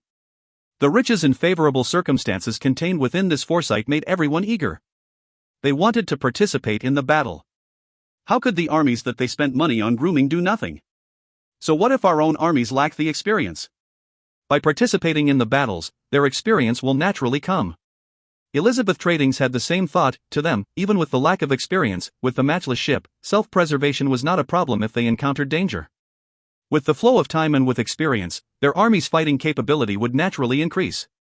Elizabeth Tradings would never have expected that they would encounter Tang Tian. The crew members on board were all gathered on one side of the warship and observing the battle, while the other side was completely empty. Thus when Tang Tian boarded, no one noticed him. It was too lax that Tang Tian himself could not bear it. The matchless ship's energy barrier was not activated, most probably with the thought that Macefield Trading's trading ship did not pose a threat. But fortunately for Tang Tian, the energy barrier was not activated, otherwise it would be a problem for him when he boarded the ship. Even for Tang Tian's powerful strength, it would still be an extremely difficult task for an individual to break through the energy barrier of a gold grade warship. With one look, Tang Tian found Claudia. She was too striking, where everyone were huddled together, only Claudia was alone. Hank and his team had joined in the battle, while the other bodyguards dare not go close as Claudia did not enjoy being in crowds. With regards to safety, we are on the matchless ship, why worry about safety? Furthermore, there are so many people on board, what can happen? No one dared to court a rebuff in front of Claudia, adding that Claudia's temper was terrible, and with the fiery rage in her from the humiliation she just suffered, no one wanted to be the scapegoat. Tang Tian suddenly noticed that Claudia had frozen and then started to look around, and immediately realized that Claudia had realized his disappearance, and was looking for him. Without hesitation, Tang Tian took action. Any hesitation at such a critical time would most probably lead to failure. And if Claudia sensed that something was amiss and immediately rushed into the protection of the guards, Tang Tian would have been in trouble. But Tang Tian had obviously overestimated Claudia. When Claudia realized that Tang Tian was not in the forbidden hoop, her first reaction was that Tang Tian escaped, and never thought that not only did Tang Tian not escape, but was instead on the ship and was actually targeting her. She suddenly felt herself being choked and lifted off the ground, the sky in her vision spinning round and round as the powerful force rendered her incapable of breathing, her eyes going behind her head. She was completely stupefied as her mind went into a blank. She regained her senses after an unknown period of time. I was actually ambushed. The hand that was wrapped around her throat felt like steel claws. Claudia felt that she could not breathe at all as the intense fear enveloped her entire body, causing her to lose all her strength. Am I going to die? She wanted to scream, but her throat was grasped tightly, preventing her from making a sound. She was extremely terrified that her entire body was trembling, and only then did she suddenly realize that the beauty that she was proud of, the family backing that she was proud of were all useless. She did not even dare to struggle in fear that the man would break her own neck. The bodyguards on the ship only awoken from their daydreams when Tang Tian had choked Claudia by the neck and flew to the highest point of matchless ship. It was as if Tang Tian was holding onto a hornet's nest. How dare you? Quickly put our young miss down. Or die. You're seeking death. You lunatic. Do you know what you're doing? You're creating a huge disaster on yourself. You better not do anything, we can talk about it, there is no harm in saying whatever conditions that you have, as long as you let our young miss go, we can talk about it. Hank, who was observing the battle, suddenly heard the ruckus on the matchless ship, and turned to have a look. In that one look, he felt as though his spirit had flown out of his body, and that he was plunged in ice as his feet and hands turned ice cold. At the crown of matchless ship stood a masked man with his hands on Claudia's neck. Hank's mind trembled, he could disregard Claudia's emotions, but he had to ensure her safety at all costs. He subconsciously turned to look at the forbidden hoop, which caused his eyes to constrict, as there was nothing sealed inside the forbidden hoop. A cold chill shot up from his feet and straight to his mind. He actually escaped from the forbidden hoop. And I didn't even notice anything. How is that possible? Shock overwhelmed Hank's heart. If the enemy had simply gotten out of the forbidden hoop, he would not have had such a reaction. How is it possible that he slipped out of the forbidden hoop without alarming me? Does he know the forbidden hoop as well? But I created the forbidden hoop. It was not only Hank, the companions beside him, upon noticing the empty pillar of light and Tang Tian at the apex of the matchless ship, all had expressions as though they had seen a ghost. And the intense battle in the air stopped upon noticing the changes on the matchless ship. Everyone from Elizabeth Tradings all became anxious as though they had encountered a formidable enemy. If Claudia encountered an accident, everyone would be in trouble. As for Gize and the rest, it was as though they were in for a good show. They returned to the trading ship and folded their arms and started discussing amongst themselves. Master truly doesn't have any protective feelings and gentleness towards ladies. And she is such a beaut, it is truly a pity. Gentle towards ladies? Can you eat that? If you pity her, you can go at her, Master will pity you carefully. Whatever, dying for a beauty is not in my character. I have a feeling that Elizabeth Tradings is about to bleed, but why do I have that same feeling? Listening to Gize and Fu Zhangji's idle chat, Melissa's face turned pale white. Tang Tian's actions were actually a satisfaction to everyone, but it had already smashed through the conventions of battles between trading organizations. Trading organizations fought openly and covertly, but there was an ironclad rule that definitely could not be violated, and that was regardless of anything, they could not directly harm the heirs of the families. Violating this rule would lead to the death of either one of the party. Claudia was a princess in Elizabeth Tradings, and was well beloved and pampered by everyone. More importantly, Claudia was the Elizabeth Tradings successor. Tang Tian's move on Claudia would most probably incite an all-out war between both trading organizations. Melissa's face quickly returned back to normal as she laughed bitterly, alright, with Tang Tian's personality, making it huge as his character. She took a deep breath, her eyes regaining their determination. Now that the Macefield Tradings is with Tang Tian, I should not have so many complaints. Having calmed down, Melissa became extremely curious as to how Tang Tian would conclude the matter. If you find any errors, ads pop up, ads redirect, broken links, non-standard content, etc., please let us know. Report chapter so we can fix it as soon as possible. Chapter 889, Exchange Deal. Chapter 889, Exchange Deal. Translated by Berrybuns. Edited by Tian and DeAndre R. Matchless ship? Hank thought that he had misheard. It was not only him, everyone thought that they had misheard. Even Melissa had her mouth wide opened. She stared blankly at Tang Tian, who had his hand extended out, grasping Claudia by her throat. That posture is truly too suave. That demand is truly too cool. She started to become excited. She was no longer considering the consequences. Just by looking at how Claudia was being choked in front of everybody and dangling like a dead fish in the air made her extremely elated, as it allowed her to spit out the anger in her. Claudia must be fuming in rage now. Melissa satisfyingly admired Claudia's sad situation, feeling that the day was extremely good.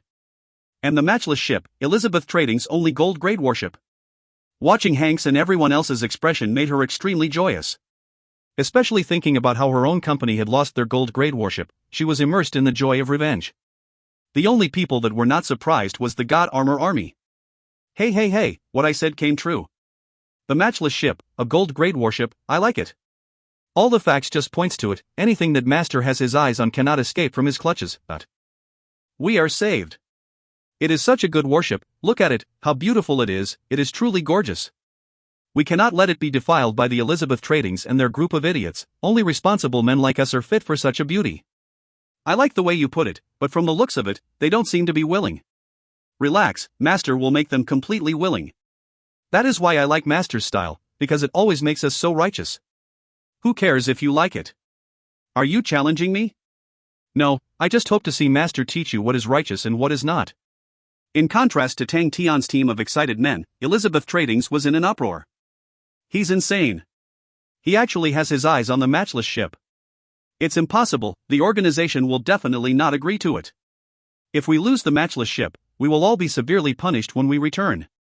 He is putting up a bluff, he definitely is. Is there a problem? Tang Tian's voice came out from behind the mask. No one could tell if he was happy or angry. It sounded as if he was having an entirely ordinary conversation. Hank recovered his calm. That's right, even Hank felt that Tang Tian was testing them. It's just a negotiation. He asked for a sky-high price, but ultimately it will be lowered down with just money. But caution burst in his heart. He knew that the other party was crafty and not a reckless and impetuous man. He heaved a sigh of relief inwardly. He was most afraid of an impulsive character, because such people never considered the consequences, and he would not be able to ensure Claudia's safety. Such a person could do anything if triggered. Since he is experienced and crafty, he has his worries, and naturally will not disregard everything with considerations. To Hank, he was not worried about Claudia's safety so long as the other party had basic knowledge, for he knew that the other party was clear of what the consequences were if Claudia died. He firmly believed that the other party did not wish for such an outcome as well. We are being sincere. Hank added, this is just a misunderstanding, although we are not happy about it, but there are no injuries or deaths between us. As long as you let young Miss Claudia go, I promise you, with Elizabeth Tradings' reputation, that this matter will not be looked into. For Elizabeth and Macefield Tradings to go to an all-out war just because of a small misunderstanding, that is a disaster. He started to add pressure on Tang Tian. His indifferent tone of speech was filled with threats. All-out war? You think your Macefield Tradings will dare to engage with an all-out war with US? Hank did not believe that they wanted it. The decline of Macefield Tradings was related and linked to Elizabeth Tradings in countless ways, but Macefield Tradings was merely declining, and the reason that it was not being destroyed was only because Elizabeth Tradings did not take direct actions. If they were to truly provoke Elizabeth Tradings, Macefield Tradings would only become history, and Hank did not believe that the other party could not see that. Hank, who had his thoughts worked out, was not panicking at all. Instead, he even had a sneer on his face, as he was certain that he knew that the other party was bluffing. Hank's sneer and confidence surprised Tang Tian, but after listening to Hank's words, he understood where the problem laid. Hank thought that they were Macefield Tradings people, that was why he was so calm. Tang Tian became vexed, as the other party had deemed them as subordinates of Macefield Tradings and believed that he would not dare to take action. But he could not expose his true identity, and without the cover of Macefield Tradings, they would not be able to even enter same continent. You look down on Macefield Tradings. Tang Tian spoke calmly as he increased his strength in his hand. Claudia's eyes turned darker. She was completely unable to breathe, causing a natural response to struggle, but the hand clasped on her neck was like steel pincers. Regardless of how she struggled, he would not budge. Hank never thought that Tang Tian would actually dare to take action on Claudia, and he immediately roared, "Stop! If anything happens to young Miss Claudia, Macefield Tradings will be buried." Tang Tian remained indifferent as he increased the strength output. "Stop! Stop now!" Hank started to become anxious, all the steadiness disappearing from his mind. "State your conditions." "The matchless ship." Tang Tian said coldly, "Or did I not say it clearly enough the first time?" Hank was stunned, and reacted only after a while in hysteria. "Are you crazy? Matchless ship? Do you know what it is?" "A gold-grade warship." "Are you thinking of destroying Macefield Tradings? You know that your condition will never be accepted." Tang Tian nodded his head. "All right then, I'll give her corpse to you." "You?" Hank stared at Tang Tian, his eyes spewing fire, his chest undulating heavily. After a moment, he suppressed the anger in his heart, and said gloomily, "Change your condition. The matchless ship is an impossible demand." "Are you saying that young Miss Claudia is not worth this matchless ship?" Melissa suddenly stood up and spoke out. Hank took a deep breath as he stared at Melissa coldly. "Can I understand this? Is Macefield Tradings prepared to start a war?" "It's just a gold-grade warship." Melissa laughed. "Young Miss Claudia is invaluable. What is there to discuss with a mere single gold-grade warship? This can start a war?" "The holy bell has rung, and the most important thing now is to fight for Temple. Macefield Tradings is currently lacking a warship. Your noble side is strong and rich. You can share a warship with my organization, which will let us give our all for Temple as well. I firmly believe Temple will also be glad to see it this way." "Good, good, good." Hank repeated the word good thrice. He was so angry that he started laughing. The intent in Melissa's words were very clear. Not only did it represent Macefield Tradings' intent, it also meant that in such a crucial moment, as long as Macefield Tradings complied to Temple's orders, Temple would definitely not care about the squabble between the two parties. Are you violating the holy bell bans? Hank gritted his teeth and said. Of course, we do not dare to violate the holy bell bans. Melissa chuckled, seeing Hank's eyes lit up. She continued, we will just let young Miss Claudia accompany us for the coming days. Just right, we have many people here who adores young Miss Claudia. I believe that they are definitely willing to interact with her. Upon hearing that, Jizé and the rest started whistling and making a ruckus, all of their eyes lit up like ravenous wolves. Upon hearing Melissa's words, Claudia almost fainted in Tang Tian's hands. She started cursing Melissa in her heart. It was her first time feeling afraid, and also the first time her eyes had fear when she looked at Melissa. Tang Tian secretly smacked his lips. Women sure are fierce against each other. It was such a vicious idea that he definitely never thought of. A burst of strength came out from nowhere, causing Claudia to scream, promise her. Quickly promise her, ... Her body was constantly trembling. Previously it was for fear of death, but compared to the fear she was currently feeling, dying did not seem much. She was clear that with the resentment between the two, Melissa might even be hoping for Hank to refuse. This bitch, Claudia cursed in her heart over and over again as she swore to herself, after getting through it, she would make Melissa live a life worse than death. Melissa's words made Hank's facial expression change. He did not dare to imagine what he would have to face if Melissa's words came through, as it was definitely not as simple as dying. Truly a sinister and vicious woman, he initially thought that the other party dared to kill Claudia, but he never thought that Melissa's methods would be even more terrifying. Hank knew that he had no other options, and in his heart, he had to admit that the Macefield Tradings chose an extremely outstanding opportunity. At such a crucial moment, Elizabeth Tradings had no choice but to swallow the painful consequence.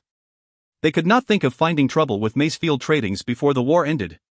And after the war, with the matchless ship, Macefield Trading's strength would soar, and their achievements would most probably be higher. Instead, Elizabeth Trading's strength had been cut, which was extremely disadvantageous for any following battles. In one move, the Macefield Tradings had climbed out of their decline and struck a huge blow on Elizabeth Tradings, and even made them to be in a position where they had no other choice and to submit to the humiliation. It could be considered that they were truly astute and circumspect. Thinking through the consequences, a cold chill surfaced in Hank's heart.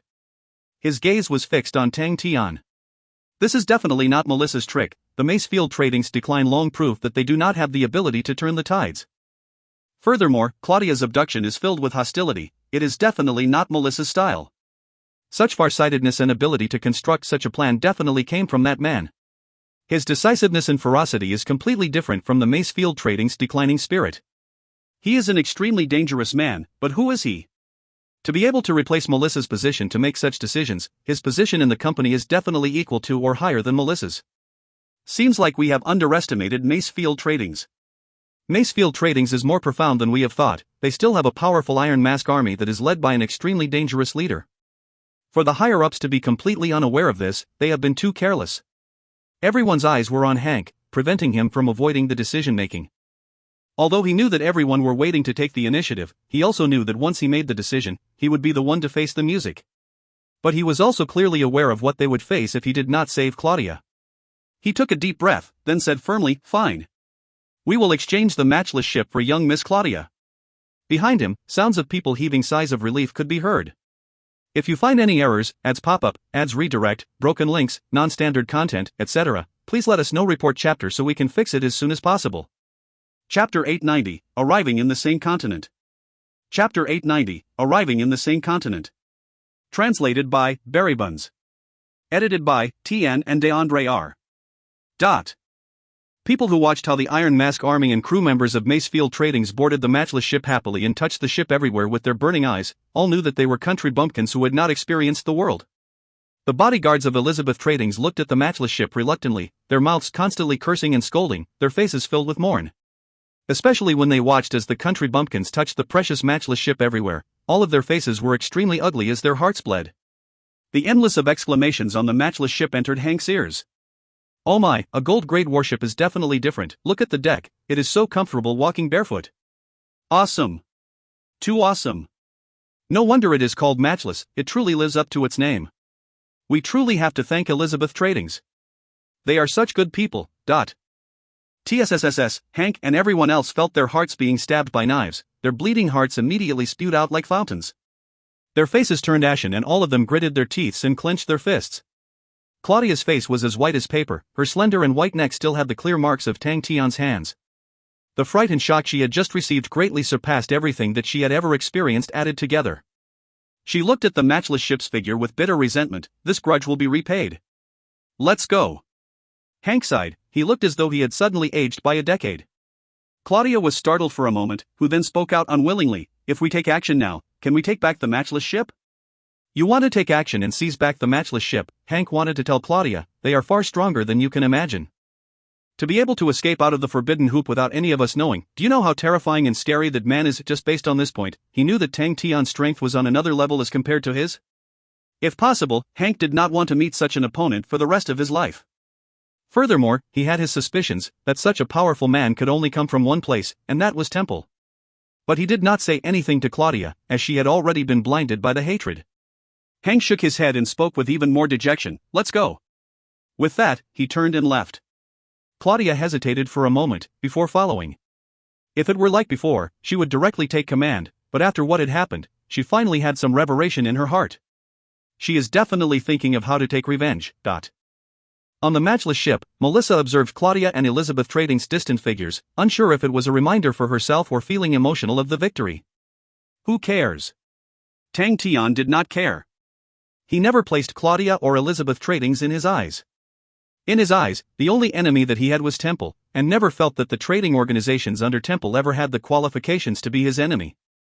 He did not have the interest of specifically dealing with these small fries, but if they ran up to Tang Tian without knowing their place, Tang Tian did not mind teaching them. Melissa could hear the strong confidence in Tang Tian's casual remark. But she no longer had any doubts. Tang Tian's powerful performance had completely convinced her. She was rejoicing in her heart that by being a follower of Tang Tian was much more fortunate to being an enemy of his. Tang Tian had already looked through Matchless Ship and was extremely satisfied. The Matchless Ship was Elizabeth Trading's only gold-grade warship, and almost never had the chance of participating in a battle, but instead was frequently used to receive important guests. Thus the interior of the warship was decorated extravagantly, and was splendorous and majestic. Only such a warship barely qualifies to fit my Qian Hui. Tang Tian was pleased. He stood at the ship's bow, and with high spirits, he waved his arms and shouted, "Matchless ship, move out!" "Aye." Jizai and the rest all replied with a weird cry and raised their arms up and pointed to the front. "Our target, Lady Boss." "That direction is wrong," Melissa said weakly. The Matchless ship was a gold-grade warship, and naturally flew extremely fast, with its current top speed making it seem like a flow of light. Tang Tian did not make them cover their tracks, but instead swaggered through the entire road. The Matchless ship was Elizabeth Trading's only gold-grade warship, and thus many people recognized it. Furthermore, Tang Tian felt that its name, Matchless Ship, was a good name and did not have plans to change it, thus the name written on the ship remained. The only change was the insignia, where Elizabeth Trading's insignia was removed and replaced with Macefield Trading's. It was also because of that many passers-by en route were startled upon seeing Macefield Trading's insignia on the Matchless ship. Tang Tian and the rest never expected that even before they had reached Saint Continent, rumors about them would have spread. Elizabeth Trading suffered a huge setback against Macefield Trading's, and even lost the Matchless ship. There were many versions of the battle between both parties, but there was one factor that remained constant throughout. That was that a brave character had been produced from Macefield Trading's. No one knew who the brave man was, but everyone knew the reason that the major player, Elizabeth Trading's, lost the Matchless ship, was because of this brave man. Rumors started spreading more and more, which surprised everyone. Elizabeth Trading's suffered from a huge setback despite being much stronger than Macefield Trading's. Elizabeth Trading's only had one gold-grade warship, and even if the situation was at its most dire, they would definitely not give Matchless ship up. This made everyone extremely curious as to who this mysterious brave man of Macefield Trading's was. If the rumors were true, then no one could stop Macefield Trading's from rising again. Macefield Trading's decline was not because of a deviation in operations, but because their president had unexpectedly passed, and the heir was lacking in strength.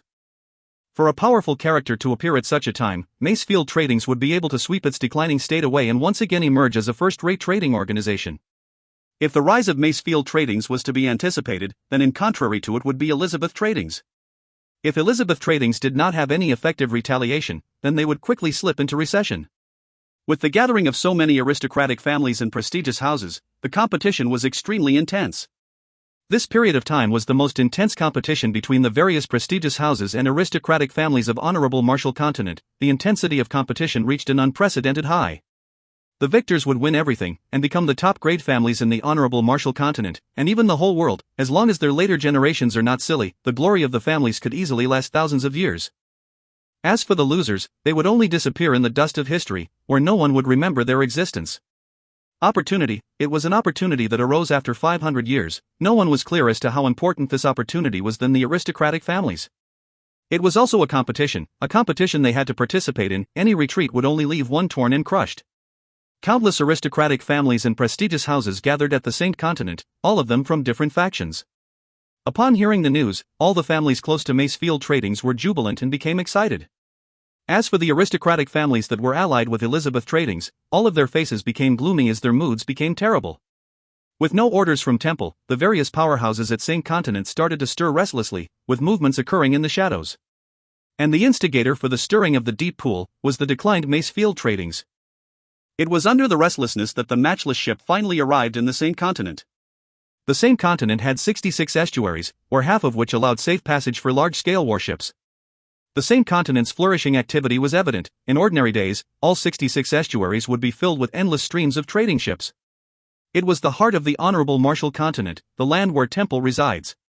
When the matchless ship arrived at the Saint Continent's estuary, they witnessed countless of warships, trading ships, and transport ships formed into large groups, slowly inching their way forward. Don't they have 66 estuaries? Why is there still congestion? Tian was surprised. There are too many people arriving. It was also Melissa's first time witnessing such a scene, making her somewhat excited. In the entire Sacred Saint Galaxy, there are over 500 aristocratic families recognized by Temple, and only Temple knows the exact numbers. Every family that comes will bring warships, and many families brought more than one. With so many people, the daily consumption of goods is no small amount.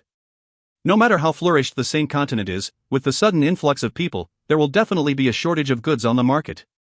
So everyone has to bring their own, and prepare their own food, thus the need for transport ships. And this war has just begun, and will drag on for a long time, no one knows how long, thus they have to bring even more things. Otherwise, if they experience a lack in something, even if they have money, they can't buy it.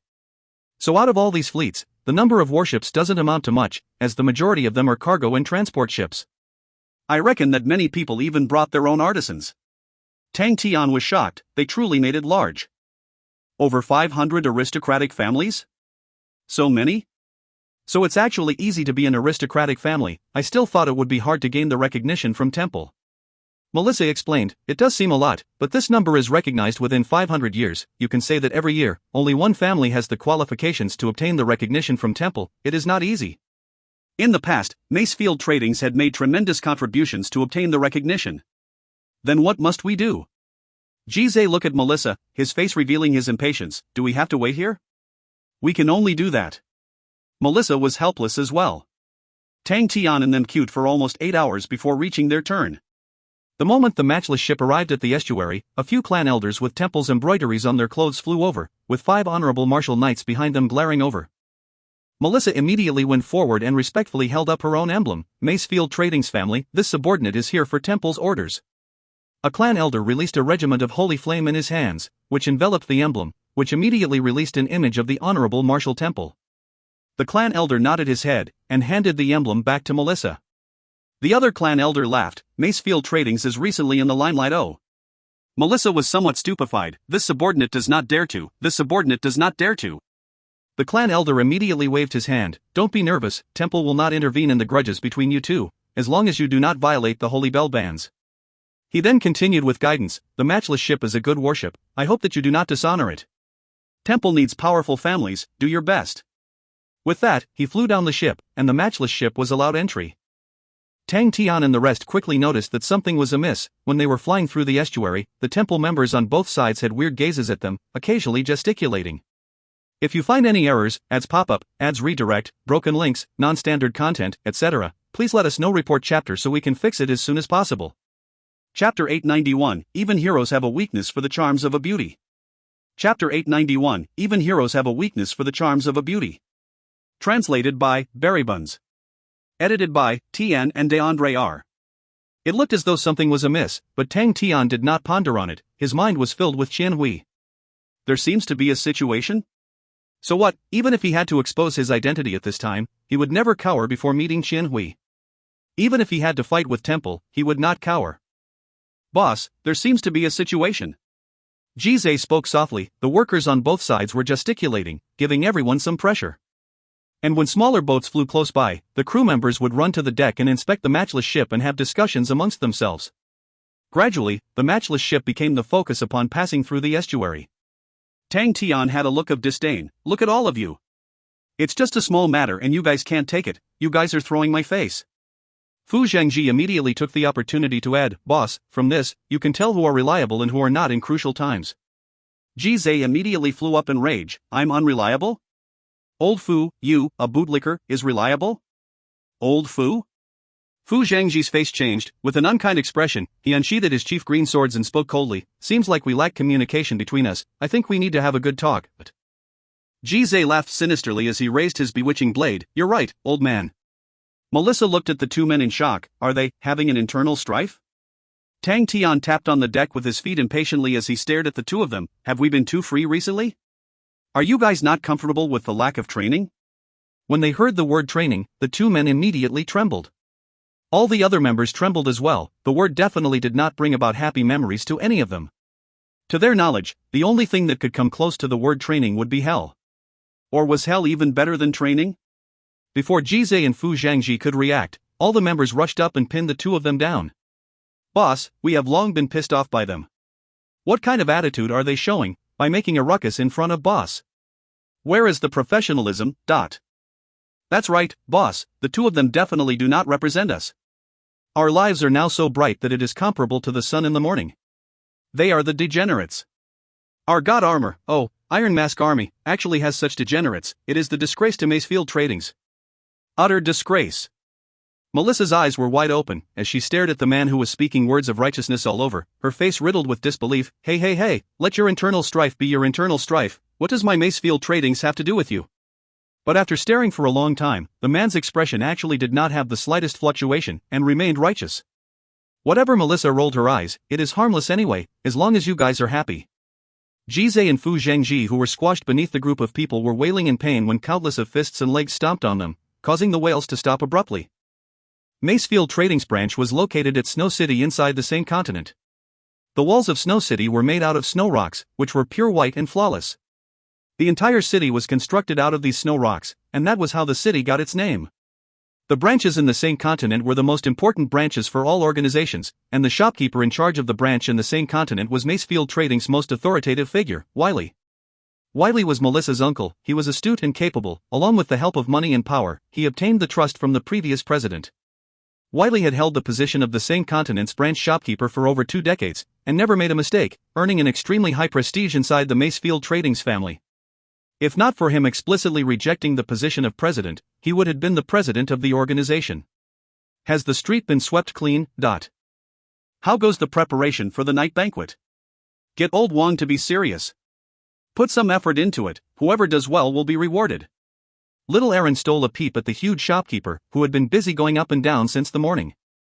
Ever since the president encountered the accident, little Aaron had not seen the shopkeeper being so red all over. It was not only the shopkeeper, the entire branch was in high spirits. It is the matchless ship, the gold grade warship, and it was even seized from our competitor, Elizabeth Tradings. When the news came, no one believed it at all. In the past, Macefield Tradings was on equal grounds with Elizabeth Tradings, but as of late, even the most optimistic people dared not hold such hopes.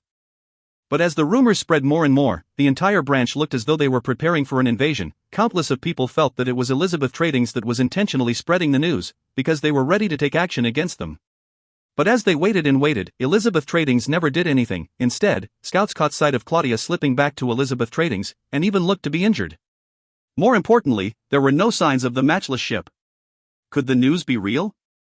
Everyone became excited. As of late, the hottest topic in the same continent was the matchless ship. Regardless of where they went, there would be people talking about the gold grade warship, about Macefield Tradings. News of young Miss Melissa pulling the organization out of trouble, Macefield Tradings family holding a secret and powerful Iron Mask army. The stories were told to great imagination. And it was from the day that the rumors started, that the Macefield Tradings branch started to become lively, and endless of people came to visit. Everyone was excited, and the passing days became like a dream. How long had it been since the branch has seen such liveliness? In the same continent, Macefield Tradings became hot. Even little Aaron suddenly realized that whenever he went out for work or purchased goods, everyone's attitude towards him was completely different from the past. They were extremely passionate and courteous, which he was not used to. In the past, the brother that never even looked at him in the eyes actually treated him to a meal for the very first time, and this friendly spirit made little Aaron invigorated for the next few days. The entire branch was waiting for young Miss Melissa, waiting for the mysterious Iron Mask army, and waiting for the matchless ship. When they heard that the matchless ship was quickly arriving, the branch began to decorate themselves with lanterns and colored banners as they anxiously awaited. The majority of the branch members stood at the entrance to wait, but even after a long time, the matchless ship had not appeared. Wiley looked at the time and was bewildered. Why are they not here yet? Right at that moment, a worker ran in. Shopkeeper, not good, the port, someone has blocked the matchless ship's road at the port. The matchless ship was a gold-grade warship with immense size, and was unable to stop in the city, and thus such large-scale warships had designated ports to anchor. In other places, large organizations and warships were not easily available, but in the same continent, it was a common sight, thus every city in same continent had such ports. Hearing that, Wiley's face darkened. As expected, someone is impatient, he snorted. Let's go, to the port. Snow City Port. Tang, Tian and the rest were held up outside the port for 2 hours, where a large-scale trading ship had encountered an accident and was stuck. The entrance of the port only allowed the passage of one large-scale warship at a time, and with the trading ship stuck, the entrance was jammed. Melissa, who was sent to negotiate, came back with an ugly expression. It is the Chiu family's trading ship, they are not willing to be towed away, and said they want to wait for their artisan to come over for repairs. Fu Zhangji, who followed along, spoke up. They are extremely arrogant, their words are disgusting. Furthermore, it seems that they have the intention of stopping us. He looked at Melissa. After the negotiation, he saw that the other party were extremely rude, but Melissa was actually able to tolerate them. This brought about a change in his view towards her. The Chiu family is one of the top-rate families. They are a family that contributed to the founding of the Honorable Martial Continent, and have special ties with Temple. Melissa explained all these to Tang Tian. The Chiu family was a top-rate family and not something any trading organization could compete with. Then, she added, Xiu Su Hua belongs to the Chiu family. She felt that these words were enough to explain everything. Xiu Su Hua? Tang Tian was surprised. He obviously knew that Xiu Su Hua was one of the 5 great generals. He looked at Melissa. Do they have any grievances with you? No. Melissa took a deep breath, then garnered her courage and spoke. But they have a good relationship with Elizabeth Tradings. The 3rd young master of the Chiu family is Claudia's suitor. I understand now. Tang Tian revealed a look of understanding. It's because heroes have a weakness for the charms of a beauty, but... Melissa was stunned. These words that came out from Tang Tian somehow sounded extremely different. For a long time, she had not seen Tang Tian take a glance at any ladies, and even Claudia, who could be considered a top-rate beauty, was choked and threatened by him. Jizai laughed evilly. I never thought that master has such understandings as well. Tang Tian glanced at Jizai. Are you a hero? Jizai froze, and forced to laugh. In front of master, how can this subordinate be a hero? Am I a hero?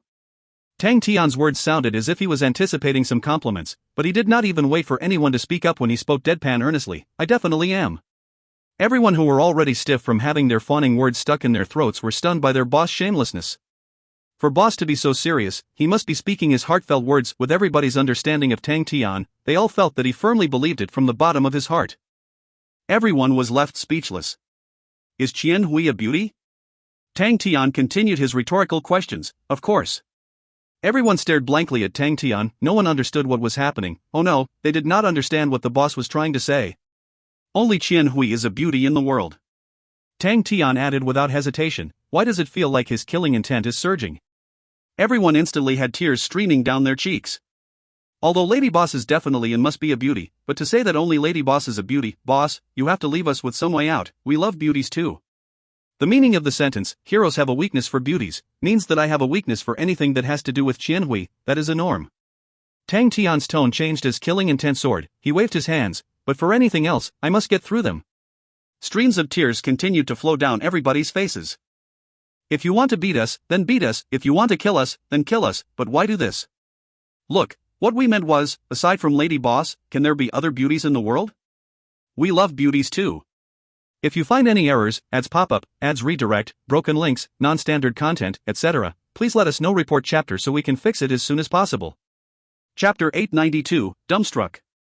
Chapter 892, Dumbstruck. Translated by Berrybuns. Edited by Tian and DeAndre R. In the distant scenery from the harbor, there was a huge slope that was formed due to the terrain, making the scenery extremely beautiful. The vast number of warships in the distance formed a unique bearing, thus there were many established tea houses around the area. Multicolored umbrellas blocked the sun. With the snow-white slope, it formed a beautiful contrast, becoming the unique scenic location of Snow City. Many of the local influentials loved to take a breather here when they had nothing to do, to drink tea and enjoy snacks, to spend their afternoon in leisure and joy. Under the shade of a specific umbrella, a group of people were leisurely drinking tea and snacking. They were all dressed in embroidered robes. One could immediately tell that they were no ordinary people. Still, Brother Chiu was brilliant. Claudia gave off a trace of coquettish glares. Her voice was sweet, intimately flowing into other people's hearts. She was dressed in a white dress. With her outstanding beauty, she donned on a dazzling diamond necklace around her slender white neck, increasing her nobility and gracefulness. The necklace fit perfectly on her neck. The young man called Brother Chiu was extremely good-looking and had a unique bearing. He smiled. We only gave him some minor problems for them to have a taste. It will not do any substantial effect, but... Although he liked Claudia, he was not a hedonistic man who only knew how to drink and play. In such a crucial period, he did not want to cause too many problems. Naturally, he did not place Macefield Tradings in his eyes. Claudia had requested him to help her, thus he could not say no, but he was not stupid enough to clash head-on with the other party. From a prestigious school, he knew that he could not flaunt or have free rein over his methods, for it was considered a low-class move to the upper society. For example, he had used a trading boat to block off the harbor's entrance, which was extremely ingenious. So what if you have a gold-grade warship? Just by using an ordinary trading ship, Macefield Tradings has to suck it up in a world where reputation precedes everything. A gold-grade warship was truly too insignificant. One trading ship from the Chiu family was enough to block a gold-grade warship. That was the power of the Chiu family. Xiu Yunqi also used the opportunity to beat on others who had any intentions. The war had just begun, and was the military campaign that would decide the hierarchy of honorable martial continent for the next 1,000 years. How could the other allies of the Chiu family not have their own thoughts? Even the Elizabeth family was not as obedient. This is good. I want everyone to see how powerful the name Chiu family is. Even if my Chiu family used a small sampan and blocked the path, who will dare to say anything? Come, try out our newest tea for the year, from the Han family's newest plant, the dragon blood cassia. Everyone, come and test it out. Xiu Yunqi called out passionately to everyone. He did not even place the conflict at the harbor in mind. To him, enjoying the late afternoon was more important than anything else. Good tea and beauties were his favorite. The gaze he had towards Claudia was filled with admiration. Claudia might not be the most beautiful lady he had ever met, but in terms of being a god, no one could compare to her. She was extremely charming. He was unable to understand why would there be men in the world who would actually harm her. Such fragrant tea. Claudia was surprised. The tea inside the cup that was as red as blood had an extremely alluring scent. She was from a prestigious family and had tried various luxurious products, and naturally was a person who was knowledgeable on goods. The dragon blood cassia in front of her was definitely worth a lot.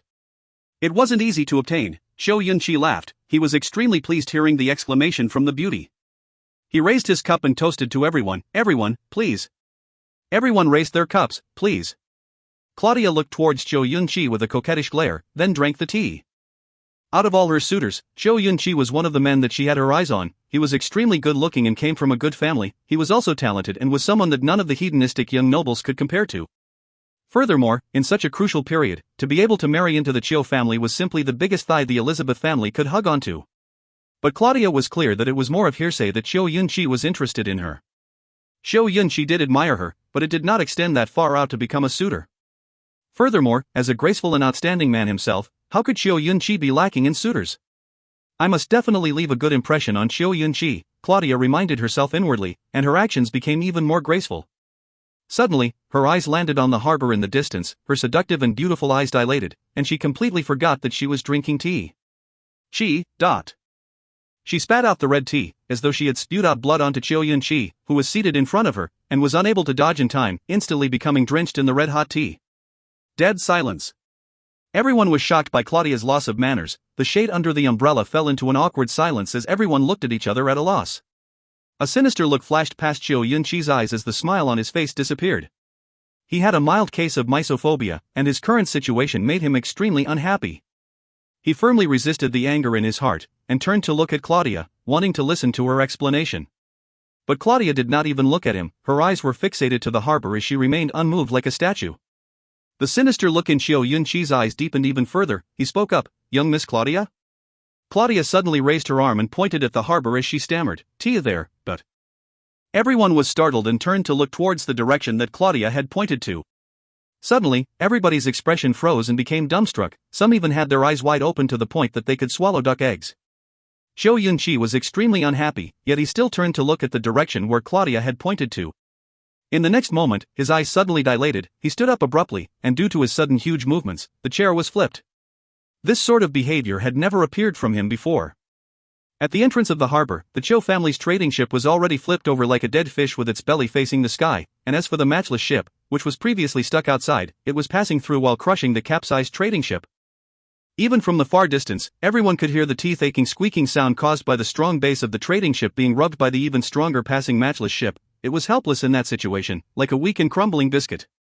Countless of timber was scattered everywhere, the trading ship's crew members were escaping in panic, the situation had become extremely chaotic. The pitiful trading ship was giving off a wailing sound under the matchless ship. The matchless ship did not even give mercy, it brought the planks and timber that covered the area in as it rushed through the harbor. Xiao Yunqi had completely forgotten about the tea being spat all over him, the red tea that flowed down along his cheeks looked like blood oozing out from blade wounds, causing the handsome and heroic face to become extremely sinister. His fists were clenched extremely tightly as his entire body started trembling involuntarily and his eyes spewed with rage. Since when have the Chiu family ever been challenged like that before? Since when have any warship dared to crush our Chiu family's trading ship? Mace Fields. Under the umbrella, it was completely silent, everyone were completely overwhelmed with shock by the sudden change of events, they saw Xiao Yunqi's ashen complexion, and thus no one dared to speak up. Claudia's eyes never left the harbor, the impact that she had received was the strongest, and she had not even regained herself. She only had one thought in her mind. How dare he? How dare Macefield Tradings? The masked man flashed past her mind, she had another intense premonition that it must be the mysterious Iron Masked Man's command. Although they had only met once, but the cold and merciless man had left a deep impression on her, the determination and decisiveness he had that could not waver even in the face of threat. Witnessing the scene, she suddenly rejoiced. That lunatic! He is a real lunatic. Only a real lunatic can do such a preposterous act that looks down on everyone. Luckily I am still alive, I am glad for my life, even if there is still lingering fear in me, but if I had hesitated at that moment, I would simply be a corpse now. She did not doubt this point, that the brazen man that dared to smash the Cho family's trading ship, definitely did not place the Elizabeth family in his eyes. When Wiley arrived at the harbor, he instantly found the matchless ship.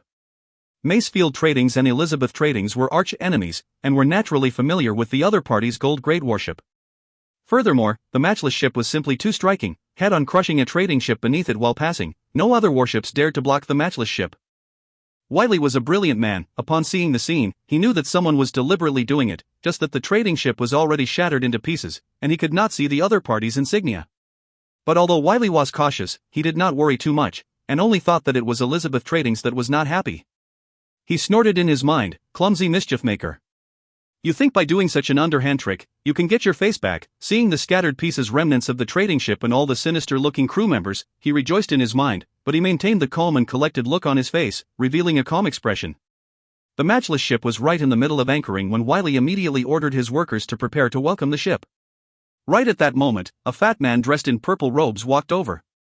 Wiley recognized this man, he was President White of Extraordinary Matchless Tradings, which was a relatively famed figure in Snow City. The Extraordinary Matchless Tradings was not extremely strong in terms of its comprehensive strength, but it was a local tyrant due to it being a local organization of the Saint Continent, as it was rather capable. Wiley and White were not on close terms, but had met a few times. Seeing President White walk over, he called out, "I never thought that I would meet President White here, what a coincidence." White stared at Wiley for a long time but did not speak a word, his expression even rather queer. Wiley did not understand, he lowered his head to look at his clothes, but did not find anything amiss. White walked over and patted Wiley on his shoulder. "Macefield Tradings, you have guts." With that, White turned and left with a strange expression, without even waiting for Wiley to say anything.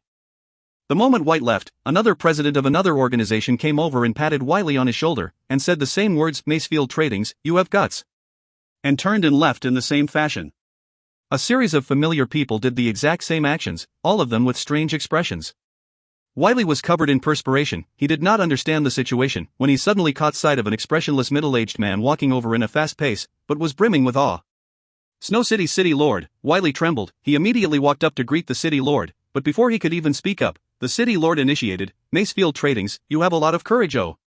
With that, he turned and left as well, without waiting for Wiley to speak up. Wiley felt his head turning numb, exactly what is going on here? Coincidentally, a shattered piece from the broken trading ship floated in front of Wiley, on it was an extremely clear word "Chiu," causing Wiley to become dumbstruck, as though he was struck by lightning. The blood from his face was completely swept clean and turned as white as paper. If you find any errors, ads pop-up, ads redirect, broken links, non-standard content, etc., please let us know. Report chapter so we can fix it as soon as possible. Chapter 893, Show Families Retaliation. Chapter 893, Show Families Retaliation. Translated by Berrybuns. Edited by Tian and DeAndre R. The Cho family. We actually capsized the Cho family's boat. Oh God, are we mad? Inside the study, Wiley was screaming with despair. That's right, he was in complete despair. It was the Cho family that had Chiu Su Hua, the Cho family that could destroy them with a lift of a finger. Wiley was unable to comprehend why they had to provoke the Cho family, just because they blocked your path? Just because they helped Elizabeth Tradings? Every ounce of happiness in Wiley had completely disappeared. He spoke slowly. Melissa, although our recent situation has improved, but we are unable to offend the Cho family. Tomorrow, I will accompany you to the Cho family's branch. I heard that young noble Chiu is in Snow City. We have to apologize and compensate them well. We have to do it honestly. Melissa was not angry. She was able to understand Uncle Wiley's panic. Compared to the Cho family, Macefield Tradings was just an ant to an elephant. But the one in command was Tang Tian, and upon thinking about it, she too felt a headache. She still remembered how panicked and terrified she was when Tang Tian ordered to collide into the trading ship.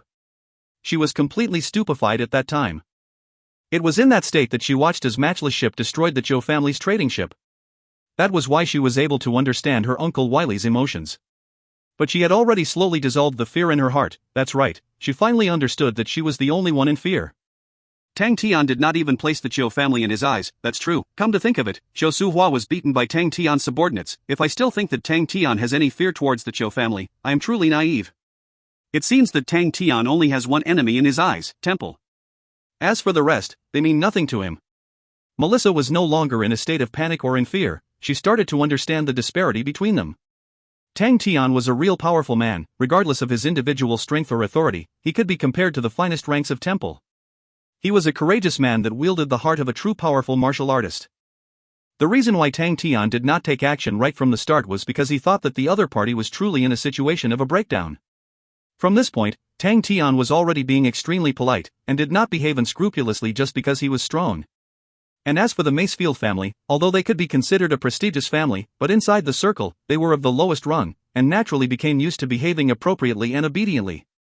But you want Tang Tian to behave appropriately and obediently?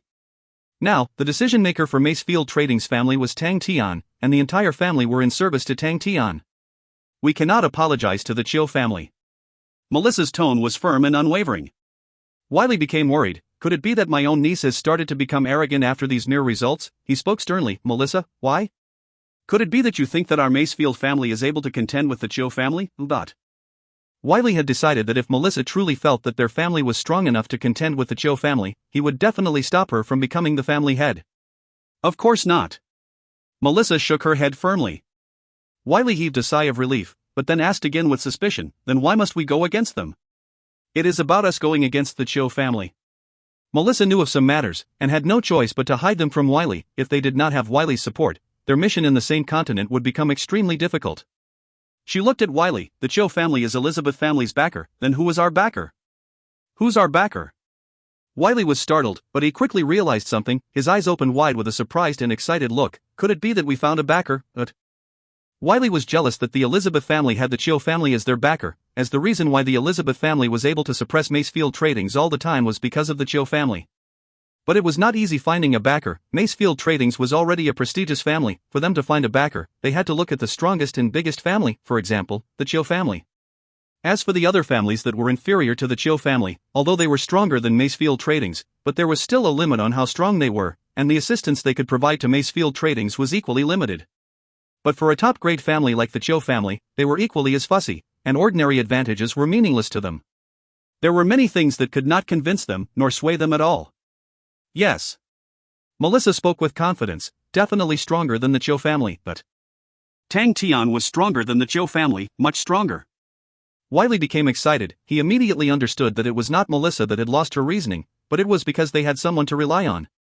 He looked with anticipation. Which family is it? I can't say it. Melissa shook her head, then added, it was grandfather who decided it. As expected, when the unhappy Wiley heard that it was the decision of the old master, he immediately had no objections. In Macefield Tradings, the old man held supreme authority. When he heard that it was the old man's decision, Wiley immediately calmed down. Even though he could not obtain the answer, he did not continue asking. He then asked the most direct and realistic question, then what do we do if the Chiu family comes up our door? Just as he asked that question, a servant barged in with a panicked expression, not good. Not good. A group of people are holding up our entrance. Melissa looked at Wiley with a helpless expression, truly a crow's mouth. Tian, a crow's mouth usually indicates a mouth of bad luck. In fact, on the way back, Melissa had guessed the Chiu family would definitely retaliate, but she did not expect them to do so that quickly. The moment their front leg was stepped on, their hind leg would kick back. But come to think of it, it was extremely normal. In the Chiu family's eyes, the Macefield Tradings was just a shrimp, and now that the shrimp actually dared to take action on them, shouldn't they teach Macefield Tradings a lesson? If it were another family that was on the same grade as them, they would have to consider it first, whether or not it would bring about an all-out war between both families. But there was no need for consideration towards a shrimp. The Chiu family only needed to think about who to punish to set an example to the others, on how to let Macefield Trading's family, that was overestimating themselves, where they actually stood. By Melissa's side stood a real-life example. If Tang Tian was the one being offended, would he wait overnight to take revenge? Stop joking. There is no need to worry. Melissa consoled Wiley. She calmly walked towards the outside with a sneer in her heart. It is not only your Chiu family that cannot tolerate the enmity lasting through the night. You truly think that this enmity will end with just this? Too naive. To the others, the Chiu family were the one that had suffered and were holding back their anger. But Melissa knew that Master Tang Tian's rage had not even been unveiled. Although she had not followed Tang Tian for long, but she had grasped Tang Tian's temper. If you dare to block me, I will knock you down. If Tang Tian had known that the other party did not harbor any kind intentions right from the start, he would have directly knocked them down without saying a second word. In the end, Tang Tian was truly stuck. Furthermore, it was for 2 hours. The debt for being stuck was paid, but what about the 2 hours? We will have to claim the debt well. Melissa was clear that Tang Tian was not some magnanimous man, but instead, it was his style to repay what was owed. On the road, Melissa had reminded Tang Tian that the Chiu family would definitely retaliate, and she clearly remembered the sneer that came out from behind Tang Tian's mask. Suddenly, she pitied the Chiu family. They had assumed that Macefield Tradings was a fat and docile sheep, and had pounced over with drooling mouths, but would ultimately realize that they had pounced into the lion's mouth. As expected, upon leaving the study, she heard a few wails. Upon hearing the wails, Wiley's expression changed, his heartbeat rose, and he hastened his steps. On the contrary, Melissa remained calm and walked leisurely, as though everything was within her calculations. When Melissa and Wiley rushed to the entrance, they saw many people on the ground wailing, and were startled. Good. What a good Macefield Tradings. Not only do you dare to collide into our Chiu family ship, you actually dare to beat our men. You guys are good, really good. Wiley recognized the middle-aged man who spoke. He was the shopkeeper of the Chiu family shop in Snow City, Chiu Yong. Wiley and Chiu Yong were acquaintances, and every time they met, Wiley saw that Chiu Yong was a happy man that smiled a lot, but to see his sinister and fierce face, that was continuously calling out good, Wiley's heart was already at his throat. Chiu Yong noticed Wiley, and then sneered, Wiley, this isn't over, let me tell you this, the Chiu family and your Macefield Tradings are mortal enemies from now on. Anyone, any families, that dares to ally themselves with Macefield Tradings, will be the enemy of the Chiu family. He had lost his face. Chiu Yong had ran over to Macefield Tradings to criticize them, but did not expect the other party to start taking action without saying a word. They were even more aggressive than the Chiu family. Upon hearing his words, Wiley's face flushed red. Mortal enemies, isn't that putting us in a situation where either one of us have to die, although the Chiu family is unable to act against us because of the Holy Bell's bans, but after the war? Furthermore, with the Chiu family publicly announcing that Macefield Tradings was a mortal enemy of the Chiu family, no one would dare to ally themselves with Macefield Tradings any longer. At such a critical moment, going to war to fight alone without any allies was extremely dangerous, with countless of people falling due to being backstabbed in history. The spectators who had joined in to spectate immediately calmed down after listening to Chiu Yong's words. Wiley did not know that majority of the big figures of Snow City were secretly observing the quarrel. Many of the sharper people, after witnessing what had happened at the harbor, had guessed that the Chiu family would retaliate quickly. At that moment, the big figures could not help but reveal looks of pity. The first-rate families of the honorable Martial continent had terrifying influence, where outsiders could only witness a portion of their robust strength. No one felt that the Chiu family's words were empty, as the only entity that the Chiu family was afraid of was Temple itself. Regardless of anything, with Chiu family's words, everyone knew that Macefield Tradings was done for. Young Chio looked at all the spectators once. You guys think that our Chio family will fear the holy bell bands? All of them had never expected that the Chio family only needed to use one sentence to condemn Macefield Tradings to death. They are the Chio family. He had an arrogant look on his face. Without even looking at Wiley, he coldly ordered the bodyguards that were already crawling up, "Let's go." With that said, they turned and left. But suddenly, a snort came out from behind them. "Did I say you could leave?" If you find any errors, ads pop-up, ads redirect, broken links, non-standard content, etc., please let us know. Report chapter so we can fix it as soon as possible. Chapter 894, What's all that about being a first-grade prestigious family? Chapter 894, What's all that about being a first-grade prestigious family? Translated by Berrybuns. Edited by Tian and DeAndre R. Zhe was in complete disbelief. They actually dared to come here. Are the people from the Chio family retards? Do they think that the matter at the harbor was settled? Are there still such naive people in this world? Seeing the other party running towards them with such anger, with their dignified looks, Zhe was so excited that the hairs on his body had stood erected. Upon thinking about how they were stuck at the harbor for 2 hours like idiots, Zhe's heart fumed with rage. If he had been alone, he would have ran over to the Chio family to kill a few people. But upon thinking that the boss had suffered the same humiliation, Zhe felt ashamed to the point that he started reprimanding himself. But no matter what he did, the evil flame in his heart could not be extinguished. Ever since he had pledged to follow Tang Tian, Zhe's life goal was to become Tang Tian's left and right arm, his most loyal guard. At the very least, he had to be the head subordinate under Tang Tian. With this grand and loyal goal in mind, Zhe followed Tang Tian, but did not expect the boss to encounter a group of ants upon reaching the same continent. With Master's identity, he will not quarrel with these ants, but Zhe never planned to let them go. Right when he was worried about being unable to find the other party, they actually came up their front door. How could Zhe not be happy? And upon hearing how the Chio family was acting so rampantly, Zhe became even more overjoyed. The more aggressive and ferocious they were, the more exciting the fight would be. Zhe was looking forward for the conflict to reach its boiling point. This way, he could finally have a chance. He was alright with not killing. Zhe was not a good person. When he moved as a lone wanderer in Sin Domain, he was mixed with all the ferocious and terrible people. He had countless of methods to make a person wish for death even without killing him. But the following development caused Zhe's eyeballs to fall. Just by handling a few guards, you guys actually want to retreat? Please, big brother, you took the effort to travel so far and even scolded us for so long. Could it be that you just wanted to say these few words? You guys are the Chio family. You guys are a first-rate prestigious family. Where is the awe-inspiring might of a first-rate family? Where is it? Where is your overbearing attitude? Where? Stop throwing the face of the first-rate prestigious families. So many people are watching. Quickly show off your Chio family's pride. Come and fight us. Hey, don't go. Xiao Yong was about to cry. He knew that he had lost face, and the day had become the largest stain in his life. When he had arrived, he had never expected for Macefield Tradings to be that unyielding. He had crossed paths with Wiley before, and saw that Wiley was an astute and capable man, with money and power, but due to the many gains and losses from the business, he had become excessively prudent. The Chio family's branch in Snow City was not large and did not have many helpers. The reason why Yong Chio dared to walk up Macefield Trading's front door was because the Chio family had a consistent manner of being overbearing, and furthermore, they were up against Macefield Tradings, which they despised. Who knew that they had ended up knocking into a tough nail? He had just vented out a few words, and was about to return home. Who knew the other party did not have any intention of letting him go? His complexion turned green. What? You want to keep me here? He could not believe his own ears. Imprison someone from the Chio family. Such a thing had never happened before. He could not remember, but in his memories, it had never occurred before. There was never once a person who dared to use such attitude to treat the Chio family, to the point that even the enemies of the Chio family never did such a thing. Chio family's shield was extremely famous in the entire honorable Martial continent.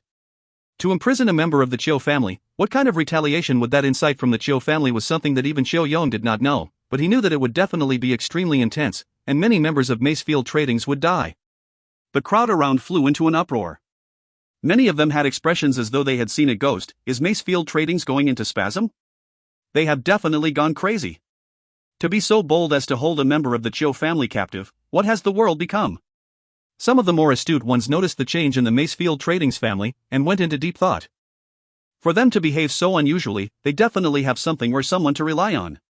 But, what kind of backing can defend against the Chio family? Zhe did not care how the others thought, and replied coldly, "Do you think Macefield Tradings is a wet market, a place that you can come and go as you please?" These words caused another huge uproar. This is completely wrong. Those words should be spoken by the Chiu family to Macefield Tradings. What in the world is going on? You. Xiao Yong was infuriated. He pointed at Jizai, as though he was about to pounce onto him. Me? What me? Jizai sneered. You came from so far away just to block our path, hooted our home, and called us dead people? Stop being so embarrassing. I want to see what methods your Chiu family has. Don't think you can brag and slip away just like that. Since you have announced that we are mortal enemies from now on, then let me teach you what mortal enemies are. Do you think mortal enemies that rush up to their enemy's door to cause trouble can simply pat their butts and leave? Hee hee, Sai, please don't let us go. The Chiu family is so strong, you can completely squash us ants to death. The entire place became silent, no one made a sound, everyone were stunned by Jizai's imposing words. Xiao Yong calmed down. If he still could not see the other party's calmness, he was too stupid. He spoke gravely. What do you mean? What do I mean? Jizai scoffed, his tone suddenly turned bone-chilling. What I mean is for you to stay here obediently, and wait for your Chiu family to come and rescue you. It will do you best to resist. This way, I have the reason to beat you up, or maybe we should have a bout. My big blade has become impatient a long time ago. He sized Xiao Yong up with an unkind gaze, as though he was sizing up a clean cattle, and was thinking of where to slice down. Xiao Yong felt as though a ferocious beast was staring at him, causing a chill to surge up from the bottom of his feet. His heart was overwhelmed with fear. What a heavy killing intent. Everyone was shocked by Jizai's bold and naked threat. Even the city lord of Snow City that was in disguise amongst the crowd had his mouth wide opened, his face one of astonishment. The prestigious family circle, which was the honorable Martial Continent's upper-class circle, held etiquette as something highly important. Regardless of how furious they were, they would never make such a naked threat in the face of another party, and speak such words. Such ferocious, unbridled and naked threats were spoken to the Chiu family. It was dead silence. No one dared to speak, even if they were overestimating themselves, even if they had some sort of backing, to dare speak such ferocious words to the Chiu family. Such a person was someone no one was willing to provoke. They were so impolite to the Chiu family, but were there any other families in Snow City stronger than the Chiu family? No. Countless of people revealed joyful expressions as they rejoiced in Macefield Trading's calamity. They were a bunch of lunatics. The Chiu family did not provoke a normal family, but a bunch of lunatics. What followed on would only be interesting. No one had expected for Chiu Yun-chi to be amongst the crowd. His face was as black as a pot, without a trace of his usual demeanor. His fists were clenched to the point of being white. He was fuming with rage that he was trembling. He had never expected for Macefield Tradings to speak such detestable words. The other party's gangsterism and ferocity made him realize that he had placed himself in a terrible situation. A tinge of regret surfaced in his heart. Claudia looked at the Chiu Yun-chi's green face, and did not dare to say a word. She had never expected for the matter to blow into such a huge proportion. She realized that she was still underestimating the lunatic Iron Mask army. She initially thought that even though they did not place Elizabeth Tradings in their eyes, they would not dare to provoke the Chiu family. But not only did they provoke the Chiu family, they made a huge fuss about it. Due to the change in situation, Claudia became afraid, as she was the initiator of the entire thing. If the Chiu family encountered loss because of the matter, she and her business would naturally be in a bad position. Xiao Yun-chi took a deep breath and forced himself to calm down. He knew that being impulsive would not change the situation, thus he became extremely passive.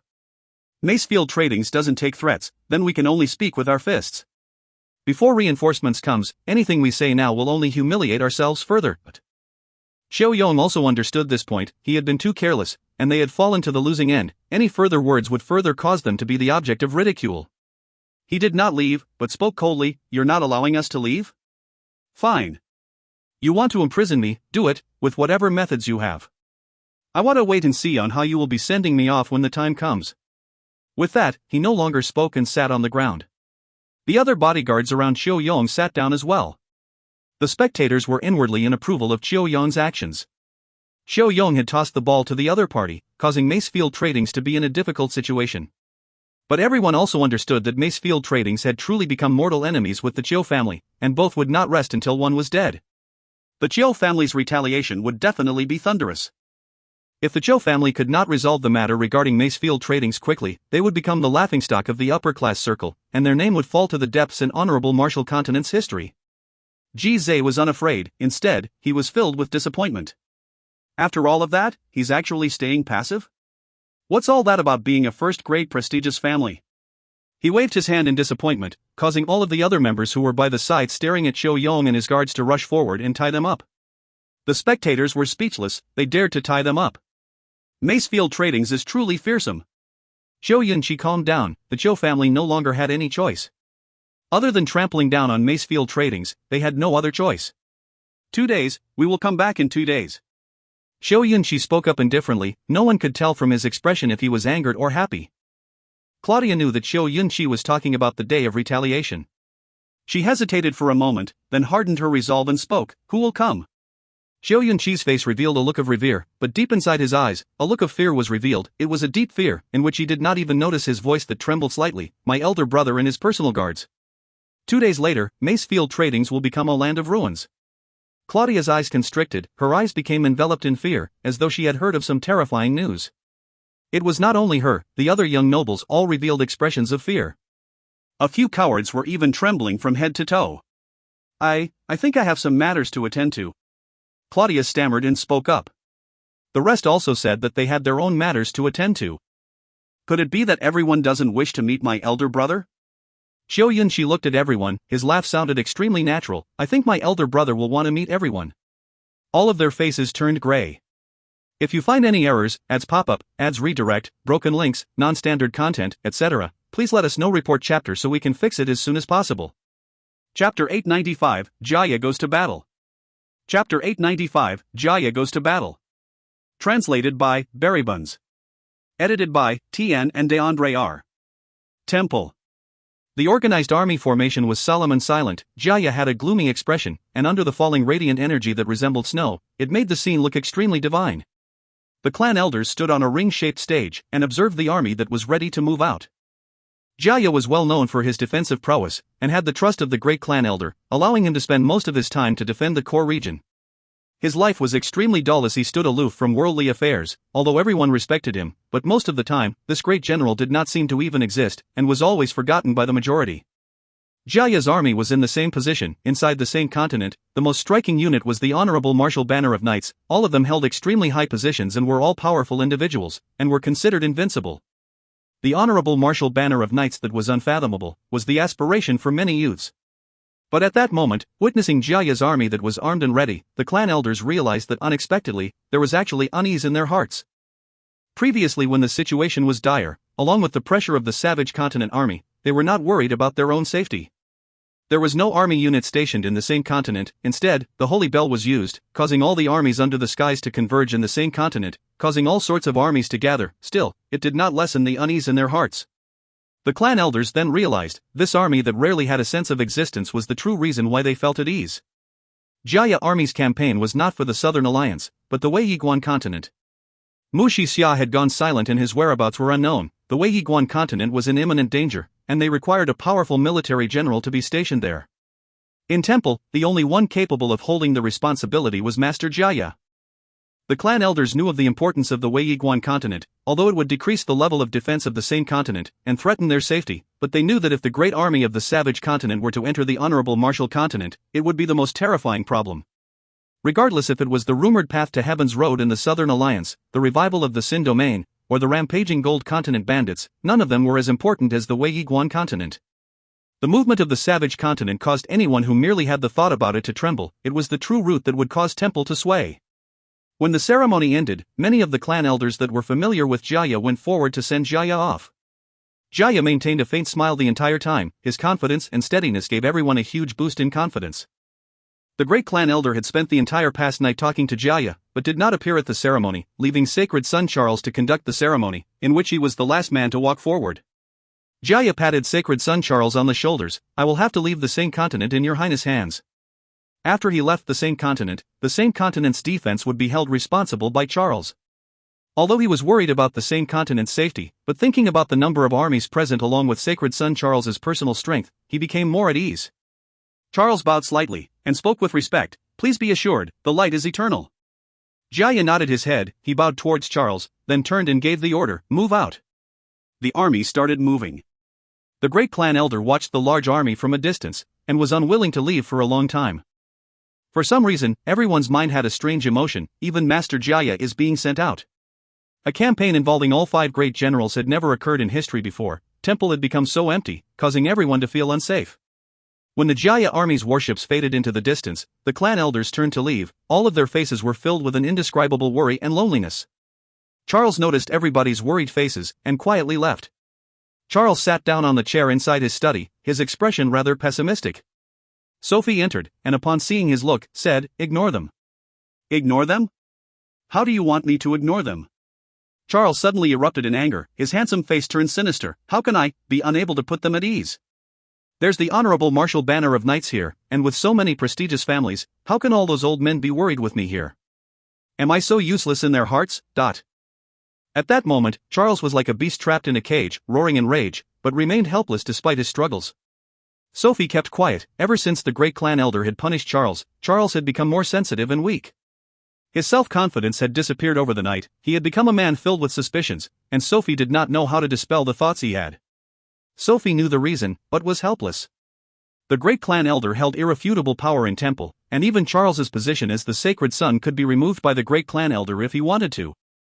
Ever since Charles received the punishment, the great clan elder's display of dissatisfaction towards Charles caused rumors to spread inside temple. The rumors were not the scary part. What truly made Charles fear was that the clan elders were affected, and their attitude towards him started to have small changes. He had even heard the clan elders discussing in private once, thinking that he did not have the ability to take over after the great clan elder. Charles started to fear. He was the only sacred son in temple, but he knew that as long as temple was willing, as long as the great clan elder was willing, temple could produce many sacred sons overnight. He knew that there were many other potential candidates behind him. All of these carefully chosen potential candidates had talent not inferior to his, it was just that all the resources were taken up by him alone. But once the great clan elder lost faith in him, all of the precious resources would be taken away from him and given to them.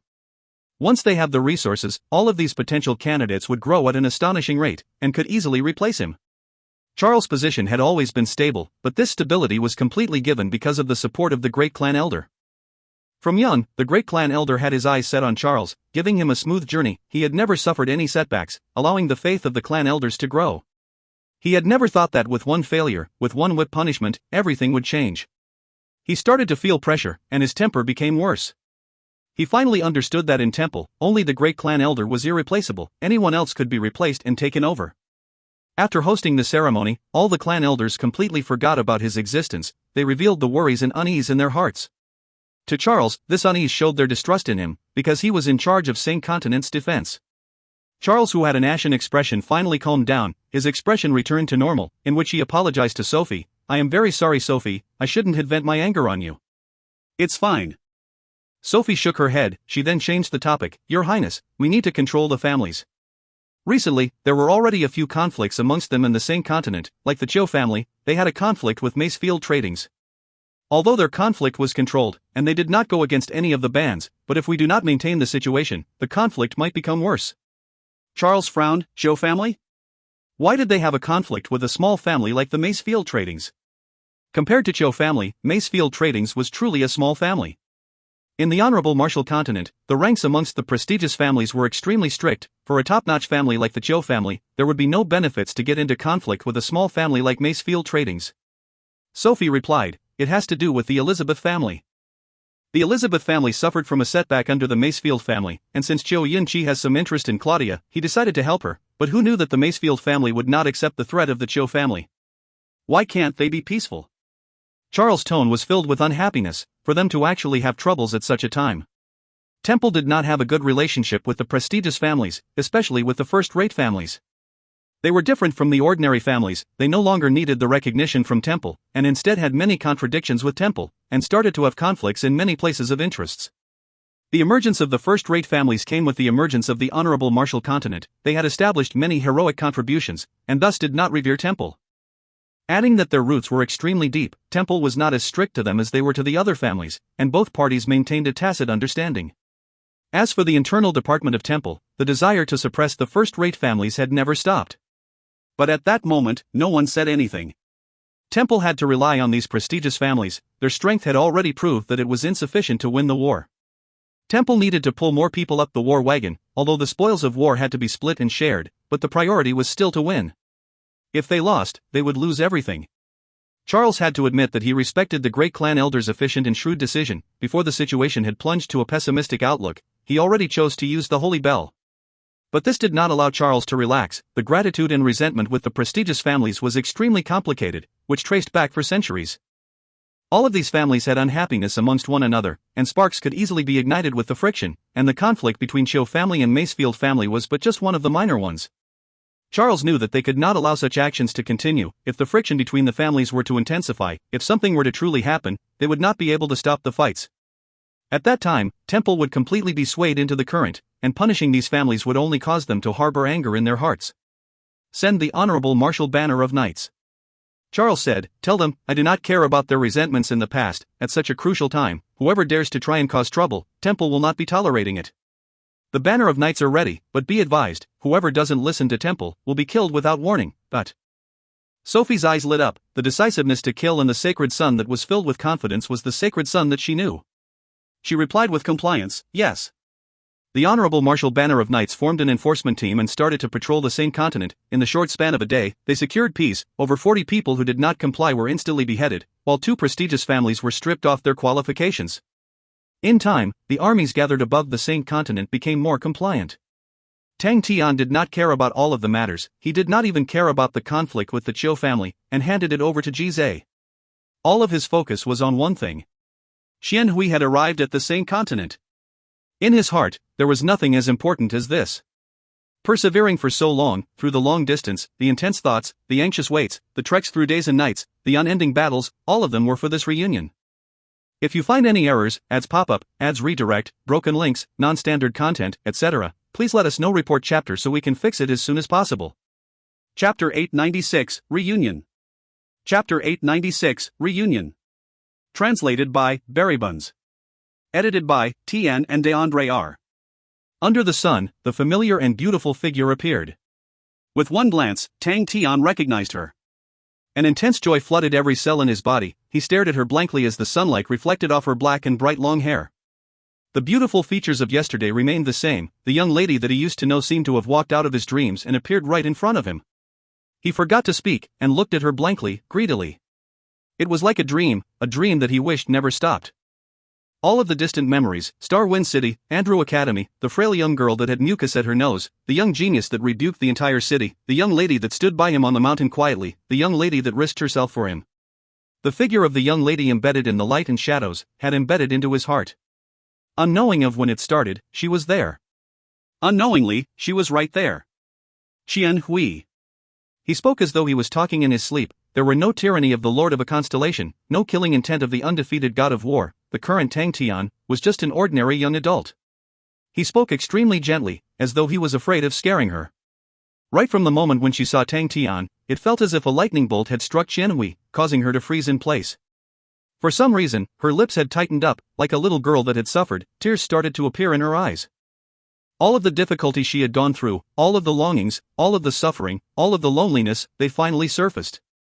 Tears had unknowingly blurred her eyes, the blurred figure in front of her, and the weak figure that protected her by standing in front of her, and the figure that always received ridicule, yet never admitted defeat, the figure that laid in the grass with her and watched the sky, and the figure that sat by the tableside and wrote letters to her, all superimposed into one. The last gentle cry of her name Xian Hui was the trigger that removed the last restraint on her body. Big Brother Tian. All the countless emotions, the joy, all came out through the form of tears, as she rushed into Tang Tian's embrace. Her hair that fluttered behind here were the bowstrings to her longings, resonating with tones under the sunlight. It was not every place that was enjoying the same joy like Macefield Tradings. In the other corner of Snow City, the atmosphere of the courtyard was extremely solemn and anxious. Could it be that we must let it go?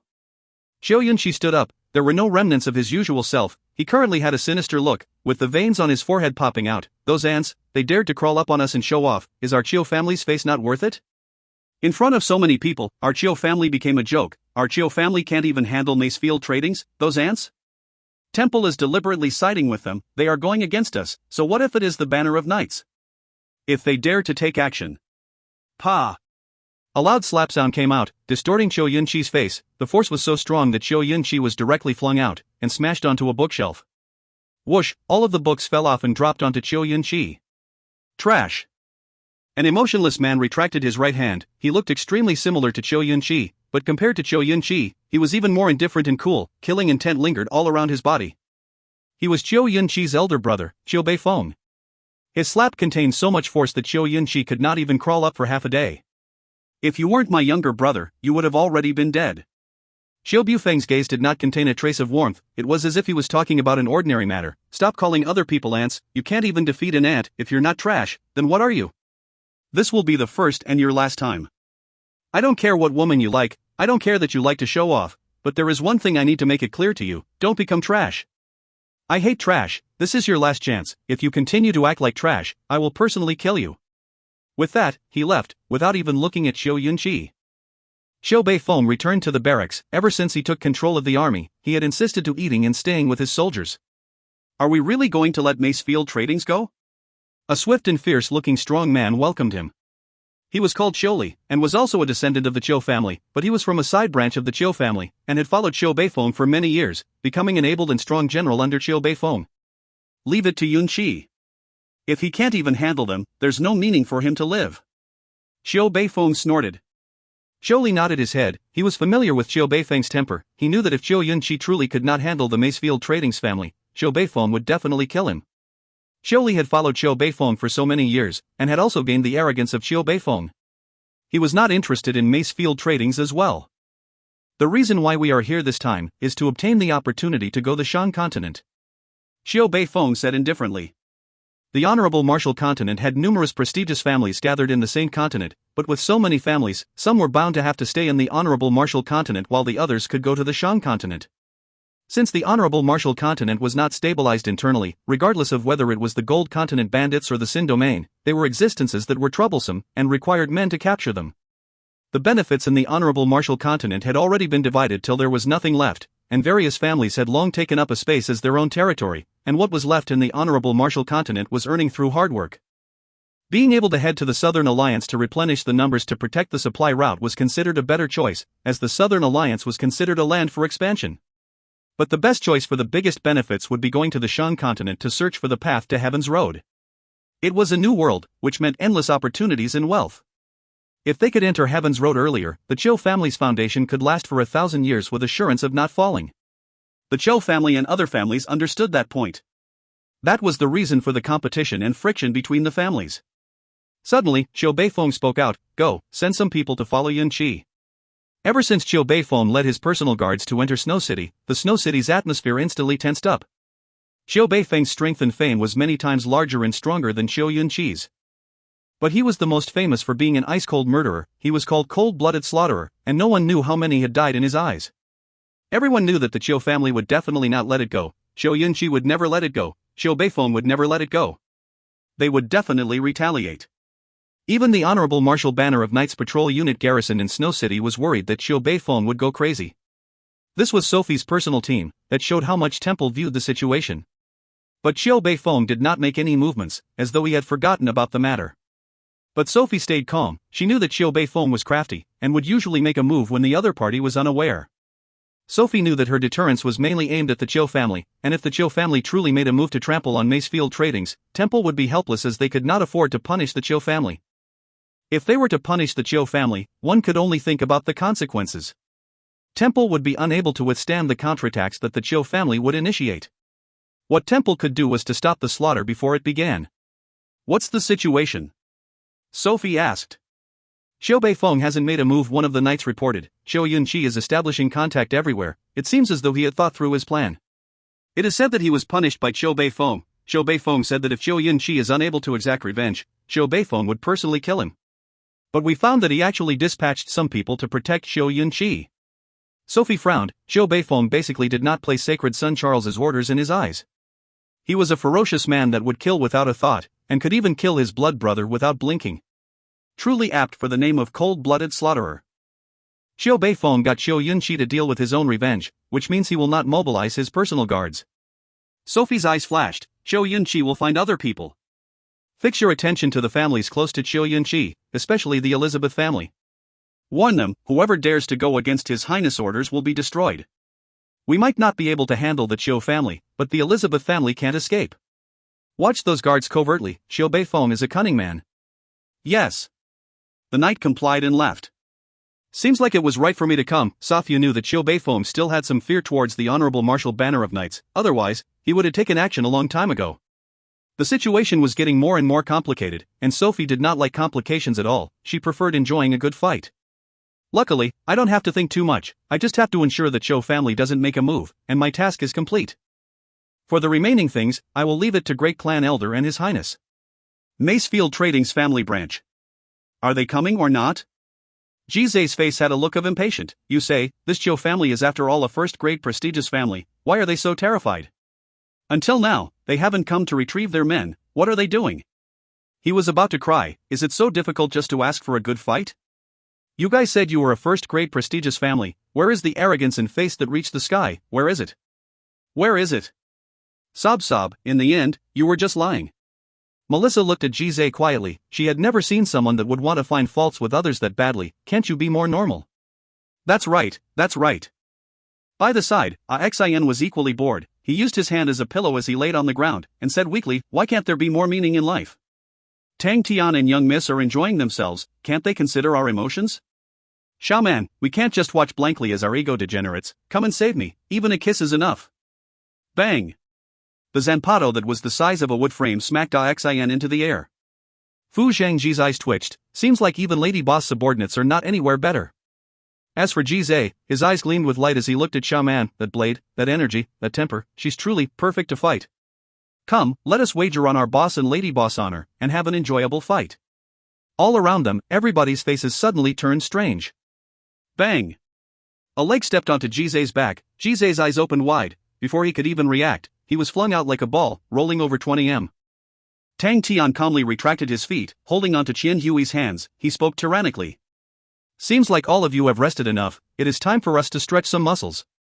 If you find any errors, ads pop up, ads redirect, broken links, non-standard content, etc., please let us know. Report chapter so we can fix it as soon as possible. Chapter 897, Charles's Death. Chapter 897, Charles's Death. Translated by Berrybuns. Edited by Tian and DeAndre R. Charles felt unsafe, possibly from the fact that Sophie was not by his side. Since young, Sophie had always been his bodyguard, to the point of being inseparable, even the honorable martial banner of knights were never garrisoned far away from him. With Sophie not around, it felt as though the familiar temple had become empty. Charles had a misconception that there seemed to be eyes quietly observing him in the shadows from behind him. He laughed at himself, this is temple, where the radiant energy is the strongest, how can there be shadows? Temple, which symbolized light, had dense radiant energy all around, they released gentle and warm white light, lighting every corner of temple. The light is eternal. Maybe I'm just not used to Sophie not being around. Charles laughed. Thinking about the situation, Charles frowned. In the past, when he interacted with the prestigious families, he always felt that they were docile and obedient towards temple. But now they completely undermined his notions, that was how he understood why the clan elders wanted to suppress the families. The prestigious families were like beasts that had their claws and teeth kept, looking somewhat docile. But beasts were still beasts, no matter how much they could disguise themselves, upon reaching a crucial moment, their ferocity would always show. Inside the Chiu family, Charles muttered to himself, revealing a look of thought. To Charles, the conflict between the Chiu family and Macefield Tradings was initiated by the Chiu family. What message do they want to bring across to the other families? The conflict between Macefield Tradings and the Elizabeth family was a conflict between two equal-grade families. The Chiu family had no reason to personally intervene, even if they were Elizabeth family's backers. Charles knew of how the first-rate prestigious families acted. If a higher-grade prestigious family had come to find trouble with Elizabeth family, the Chiu family would have definitely taken action. But even if a weaker family had defeated the Elizabeth family, the Chiu family would definitely not take action. Because they will find it humiliating. If their own subordinate can't even beat an equal-grade opponent, what qualifications do they have to be the Chiu family subordinate? Charles snorted at the rumors that spread around. It was said that Macefield trading family started the provocation, which to him, was ridiculous. Macefield family's strength is only so-so, they are incapable of forming any threat to the Chiu family. Why would Chiu Beifeng send his personal guards to obtain their face back? If the Chiu family wants to establish power, they shouldn't go against other families, but towards temple. Charles disliked the Chiu family's actions. If the Chiu family was the one to be wronged, and thus they used such methods to display their strength, he would feel much better towards them. Temple was always willing to collaborate with such first-grade prestigious families. But when the Chiu family arrived in the same continent, they did not even make a trip to the Honorable Martial Palace to greet the great clan elder. They did not greet him, did not do any form of greeting to the Honorable Martial Palace, but started to punish an individual to serve as a warning to the rest. Charles was infuriated. The Chiu family never placed the temple in their eyes. And as the one responsible for the matter, the Chiu family still did not reveal any intention to give him face. He sent Sophie over to watch the Chiu family. If the Zhou family dared to go against Temple's order, he would punish them to serve as a warning to the rest. There were so many prestigious families, if he did not kill one or two, no one would listen to the orders. Charles knew that it was a test given by the great clan elder. If he could control and manage the situation, his position would be untouchable. If he could not, he would be in danger. Having sensed the danger, Charles knew that he had to fight or die. With Sophie leading the banner of knights, no families would dare to go against them. A guard walked up the platform and spoke respectfully, "Your Highness, the great clan elder has requested you to go over." Charles recognized the guard, and nodded his head. "I will head over there now." Charles walked towards the palace, the two honorable martial knights guarding the door followed him. Sophie had brought the banner of knights out, but left 10 knights to ensure Charles's safety. Although Charles did not see a need to, but he was touched by her actions. The guards took the lead with Charles following behind. Charles asked, "Did something happen?" "Seems like it's the Zhou family." One of the guard frowned and spoke up. Charles thought for a moment. Could it be that great clan elder has something for the Zhou family? With great clan elder's firm personality, he definitely can't tolerate them. If it is the great clan elder, how will he take care of them? Great clan elder has great foresight, who knows if there is a deeper play in mind. Charles' mind flew quickly. Anyone would feel the pressure when it came to the great clan elder, he was no exception. The only exception would only be Sophie. The guards brought Charles to the entrance of a side chamber hall, stopped, and bowed. "Your Highness, please, great clan elder is inside." Charles collected his thoughts and looked at the simple chamber hall. "It's quiet here." Great clan elder always likes such a place, even with his high position. Great clan elder is rather simple, one thing that everyone in temple respects. "You guys can wait for me here." Charles spoke to the 2 knights. The 2 knights complied, and stood guard. With their high positions, they could enter the palace hall at ease, and the only reason why they did not move around recklessly was because of the great clan elder. Sophie was not afraid of the great clan elder, that was because her relationship with the great clan elder was like a father and daughter. But the great clan elder did not give face to the rest of them, and they only ever saw him a few times. Furthermore, the holy flame that the great clan elder had around him released a pressure that was too intensifying, which caused them to feel fear. The 2 guards stood outside sincerely, somewhat anxious if the Highness were to call them to enter. Suddenly, an almost undetectable yet sharp energy undulation resonated out from within the chamber. Both knights instantly had a change in expression, and rushed in without hesitation. Just when the 2 of them entered, they watched as sacred son Charles fell down to the ground. His eyes were wide open, his throat had a fist-sized hole that was spewing blood down his neck. In a few seconds, his entire body was dyed red. The 2 knights were struck by lightning, they reacted only after a few seconds. Assassination. Sacred son Charles was assassinated. Inside the chamber hall, sacred son Charles had fallen to an assassin. The 2 knights had faces as white as paper. Such a thing had never occurred in the history of Temple. Temple had extremely strict security, and no outsiders were capable of sneaking in. Outsiders? No way. All of this points to an inside person that had planned everything meticulously. The 2 of them immediately thought about the guard that had led the way. One of the knights immediately blinked and appeared outside of the chamber hall, and when he saw that the guard's head was already completely mashed, a mournful alarm resonated through Temple. Snow City. Sophie's face suddenly changed. She clutched onto her chest, as though a knife had stabbed into her heart, causing her body to tremble involuntarily. "His Highness." Her body trembled like a sieve, her body was curled up as though she had suffered from an immense pain. Her trembling voice came out through her clenched teeth, revealing her intense pain and sadness. The banner of knights all around were shocked, they had never seen their commander in such pain and helplessness before. One of the knights asked, "Commander, what happened to His Highness?" Sophie struggled to stand straight despite her trembles, but she persevered. Her pale face did not have a shred of blood, her eyes were sunken, as her entire body unleashed a terrifying aura. "Charles is dead." Sophie enunciated each word clearly, killing intent soaring all around her. The current her was like a death god that walked out from hell.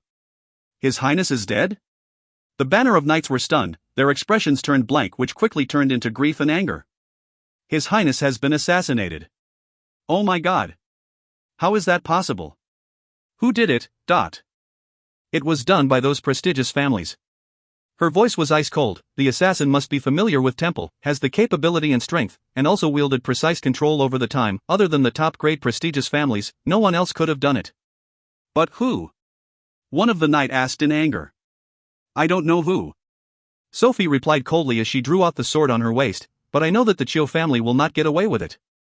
Previously I felt that it was weird. Why would Chiu Beifeng come to Snow City?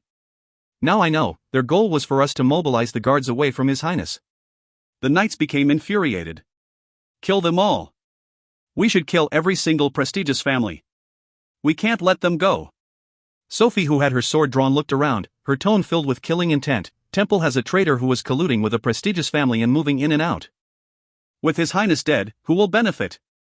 The various potential candidates. The clan elders will definitely request to choose a new sacred son. Temple must have a sacred son. Furthermore, it is an extremely crucial period. It is the perfect opportunity for them to be chosen, where the slightest notion would produce a huge butterfly effect. All of these prestigious families can unite and force Temple to abdicate, and for the entire big picture, even the great clan elder will have to bow his head. Everyone was dumbstruck as they listened to Sophie's explanation. One of a bad-tempered knight spoke out. Could it be that they are not afraid of the situation falling apart? They are, but they are even clearer that this is the only opportunity to make Temple bow down.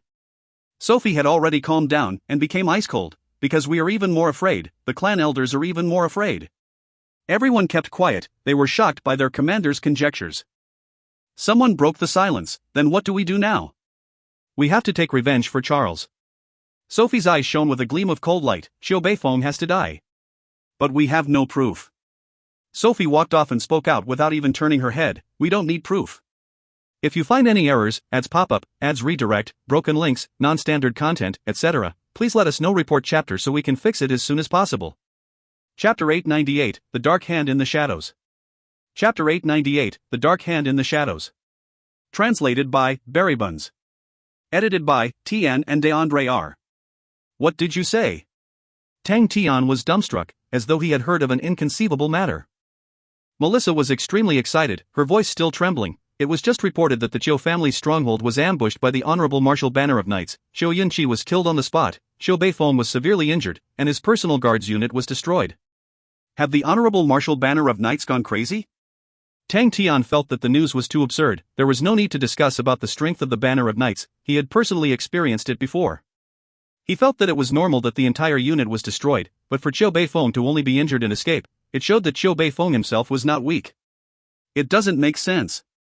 Qian Hui and him had analyzed the situation excessively. Aside from the Zhou family failing to appreciate Temple's kindness, there was no reason for Temple to make a move on them. Temple needed the strength of the prestigious families the most, and the Zhou family was a true first-rate prestigious family. Their strength could influence others greatly. Furthermore, Zhou Suhua was still at war with the Southern Alliance.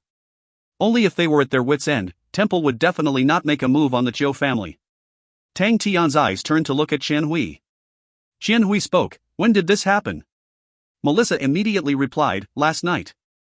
She knew that Qian Hui was the lady boss, and was extremely respectful towards her, not daring to be a tad slow. All of them who followed Tang Tian understood the position that the lady boss held in Tang Tian's heart, and no one dared to be reckless. If one were to say that if anyone needed to interact with Tang Tian for a period of time to understand how strong he was, then Qian Hui was one that only required an extremely short interaction time to be able to sense how powerful she was. Qian Hui's eyes flashed with a gleam of light. Something must have happened at Temple. Send people to find out. It is extremely important to us. Use all the resources we have, get the information. Understood. Melissa gritted her teeth and complied. In the Honorable Martial Continent, any powerhouse understood that understanding Temple's thoughts was far more useful than anything else.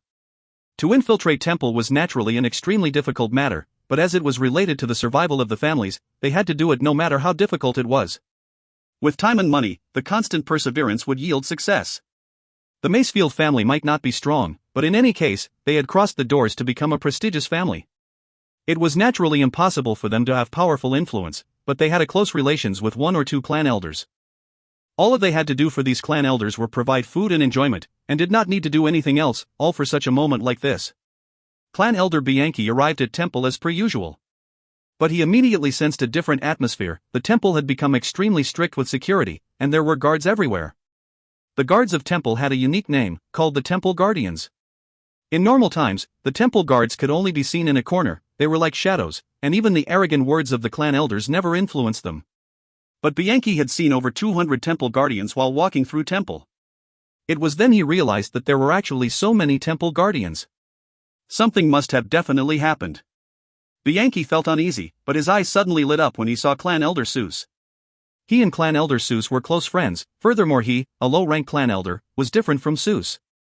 Seuss held a high position and was a clan elder with true authority. Seuss held high powers, and received many invitations from all around, and his information gathering was extremely fluid. Bianchi walked over and spoke in a soft voice. What happened? What's going on? Su's face became gloomy, he raised his head and looked around, then spoke equally softly. Something big has happened. His Highness was assassinated. Bianchi's eyes became completely dilated, he froze on the spot, and only regained himself after a long time. He stammered, how is that possible? How did that? All of the Sacred Son candidates were grabbed. Su spoke softly. Great Clan Elder gave the orders. Bianchi was terrified. He was naturally not an imbecile to become a Temple Clan Elder. The Highness' death would definitely lead to suspecting the Sacred Son candidates. How would they dare to? Bianchi still had a look of disbelief. If it was only them, they naturally would not dare to. Su snorted, his face covered with killing intent, and said spitefully, with those prestigious families helping them, it is a different story. Today, there was words from the smaller families, hoping to select a new Sacred Son soon. Bianchi's face flashed with a look of hatred. Assholes. They are just cannon fodder to test the waters. Su's face darkened. Those old fogies behind them are the real dark hands in the shadows. They are truly vicious and cunning. To dare plot at such a critical moment. Bianchi was overwhelmed with fear. That's right, can't they see what kind of predicament we are all in? Don't they know that if we lose this war, our entire honorable martial continent is finished? If our entire body falls, every individual will fall as well. He blurted out. They know it as well. Sus kept quiet for a moment, before speaking with hesitation, but they also know that only in this situation will the great clan elder compromise. Bianchi also remained quiet. Sus was right. With the great clan elder's overbearing personality, if not for the critical situation, he would have pulled out every single prestigious family up to their roots and left none alive. Bianchi had a strange sense of sadness, and suddenly had a feeling that the powerful temple would no longer be able to appear. Unknowingly, this feeling was extremely strong. His heart that was locked down by the sadness asked with difficulty, what did the great clan elder say? Sus remained silent for a long while before speaking out indistinctly. He didn't say anything. Bianchi did not know how he returned home, and only recalled when he was leaving temple, he saw a second representative from the prestigious families walking into the honorable martial palace. He sat into the chair dispirited. Old master, there is a Mr. Ben that is requesting to meet you. The butler's voice came from outside the study. Bianchi regained himself. He knew that Mr. Ben came from Macefield family. Are we unable to control even a small family like Macefield family now? Sighing in his heart, he replied indifferently, let him in. Melissa quickly received the news, and when she received it, she almost could not believe her own eyes. She ran to Tang Tian and Xian Hui with the report. When Tang Tian saw the report, he was equally stunned.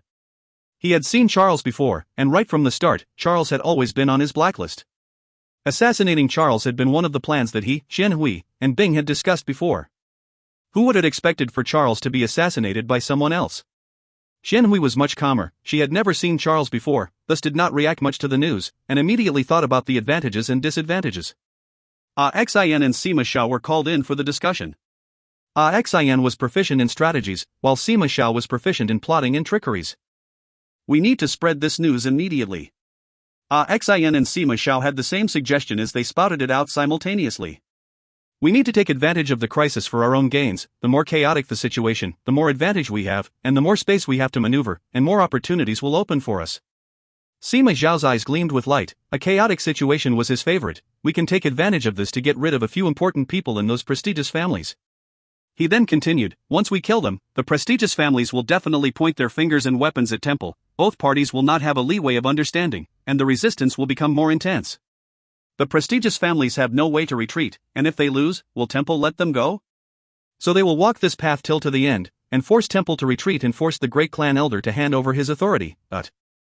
That's a good idea. Xian voiced out excitedly, we must help these prestigious families out well, but the 5 great generals are armies under Temple, will they be loyal to Temple, or will they support the prestigious families? What about the soldiers under them? As long as the prestigious families gain control, the honorable martial continent will start to show signs of split and cracks. As for those loyal armies under Temple, how will they ever obey the orders from the prestigious families? And how will the prestigious families rest easy knowing that so many armies are not willing to obey them? Tang Tian was pleased listening to Xian and Sima Xiao completing each other's sentences. In the past, whenever he encountered a problem, he could only rack his own brain.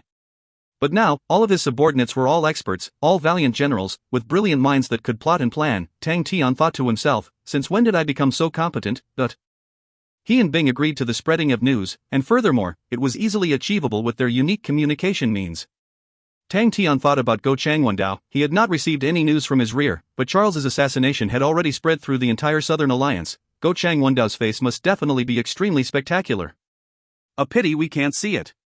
As for the plan of going into temple in disguise and getting rid of a few important figures of the top few prestigious families, their first target came into mind without a thought. Definitely the Chiu family. Charles's death shocked the entire Sacred Saint Galaxy. The sacred son of the honorable martial continent held an esteemed position. He was viewed as the most important figure that would replace the great clan elder in the future, and his death shook the entire Sacred Saint Galaxy. Furthermore, he was assassinated, and one had to know, there had never been an instance where an important figure in Temple was assassinated. Temple had its defenses against assassins, adding the strict security system in the palace. There was a huge disparity in level with the outside, preventing outside assassins from sneaking into honorable martial palace. Thus, the ones to be able to assassinate Charles was someone from the inside, otherwise, had a form of connection with an insider.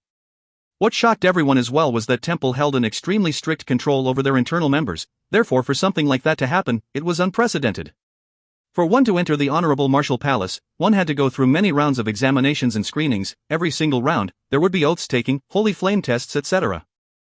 One cannot think that these are just mere tests. In truth, they had an effect. Anyone who betrayed the oaths would succumb to an extremely harsh punishment. Furthermore, this punishment came from the soul, which was inescapable. Furthermore, the higher one position had, the more stringent the oath was.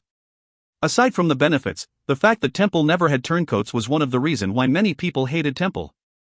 To many people, Temple's absolute control over a person's body and mind completely went against humanity.